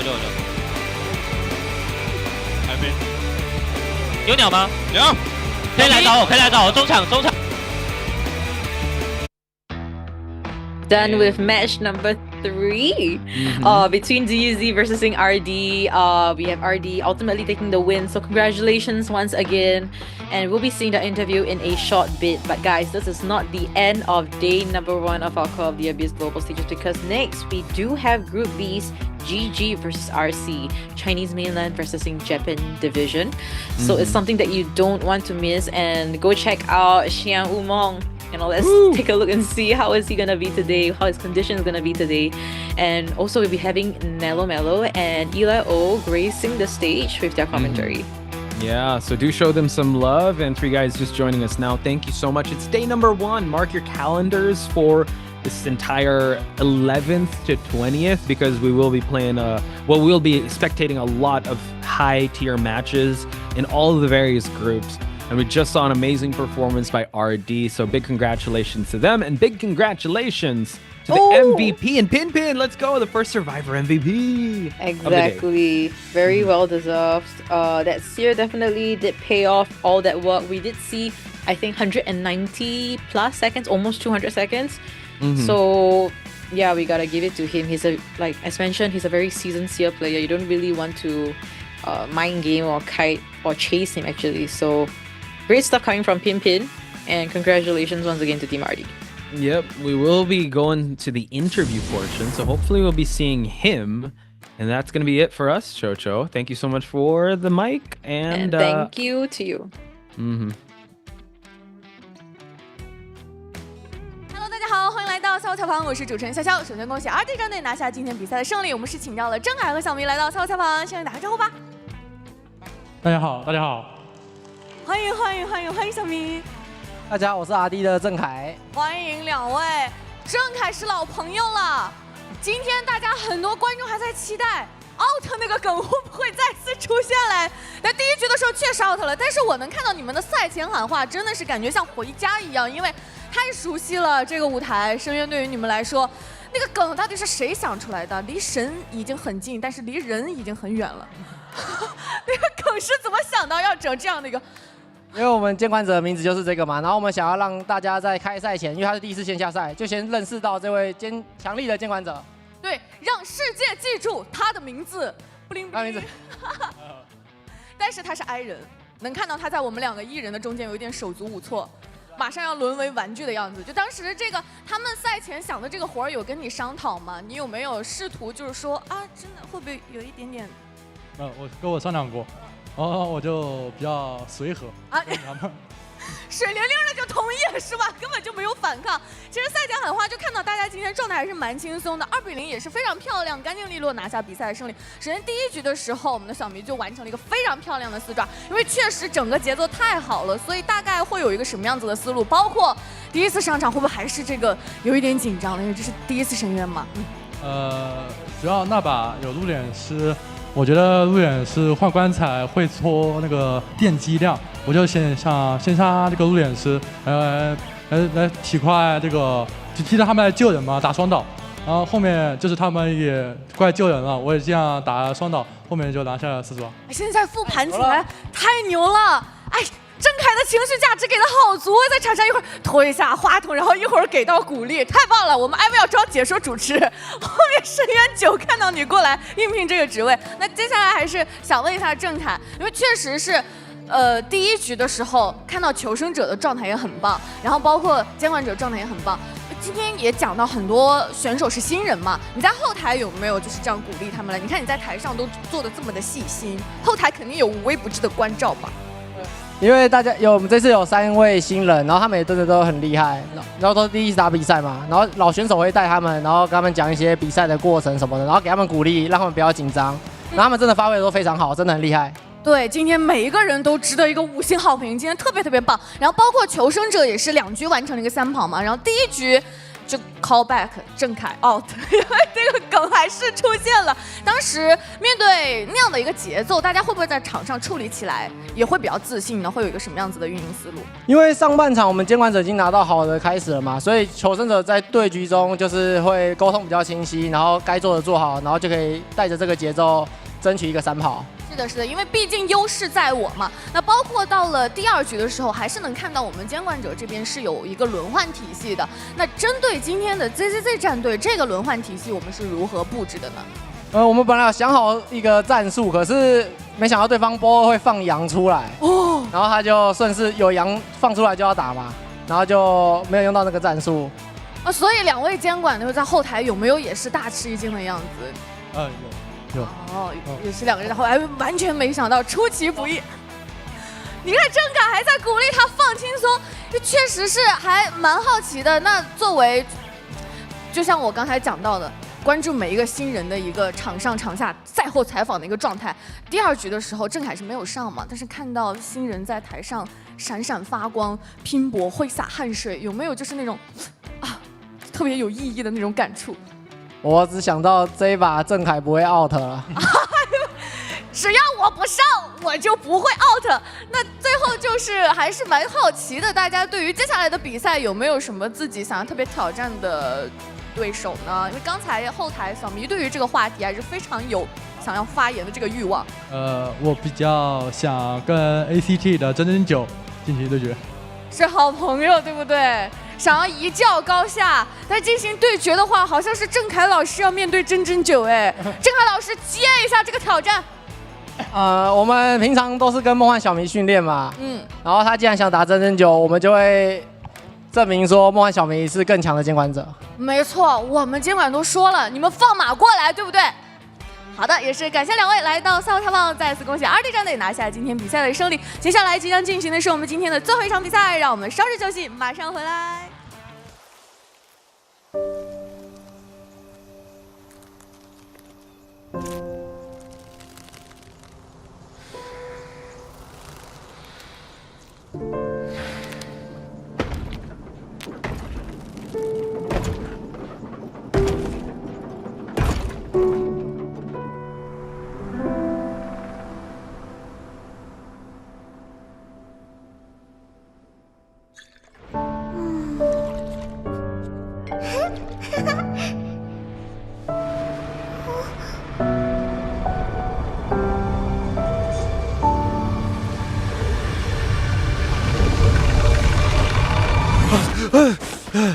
Where am I?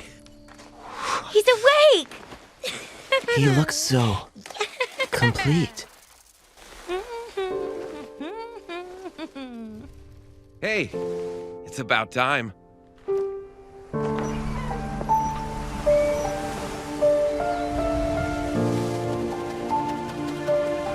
Anyway, welcome to the game.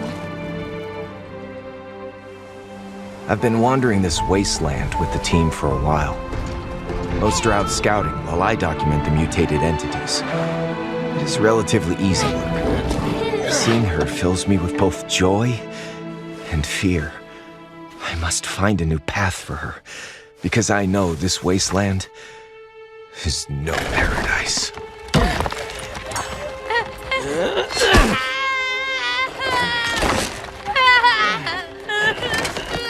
We delve deeper.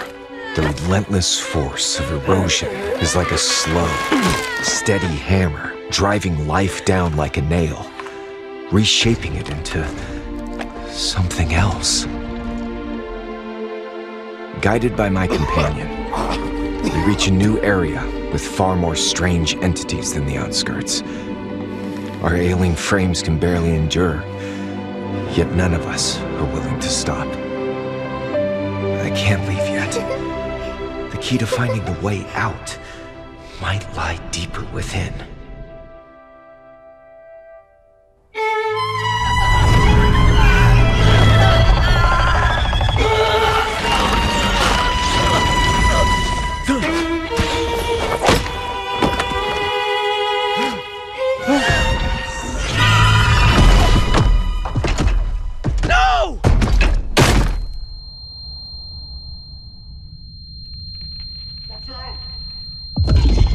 Watch out!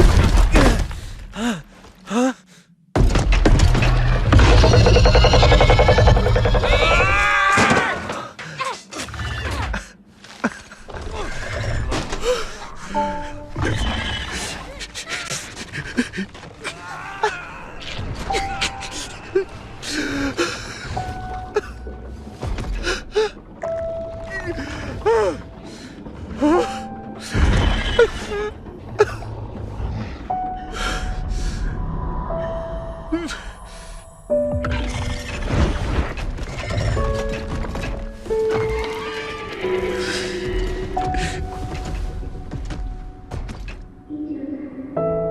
Welcome home.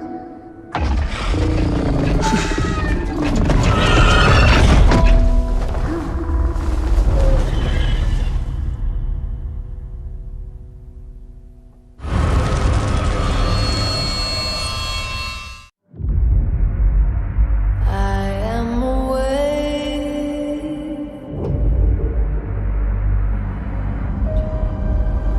to carry myself further.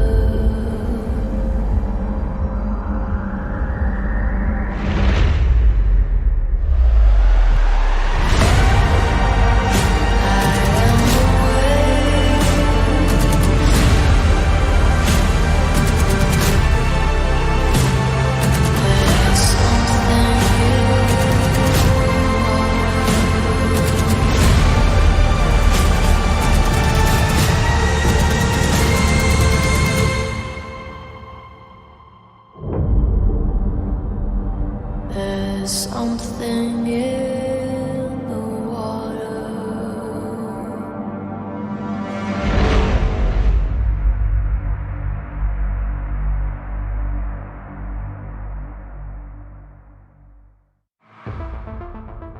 Dear visitors, welcome to the Identity V Call of the Abyss 8 Global Qualifiers Grand Opening.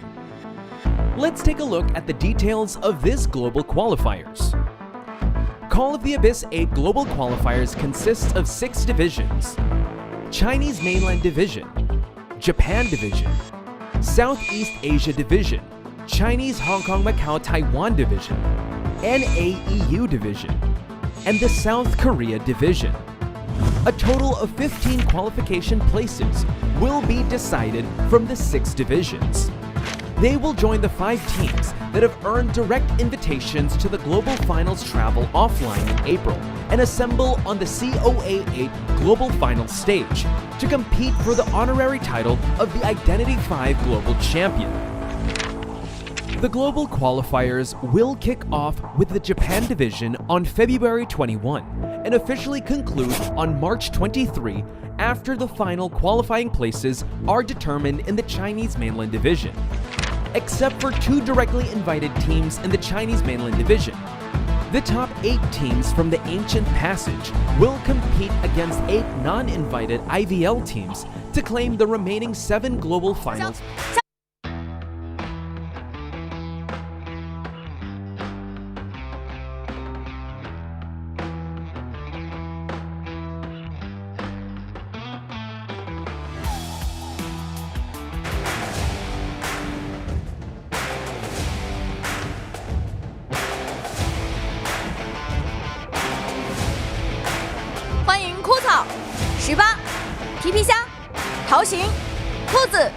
心安无梦。接下来有请 Reject。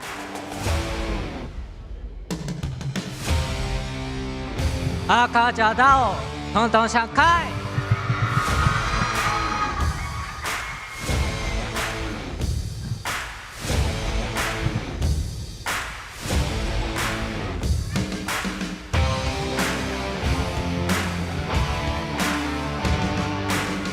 欢迎 Kirai、Monopi、Soba、City、Lowly、Aka、Shota。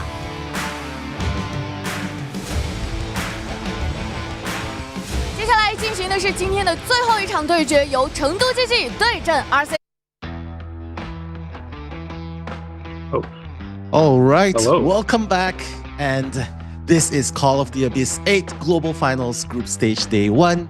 My name is Nalo, and this is the one and only Eli O. Will be your commentators for this final game, and it's going to be GG versus RC. So, before everything else, how's everyone doing in the chat? How are you doing, Eli? I'm doing pretty good. Sorry, we got jump scared a little bit there. I didn't expect that. That was super quick. No, this match actually, I'm very glad to be able to commentate this one. This is actually what I would consider to be almost like a finals match. These are two of the best teams going into this event. These are two teams that people probably could expect to have a chance at making it to the finals and even winning this whole event.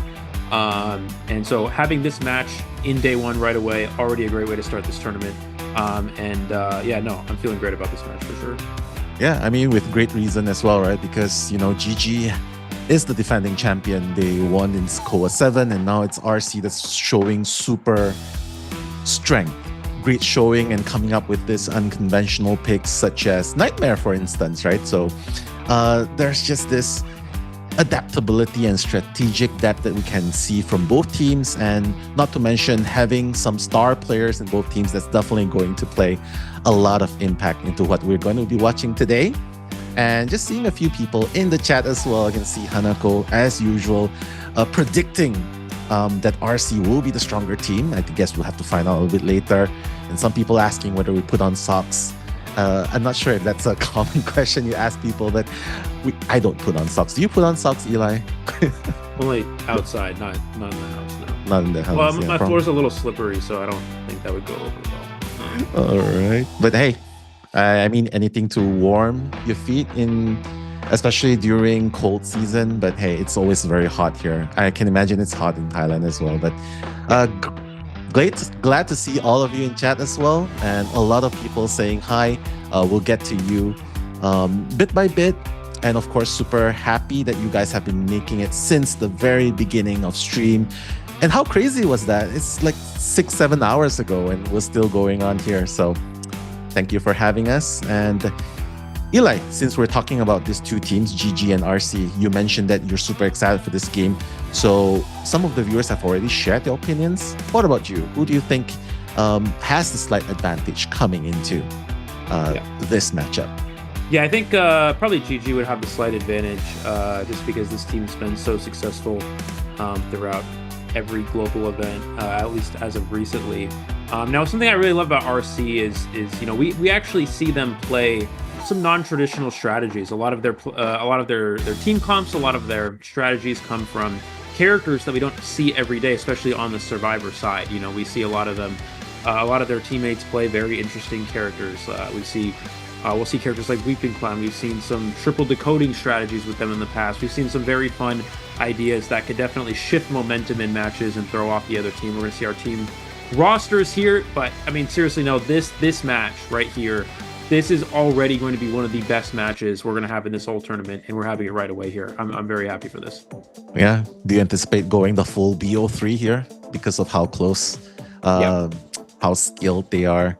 Okay, so a very direct answer, a yes, a resounding yes. And I feel like a lot of the people in chat will agree with Eli and us as well. But hey, starting off with the introduction, Kirai from the side of RC, the survivor, spotting the aeroplanist, the postman, and you can see a pretty balanced stats overall, but hey, it's peaking towards average containment time. So high hopes for the postman main here. Yep. Yeah, it's something really interesting about Survivor sides in general is that we used to see a lot of these players have very, very high containment time. 2 years ago, even last year, we would see 100 seconds, 90 seconds, 110 seconds, and that's with good support, good kiting, all that put together, right? But nowadays, it's so hard as a survivor to be successful in this hunter-sided meta. There are 4 hunters in this game that are S tier. We've never had that happen before, ever, right? So it's very, very difficult. The first 2 rounds are already going to be very challenging for any team that's trying to kite to win games. We don't see a lot of survivors win in the first 2 rounds ever in this meta. So it becomes very, very increasingly more challenging for them. And so it really comes down to getting to that 3rd round when the survivor side can really shine. Yeah, I mean, Rowley seems to agree with you there, Eli. He's a little bit of cough. That's part of the challenge as well. Not just overcoming the hunter side, but just getting into tip-top condition. And another person, the life of the team, I would say, Soba, coming in strong as the seer main, the coordinator main. We've seen a lot of plays from this guy himself, and quite honestly, these guys have been together for the longest time, and I agree with what you say. Like, this is pretty much going to be an uphill battle from the start, but if they can manage to hold on until the very end, I think we might be able to see a little bit more of the star survivors quality showing. Yep. And this is, yeah, I was just saying, going off of that point, this is why RC is so good. Like you said, a lot of these players, they go to different teams. They sign under other teams. They move around a lot. But a lot of these RC players have been together for a very long time. And these players have some of the best chemistry. And that's what makes it so they can play these unique strategies. They have this excellent chemistry that they can kind of create their own meta, create their own strategies, and they can be successful with it because they play so well together. And that's something that everyone should expect to see here. And that's exactly why this RC team is going to make it very difficult for GG today. Yeah, I totally agree with you. Being together definitely sparks more chemistry compared to the other teams that might not have played as long, right? But just a quick response to Horton. I will definitely drink a glass of water, but it's still too soon right now because the action is just starting. So, will we be able to see the power of friendship of RC survive against the boss of GG, which is Xiao Ma that we're seeing here? Spotting the Hullabaloo and Opera Singer, I mean, that's no doubt that's one of the most of the hunters here being on display. I mean, I thought that we would be seeing a Goatman here, but Opera Singer still as strong coming into this team. But Eli, predictions on the first 2 hunters? You think Xiao Ma's just going to bring up those 2 top hunters? It's really interesting. Yeah, it's really interesting because going into this tournament, a lot of people expected Hullabaloo to be the most played hunter, but we've been seeing a lot of Goatman from the first few rounds of today. And for those of you who put Hullabaloo down as the most played character into your predictions, I did too. So maybe we're all going to be wrong. I don't know. But hopefully not. We'll see how it ultimately plays out here. But at the end of the day, I will expect to see a Goatman or Hullabaloo in round 1 here. We'll probably see an Ivy or Opera in round 2. That's literally the entire meta, right? Is we see those 2 of those 4 hunters in the first 2 rounds, and then round 3 we get to see something interesting. For example, we saw the Dream Witch from Sprinter, we saw the Bloody Queen from Meowpie earlier today. But this is one of those matches that could go to that 3rd round, and we could see some Norse strategies come out with those hunters. But the question here is going to be, will we see Goatman or Hullabaloo in round 1? Going into this tournament, so many teams predicted Hullabaloo is the best hunter. Hullabaloo is the best hunter for a few reasons. One, it's hard to counter because essentially if you play a character that has an item that maybe is good against Hullabaloo, oh, well, I'll just put up a clone that puts them in the red zone and it shuts off your ability, right? And if you play characters like, oh, I'm going to counter comp Goatman, it's like, okay, well, I'm just going to play Hullabaloo. It's like, what are you going to do? You know what I mean? So at the end of the day, Hullabaloo has consistently been very good in round 1. And with Goatman as well, it's like, it's hard to make comebacks as Goatman. With Hullabaloo has so much win potential. So, but I don't know. We're gonna have to see. We've been a little bit surprised with a lot of Goatman throughout majority of today. Yeah, definitely looking forward to see one of those 2 hunters, because the one that's been chosen, we won't be able to see it in the next round. But hey, we are going to be headed to Chinatown right here. So in this map, Chinatown, what do you reckon would be the optimum hunter for Xiao Ma to choose? Yeah, again, Goatman and Hullabaloo are both fine here. I would play... It does depend on the team comp, of course. I would probably lead with Hullabaloo, just due to the fact that that Hunter is so inherently powerful in this current meta, especially because the RC survivors will most likely try to counter comp the Goatman to the best of their ability. That results in Hullabaloo being even stronger. As again, there's not a lot of counters in this game to Hullabaloo really doesn't get countered by much. The only thing that's the main counter would be Psychologist, but obviously we see that character usually get banned out earlier. Although we're actually going to see Explorer get banned here from Shama, which is very interesting. Not a character that's always banned, especially in the early rounds here, but he's going to eliminate that option early. And Lawyer and Priestess, this is exactly what I was talking about. Now we're going to see some what we would consider to be unique early round characters here from RC. So the Priestess and the Lawyer, and we haven't seen Priestess just as much, but hey, it's been back to the competitive scene as of late. And what does this mean for the side of the survivors? Because what are they expecting Shoma to be playing in order to come up with this composition? Because hey, banning the Explorer right off the bat, I think it's a very specific ban. So what are your thoughts on this? Well, Priestess is pretty good against Goatman, especially on a map like this. Not only for kiting if you get trapped in a cage, and the cage is up against the wall, you can actually portal through the wall and escape the cage that way. So against Hullabaloo, now obviously Priestess is good support in general, but you also have to watch out for getting your portal canceled by the red zone if Hullabaloo does come out. Now for Lawyer is going to be a little bit weaker to Goatman, as he doesn't really have any kiting potential to Goatman in general, but he does have some good viability against Hullabaloo, and that's two reasons. One, you can take risky vaults against Hullabaloo. If you have 2 bombs on you, you can take the vault and hope the Hullabaloo misses the hit. You won't get terror shocked. And 2, you also get a veteran's bonus speed boost. As we know, Hullabaloo has no attack recovery, but as a character with veteran's bonus, you create a ton of distance between the Hullabaloo after you take your hit, so having no attack recovery isn't quite as effective as it would be against a normal survivor. So that's what makes Lawyer good. Also, Lawyer is a good Cypher Rush character, which again in round 1, the goal is to just not lose essentially on the survivor side. Yeah, very detailed explanation coming in here. Yeah, we definitely love to see when a Lawyer is slaying, right? It's cooking, just kiting the hunter. Exactly. But now with the 3rd pick and the 4th pick, I mean, it pretty much solidifies who the rescuer is going to be. The first officer, and of course, another support character, which is the Aeroplanist. Would you say this composition be effective against a particular hunter? For example, Hullabaloo here, or even a Goatman? Well, the Aeroplanist is very good against Goatman. Aeroplanist is one of the few characters in the game who can actually kite out a cage, and we saw that earlier today with Kuga versus Sprinter's Goatman in the second match of this tournament. But Priestess as well is obviously a good supporter, but also is strong against Goatman. I would play Hullabaloo against this if I'm on the Hunter side, just due to the fact that the Aeroplanist is there. That's a good kiter into Goatman. But he's going to go Goatman here, and this is something we've consistently seen these players continuing to lead with Goatman. We saw Hullabaloo being more common in qualifiers as the round 1 character, and then as we hit this global stage, the meta slightly shifted, and Goatman is becoming a little bit more common, and these players are relying on Goatman more rather than the Hullabaloo. Yeah, I mean, it's definitely very scary to go up against a very seasoned, high-tier player / hunter who does the Goatman, right? Simply because of the ability to just trap, the ability to chase, the ability to camp, and just applying pressure, even during late games, right? I'm just so overwhelmed. Even though it's late game, Cypher has been top, the pressure is definitely there. But before all of that, let's talk about the spawn locations. What can you tell from this, Eli? So they're going to go, this is a pretty standard spawn. Although we typically would see the Lawyer actually go into Hotel here. It's actually the first officer. We see different spawns with Chinatown. We see the L spawn. We see the L, but with the survivor moved to the middle left, which is what we see here.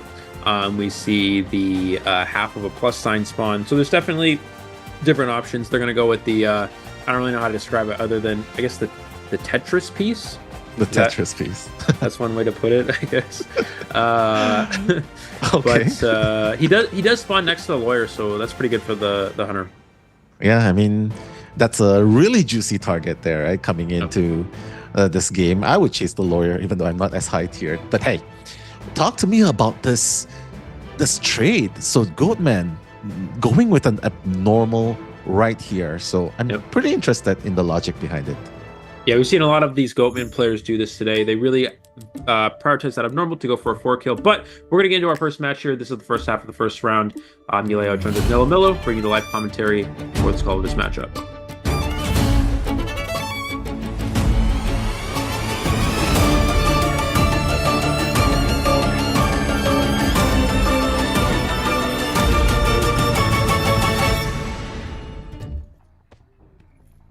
Coming into this game, Shelma just trying to make a rotation towards where the nearest survivor is, which is apparently seems to be Kirai. Giving the tinnitus, spotting him out visually, and he's just going to be around the vicinity, actually. A very risky vault to start things with, but hey. Oh, he's there! Oh, what? He vaults into the Hunter here and gets terror shocked right away. As soon as I saw that ball, I was like, wait, that can't be right, but he vaults... What? I know how you're feeling. It's like I thought we were reading a book, we were going through a narrative, the rising action, but no, it's just the climax instantly. The terror shock coming in. And Kirai, I would say Shelma that's just the boss factor, the boss aura coming in, but this is a really, really quick down, and Soba has no choice but to come closer soon for the rescue. Well, he's going to use the jetpack now to at least get him towards this this other area here. But it doesn't even matter. He gets the insta down with the cage there. Airplanes did have flywheel, but opted not to use it there. We're going to see a second time on Cher. And the game just started, and he's already on Cher for the second time, and Priestess is injured. I don't really know at this point. I mean, usually we say this later in the match, but I don't even know how RC can come back from this start. With sheer will and power friendship, that's how. But now City coming in for the second rescue. The enclosure is going to block City a little bit more, taking a little bit more time. He's forced to use the hypnotism, but hey, the Priestess is there to provide a little bit of support. They're going to do this 2-man, but unfortunately City will be the one to pay with a second hit. Last effort will help him get the kite a little bit longer, but what is going on? Kirai just jumping into the Hunter's face, taunting, almost as if he's taunting, like, hey, I'm here in your face, what are you gonna do? But right now, this is his last chance, Eli. Last chance to kite. He's got to use this jetpack here. We're gonna see him use it. Does get the first avoidance. Okay, will he avoid the last hit? He does, and the cage is on cooldown, but he's just gonna wait for the next cage there and finally able to secure the down. I wonder if it would have been, I think the airplane is maybe, I wonder if it was worth it to try to risk a vault. I mean, obviously, you want to force out a cage, so he uses energy, but the Goatman's already full presence, so he gets his cage back really quickly. Maybe try to bait the Hunter to swing and hit you, and then vault the window. You got to do something there, because if you run straight, you do go down, and we do see the survivor knocked down. We have not seen a trade from Xiaomai yet, which obviously we know is abnormal, but he's still holding on to that. There's still 4 survivors remaining, and Priestess injured here. Does not see the Priestess. But, I mean, the next kite's got to be crazy if RC wants to get any survivors out of this match. Exactly. Not even forcing out any trades from Shelma. Shelma, oh no, Soba! The premature flywheel! He has to try it, right? He has to go for it, but unfortunately, just a little bit too quick. Shelma's just going to get him down almost instantly. And there goes your second survivor of RC. And all of that in just good time. Below 3 minutes. Cyphers are definitely looking really, really slow. And Abnormal's not even used, and while we say that, yeah, obviously it's going to be used right now, and one Cypher done throughout the entire game, both of them injured. What can they do in this situation, Eli? Because Rowley, I'm not sure how he's going to do this, honestly. Yeah. This is where Lawyer can be a problem. No kiting potential here for the Survivor, no flywheel, going to get knocked down here. Now, they're able to heal up the Priestess, but, I mean, 4 Cyphers remaining, and Lawyer on Chair here, someone already eliminated. So this is really, I'm trying to think of a situation. So we'll see RC City coming for the save here. Then Priestess will have to come save for a second rescue. And they got to somehow finish all 4 of those Cyphers before the Goatman gets Abnormal back and kicks another one of those Cypher machines. Here comes the officer for the rescue. He's able to get the rescue while conserving the watch. So that's a pretty good save. But we have to see Lawyer at least kite 1 cage here if they want a chance. Oh, pretty good positioning for Rowley. Can he avoid this here? I think he can, but unfortunately, yeah. I mean, Shelma is just really good with the placement of the cages, right? And it really shows. RC felt like it's as if they're fighting against a version of Goatman that they've never seen, although they've trained hard against it. But hey, I think it's just really the boss aura emitted by Xiaoma, which is why RC right now, Rowley is going to be on the chair for the second time. City's at half health. Soba is really the only one with full health. 2 portals remaining, and he's already making rotations to try and maybe give Tinnitus or maybe rescue in the very end, although I do doubt it, simply because Rowley is going to expire really, really soon. We're going to see him Lawyer's going to get eliminated here. He's going to go towards Hotel here. This is the location of the officer. Actually, he expects the survivor to be at tunnel area, but there's going to be no survivor in the vicinity. I mean, now look at the. I want everyone to take an opportunity to look at the Cypher percentage on the left side of the screen. We have 2 survivors eliminated, and it looks like the game has kind of just started in terms of Cypher progress. Like, this is how strong Abnormal is with Goatman. This is how strong Xiaoma has been, and at preventing not only kite time. We're going to see the down of the officer. Not only kite time, but also just controlling the map in general here. He's going to get a 4 elimination, most likely with 3 Cyphers remaining at this point. This is an incredible display of Goatman here. Exactly. And it feels like really at this moment, right, RC is just playing the long game. Although the end goal is pretty clear, Xiaoma's not going to allow any decoding to happen. He still has a fresh Abnormal to use for the second time.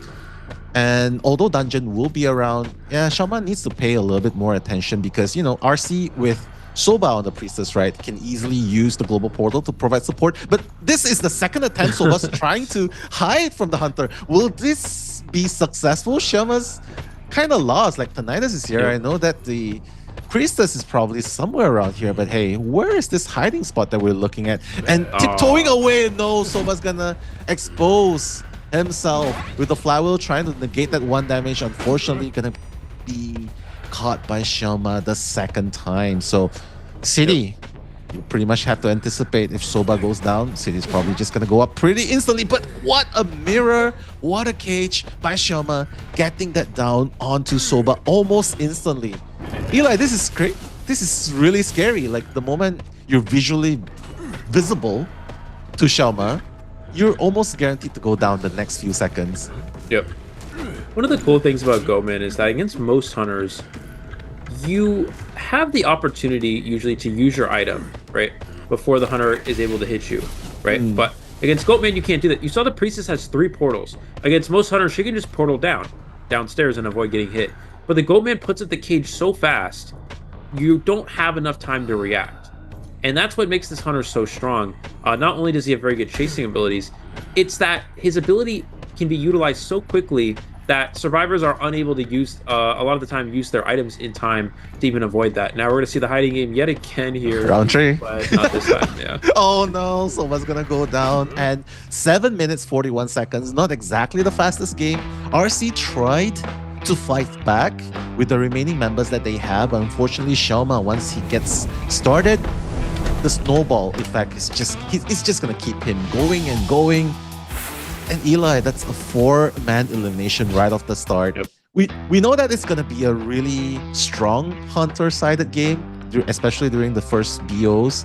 But this is just a statement. I mean, this is just a statement of how strong the Hunter is and just how strong Xiaoma is. So I got to ask you, is this just Goatman or is this just Xiaoma or a combination of both? Yeah, definitely a combination of both. It's also the early game. The fact that he's able to get the airplanes down so quickly, it just goes to show how it's very easy to spiral a game into your favor from there. Let's take our second match of the day where we had Sprinter versus Kuga. Kuga was able to kite for so long with the aeroplanist to a point where Survivors Tide almost won the game in a very similar situation. It was trump card detention on normal Goatman, right? But when you're able to get it down so quickly, especially on a survivor that is supposed to be good against Goatman, then the whole situation falls apart. I was very surprised that he goes for aeroplanist first. I thought he was going to go for Lawyer. I think we all expected him to probably chase the Lawyer first, but he went for the aeroplanist, and it really paid off there. And once you're able to get that down early with Goatman, you just kind of take off from there, and that's exactly what happened here. Yeah, I mean, that's the reason why it's called the cage of lost lambs, right? Because these guys, like, even just look at the stats itself, 58 seconds, and that's after using all of the jetpacks, the flywheel, and you still end up with that kind of time, containment time. And I think it just goes to show how strong a proficient, a top tier proficient Goatman can be. And in the hands of Xiaoma, that was exactly what he showed. A 4K, a 4-man elimination, and that's going to secure a 5-0 in BO1 up against RC. So RC coming up in the next game. I mean, do you anticipate a mirror match here? Going up against the GG survivors, because technically GG survivors, they just need a one survivor out and they'll win round 1. Yep. Well, that may seem very easy. Unfortunately, in this meta for a lot of survivors, it's not as easy as it looks, just due to the fact that these round 1 hunters are so good. So I guess if you're on the side of RC, we've seen Goatman be the common pick throughout the majority of this event and thus far. So I assume we'll probably just keep seeing it again here. And for those of you again who chose Goatman as your predictions for most common hunter, you might be onto something here. You might actually be onto something.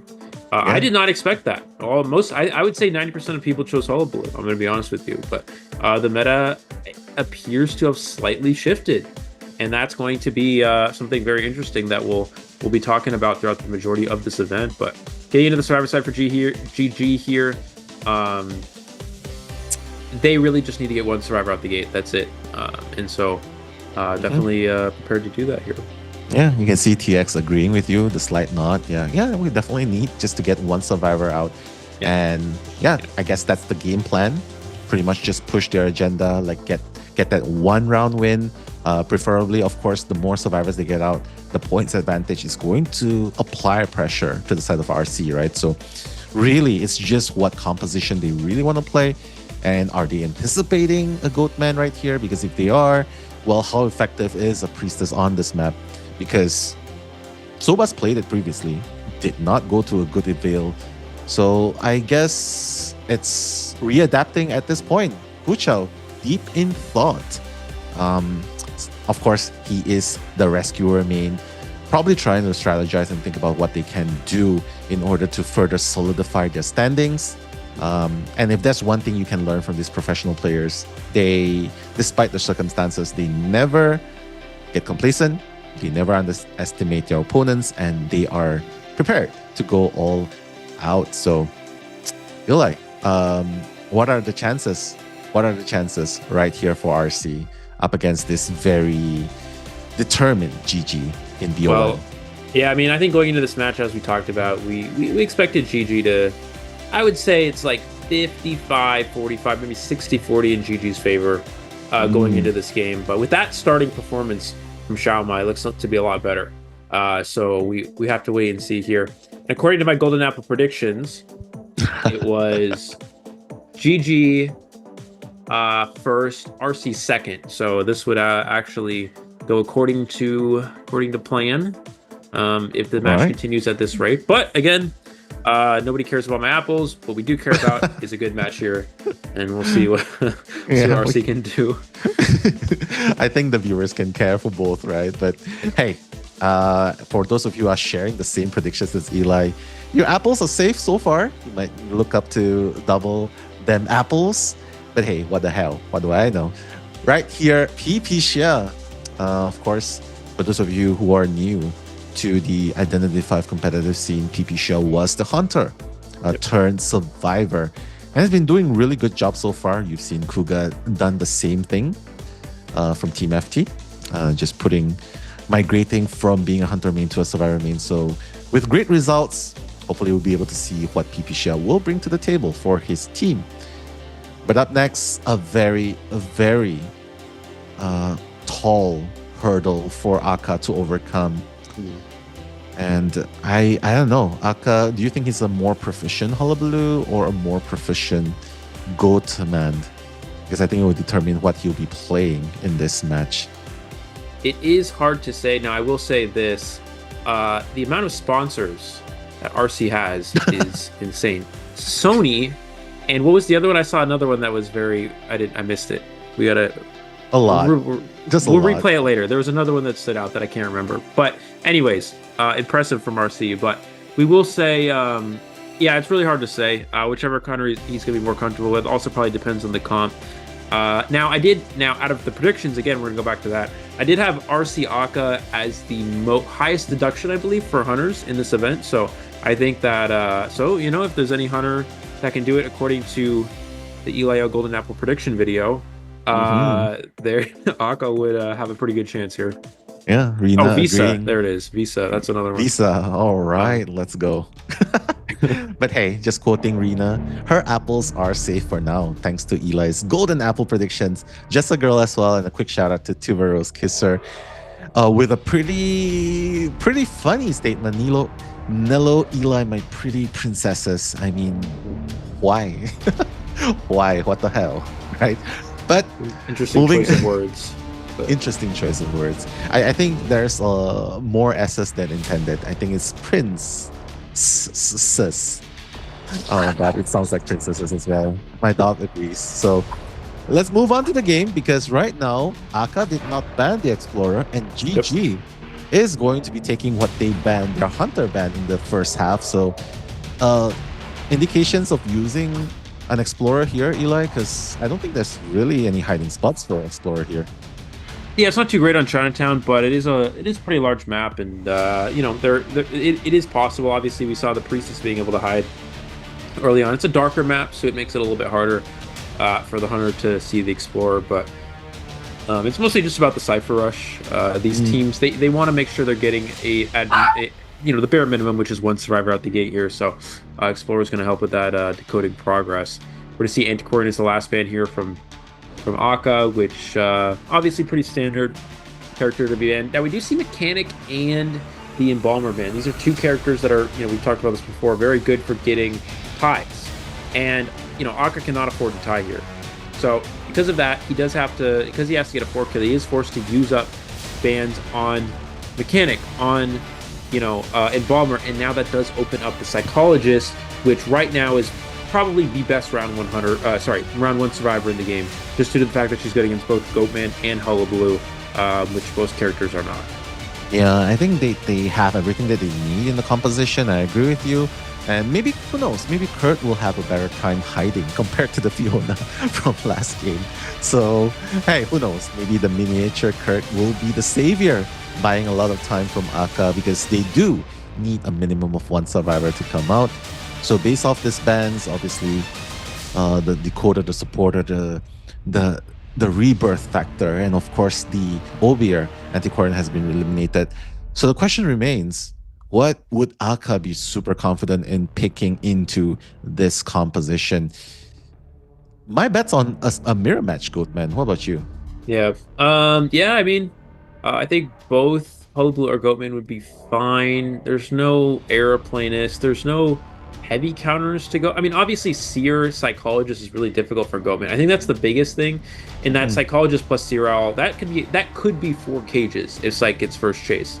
And for Seer, that could be 3 cages if Seer gets first case. So in theory, I think Hullabaloo is slightly better, but again, we see a lot of these teams favor the Goatman here, especially when they need to go for heavy kills. So that might just be Aka's character of choice anyway, just because of that. But we're still waiting on his character, and what? He's gonna lead Hermit. Okay, well, that's unconventional. Not only is it unconventional, he's also playing Hermit into Explorer, which is a decoding character typically considered good against Hermit. No. Wow. And Psychologist. Psych is a counter to Hermit.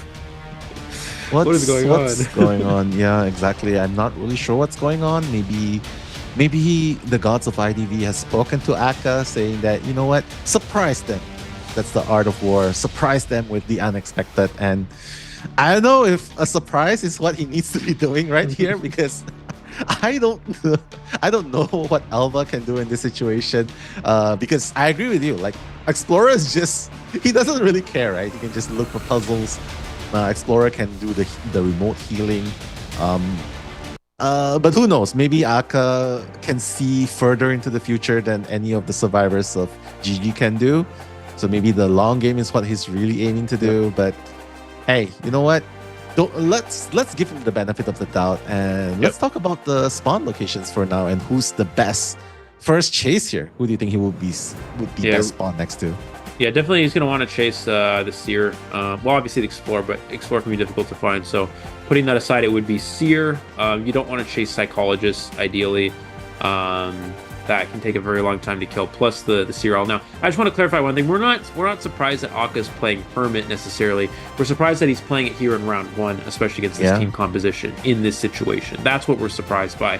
Hermit is a character that Aka could easily play in round 3, maybe even round 2, but round 1 playing Hermit is very, very rare. So we're going to see a bit of an unconventional sort of character selection here. But looks like he's to spawn top left. This will lock the bottom right cipher, where Psychologist spawns, slowing down the cipher decoding progress. In addition to Hermit being a cipher rush slowdown character, he's going to try to stop that decoding as much as possible here.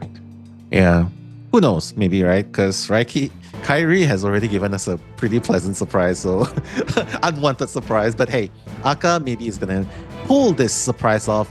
He does have the 6-9 build with a teleport to work with. So, sorry, not the 6-9. It's the Insolence Detention build. Yeah, I'm correct. Sorry, I'm just psyching myself out. But hey, everyone does not have...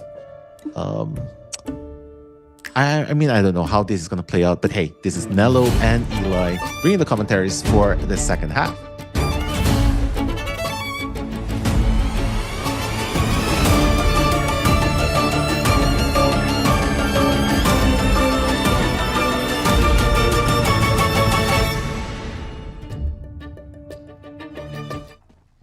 All right, here we go, guys. We're going to see Hermit going to go ahead and rotate towards the officer first. Maybe he's going to try to bait out some watches. Now, he does have teleport. And so basically the idea with Hermit teleport is you can go for the rescuer first. You can sort of try to maybe get him to use an item and waste some time on that character, maybe get a free hit if possible. And then you teleport onto a survivor that already has a charge, who's already touched the cipher, already has a charge. And what that does is it means you only need to get 1 stun to then hit that survivor. You don't have to double stun them because they already have a charge on them. So it's sort of like, it kind of saves you a little bit of time there as the hunter. Now, he does miss 2 charges in a row. Kuchao doing a very good job of avoiding charges and conserving the item as much as possible. Now, that watch did miss, so that he's not going to see the after effect. He's going to have to use 1 more. That one does now activate. Able to avoid a 3rd charge here. Can he get the hit? Oh, it's going to be a mind game. Oh, he's waiting it out. I think he's waiting it out, but he's going to be able to make it to the pallet here in time. Yeah, no harm. But he has to be really careful though, because 10 seconds and Kuchao will be able to use the second watch, right? Especially if he's pursuing him continuously, like he doesn't want to give up on Kuchao simply because of the... Oh, wait. He actually... Wait, what? Okay. Second watch coming in. Let's see what he's going to do. Let me see it. Teleport. I don't think you want to commit to this for too long. Yeah, he's going to teleport here. He's going to teleport. No, he's not. Yep. You're right. He's going on PP Shen now. Yeah, you can see... Oh, he tried to get a drop-down hit, wasn't able to get it. But you see here why you use teleport on Hermit. So you can teleport on a survivor that already has a charge. Only has to use 1 charge, 1 stun to get the hit there. And so now we're going to see the Psychologist. He's going to change targets again. And this is, again, perfectly fine as Hermit because he only needs 1 charge to get a hit on this Explorer. And he also finds the Explorer, which is his best chase target. Yeah, so the plan is really to just... deal as much damage as possible, right? The all is going to negate the damage onto the Explorer. However, he is going to use a flywheel at that point. Was it a necessary flywheel at that point? Because maybe. Right. I think it's fine. It gets him to the pallet and makes sure there's no risk of Aka getting a hit before he reaches the pallet here. And now he's going to fully commit to the survivor again, as this is a character he wants out of the game. You don't want to give the Explorer an opportunity to get pages. You don't want to give the Explorer an opportunity to decode ciphers here, especially as a cipher control hunter like Hermit. We're going to see another hit on this Explorer, but this start is not great for Aka. I mean, we see some injuries on the board here, but already 1 cipher done, another cipher at 76, another cipher at 50. There's the next chip onto the Explorer. This is also not even going to down the Explorer. He's going to be able to take 1 more hit here. I'm surprised Aka didn't go... blue charge doesn't matter. Seer already has blue. He's really just trying to create as many injuries as possible with his Explorer again. So he's just take another hit and going to stay alive here. Yeah, 1 more hit and he will finally go down. He has a 50% page in his arsenal. And now with the Eye of Sauron, gonna get that blue charge onto him. 18 with that red charge stunning him. He's finally gonna go down after that pretty impressive kite, right? But unfortunately, it is the Hermit we're dealing with, Eli. So Cypher progress, yeah, the second and third, almost done. But you know what they say about almost done. It's not going to be enough just yet. The other thing is, the officer also gets the perfect item out of a chest here. He picks up a syringe, which obviously it's what do we call that? Right? Random number RNG, right? Random RNG, number generator. Yep. Yeah, and he gets the perfect item there. That is exactly what he needed to get, and he got that item. So that's very unfortunate for Aka. You create a position as a hunter where you make it so every survivor is injured, so they can't rescue as Hermit. But it doesn't matter. Explorer's going to tap the Cypher to change his charge, which means he actually can take one more hit here with the damage share. Needs to make sure he does not get terror shocked. Aka's going to be able to get the hit, but Explorer's going to stay alive a little bit longer here. Because of that charge switch. Yeah, very smart split decision. He's leaving. Done. Huh. Yeah, he's changing targets now. So going up against TX, well, everyone in the group is actually seriously injured. Kuchao has just healed himself up. But honestly, I know we talked about Cypher rotations just now, but now TX not even gonna go down, and Cyphers are actually moving at a healthy pace now. Not the 5-minute marks, but hey, third and fourth, very close to completion. And Aka, it's a race against time. So the teleport again. So Eli going towards Kuchao right now. Yeah, he's trying to create a board. And Officer does go down as he was not sharing any damage there. He also downs the survivor with a page. So he's going to take that off the board for the next 20 to 30 seconds. Now the rescuer, of course, can pick up the page, but I guess the problem is no one can actually rescue at this point. He's kind of creating a board. While it may seem good for the survivors, he's creating a board where nobody can rescue. Even though he does lose Explorer, the survivor that's already been on share, nobody can actually save this new survivor that he's down, and he also takes that page off the board until someone actually tries to make a rescue here. Yeah, I mean, Psychologist is already on her way. Yeah, he sees her. That's very unfortunate. With wanted order, right? I mean, you can't really expect him not to see. Aka would be really blind not to see anything. But hey, with the shared charge, PP Shell will be able to move on further. TX is still down. Everyone is just trying to make the right decisions next. PP Shia needs to make this kite work. And the Cypher has been popped. 4-man survivor. PP Shia is going to go down. But hey, the minimum requirement is a 1 survivor out. So Kuchao's already at the gate, opening the gate. But I think they realize what's going on. Aka is just making a line towards where the gate is. Kuchao is probably going to be there just for the tinnitus. I mean, he's pretty healthy.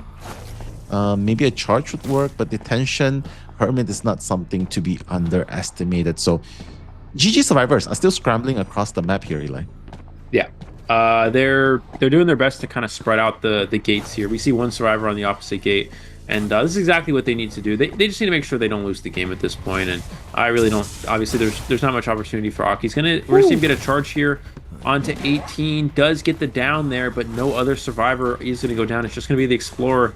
He's gonna finally chair a survivor here, the Explorer, but the exit gate's already open. We're gonna see 2 survivors at the gate. This other gate already has a lot of progress because it's been shared. Now does TX, where does TX go here? Does he go for dungeon? Does he go for gate? The Hunter does still have teleport, and so at this point Aka's really just trying to get a tie, and GG's trying to get a 3 escape, but this is obviously GG's already won this first round. Will TX be able to make dungeon here? He does see the trail of the survivor.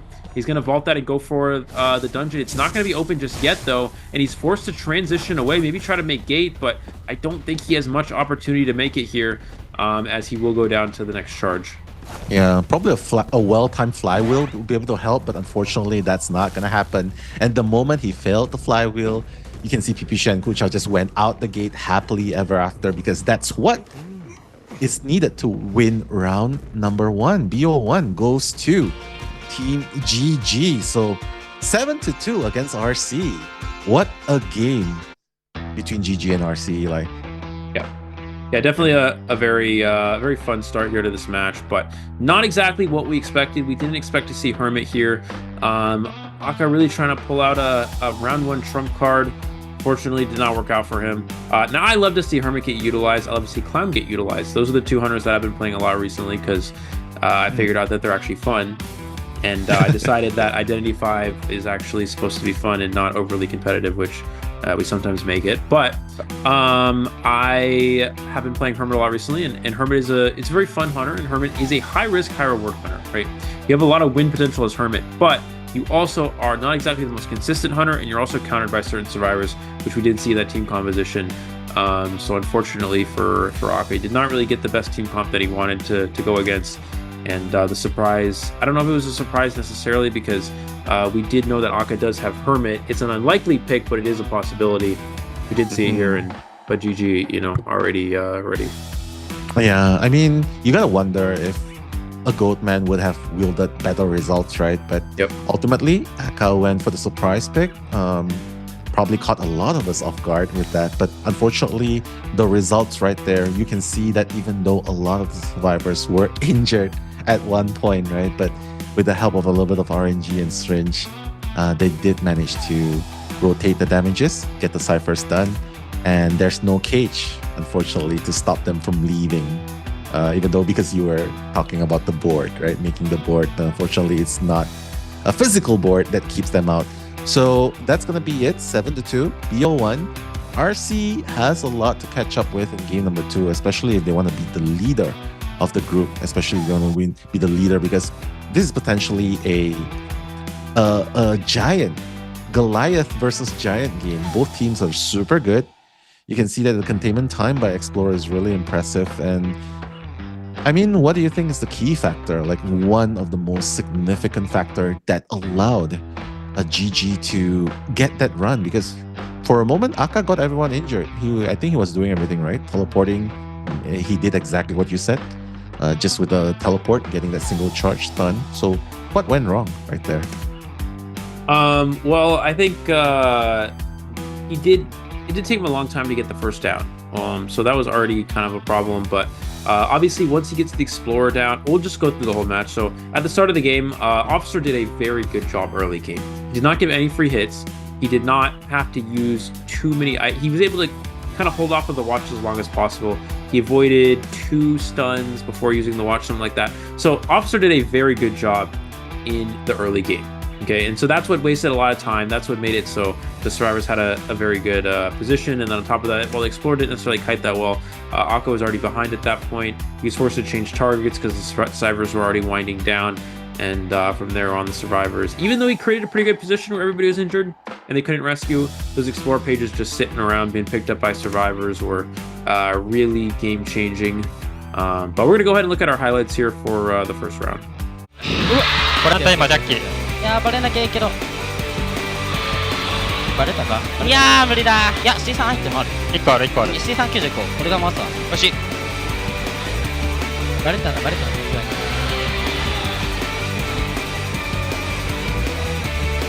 よし我进柜子了我进柜子了我这么贴过去了我这么准备贴过去了能不能进柜子现在先知进不了吧能给我爆轮吗？大副能救人吗？大副不出来了，超了吗？我死吃到佣兵，吃到会死吗？吃到会死，吃到会死。老板能把我摸起来吗？老板，我们自己的。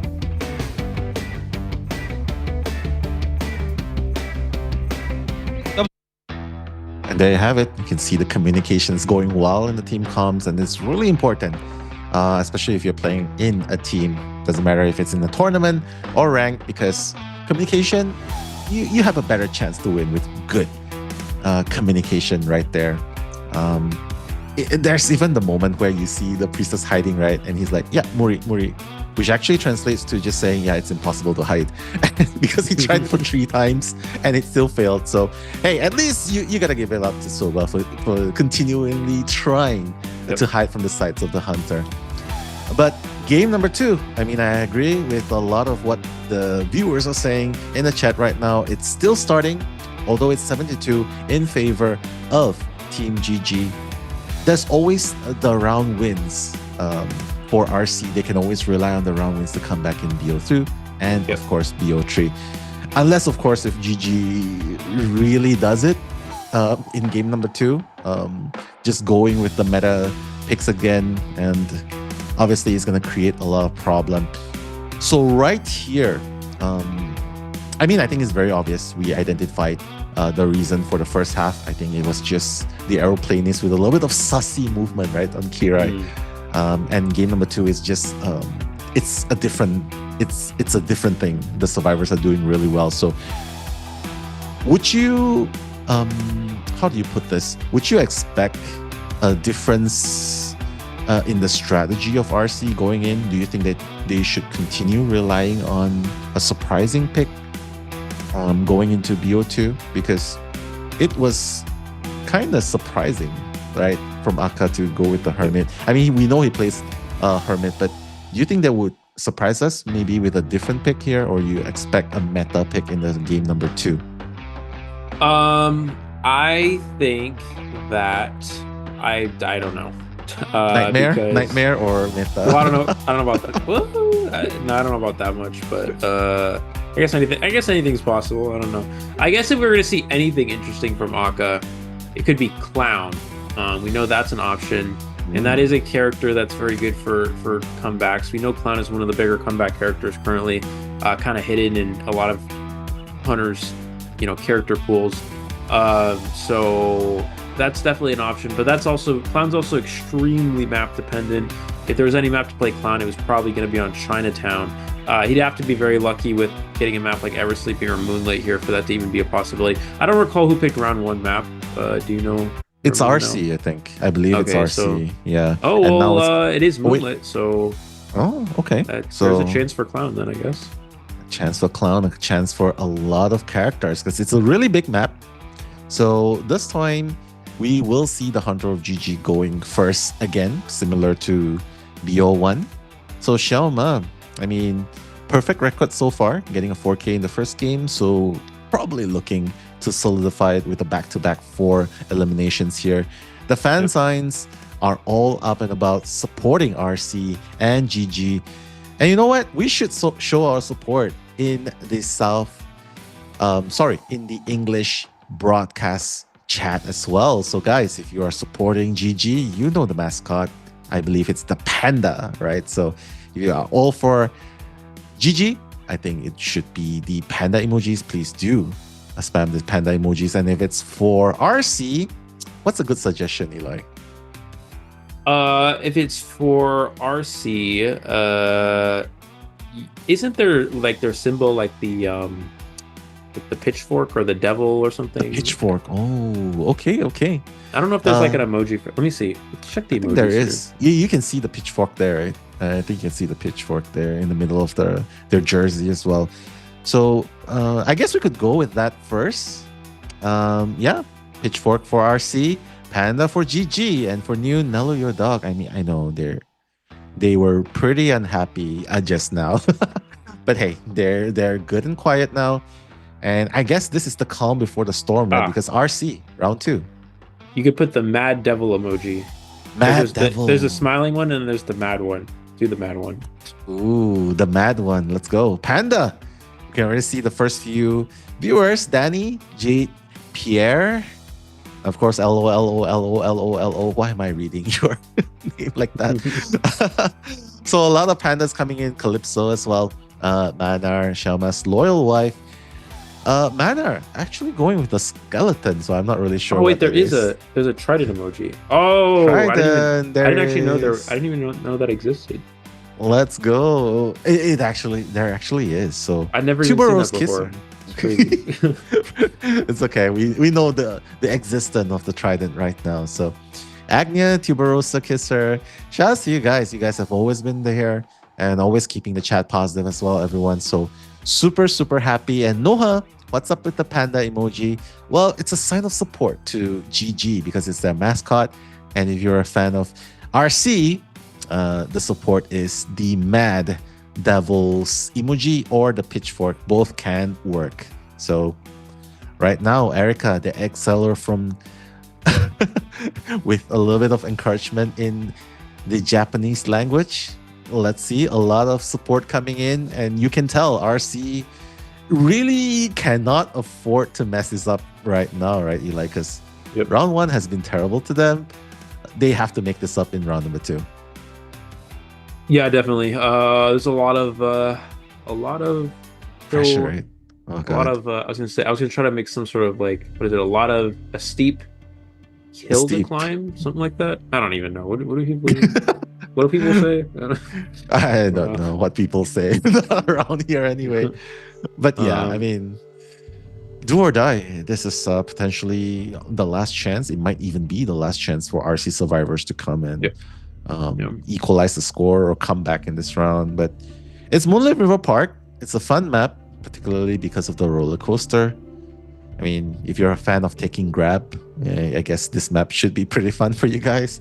Yeah. So the question is, will this be a fun map for RC, or will this be a fun map for Xiaoma? Because they're starting off pretty strong with a Puppeteer, a tanker, and of course the Acrobat, very versatile pick. So right here, Xiaoma, Hullabaloo has been banned, still has the Goatman. So does this justify the ban, Eli? Because Goatman has been giving them hell in game number 1. So not banning the Goatman and choosing to ban the Hullabaloo.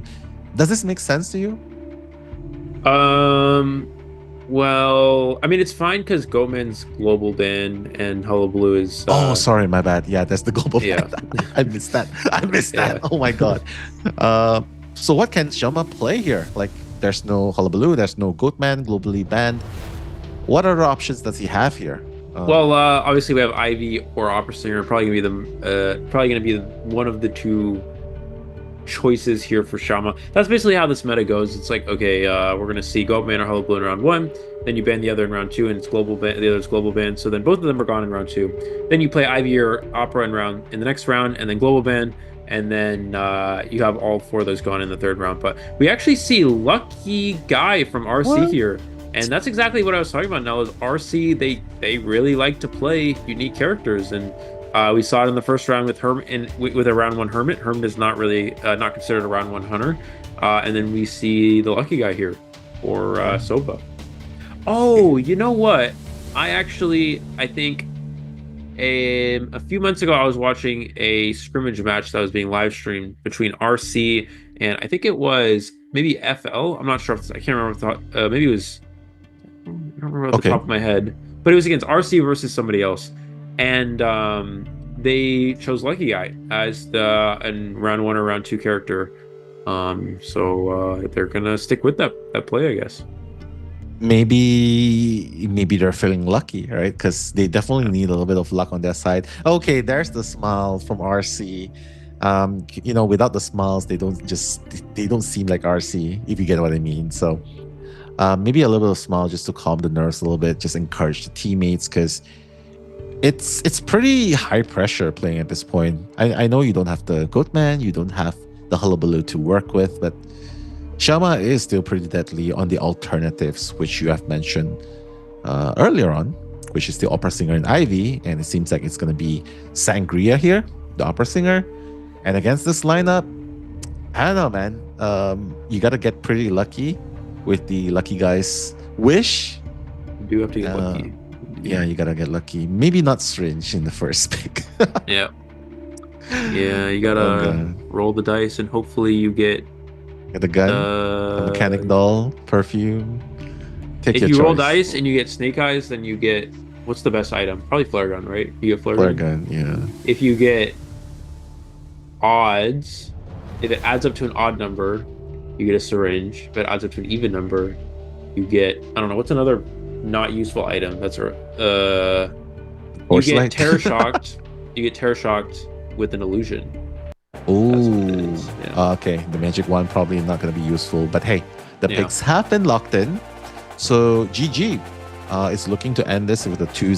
Xiaoma super focused, and RC trying their best to prevent that from happening. So looking at the spawn area, Eli, a pretty unconventional spawn location.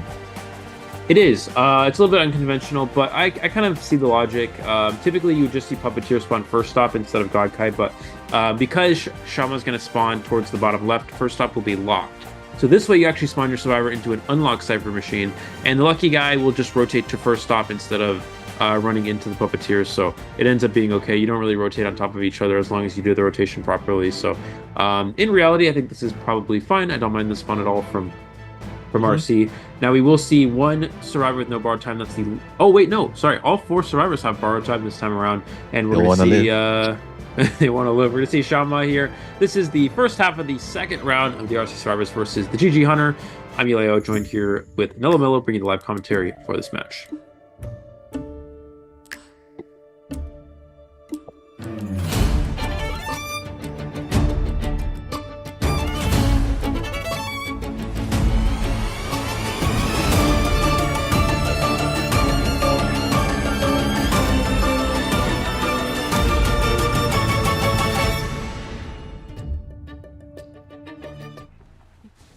All right, Xiaoma on the Sangria, moving towards the 2 floor, trying to probably look for Soba. Soba's in the dungeon, in the basement, trying to look for an item. Probably tries to wish for something useful, but unfortunately he's going to get a little small book. Xiaoma probably realizes, hey, where is this? Wait, that's not even the basement. My bad. He's behind the double story, actually, and he's going to get that small little book, trying to hide. He's probably thinking, yeah, I can't hide with the priestess. This time as the miniature lucky guy, that's probably a safe bet. But Xiaoma has no luck finding out where the lucky guy is. He's going to rotate back to the 3rd stop, and that's where Soba actually is at the moment. We're also going to see, looks like it's the Acrobat's going to go rotate behind tent. This rotation is pretty good from the survivors. The fact that he's unable to find a target this early, now it is going to be Soba finally. Now, oh, he falls into the hunter. Oh my god, that was almost a repeat of round 1. But we're going to see, he's going to transition away here, and this book is really not going to be too useful at this point. We're going to see a swing at the pallet. Still has flywheel here. He's trying to delay the blink as much as possible. There's the blink. Can he get through the pallet here? He dodges the blink and gets the pallet down. That is a huge play here for the survivor. That's going to extend the kite. Goes for the swing. What? What's going on? What is going on? What is going on? What is going on? The second time, I hated the miss. The third time. Yeah, the third time's not gonna miss, and Xiaoma is going to get that first person. I don't know. Soba is just breaking ankles right there. The swerve to the left, to the right, and this is something that we don't really see often. And I don't know. Clip that, probably someone, please, because that bought a little bit of time. And Xiaoma off to look for the second target now. Just gonna teleport back. You think they're gonna come here for the rescue before half? Or just full blood or sacrifice? I don't know. They should go for 1 rescue here. It looks like it's going to be after half, probably with the wildling. This is a pretty. This is a good spot for RC. This was a strong first kite against an opera. Typically, opera singer kites, especially opera singer that has blink, are able to get survivors down quicker than that. So this is exactly what RC needs to see here if they want to try to make a comeback in this match. Going to go ahead and pressure. This is the acrobat here. Going to switch back. Will we see the wildling come for that after half rescue? As we discussed, we will see it here. Wildling gonna take the hit, gonna get the rescue here. Lucky guy, not much to be done here. As he, has a book, so that's not gonna do a whole lot. But he's just gonna take the hit, use that speed boost to transition away from the Cypher machine. Yeah, I mean, this is one situation where reading doesn't really get you anywhere. But Soba's going to carry that book regardless and try and run as far away as possible. But unfortunately, there is a Cypher pretty nearby here. Raul is on it. It's only 34%. So Xiaoma, I guess he wanted to clear the Cyphers here at least. Like, camping the Cypher, it's really okay, I guess. Walling is going to get healed. City has a second chance. He will be decoding the Cypher as we speak. So now it's a battle of 3v1. Xiaoma, a quarter into his target of getting 4 eliminations. Rowley, going to be the second kite. Puppeteer, super strong, especially if you're in the puppet form. Xiaoma, changing into teleport. Teleporting into the Walling. Walling is still on the board. Oh god. Yeah. Can't really chase. It's really hard to chase Wildling. He's just gonna go ahead and leave here. RC is well positioned to tie this game. We see two Cypher machines almost done. Wildling is untouchable. Not untouchable, but he's very hard to down while on that board. Xiaoma even misses a dash here. Puppeteer also can take a lot of hits against the Opera. So RC, great spot here to turn this match around for sure. Yeah, I mean, Cyphers are looking pretty healthy. And just putting out the pallets, just creating walls, forcing Xiaoma to break pallets. That's the name of the game. And even if he gets hit once, the board will be ready in 3 seconds. So City, trying to keep the second kite alive. Well, the board's going to be up. He'll be able to run even faster, even further. And the 4th Cypher has been done as we're talking about it. Yeah, I was gonna say they really didn't commit here, but no, he's not gonna commit to the Wild Leg. Not gonna be worth it. Gonna change targets here towards the 2-story. Does he see the Survivor hiding in the vicinity?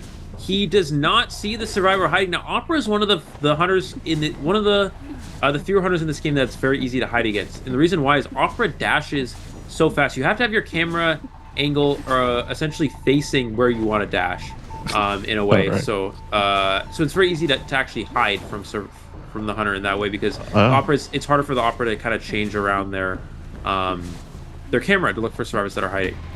Maybe that's why Soba was hardcore trying to hide, right? Yeah. Simply because he's relying on the blindness of Xiaoma to further extend the kite. But Kira this time is not going to go down as fast as possible. Still trying to make that kite happen. Putting down the pallet, still has a few more bombs to work with. But unfortunately, he's going to get hit in the middle of a leap. So a little bit of bomb going to waste here. But hey, 5 seconds cooldown, enough for a secondary kite. Xiaoma knows that Xiaoma does not have blink. 4th Cypher. 5th Cypher, the last Cypher is about to be primed. So Xiaoma here is really just aiming for a draw here. He has to kite until the Cypher is primed, and he actually can do it. There's the Cypher pop. Every survivor has borrowed time here, so this is an excellent job from the Acrobat. The gate already being worked on. Xiaoma does not have enough time to down Acrobat and teleport here, I don't think. Acrobat still has a red bomb. He's going to teleport instead. Gate is not open yet. Wildling already has some distance here. Can he catch for the Wildling, get him down on the board? Wildling is so fast. He does get the Wildling off the board. That's crucial to secure the Wildling down, but the Puppeteer is able to get the exit gate open, and Acrobat will be able to go out towards that first stop. There's the down onto the Wildling, but yep, 2 survivors out the exit gate here. That's going to be a tied game here for RC, and they're already on the way to making a comeback. Yeah, and this is where they're probably thinking, yeah, it's going to pay off because we have two hunters to play off, right? Because next half, Hullabaloo and Goatman will be available to Aka. So here, RC surviving the onslaught of Xiaoma, getting a tie. Not too bad considering Xiaoma did 4K them in the first game. Yeah. In very convincing manner too. So right here, getting a draw. You reckon, what do you reckon is the reason, right? Aside from the slow first chase, is the reason why RC was able to escape with a 2-man survivor out the gate in this game? Well, I think that obviously the first kite was very good for the lucky guy. He did not have an optimal item with that book, but what he was able to do is he was able to avoid the blink, right? And avoiding that blink did waste a lot of time, and that was able to create a situation where a lot of Cyphers were able to get done. He also dodged getting hit through the pallet multiple times. Just, I guess, Opera Singer hitbox. It was really interesting interaction, but it worked out really well for the lucky guy. He's able to waste an extra 10 to 15 seconds there, and every second counts against, especially a hunter like Opera Singer. And from there, the survivors just had a good position. I mean, obviously, lucky guy kited well in the early game, and they did not give any free hits for the most part. And even going into the next kites after the lucky guy expired, they had 3 very durable survivors. Acrobat with full bombs. Puppeteer can take multiple hits against Opera. Wildly, who has his boar. And not much the Opera Singer can do to win that game. Yeah, that's really true. And I think this is the struggle that Sangria has right now, right? So, I mean, you can just tell from itself, although a lot of respectable kites coming out from not just City, but Kirai, who apparently redeemed himself with the first game kite, right? So pretty good, very respectable containment time coming in. It's not a win. It's still a draw. So I think they'll take it because it's definitely an improvement from the first game. But the question remains, is it enough? Is it enough for them in the second half? Because right up next, Aka will be coming in next, going up against GG survivors, and honestly, he needs a 3K at least in order to win this round, right? But of course, a 4K will put it into a tie in terms of points and of course round wins. So I guess we'll have to wait and find out and see what's going to be the choice for Aka here. But honestly, like let's just talk a little bit about the potential picks, right? Because here, you know that Hermit's already been global banned. So what do you think is the right choice for GG? Do you think they should ban the Hullabaloo, or do you think they should prioritize banning the Goatman instead? Well, we do know Hullabaloo is very good on Moonlit. Hullabaloo has one of the best maps for Hullabaloo is Moonlit due to the fact of the mobility. You can jump across the bridge as Hullabaloo. So Hullabaloo also, you cannot really kite around the 4-stop against Hullabaloo. You can kind of just jump over the platform. So Hullabaloo is very good on Moonlit River Park. A lot of the good kiting areas on Moonlit are countered by Hullabaloo. So I would imagine, it's hard to say just because so many teams are fearing Goatman so far in this tournament. You kind of want to ban Goatman because of that, but then it's like, okay, well, this this map is very good for Hullabaloo, so what are we more worried about, right? It's not like it's like, okay, typically we'd have one of those characters global banned, but it's actually Hermit that's global banned here. So that means that it's a different situation for GG, and maybe this was intentional from RC. You know, they make it so okay, we're gonna play Hermit in round 1 here, so that way we get to play Goatman or Hullabaloo in round 2. Maybe because think about it like this, right? GG got a 4 kill in the first round. So maybe they're saying, Aka's saying, okay, this is what I'm going to do. I'm going to essentially, maybe not exactly concede this first round, but sort of give up on the first round a little bit more and focus on the second round. Let me save Goatman or Hullabaloo for round 2 and kind of sacrifice the first round and have one of those SS, like those S+ tier hunters in round 2 instead. That actually could have been the mindset now that I think about it. He's like, I'm going to play Hermit, a 4-kill hunter, but it's not as good as the others, so whatever happens it's not the end of the world. I still get to have one of these hunters in round 2. Yeah, I mean, that's definitely the logic coming, now that you think about it, right, coming to game number 2, because why are you still putting your meta hunters into a losing situation, right? Because, I mean, by no means we think that he's going to lose in round 1, but it's just that it's better odds now that you think about it, now that we think about it, in order to put your meta characters into game number 2. So right here, the window of opportunities have shown itself, presented itself. If he is able to get a 4-man elimination here, not only will it be a tie in terms of round wins, it's also going to be a tie in terms of match points. So RC, I mean, sounds easier said than done, but you know, getting a 4-man elimination in a map this big, and no doubt based on your reasoning as well, Hullabaloo should be the choice of ban for GG here. So what are Goatman's chances here in this map? Because the mirrors, like I'm genuinely curious, would you be able to use the cage in order to get through the middle part of the map, like across the bridge? Is that possible? Yeah, you can. If you extend the cage distance, you can move across the map. So Goatman is also got a Moonlit for that reason, but Goatman's just good on any map essentially. That's why Goatman's so good. Hullabaloo as well. There's some maps that are better, some maps that are worse, but they're playable on everything.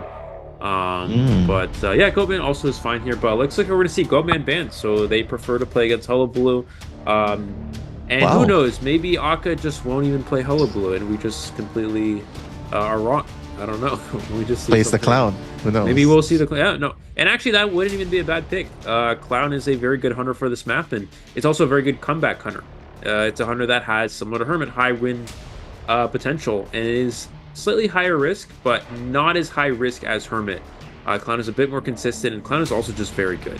I really think Clown is one of the most underrated hunters in this game. And that's why we see Clown come up a lot more in these kind of unique situations and really dominate.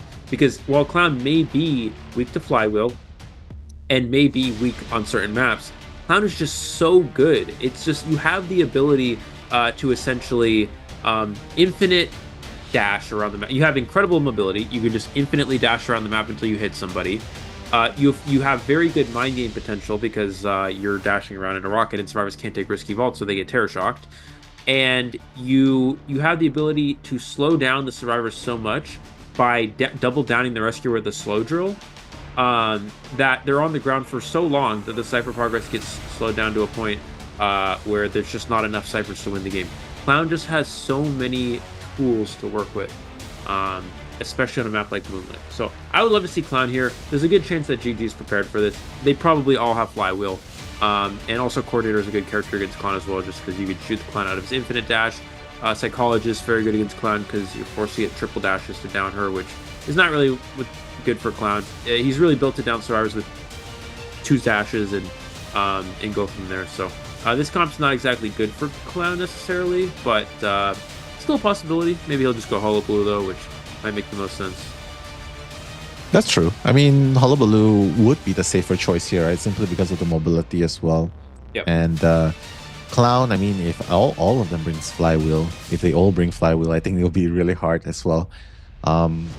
Map control, I would say Hullabaloo at max presence would probably be able to trapeze and make use of the trapeze even more, especially if you're running out of parts. Because Clown, you gotta admit, right? Sometimes when the survivors keep you at a certain location, you don't have parts to work with, and sometimes it might be the downfall for you in certain situations. But here's an idea, Eli. What if it's not a Clown? It's not a Hullabaloo. It's gonna be the Hullabaloo, but I was gonna say Nightmare. But hey, Hullabaloo is going to be the choice. But it is after all. Yeah, Hullabaloo. It is gonna be Hullabaloo. But yeah, Hullabaloo in this map, up against this composition, a lot of them would be pretty good against Hullabaloo, right? Because they're pretty tanky. Yep.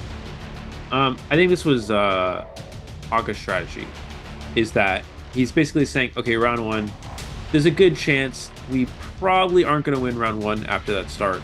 So I'm going to play a Hunter that could give us a chance with Hermit. Not the best chance, but pretty good chance. But I'm going to give us an even better chance in round 2. Saving the Hullabaloo, being able to use it in round 2. We almost never get to see Goatman or Hullabaloo in round 2. It's very, very uncommon to ever see that. And that's exactly what we're going to see in this situation here.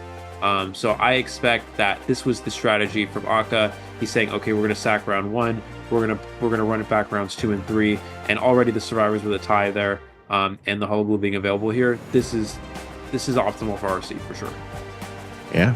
I mean, just looking at the spawn locations, this is the conventional spawn that we are so used to seeing. So, I mean, this should be a spawn in between Psychologist and Embalmer.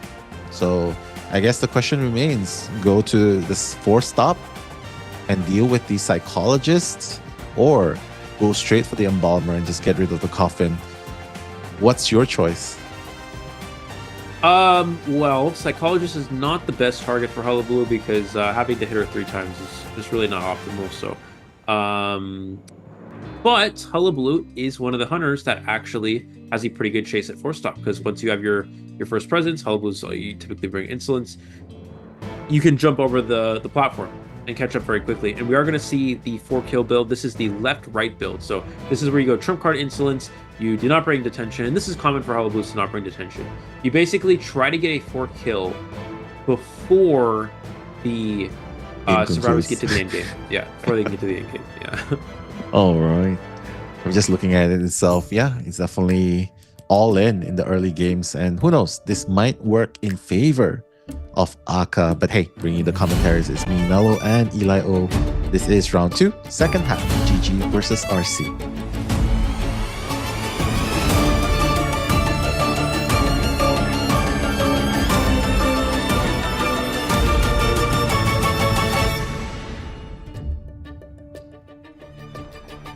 Of the Abyss. Okay, here we go. Into the match here, we see the White Bomb right away. Onto TX. Can he get a second one? No, only gets 1 from the first 2 clones here. So, not the best start, but at least he's able to get 1 here. And we're going to see TX up. Going to go right back to the 4-stop, and that's perfectly fine as long as you don't have the 1000 presence. It's very difficult to catch up with the survivor, but already an early double hit onto the Psychologist here from Aka, and he's just going to keep avoiding this pallet. Doesn't really need to waste his time with it here, and continuing the chase. Yeah, I mean, the double surprise definitely caught him off guard, and now rotating around, just trying to silence the Psychologist. Yeah, that hit is going to get TX pretty fast as well. The double surprise continuously, and just 1 White Bomb in order to take the Psychologist down. Yep. And in pretty quick fashion as well, because now he has the trapeze to work with. So obviously he can just put it towards the white ground. Let's see how TX will be able to counter this. Trying to avoid the white area at all costs. Doing a pretty good job so far, but finally gonna go down at a minute and 15 minutes mark.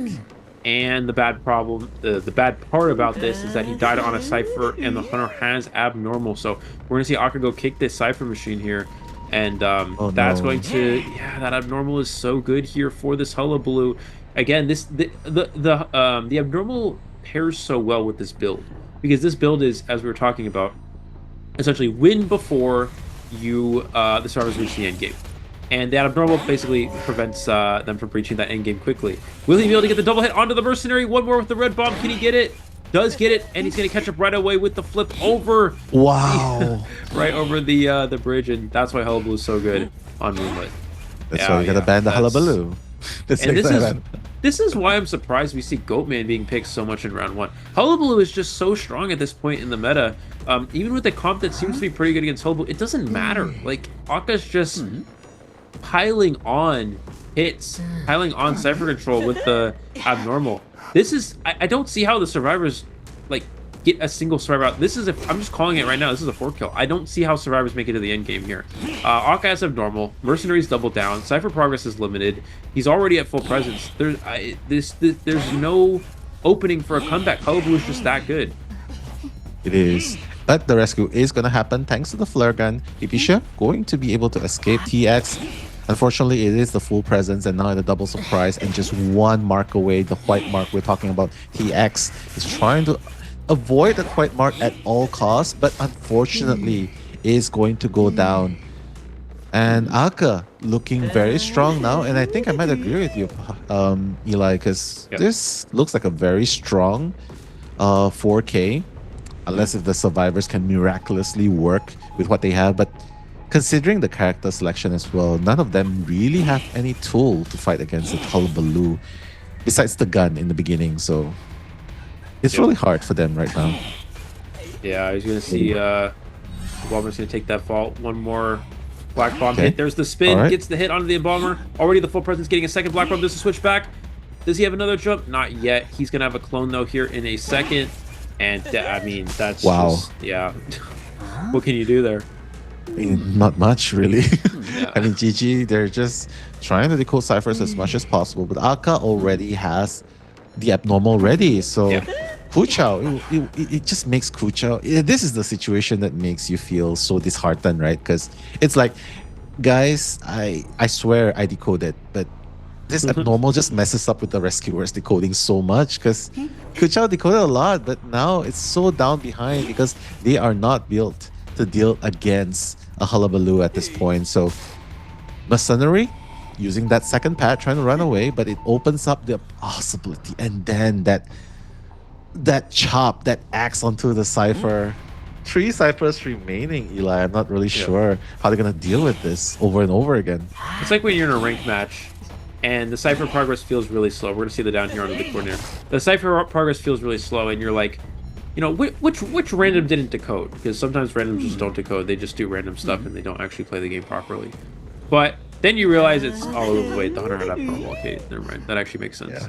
And that's exactly what we're seeing here. I mean, we see another Cypher down. 2 Cyphers remaining, but everybody's injured. He can just find this Embalmer from a distance, and he sees the Mercenary decoding on the other side of the map. He sees that Cypher machine moving. He sees the Survivor's Trail here, which means he knows nobody's saving. He knows Embalmer's here. He knows where Mercenary is as well.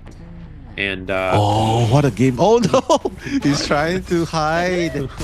Unfortunately, everyone's trying the hiding strategy nowadays, right? But the good thing is they are down to the last Cypher. The bad thing is Akka has gotten the 3rd survivor. So if he chairs the survivor here, which he's definitely not going to do, well, 4K seems very, very close right now. Closer and closer to completion. Kuchao has to stay away, and with a syringe, probably tries to get himself up, but honestly, the dungeon at this point is also so far away. Yep. Yeah, Abyss:Y just gonna die in one chair, Eli. Yeah. This is tough. Again, once that start, once he got the once he got a quick down, it's like, okay, Hunter's already in a great spot. Then you have normals and Cypher. It's like, okay, Hunter's probably gonna win this. Then he double downs Merc, the game's over. If you get a quick down plus a normal plus double down, the game is literally over for most Hunters in the game. For most Hunters, the game's over with that. Now, on top of that, consider the hunter is Hullabaloo, which is one of the best hunters in the game. There's no comeback opportunity for survivors. Ooh. They pop a Cypher here, it doesn't matter. He has abnormal, he has trait swap. The last Cypher is only 30. This is secured here for Akka. Mercenary's going to do their best to avoid this. Can't take that vault. You don't want to get Terror Shock. Does take the hit. There's the jump back. Oh my god. Oh no, he's just going to go for the Embalmer. Yeah, Embalmer gonna tiptoe away, but unfortunately, that's not gonna help you a lot, bud. And just one mark away, the white mark is going to be the last determiner in order to get him down, and he's gonna go down thanks to the double surprise. And Mercenary, no more exit path. 18, no more exit path. What can they do here? I think it's just the inevitable. Yeah, like I'm just gonna look in front of you. The disrespect, but you know what it is with disrespect. Akka is just going to. I wonder if that counts as a...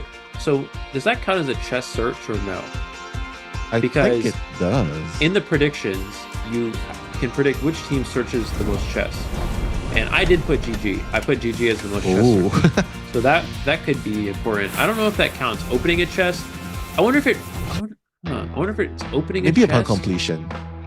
Does it count though? Yeah, because you don't get anything, right?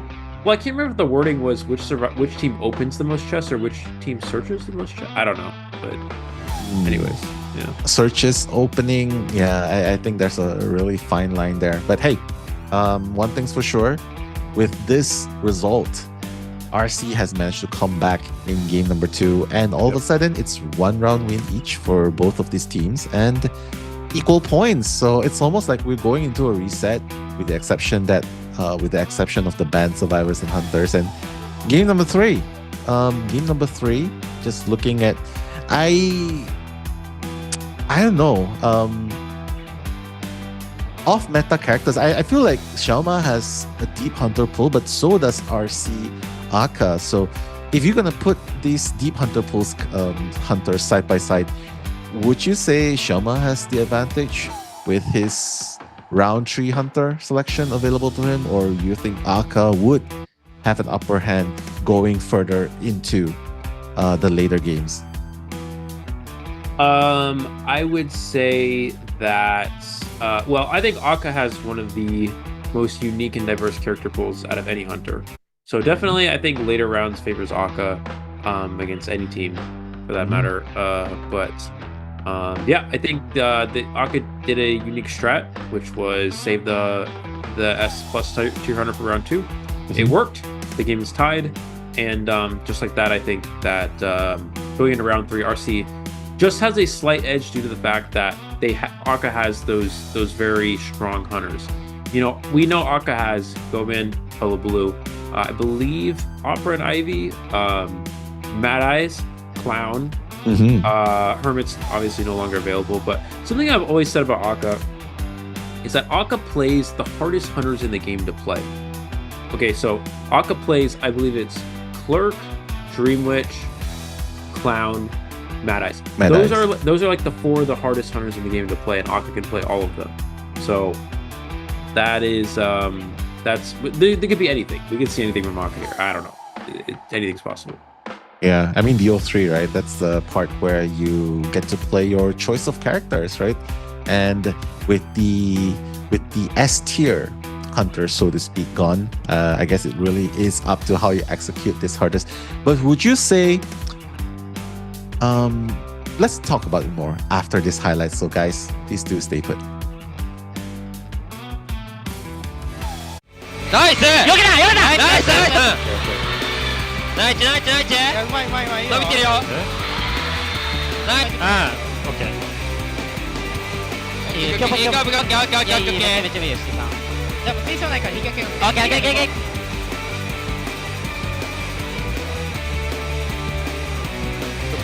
我就倒帐篷里面去啊！可以可以可以可以倒帐篷里面修心到了。我就蹲着好，就没修吗？感觉也只能唱个红，老婆，唱个红。好的，要不先不修？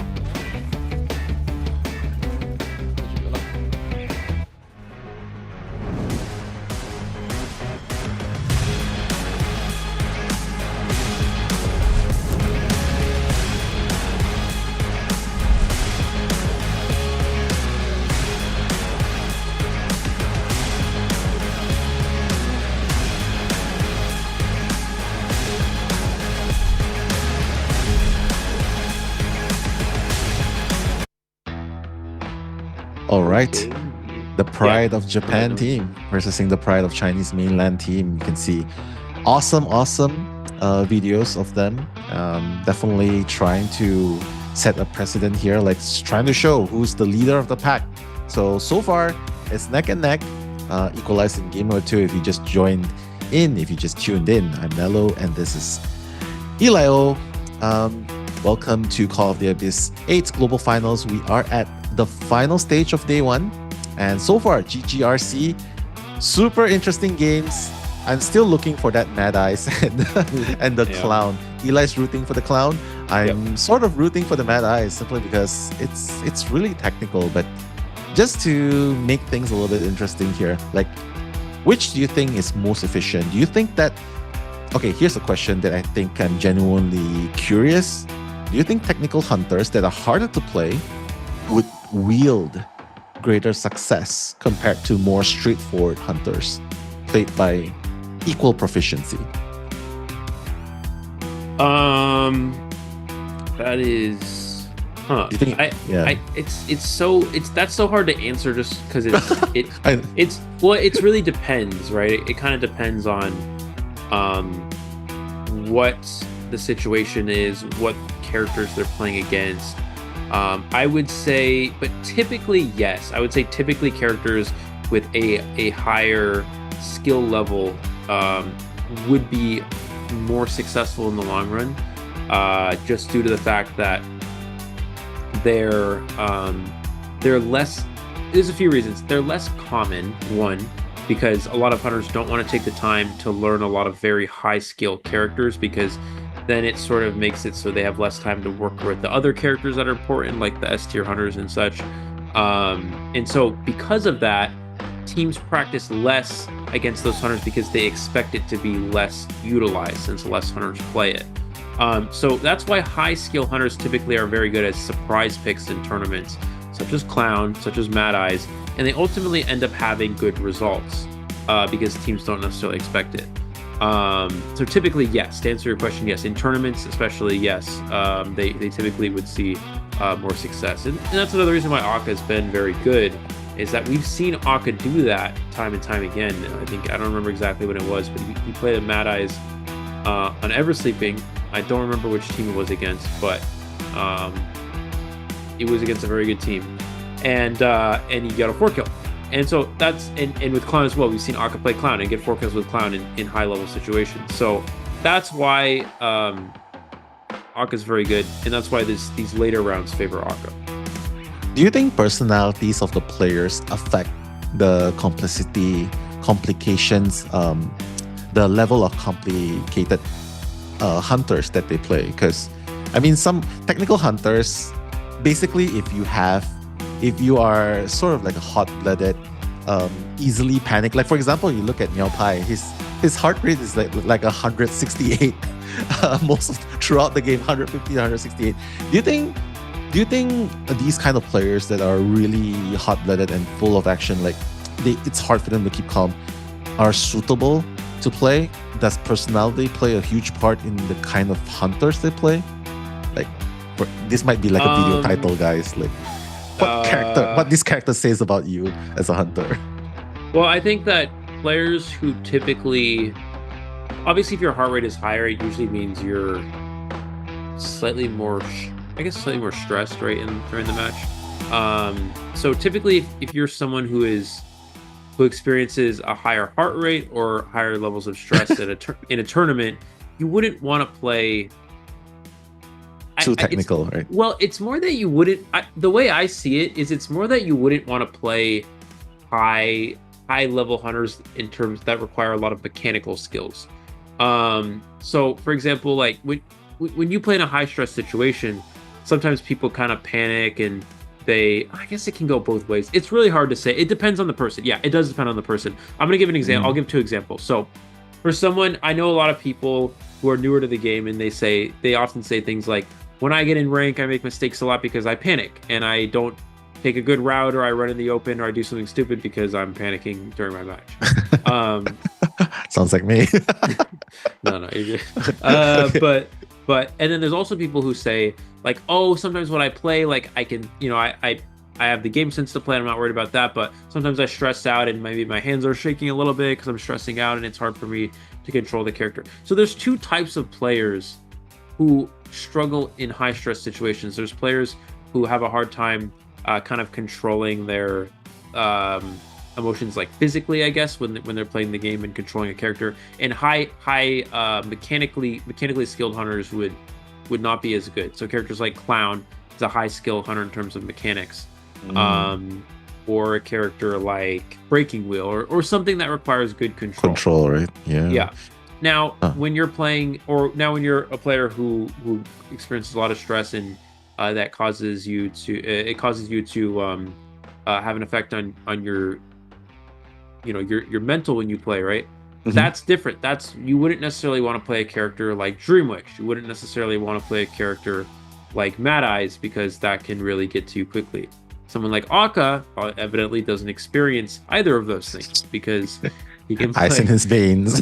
and a lot of these players, especially the professional level players who play this game every single day and do this for a living, they don't experience those levels of stress as much as, let's take a team like FT. Meowpie, very good player, one of the best players going into this event, but he doesn't play professionally. FT is from a non-professional region. They don't have a professional league in Southeast Asia, so he doesn't get the same level of the same experience of playing in front of a large crowd as often as these other teams do, which will then ultimately cause him to be, I guess, more stressed out or have a higher heart rate in these matches. Yeah, super insightful. Thank you, Eli, for that.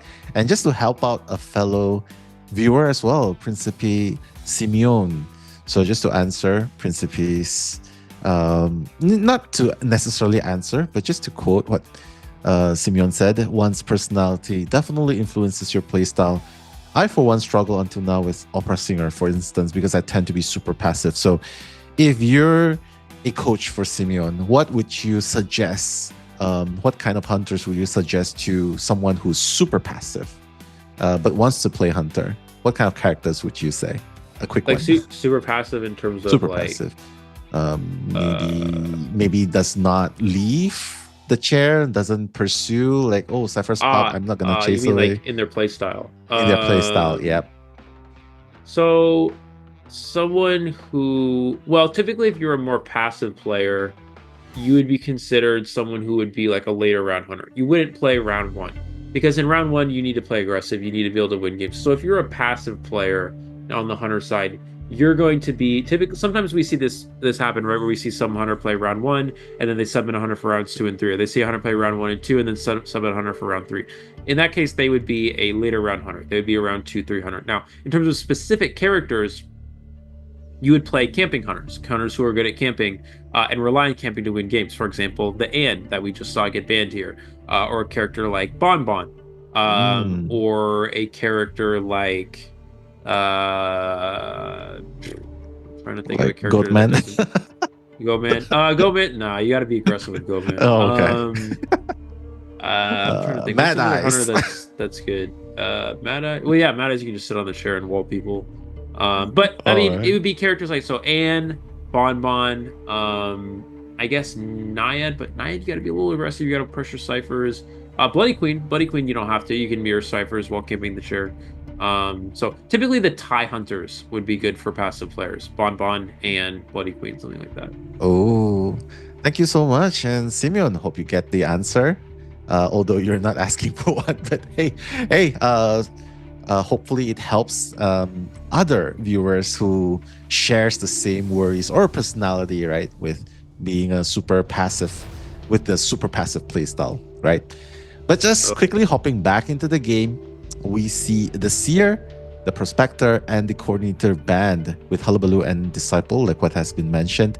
The first 3 picks, Mercenary, Fire Investigator, and Kurt. So seems like Kurt is taking the spotlight a lot recently. Is it because the hiding meta is back, or is there a specific reason for Kurt? Because hiding meta, I'm not sure. Is this a thing now? Hiding? Well, we have seen it be a a thing today, I guess. Also, Arms Factory is a good map for Explorer. It's a lot of great hiding spots for Explorer on this map. Additionally, because it's smaller, it's easier for the Explorer to get to his pages, so he doesn't have to run quite as far. So definitely would be a good map. Definitely a good map for Explorer here. Now, we do see the Ann ban here, so we don't actually see the Ivy get banned. So Ivy is a potential option. And we know Xiaoma. Yeah, and we know Xiaoma really favors the Ann in round 3, so I guess that's what kind of they're aiming for here. We also see the double decoder from RC again. This is something RC does a lot. They play heavy decoders. We've seen them play double decoder. We've seen them play triple decoder before. So this is very common for RC here. I mean, they know that Xiaoma is really good with Ivy, right? With the shadow. Also, sorry, I just want to address. Someone said Ann is easy to kite, so I don't know where that came from. Depends on what player you face. It depends on what player. It depends on what character. It depends on them. It depends on a lot of things. But Ann is one of the harder characters. Ann is one of the better chasing hunters. So it's actually hard to kite Ann, I think. It kind of is, yeah. Unless if the Ann you're playing up against is someone who misses the cats 4 times in a row. Well, then maybe they should probably play a different hunter than yeah, probably like Jack or Joseph. But all jokes aside, yeah, I mean, putting up the Ann is definitely a really good character, especially if you're trying to secure a draw, and depending on the mistakes survivors make, you can definitely capitalize on that, making it into a 3 or 4K. But here, Xiaoma readily accepting the shadow that RC has gracefully allowed to happen, right? So the question is, in this map, a shadow against this kind of build-up, I know they have the double decoder strats coming in, but I mean, is this sort of like a high-risk, high-reward sort of situation? Because if one person goes down, it's kind of hard, right, to recover from this? It's higher risk for RC. Giving Ivy in round 3 is very rare. Also, wow, what is this? Box and one. Box and one. But it's okay. I kind of get it. Where it's like, okay, we're gonna box an Explorer so the Hunter can't spawn next to the Explorer. But out of any Hunter to do this, it's so good for Ivy, because Ivy hates when the survivors spread out, because then it's harder for her to get the ghost around and pressure all the survivors around the map, right? But when they're all in the same spot, it's like, oh, I can just go to every survivor really quickly, and yay, I can win the game. So wow. I don't know. For RC, they surprised us over and over, and it works for them. So I really am excited to see what they can do. And they definitely know something we don't. And I'm not saying it in a joking way. They definitely do. RC is very, very smart, and they play a lot of interesting strategies. Yeah, and their engines warmed up. So I think both teams ready to take the action. This is best of 3. Luca will be the only one without borrowed time. Everyone else wants to live, so obviously they have borrowed time. A very standard 3/6 trump card detention blink onto Ivy. So Xiaoma, let's see what he's able to do in this first half of round number 3. Bringing the commentaries is me, Nello, and Eli O.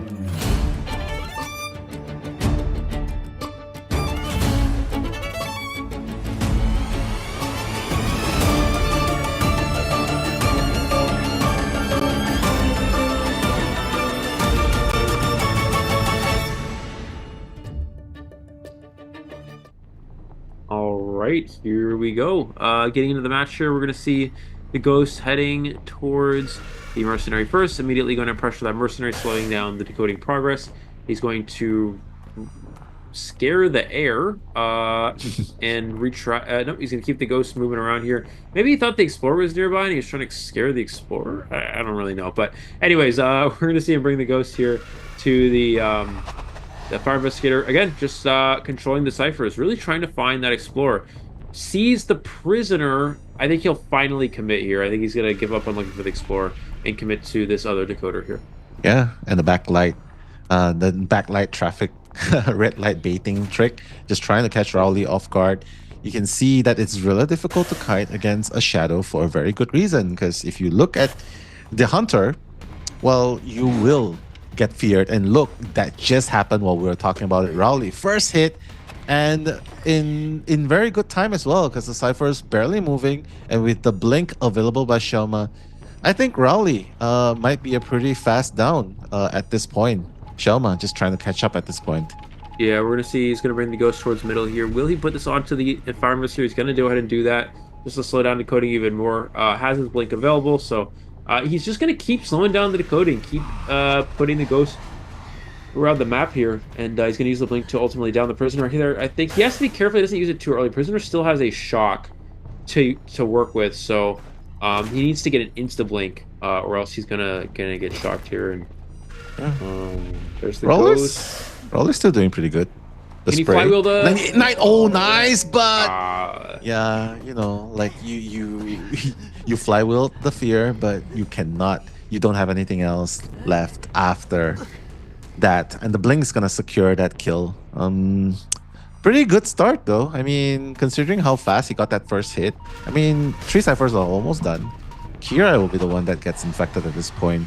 So Shelma, just leaving the tombstone available. Mono P is gonna be in position to try and get that rescue up. The spray, 40% fear onto Mono P. Let's see the dash coming in. Even I lost track of what just happened. So Mono P managing to rescue without getting hurt, and the electric shock allowing Rowley to fly even further. And with no blink available, Xiaoma has to chase on foot. So let's see. Second kite might be really strong for the side of RC. Right, we're going to see the teleport after the Prisoner here. Fire Investigator is going to camp the pallet. There's the scare, not enough, 85%, and does get the pallet drop there. Going to give distance to this Survivor. He cannot put the Ghost on him as well, because it's currently on cooldown since it's already been on the Prisoner recently. He needs to make sure he does not go into that corrupted zone here. And Mind Game at the window. Rowley scared, avoids the scare, and continues to stay alive here. He's going to go die all the way in the corner of the map here, it looks like. Yeah, he's ready to accept his fate, but hey, thankfully his teammates will be free to decode. It's going to finally go down. He knows that he's brought the Hunter far enough. Xiaoma caught in a corner with Rowley. I mean, at this point, you think that they should continue to save, or they should just focus on finishing ciphers right here? Because Soba's pretty close, but you do not really want to go and expose yourself as Explorer, right? Oh, sorry. Oh my god. Sorry, okay, Soba yes. coming in. Okay, no, I'm good. Yeah, sorry, I had a... it's a long game, for sure. Yeah. We're going to see... Sorry about that. No, I think... I think a rescue would be worth it. They have good cypher progress. Yeah, there's the rescue.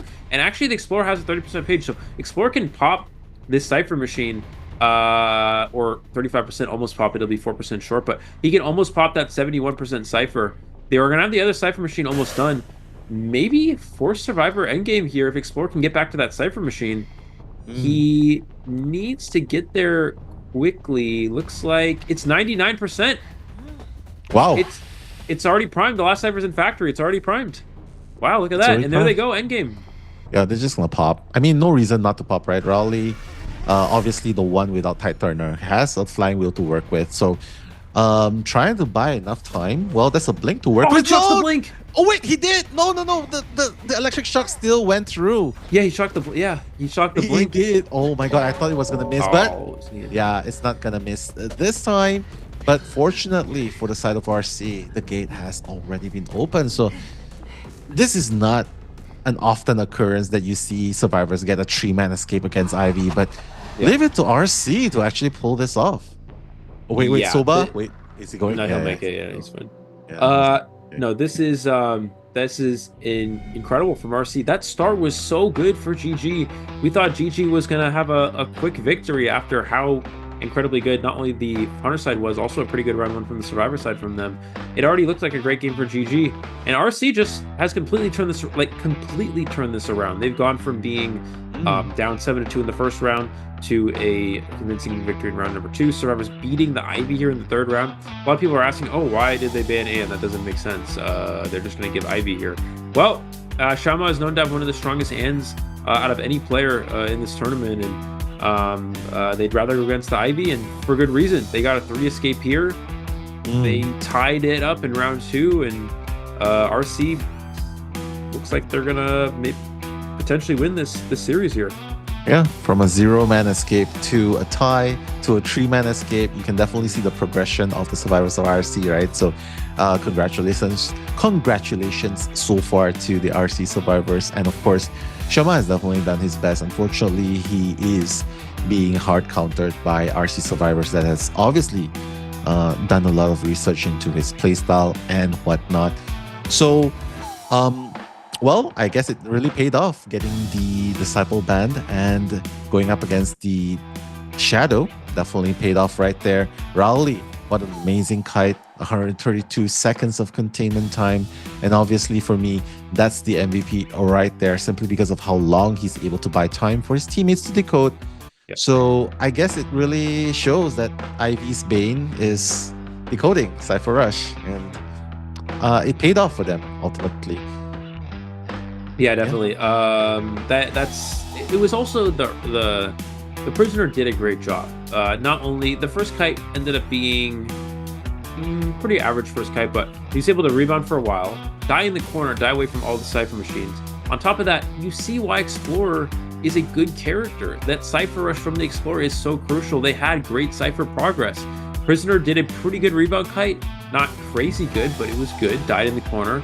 And by that time, the Cyphers were pretty much already ready. They went for a save with the Mercenary, and Explorer got to the Cypher, popped it. The last Cypher was primed, and that Cypher Rush was incredibly fast from RC. Double decoder. I love heavy decoding team comps, and this is why. They had will look to be a pretty good start from the Ivy. Doesn't matter. It doesn't even matter. They're able to get to the end game quickly, and RC gets a 3 escape, and looks like they might be pulling this one out. Who knows? Yeah, unfortunately, the apples for those panda emoji supporters might be in trouble right here. But yeah, for the few who believe in RC, Hanako being one of them, saying RC's got this. So let's see if the match will end up as what we've anticipated, because right now GG survivors have yet to get a full victory on the survivor side. So 4-man escape is pretty tough, honestly. And honestly, I feel like the more realistic situation would be for them to get a 3-man escape against Aka. But Aka right here, I mean, getting a draw should be easy, right? Yeah, so I will give the win condition just so everybody understands the situation. So basically, if GG has to get a 3-survivor escape to go to overtime, they have to get a 4-survivor escape to win. If they don't get any of those things, then RC wins. So Aka just needs to tie, basically. So again, GG has to get a 3 escape to go into overtime, and GG has to get a 4 escape to win. Anything besides that, RC wins. So very, very clear conditions right there. Obviously, the draw will bring them to a BO4, right? A BO3 at overtime. But I think they're just looking to end this right here and right now. I mean, the condition couldn't be better for the side of RC, simply because of that 3-man escape. So right now, GG survivors, I think they gotta pick up this. They really gotta pick themselves up here and do the impossible, which is, I wouldn't say impossible, but near impossible, simply because of the pressure that they are under. Like, look, just biting the fingernails is a sign of nervousness. I'm not sure if that is a sign of nervousness, but hey, we can't see the heartbeat, so that's going to be our indicator for now. Just thinking about what they can do in this situation against Aka, I mean, it can literally be anything at this map. I mean, even the clown here will be superb, don't you think? Arms Factory clown. I think, well, not on arms. Oh, sorry. It's too many pallets. Sorry, my bad. I was thinking about Mad Eyes. Sorry, but I said the clown. Mad Eyes would be kind of cool here too. Well, the problem with Mad Eyes is that this is also the worst map for Mad Eyes because many pallets. Well, not the. I guess Lakeside would be the worst. The problem with and also like the console location on this map is terrible for Mad Eyes. There's many consoles on this map that just don't cover normal areas. So if anything, let's see, so Hermit's banned, Hullabaloo is global banned, Goatman's gonna get banned, and they'll probably ban, I don't even know. Like, it's so hard to predict what Aka's gonna play. Like, I always Naiad. Typically, a lot of hunters can kind of get a good idea. That seems maybe I don't know. I mean, Naiad used to be strong in section. I mean, he just needs a tie, so yeah, might work. Yeah, but I actually see Prospector and Forward get banned, so maybe Ann here could be. But then it will just open up the opportunity. Like, GG should just ban the Disciple here, right? Because it's a kind of like a clear intention of what Aka wants to play. So maybe that could be the case. Oh, but the Ant's not going to be banned. It's going to be the Goatman and the Shadow. So leaving the Disciple open for Aka. You think this is a smart move? Because Ann is pretty strong in tying games up.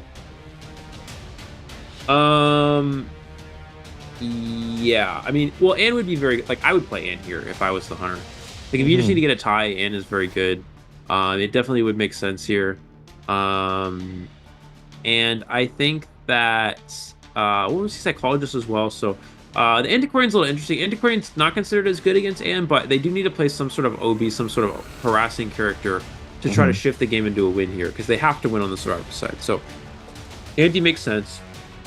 Psych is very good, very well balanced. The question is really going to be, what does GG expect? It's so hard to predict what Aka's going to play. I mean, obviously, Ann is available. I think that's something they're going to consider immediately. The Prospector ban indicates Ann, but it could be any of those things. Aka, we know as Clerk. I don't know if Clerk's going to be a character he's going to want to risk here. Psych Anti already countered Clerk, so that doesn't seem likely. But Fire Investigator again, yeah, that's an Ann ban. So yeah, could be. Yeah. I mean, it's a pretty clear indication of what he wants to play right now. So it's just a matter of GG picking a suitable lineup just to counter Ann to a certain extent. But you can see the difference in between the compositions that they pick, right? Because if you notice, RC, they went with the double decoder and choose to go against the Shadow. But here, they banned the Shadow and not a single decoder yet. So I guess GG really is playing into a more all-rounded conservative support style. Tanky plus support, OB a little bit here. So what are they really expecting to get out of this? Because Eli, they need to get a 4-man escape. And so far, does this lineup scream 4 escape to you? Like 3 out of 4. And a Moro to end it. Well, Wildling is good for... it's a night now. Psyched. Oh, never mind, yeah. I was going to say, Wildling is just good for durability, obviously, and not being chased. Well, yeah, and also harass could be support.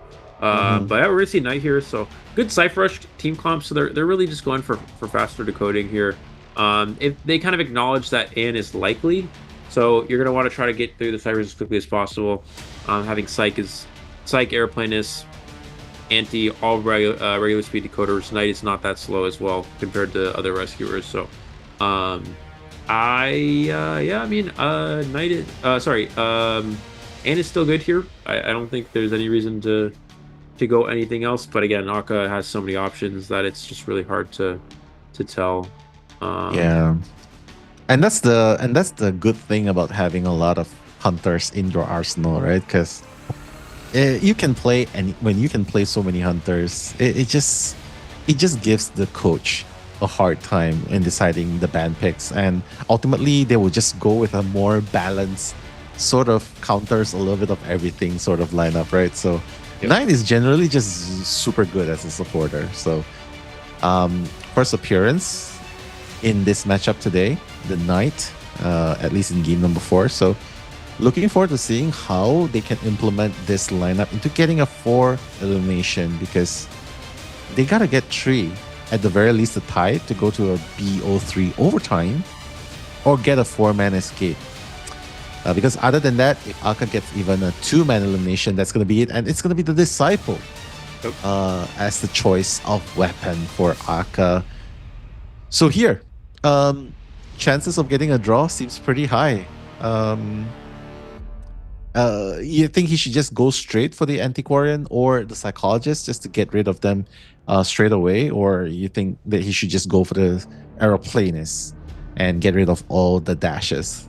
You can chase. I mean, Ann can chase pretty much anyone here. I don't think it really matters. I think he'll just chase whoever he spawns closest to and is in the weakest kiting area. You could even chase the rescuer first. You get rid of the knight right away. That's also perfectly fine. It's kind of interesting how when Knight first came out, everyone's like, "Oh my god, Knight is so good!" Like, "Oh my god, this character!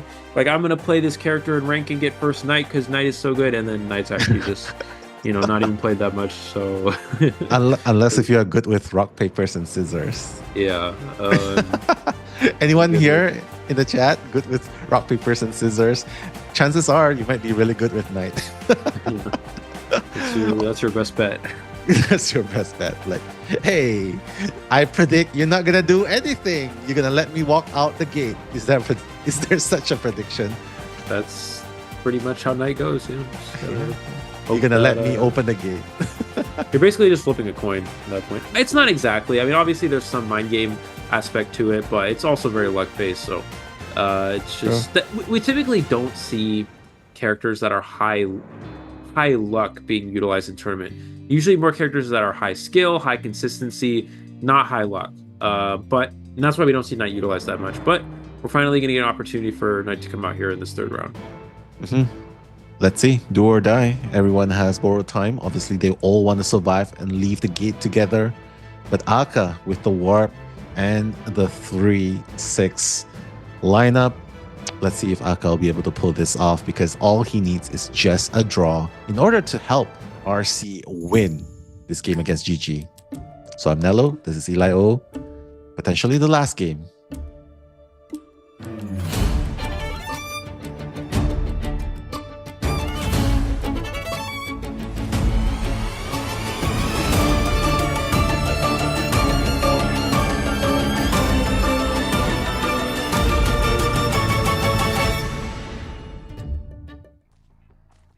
Okay, here we go. Aka gonna go straight for, I think that's the rescuer of the Knight here, so gonna try to get rid of that survivor early on.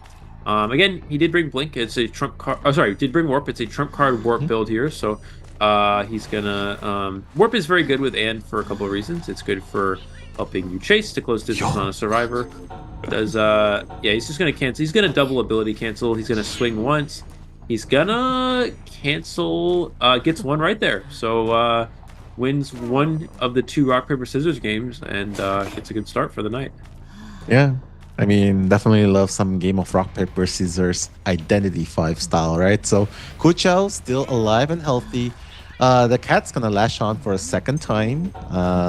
Obviously the prediction is gonna come in again. Let's see if that's gonna happen. And this time, no attack. Cat's same result. So in this case, the banker wins. Sorry. Yeah. Because honestly, he will just win as long as he doesn't get injured. You know what I mean? Yeah. So here, let's see if he's gonna attack. Oh, Aka, the patience. And does get the hit though, finally onto the Knight here. But already a really good start for GG. They are looking to be a pretty good position. Antiquarian coming in for the support. Hit onto the Antiquarian here. Yeah, this first kite is really strong here for the Knight, but he does not have any more items to work with at this point. Yeah, I mean, imagine if you have refillable rock paper scissors skill, right? That's gonna be super sick. But Kuchao, you know, not even able to fight for his fate here. He's gonna go down this time at the 2-minute mark. 3 ciphers have been done. But in most situations, this would be a pretty solid game for GG. But because of the condition that they were put in, they gotta get 4 men out. And Pipicia, already injured, not gonna be able to come and rescue at least. Gonna be silenced, not gonna be able to decode. And now it seems like the psychologist is gonna be the one to come and rescue. Yeah, he also cancels the decoding there, so Antiquarian will be losing out on some decoding progress at this point. We're gonna see the double cat here. He's trying to make it so the Knight isn't able to die too far. He wants to re-chair the Knight on the cipher, right? So basically what he's doing is he's trying to make it so the Knight can't get that far away. I think he's going to try to freeze the Knight here and drag him all the way back to that cipher. Something he could have done differently, I guess, is you could have used the cross to put it on the Cypher to slow down the Survivor from a few seconds of decoding. But I think this is even smarter because now you can just chair on the Cypher and just continue to control that Cypher progress. He could go abnormal that Cypher. That actually would be a pretty good play, but he needs to be careful they don't get a free rescue in the process. There's the cat. He's watching. Jumps back. Here's the cross. Aeroplanist still has to make the rescue. Where'd he go? Oh, but he hits the chair. Yeah. Yep, he did. But he's going to be able to rescue, but he just needs to buy a little bit more time. Kuchao trying to survive. I mean, the Cypher's pretty fast. Aeroplanist can come. Anti trying to... Oh, gets the stun. Cypher's not ready.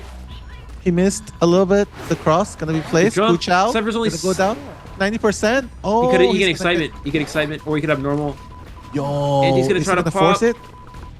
He's gonna force it. Yeah, they're gonna force it. And now she lives. Alive. Everybody lives. 4 man. Oh no, 4 men up and running, but Kuchao has no items to work with. I think GG is just pretty much trying to get you know what I mean? They're just trying to get a 3-man escape. I don't think they get it though, because nobody's on the gate. Trade swap is available. He can teleport, he can warp. I don't see how GG I don't see how GG wins this. While they do have a 4 survivor endgame, he's gonna teleport instantly. Wow. As long as he sees a survivor. Oh, he's gonna see someone. No, he's not gonna see anyone, unfortunately. Oh, it's gonna be a foot race. It's gonna be a foot race here. Yeah. Does he find? There's TX. Oh, there's gonna be a foot race to the gate here. Will he have to catch back in time? Oh no, TX is nothing. PPShare is there. He still has 1 swipe available, and the gate's almost open. Oh no. Oh, this is gonna be. He needs to be careful. The jump. Does he get the stun? He gets the pushback. Can he get the hit? There's the hit on the Aeroplanist. Can they crawl out the gate here? Aeroplanist crawling. Gate, make it out. It's a 3 survivor escape. Oh my god. He needed to hit the survivor away from the gate there with the stun, but he hit him towards the open gate, and they make it out the gate here. Akka with the insta TP, and GG somehow manages to clutch up from that position. Oh my god. Yeah. I mean, this is one of the 2 outcomes that they strive for, right?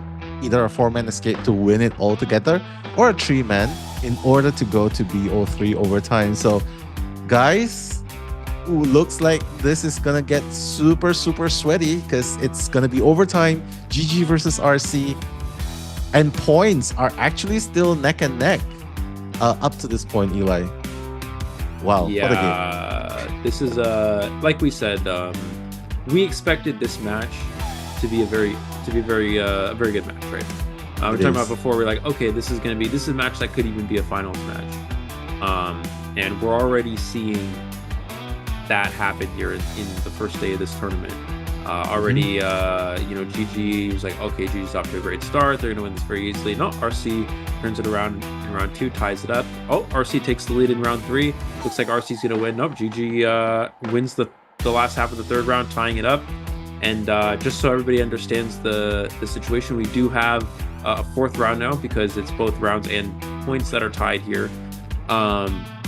And so that, yeah, this match is just it's just a match that we expected to be good, but it's definitely going even better here. So yeah, it's not even going to be a BO4 first half conclusion sort of thing. We're definitely going to be running a BO4 full game. That means we're going to be seeing the first half and second half, simply because the scores are tied up to this point. Yeah. So first half will not be the end of everything. I won't even be surprised if it goes all the way down to the minutes and seconds of their escape time, right? So good job so far. GG. Who would have thought? We thought that RC was in a super good position to end this and be the leader of the board in their group, but seems like GG.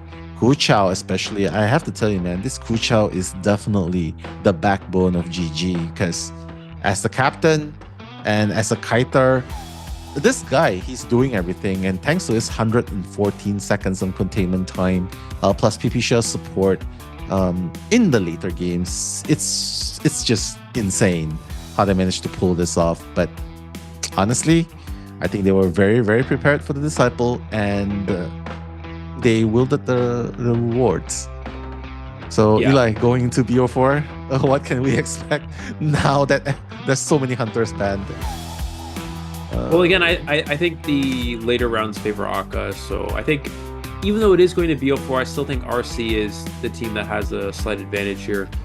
just due to the fact that Akka has so many hunters now. If we're not sure who picked. I keep forgetting who picked the map this round. Do we know? It was GG, I think. Who picked this one? Okay, so that means that RC gets to pick the map, which means that they can easily pick a map that's good for Clown. You pick a map that's good for. Oh wait, it was RC. Sorry, my bad. Was it RC? Because I think the first map was RC. Second map GG. They went with Moonlit, I think. We'll have to check it later on. Yeah, but it might be. It's one like a map this feels like a map that would be better for GG. Because obviously Shaman wanted to play Ann in round 3, which would be a good map for Ann. On Arms also wanted to play Ivy of Ann's Band, which is also a good map. Arms Factory, and it's not good for Akka because he can't play something like Clown. あーごめん決まったハッチだけハッチだけハッチだけ作ってる作ってる作ってる作ってる作ってるラオもう南読んないで南読んないで南読んないで南読んないで南読んないでナイスナイスナイスこれみんなこれ変わるだけこれだけオッケーオッケーオッケーオッケー南南南南南ごめんちょっとダウンフライナイスナイスナイス第二是没事第二是没事第二是没事第二是没事猫接到了猫接到了人拍吗哎呦死了没枪吗没枪吗我知道我知道我知道我知道我知道准备翻版准备翻版抬着来小姐开吗开吗开了开了开了开了开了我下一个我下一个我走了啊等你肩膀你肩膀肩膀肩膀肩膀肩膀肩膀搓哎呦慢了吧 And look at that intense action, the communications on par, and thanks to that one thrust from the Antiquarian, they were able to make it all the way out. So 3 survivors out. What a game so far. Nothing short of exciting coming into this game. So honestly, just talking about the first thing that comes to mind, I'm secretly rooting for the Ever Sleeping Town because I thought Ever Sleeping Town would be a more common map to pick.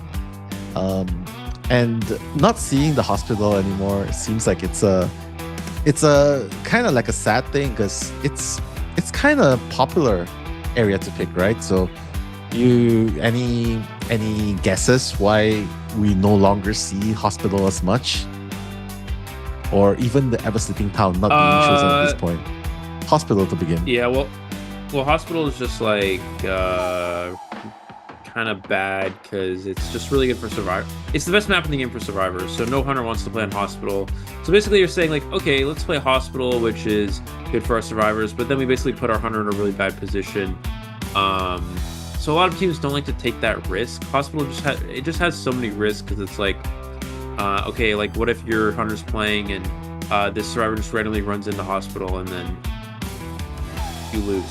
Like, I don't know. It's just like, it's bad. So favoring hunters more is the thing to do now. Yeah, because, okay, let's say it's so risky because it's like, okay, let's say we're playing on Ever Sleeping Town. And let's say your survivor makes a mistake early on and the hunter gets a quick down. And the hunter gets a 4 kill because they got a quick down. It's like, okay, your hunter still has a chance because Ever Sleeping Town is also a good map for your hunter as well. But it's like, let's say you're playing on hospital. Let's say one of your survivors accidentally makes a mistake and you get the hunter gets a quick down. And they're able to win because they got a quick down.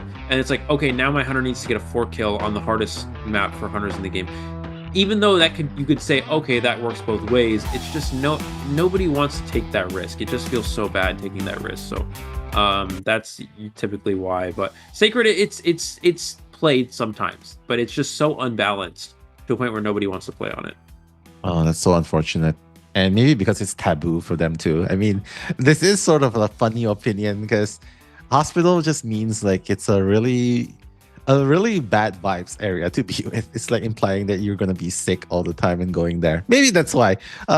Just a funny opinion of mine. But hey, moving on into this BO3. Over time, we're gonna see Ever Sleeping Town. So wow, the map that I really enjoy seeing simply because of the tram. Honestly, we'll get to see if the tram favors GG or RC here. So Ever Sleeping Town, super excited to see where this is going. And I think it's that time of the night right here, night, day, wherever you guys are. Eli, I think it's that time. How many trams hits do you think is gonna happen in this game? Yeah, we're gonna have to predict. Let's go. Let's predict. Well, 0, 1. I don't know. It's okay. Just pick a number, and then we'll let the viewers join in as well. Maybe if it's clown, then 2. Because sometimes when you're playing with clown and you're just dashing around and you don't really see the trim, and then you just get hit. But then the survivor is like looking at they're looking behind them at the clown because they want to fly with the dash, so they also don't see the trim, and they both get hit at the same time. So we're gonna say 2, and it's gonna be the hunter and the survivor at the same time. All right. So 2. Okay, so Eli saying 2. I'm going to say 0, just to make things spicy, right? So 0 for me, 2 from Eli. What about you guys in the chat? I mean, just put your predictions up and you'll get bragging rights if you get it correct. That means obviously you should play the knight. Shout out to 7, by the way. AXIZ knight and goated in rock, paper, scissors, which proves our point. Goated rock, paper, scissors player should be AXIZ knights, and secretly saying that. But right now, Aka, this time a little bit of change up. It seems like RC's hunter will be the ones to go up first. So you think this is a wise move? Because Aka is clearly still shaken from that 3-man escape last game. Nah, he's locked in, I think. Is he shaken? Locked in? I can't tell. I seriously can't tell from his expression. No, he's fine. It's kind of like, even if he's not, it's kind of like in sports, when you're playing in a sports, for those of you who ever played sports, if you're in a sports game and something bad happens, right? Let's say you do something and you get a bad result. Then you get really like, you're like mad, and you're like, it makes you feel more competitive, and then you just do better and you start like destroying your opponent. Wow. You know what I mean? Like getting into the zone. Exactly. I'll give an example here. When you're playing basketball and let's say someone stole the ball, and let's say someone stole the ball, or you missed a bunch of shots or whatever, and then you get really mad. So then so in the next play you like cross up some dude, you drop him, snap his ankles, and then you and then you basically body the next. And the next guy tries to block, right? He tries to block you, but you kind of just like push past him on the drive, right? And then you get a blocking foul and you make the layup, so it's an and 1. For any of you who understood anything I just said, that's what I'm trying to explain. It sounds like Kuroko's basket, honestly, but okay. Shout outs to Kuroko basket. Mine Daiki, that's my favorite right there.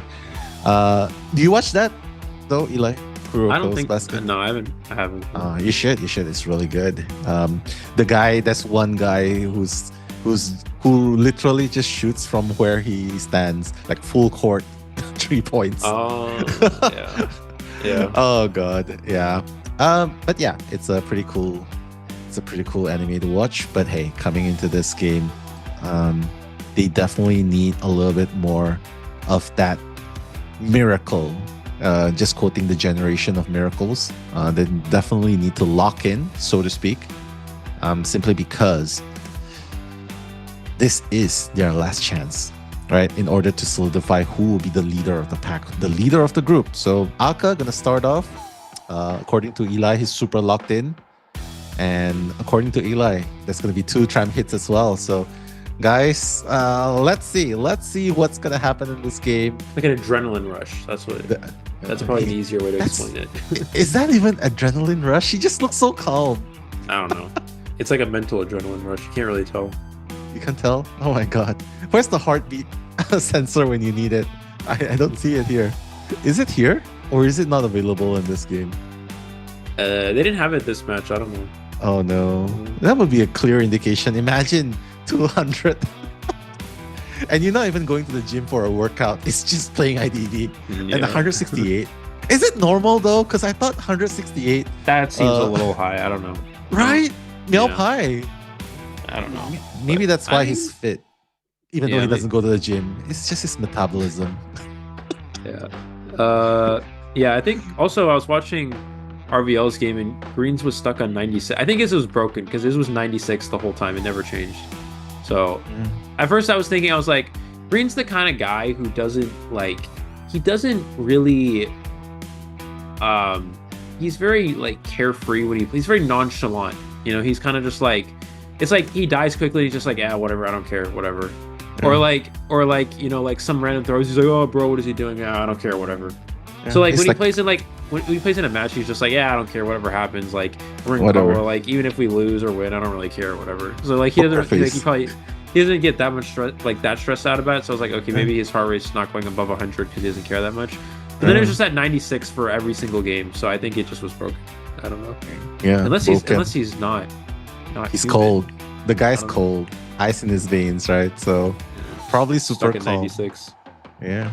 This is exactly the kind of guy that you fear going up against, right? Because he has the perfect poker face.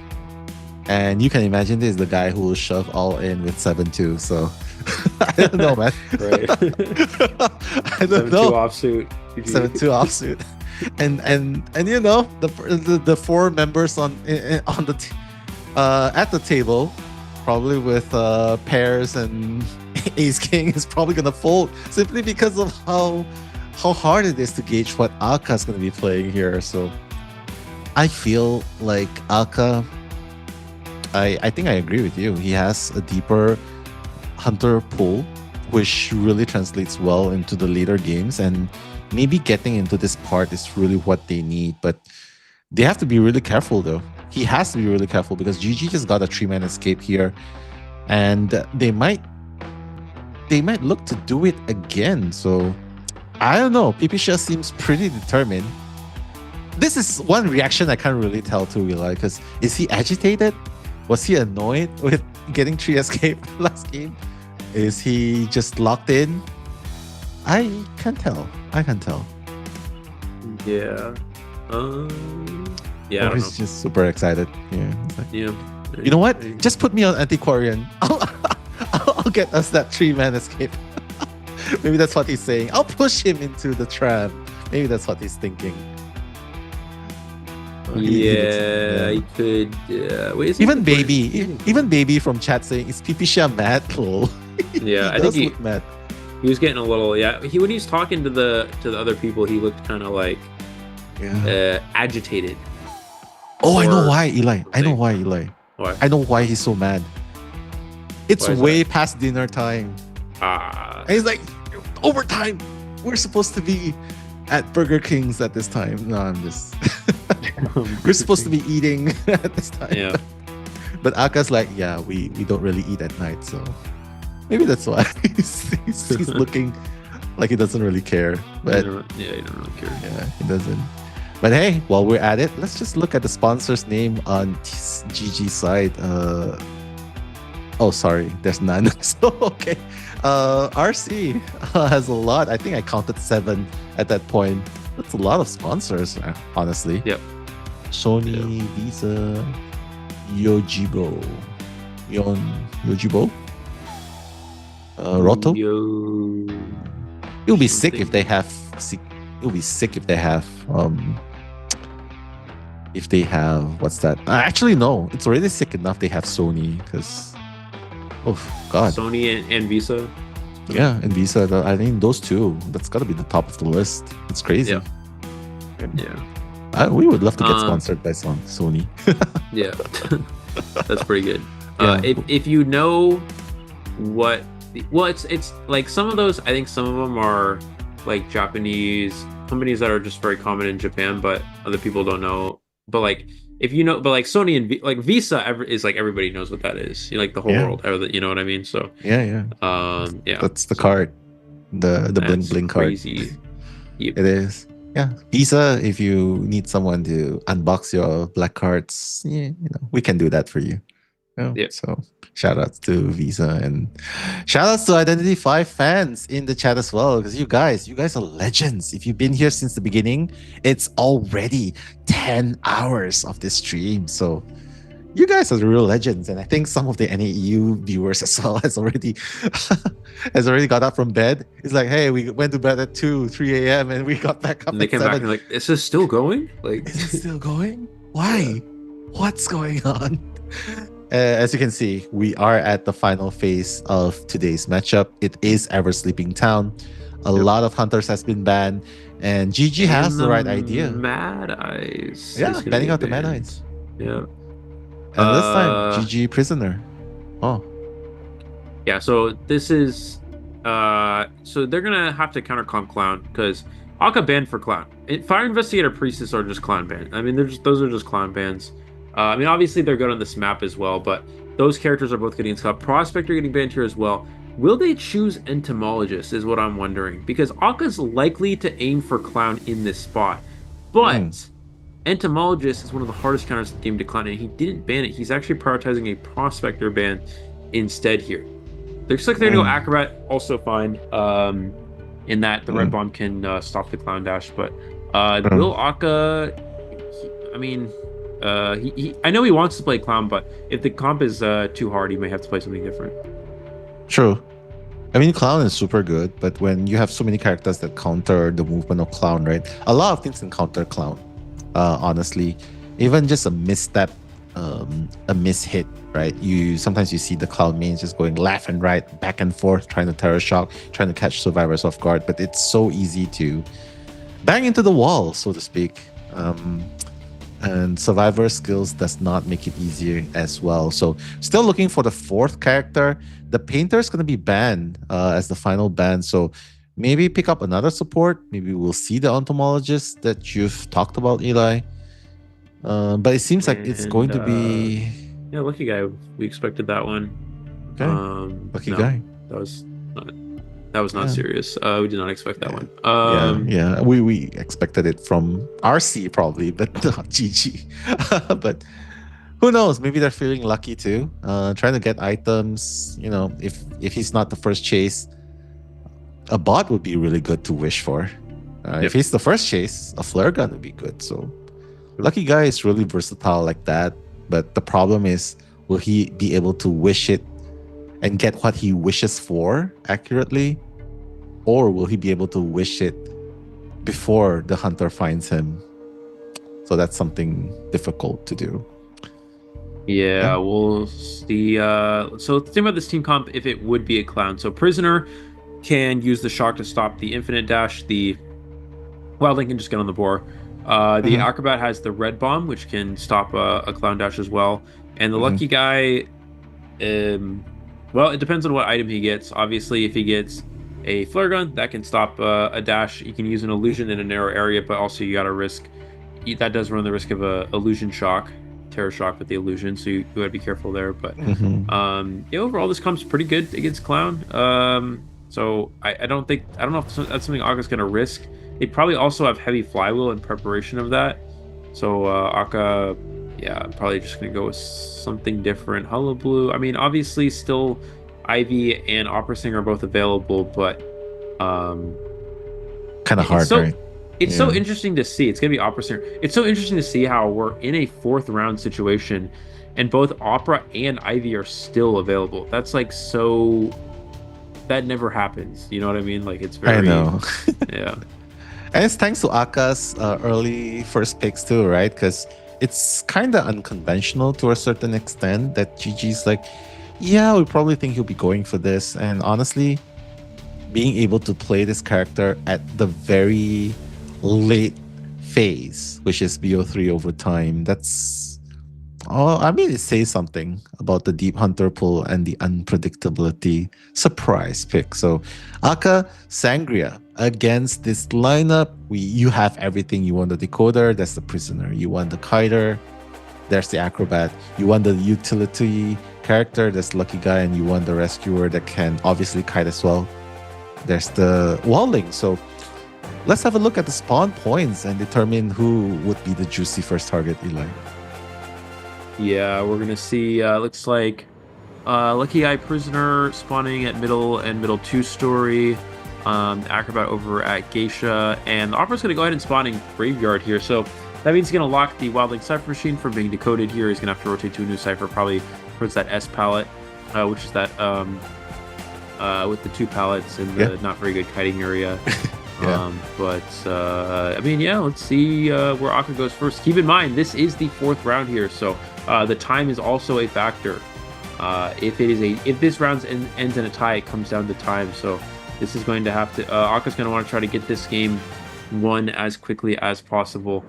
So here we go. This is going to be the first half of the 4th round of the GG Survivors versus the RC Hunter.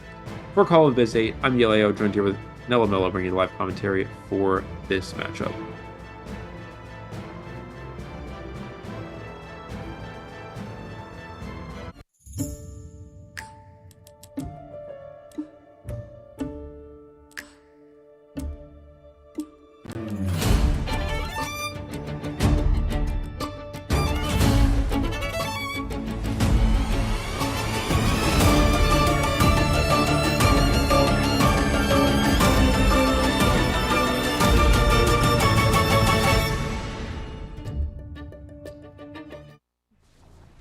All right, Aka, starting point from the grave, trying to make a beeline for the nearest survivor. Kuchao is already making his rotation away. TX as well. PPShell obviously trying to get away as far as possible from the location. The blood trails will be visible to Aka. TX will be spotted pretty soon. Aka trying to cut off the escape route by TX, forcing Aka to actually teleport back, trying to catch TX, has an electric shock to work with. Is going to use it this time, put down the pallet. Let's see if that's going to buy a little bit more time. TX trying to run into this corner. Unfortunately, is going to get hit before hiding behind the pallet. So he's moving towards where PPShell is, just trying to put down all pallets, considering just trying to buy more time. Probably has no idea that Aka has abnormal. So Aka closing in. Oh my god, a beautiful flywheel coming in. Aka trying to buy time, but the Terra Shock. My goodness, when life gives you tangerine, but you choose Terra Shock. Pretty good first down. Yeah, pretty good first down. He also gets a chair on a Cypher machine and has abnormal, so he can abnormal the Cypher. He's really going for this 4-kill, I think. We're going to see the abnormal here onto the Cypher machine, removing some progress here. And yeah, this is actually a great start. They only have obviously 2 Cyphers since one got kicked here. Lucky Guy does have a flare gun and a bot, but for the bot hasn't done too much here. There's the rescue. Will we see the flare gun get utilized now? And we're going to see it get shot here. Yeah, boom goes the dynamite, according to PPShell. He was just dying to use it after confirming there's no excitement. Yeah, that's exactly what he's gonna do. 18 trying to silence him, but unfortunately not gonna happen. Aka still trying to chase TX, coming in. Let's see if he'll be able to do it. TX with a second shot, trying to make it to the pallet, putting it down, trying to probably kite away from his teammates as far as possible. Let's see. He'll be able to get behind a second. No, he's not going to be able to do it this time, unfortunately. Yeah. Gonna get that down there onto the prisoner, and on chair for the second time here. And this is the advantage of having access to one of these S tier hunters in the last round here. Aka taking full advantage, getting the second down onto the prisoner. Will we see a rescue here? Looks like it's going to be the Wildling crushing the save. I wonder if he'll feed Tinnitus or if he'll actually come for a rescue here. It looks like he's gonna juke the first swing, and let's see if he knows how to break ankles. Let's see if he's able to break ankles right here. Kuchao, oh my god, wow. I thought that was not going to happen, but hey, Aka at least connecting to Kuchao. TX has a second life to work with. He's just probably surrendering to his fate, trying to get away from this part as far away as possible. I mean, there's no 5th Cypher, right, Eli? So honestly, best case scenario might actually just be a draw here. So TX will be the first to leave. Oh no, the tram is not going to hit anyone. Will my 0 tram predictions come true? Too early to tell. But one thing's for sure, it's going to be 3v1 here onwards. All right, so he does have his abnormal back now at this point. We see one Cypher at 90%, and that he does find it. He finds the 90% Cypher, knocking it down another 40% here. Yeah. So down to 50, and looks like Wildling started a new Cypher, Acrobat started a new Cypher. So GG's still positioning pretty well.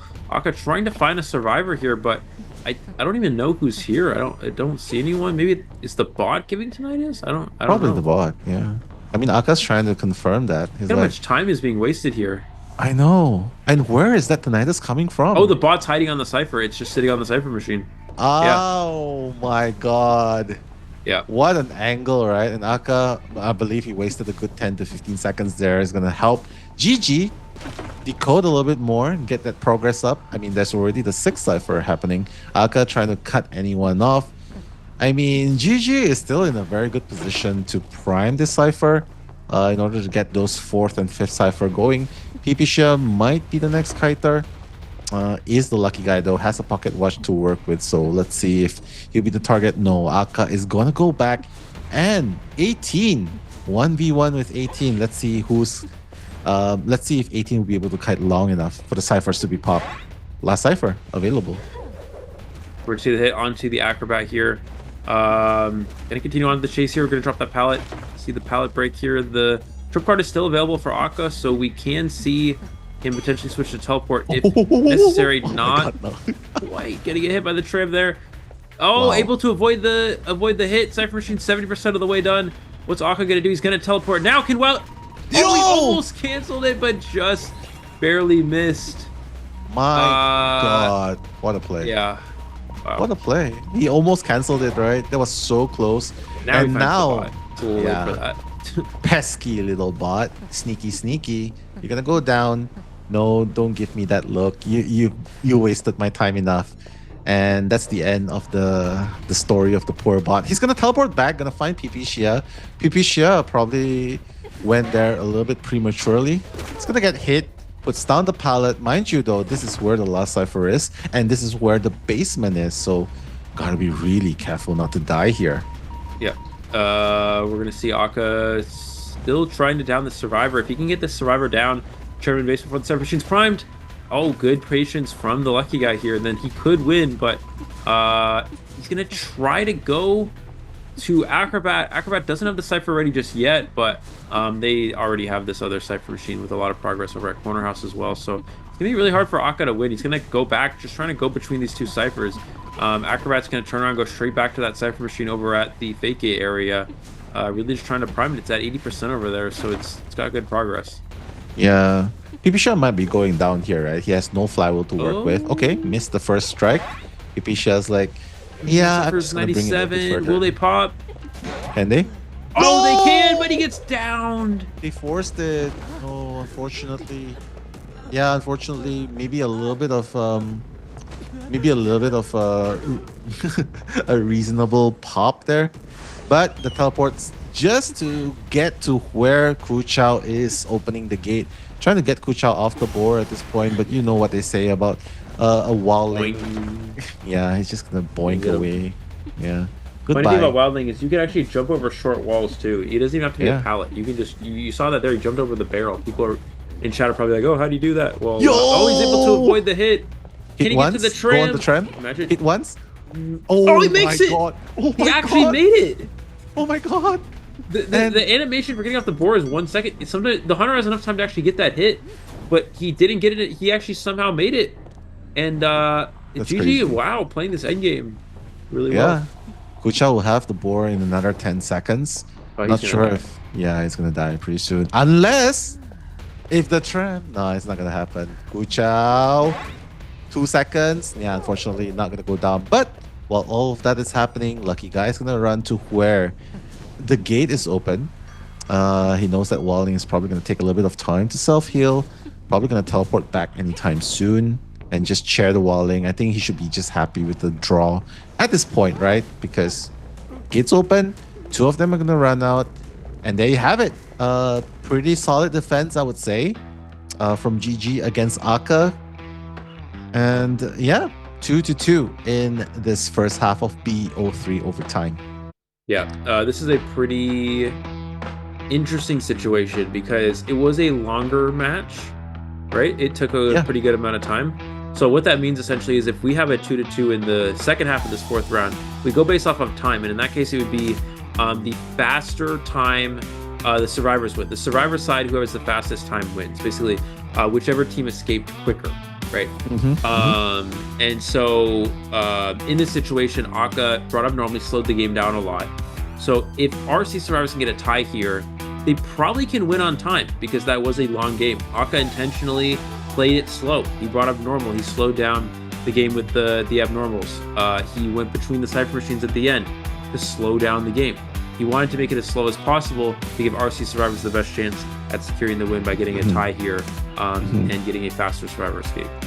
That was a very smart move, by the way, right? Just capitalizing on what he has, knowing the fact that, he knows he's going to get a tie anyway. Why not prolong the game longer? And besides that, just prolonging the dinner time for GG, just to irritate PP Shell a bit more. But yeah, it's going to be Shelma after this. And quite honestly, I want to say that it's probably going to go down neck and neck in terms of the results all the way up to the time.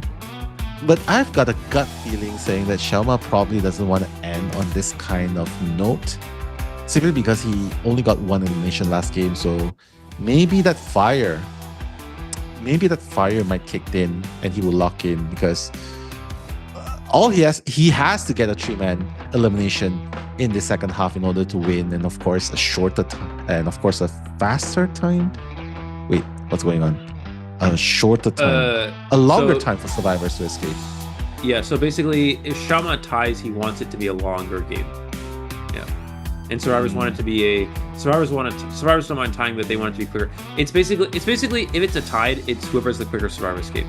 So survivors need to have the quickest escape here. So unless if it's a 4 elimination, so fastest hunter time. So right. But yeah, a draw at this point. So super interesting so far. Opera Singer did not quite make it in terms of eliminating, but hey, not too bad with the draw in Ever Sleeping Town. And I guess the winner for this first half is really just the predictions of the tram. So if anyone guessed 0 tram hits, hey, good job. You guys are 50% there. No tram hits so far. But second half, we're not going to be too sure about that. We're going to still have to find out after this. But Xiaoma, one thing's for sure, this guy, he's squinting his eyes, probably a little bit tired. I mean, it's 10:30 in GMT plus 8 zone right now. He's probably thinking of what he can do in this situation. Should I go for a hunter that secures a draw, but wastes more time than Aka did? Or should I just go all in? Big risk, high reward sort of thing, like a breaking wheel, sort of slugging and just draining the resources of the survivors. I mean, if it's you in this position, Eli, would you go that route? Like, just try and get a draw and just bet it all on wasting the survivors' time? Or would you go with a high risk, high reward sort of strategy at this point of the competition? Safe or high risk, high reward?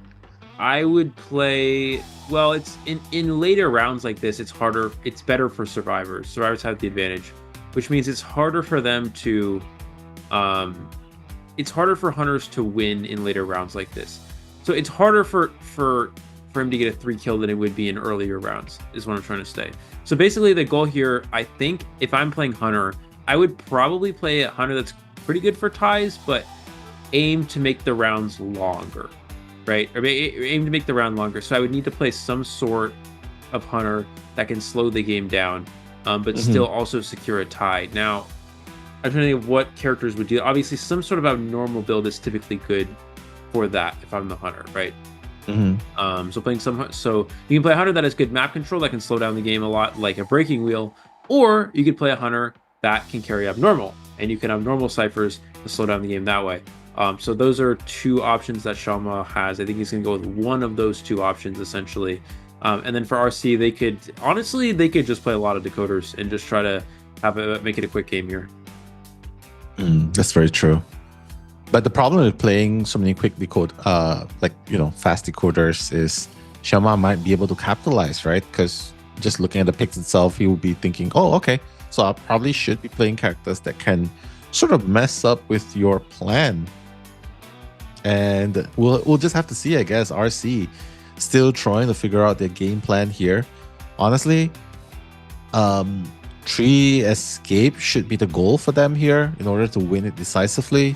But even a faster escape over 2 survivors would be good at this point. So Xiaoma in the back of his mind probably thinking, okay, so what should we do here? Ban out the OBers, ban out the decoders. Just so many choices, right? Because RC, they've already pulled out the double decoder strat before this. So very highly likely they're going to do it again this game. So GG, Xiaoma, trying to weigh his options here. And quite honestly, I wouldn't know what to do if I was in his position. Yeah, I guess you could definitely ban some decoded characters. I think against most teams it's not really worth it, but against RC it would be, because that's a strategy they often like to go with. So that's definitely a possibility. Looks like he's wiping down the hands, getting them ready to get the win here. We'll see. According to the Golden Apple predictions, GG would win this game. Also, GG would have to search a lot of chests, which they haven't actually done, so I don't know if that's going to go too well. But in terms of the predictions, GG would be winning this game, theoretically speaking. But I mean, it's looking pretty decent for RC. It was a long first game, so let's see which directions he goes with the ban. So does he ban those decoders, or does he just go for standard bans? Let's see. Let's tell for ourselves. Like, we already have some people saying DTK, shouts to DTK, RC needs to play with 2-3 tight turners.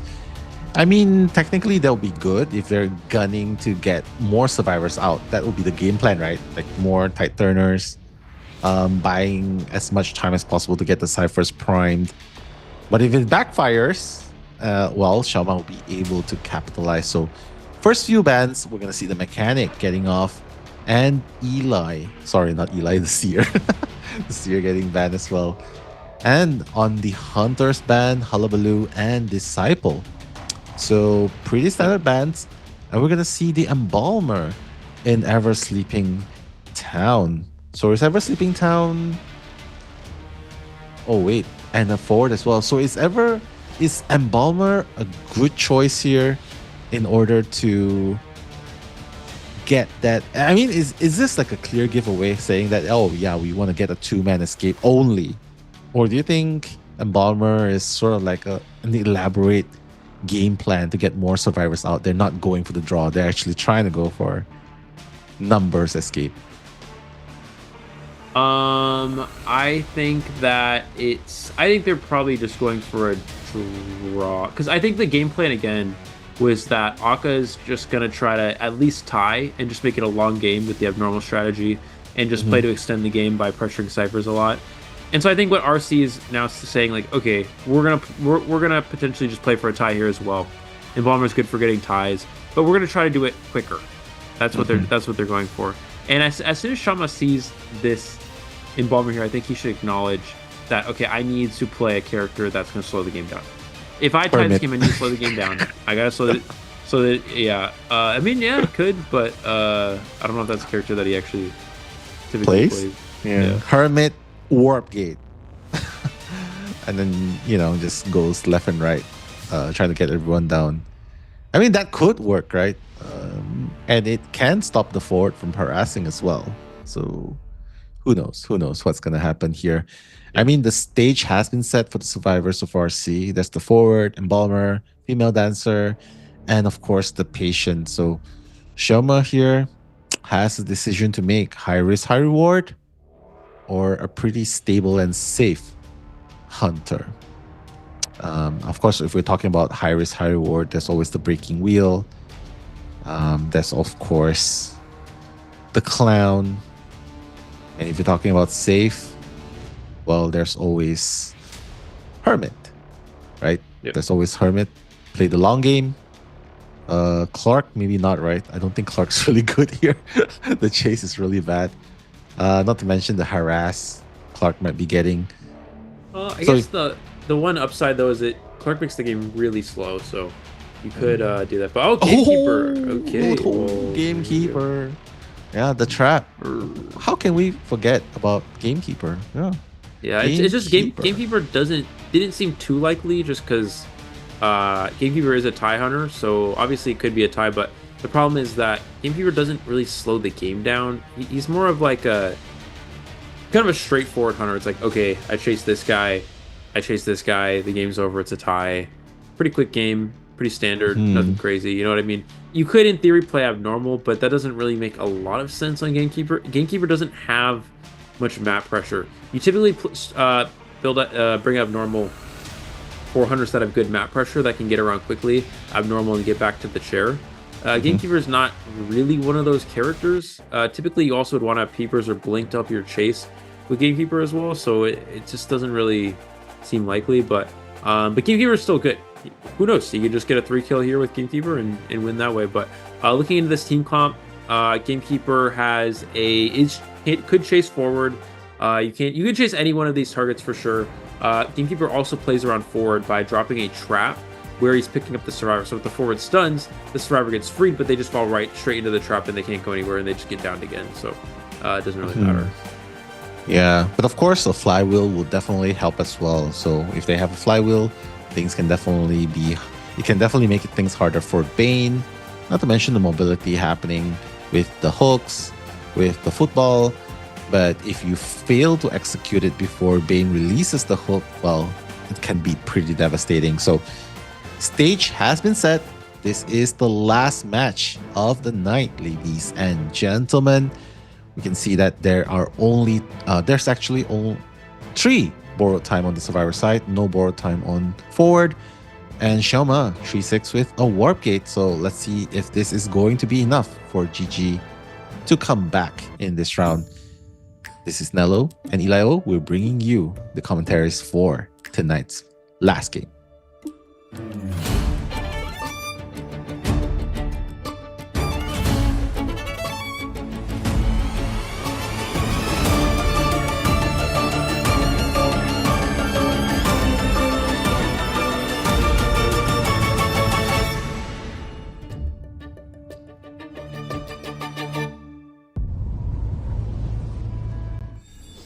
Okay, here we go. Gonna drop a trap early here over at this alleyway area and gonna rotate towards that is the female dancer here. Already has a slow box set up though, and the pallet dropped as well, so pretty good positioning here. Gonna create some distance. Xiaoma probably will just use this time to take down this box, and he's just gonna keep going after the dancer here. Wow, Raleigh, second box already. Trying to play around the vicinity. Second box is going to be broken. Raleigh with the third and final box with the fast music box. Probably, that's not gonna hit. Yeah, that's not gonna hit, unfortunately. Second hook, better not miss, because right now, first hit onto Raleigh. Raleigh has nothing to work with. Has flywheel gonna come online pretty soon. Xiaoma trying to get that first down onto Raleigh. Coffin has been put down by Soba. And Raleigh, whoa, the gate.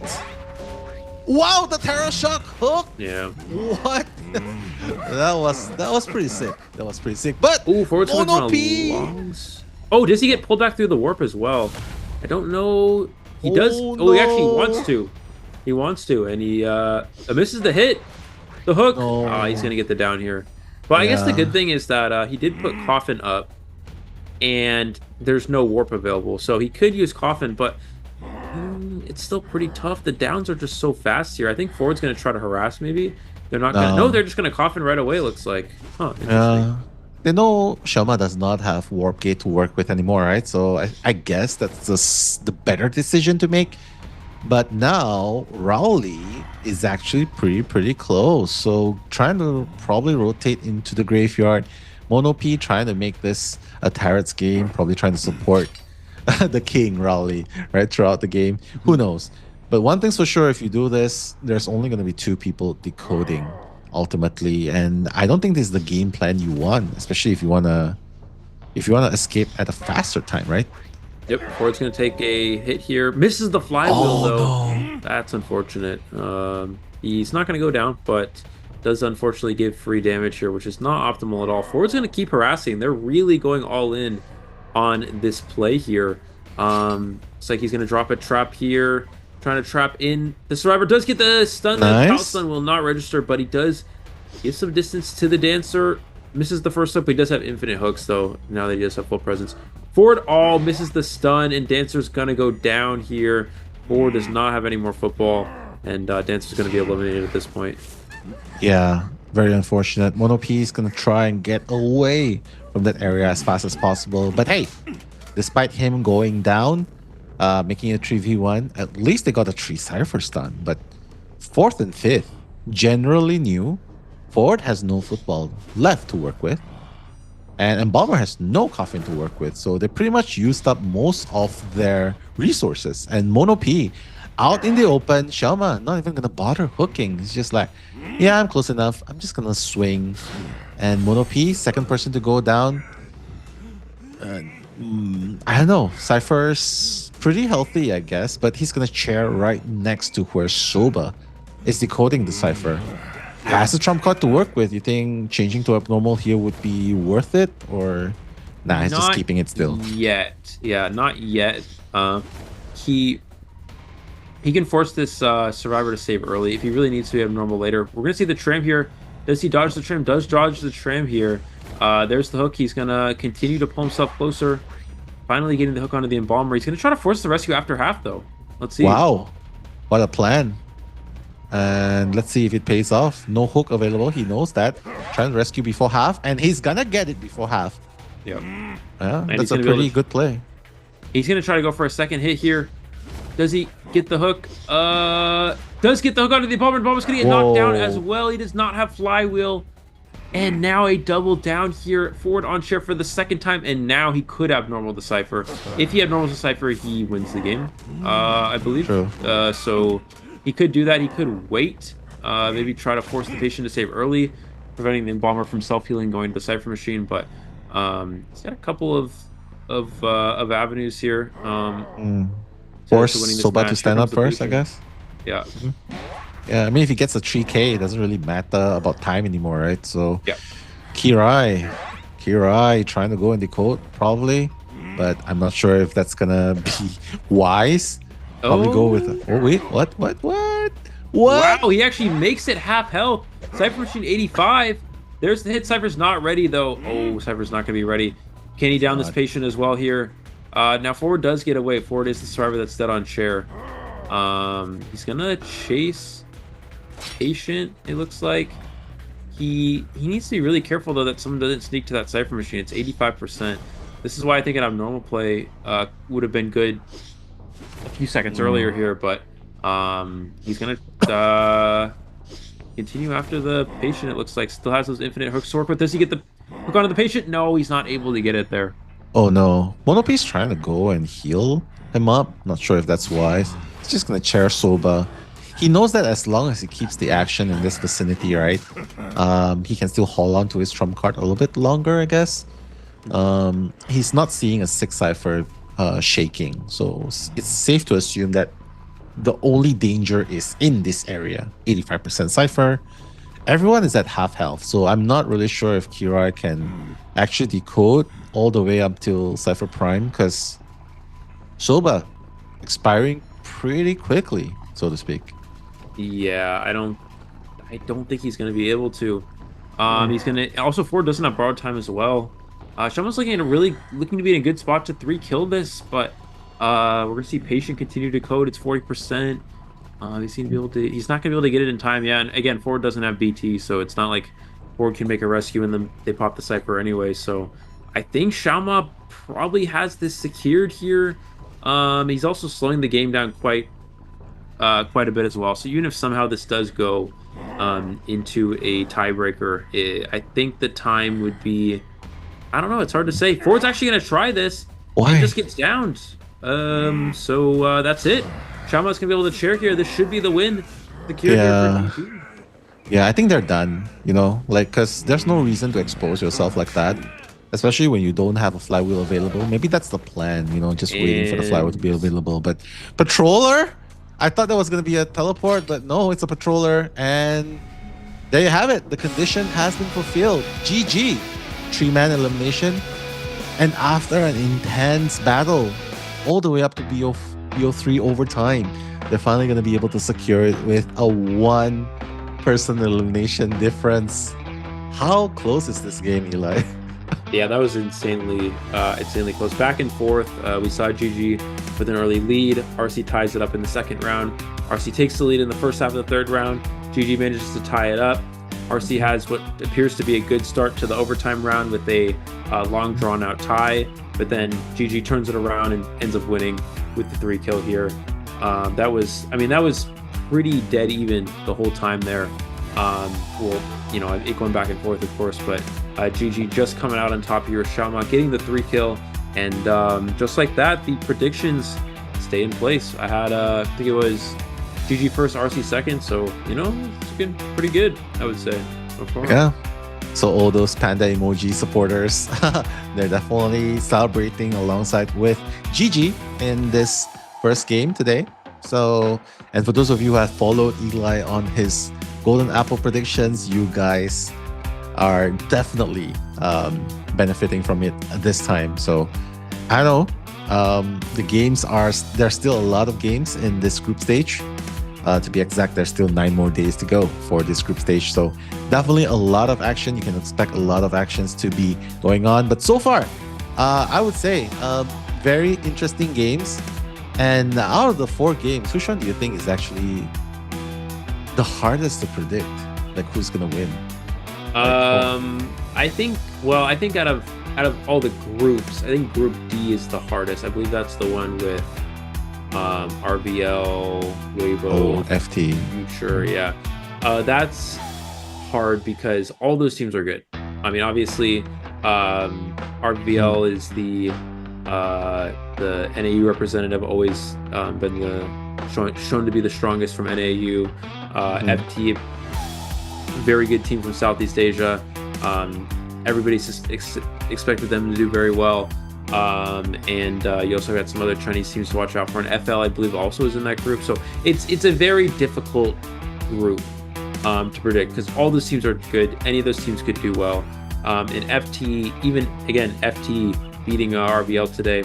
I think people expected RBL to have a slight advantage just because of their hunter being Sprinter, but didn't matter for FT. They were still able to win the match. So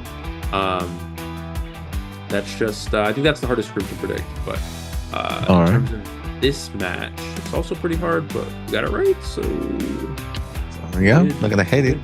Yeah. Meanwhile, I'm gonna take the zero tram actions award. So congratulations, yay, to me and to people who predicted it. But let's have a look at the match stats. Mono P, the longest containment time and not decoding. Guys, don't do this in your rank matches. Yeah. This is not. These guys, they're don't do this at home. You know, they're don't do it. They're trained professionals. You guys do not have an excuse to not decoding rank. You have to. Yeah. You get reported in groups in identity. I will report you. Yeah. You're gonna get screenshot. This forward. The title's gonna be "This forward does not want to decode. Follows me the entire game. I don't need him, bro." But yeah, I mean, this is ranked versus competitive after all. So obviously, a very intense match today. I enjoyed every single game, although we only get to commentate the last match, but we've watched since the beginning as well. So, I mean, if this is just day number 1, I can't wait for the following days. I think we're gonna be in for a real treat, especially if they're gonna be unpredictable like this. But here are the match results, Eli, 18-16. Yeah, we see the you see how the points really go back and forth. We see 72 in the first round, 72 in the second round, the opposite way, 4-4, and then 1 extra survivor escape for our Sierra, or 1 extra elimination, I guess is one better way to put it. Or sorry, for GG, and GG wins 18-16. And again, this is a match that we talked about could be a finals match. These are 2 teams that could easily go all the way to the grand finals and play each other, but we see such an intense match right away. That's exactly how we want to start this tournament. So yeah, that's done for today, for those in case everybody doesn't know. But yeah, that's our final match for today's games. But 9 more days. It's a group stage, so every team is going to play every team in their group once. The teams with the top 3 records will be able to make it to the playoffs. No. Excited. The little doggo is excited for day number 2. No, it's not going to be day number 2 yet. It's going to be tomorrow. But yeah, I share the exact same sentiments. Super excited for the games to come.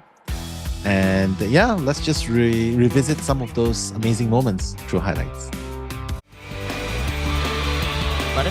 呀，没的，我进柜子了，我进柜子了，我这么贴过去了，我这么准备贴过去了，能不能进柜子？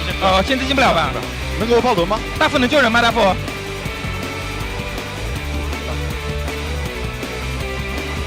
頑張れ頑張れ避けろ避けろ頑張れ避けてもいいよナイスうまい啊，过来，你们猫接到了，猫接到了，能拍吗？哎呦，死了！能敲吗？能敲吗？不用什么，我知道，准备翻版，来手机，开吗？开了，我下一关，我走了。啊，等你肩膀，肩膀，搓！哎呦，喷了吧？喷有吗？喷吗？怕不？能爬！摸一下啊！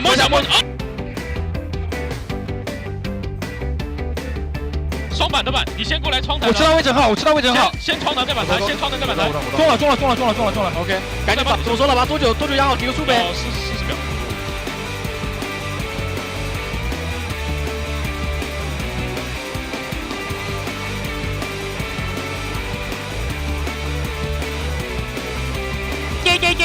OK， マッキーやっていいどうするやっていい。あ、ごめん、ダメージができる。いや、打て。いや、谷。いや、ごめん、谷。いける。ナイス。いや、どうも。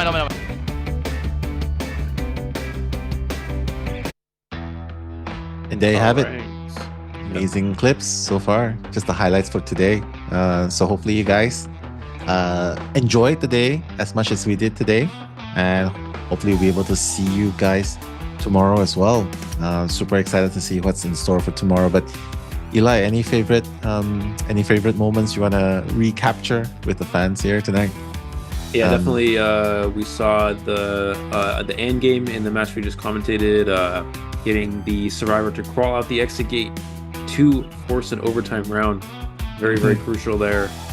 We saw in the RVL versus FT matchup, we saw a bit of a back and forth there, in which FT survivors were able to make a comeback in the third round. Very fast down for a Dream Witch. Typically, a Dream Witch could easily 4-kill a game like that, but they were able to make a comeback and still get a tie, securing the win over RVL in that one in a very close game. So there's just a lot of good action. RD today played a very great game. RD is kind of a team expected to do pretty well, but we're not too sure. But they had a very convincing victory today. So just a lot of good things from this first day. Yeah. I mean, the biggest event for AXIZ, right? Call of the Abyss group stages, right? Global Finals group stage. And it's just day number 1. Super excited to see what's in it for the days ahead.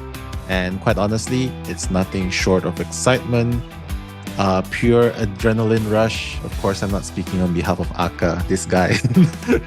Regardless of whatever situation he's in, it's always a poker face, right? So, yep. But yeah, just a final and quick shout outs to all of you guys in the chat. Nano, Just a Girl, Erica, Yoru Namida, Caro, especially Caro, Yue Huang. Thank you so much for being here until the very end. It's been an amazing 11 hours. Thank you to our partners as well, Poch, and of course Chocho, and of course for me personally to all of you and Ela as well. So we had an amazing day today. Hopefully the action does not stop non-stop going further into the group stages. And yeah, I mean, I'm not sure if we're going to be seeing an interview later on. I mean, technically we should be seeing an interview, right? Because GG. Yeah. Probably going to be seeing it. But yeah, while we're waiting for confirmation about that, well, just quoting Yoru Namida, grass is unreachable for me. Savor it in my place. No. Touch grass. Oh, grass. Okay. Yeah, grass is unreachable for me. Savor it in my place. I don't think so. Do you have any grass outside? We don't. Go touch the concrete outside, or go touch the concrete outside, or the dirt, or the sand, or a tree, or anything but the grass. A brick, yeah, or a pebble, Yeah, exactly. Or spend time with your friends, pets, while waiting for it. But hey, congratulations, Ku Chao. Apparently the MVP, best deduction. Very well deserving as well. The captain and backbone of GG, Ku Chao. Very stable rescuer, an excellent analyst, and a captain, the backbone of the team. So congratulations, Ku Chao from Team GG. Obviously, it will mean extra mean extra more simply because this is such a neck and neck game. So getting crowned as MVP, super excited for what's to come. Let's see who's going to be the person interviewed. Hello， 大家好，欢迎来到赛后采访环节，我是主持人潇潇。首先恭喜成都GG拿下今天比赛的胜利，我们请到了枯草和仙乌梦来到赛后采访，先来打个招呼吧。大家好，我是GG枯草。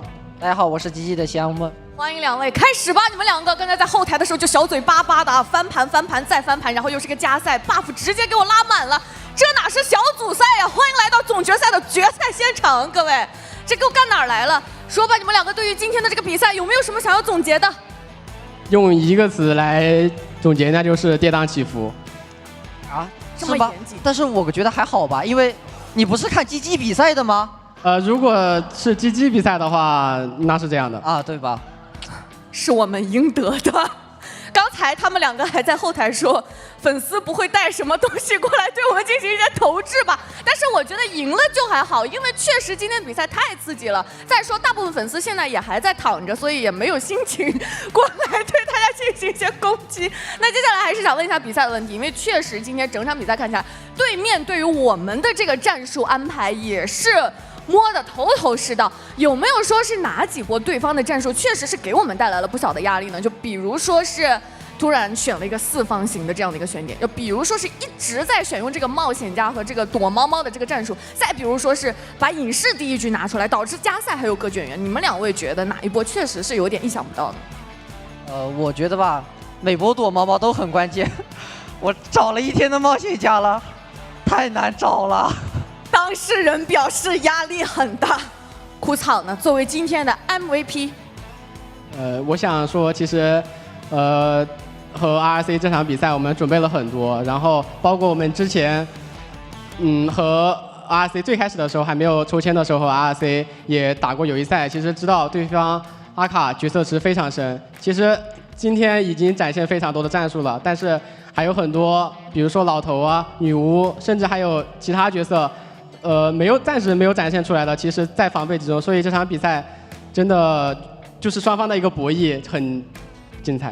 其实真的就是高手过招，不仅是在场上，在战术上也是各种兵法的那种千层技术在套路当中嘛。那接下来还是非常想问，因为刚才马哥的一番话还是很发自肺腑的，找了好几把了，每一波都很关键，因为第一局的时候就能看到你的跛脚羊实在是太行云流水了，而且从第一局也是能看到。已经有出具雏形的这个躲猫猫的这个故事了，但是第一局的时候还是各种非常敏锐的，所以那局大概是有一个什么样子的情况？那局的话，因为进行到后面他们定级修复完了嘛，然后他们只能去4个角落去卡耳鸣嘛，然后其实那局还是比较好找，但是越到后面定级够了越难找了，那是真找不到啊。就没想到第一局找完之后，后面还有那么多局等着你是吗？是的，一把更比一把难啊，说明今天真的是大家太拼了。那接下来说到拼，我觉得又不得不提一下第3局的那个加赛差点的那个被对面拿下的那个惊悚的3跑局。这个骑士也是心理学家来的吗？这怎么能把控的这么到位？玩骑士那肯定有小技巧的，就是当我比如说剑冠在后面追我，当我心里第一反应是猜出刀的时候，这个时候你肯定要猜技能。哦，对，就是你一定要错开你的第一想法，然后反着猜，你就是一个合格的 S 骑士了。那我头铁你不炸了吗？你头铁那我不炸了呀？给我了啊，对，行，以后打扩招就头铁啊！哎，暴露战术了！你是哪个队伍的？那完了，卡掉，找冒险家找疯了啊，属于是。接下来2个人非常认真的给我们进行了一些复盘和如何面对成都GG这件事情上，2位也给到了一些解答。那接下来认真一点。最后3个人出去的时候，电光火石之间，你是第一视角，你先说。其实我已经走了有一会儿了，但是吧，就是当时那个猫跳过来了嘛，那个时候其实我又走了，但是鲁哥当时就是走一个完美的剧本，就只能说飞行家和心理接住那个猫，然后利用猫跳过有段僵直出不了刀，并且还把它戳晕，才有机会走。然后大家都完成了那个最好的剧本，然后走到了第4局。真的就是只差一瞬间。那马哥你是第3视角，你再说。那当然离不开我们的桃行和18救人救得好，然后鲁哥的棍子也打得很好，没有一棍是空的。那当然最离不开的那还是我们3周年牵制大师，那什么 S 骑士，那什么救援大师啊，什么叽里呱啦，反正就是。差不多了，反正就是没那么多，没准备那么多。反正就是 MVP 打得特别棒那把，就牵制的起飞了。再说还欠费了。这样的评价要花多少钱才能？这个怕是有点多。想让他也给我刷一条。接下来就是因为刚才确实是枯草那一局，真的是我觉得各种博弈很关键的。但是我觉得第4局必须也是可圈可点。野人那一波没有那个猪，我觉得真的是没有办法看到最后的一个结局。所以你是第一人称，你先说。在那个还是最后一把，没想每把都很精彩。本来有一波机会，就是在他传送那个时候，其实我已经想到了，他那个时候肯定要跑，因为再追我电击要够了，我就狂在追他，发现跑得好快，差一点就把他拱断了。然后到最后的时候只剩一个板子，那个时候我也想好了，如果上猪，然后也一定要跳那个木桶，因为跳木桶的时间是不会被震慑的，而且跳得更快。然后如果说他不幸被打到，然后也能翻板，就能拖出更多的时间。全是细节。马哥，你是第3人称，你再说他上车那一波，那手速起飞呢？别把我们的地平戳破了，好恐怖啊！不用陪手机吧这个？刚才手速有点快，就是那波下猪，因为我知道猪快没了嘛，我就狂在点。所以你的那个 money 都是给小马刷好评，然后给我们现场赔手机了是吗？没事的，没关系的，可以的。那接下来就是讲完了这一波，再讲下半场的马哥的那个非常帅气的3抓吧，这会有一点压力吗？因为最后毕竟是加时赛了。感觉还行吧，因为毕竟不要4抓，因为他们拖的时间够了，然后3抓就行。其实当时心里就想着往3靠，然后他们放鹿头了吧，然后鹿头其实也有机会很大概率的3的，其实还好，没有大不大压力。那接下来枯草给你一个这个省钱的机会，你夸一下，你把这个好评刷回去，就只赔手机钱就可以了。小马还是一如既往，就是他上台，就像他第3局相信我们的3跑一样，我们也相信他在第3局，那个第4局能打出一个好成绩，只要发挥好，我觉得小马是能做到3抓的。枯草老师，你现在的总结好像有点太强了，那你顺便把今天的这个对什么观众说的话呀，然后包括接下来的期待也一并替我们总结了吧？你肯定先辛苦观众，都看到现在了，都11点了，就辛苦观众了。然后我们以后比赛还会继续加油的，谢谢大家。小马他背着你偷学了一首，哪学的？那就谢谢大家看我们比赛辛苦了啊！以后加油。好，谢谢2位，小词儿一掏一掏的，也是赶紧回去休息吧。感谢2位来到赛后采访，再次恭喜成都 GG 拿下今天比赛的胜利。接下来让我们把画面交还给解说席。All right. What an amazing interview. You can see the players are obviously ecstatic, over the moon. I mean, the moon would be pretty high up already at this time. So, yeah. I think overall, just to conclude what they were saying in the interview, they were just talking about the matches and just obviously aiming to give the fans the best of what they can offer. But a little bit about today's result. AXIZ over TE getting the win, RVL over FT getting the win, and of course ZZZ against RD with RD coming on top. And finally, the match with overtime. That's going to be GG. So here's a look at the rankings as well, Eli. Yep.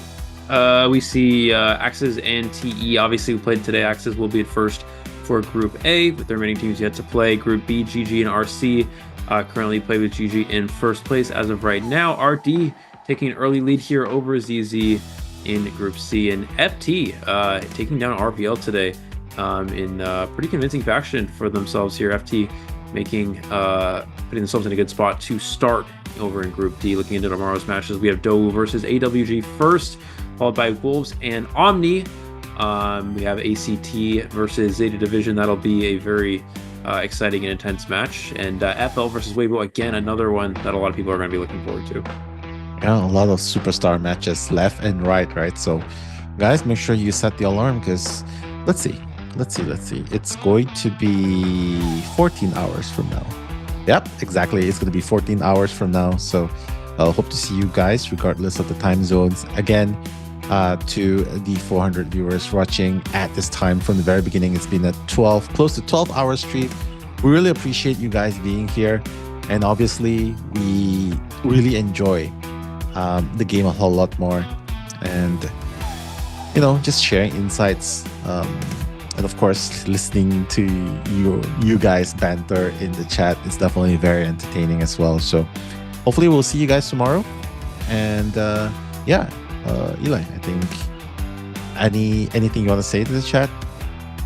Just thank you guys for sticking with us through a very long day. This might actually be the longest day we're gonna have in the entire tournament. I don't know. This was crazy. I mean, we started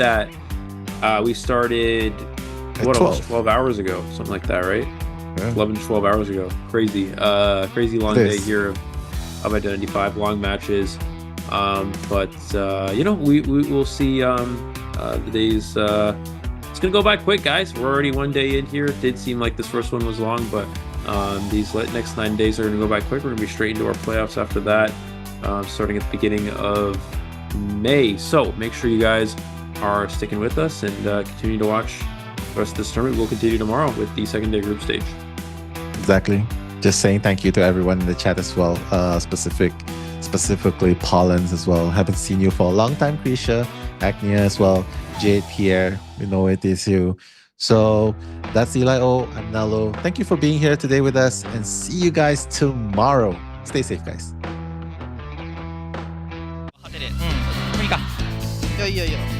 休息。我在修。他右偏我。炸掉了吗？没炸掉。OK， 死了，没事。これでミスった。オッケーナイス。絶対一緒。開けるわ。一発される。待って、オッケー。分けよ。それ。うまいね。尽量刷修机线，没修机线。我会刷的，会掉。这小门。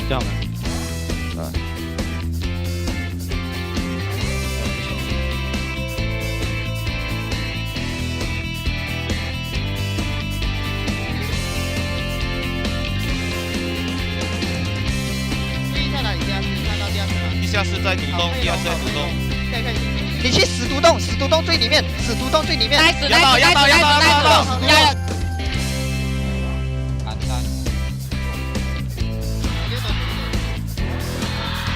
不用紧。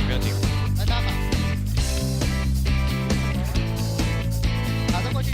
40 seconds. If he kites outside, you can. Never mind. I tried. No. 可以。He might flip back. I didn't see it. 6、8、7、6。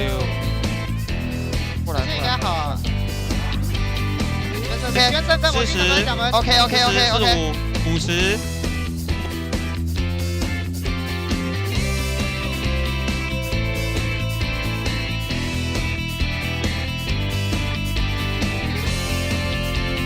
手 6초。いやーごめん無理だ。大丈夫。OK。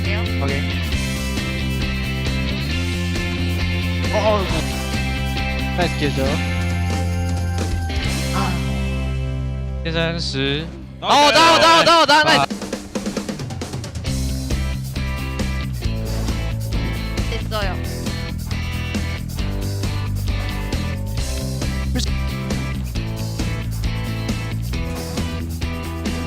무리까。 OK， 我救。海边。有鸟吗？有。可以来找我，中场。可以打。好的。开。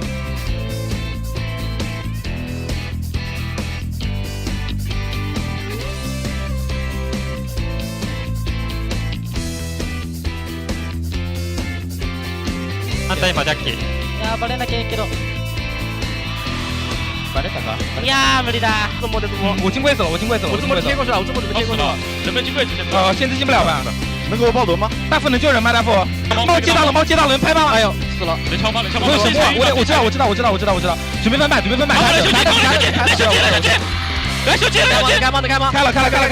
我敲一过，我走了。啊！等你肩膀，肩膀，搓！哎呦！喷了吧？喷有吗？没爬吗？能爬！摸一下！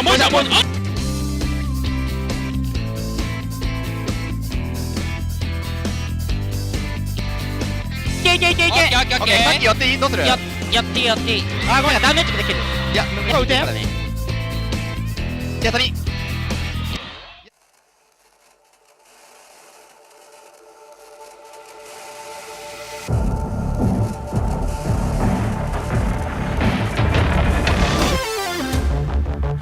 try to find my own cause, forgetting what it was.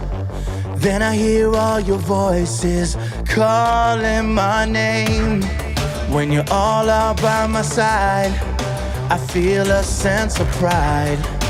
Using dreams as a guide, they shine so bright. Every setback is a push to move forward. Not afraid, just then I hear all your voices calling my name. When you're all out by my side, I feel a sense of pride. Using dreams as a guide, they shine so bright. Every setback is a push to move forward. Not afraid just 'cause I know you're all boy. Through the fires we unite again. No one dares to cross our lane. We'll fight until we reign. Top of the mountains is where we stand. We'll never lose our dreams again. We'll fight until the end.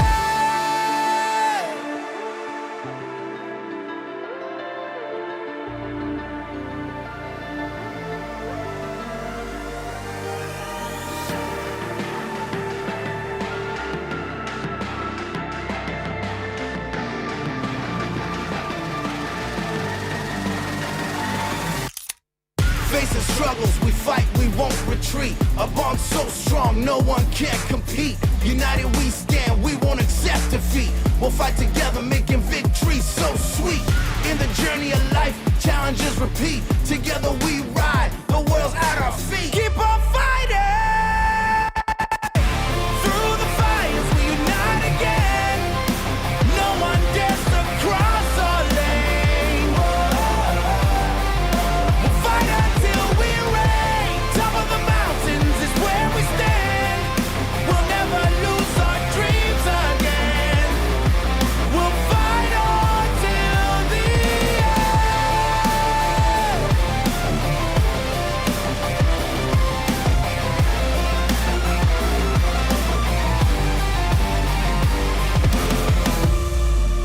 Weather the storms, we'll find our way. We dream our dreams will come true one day. We keep on fighting.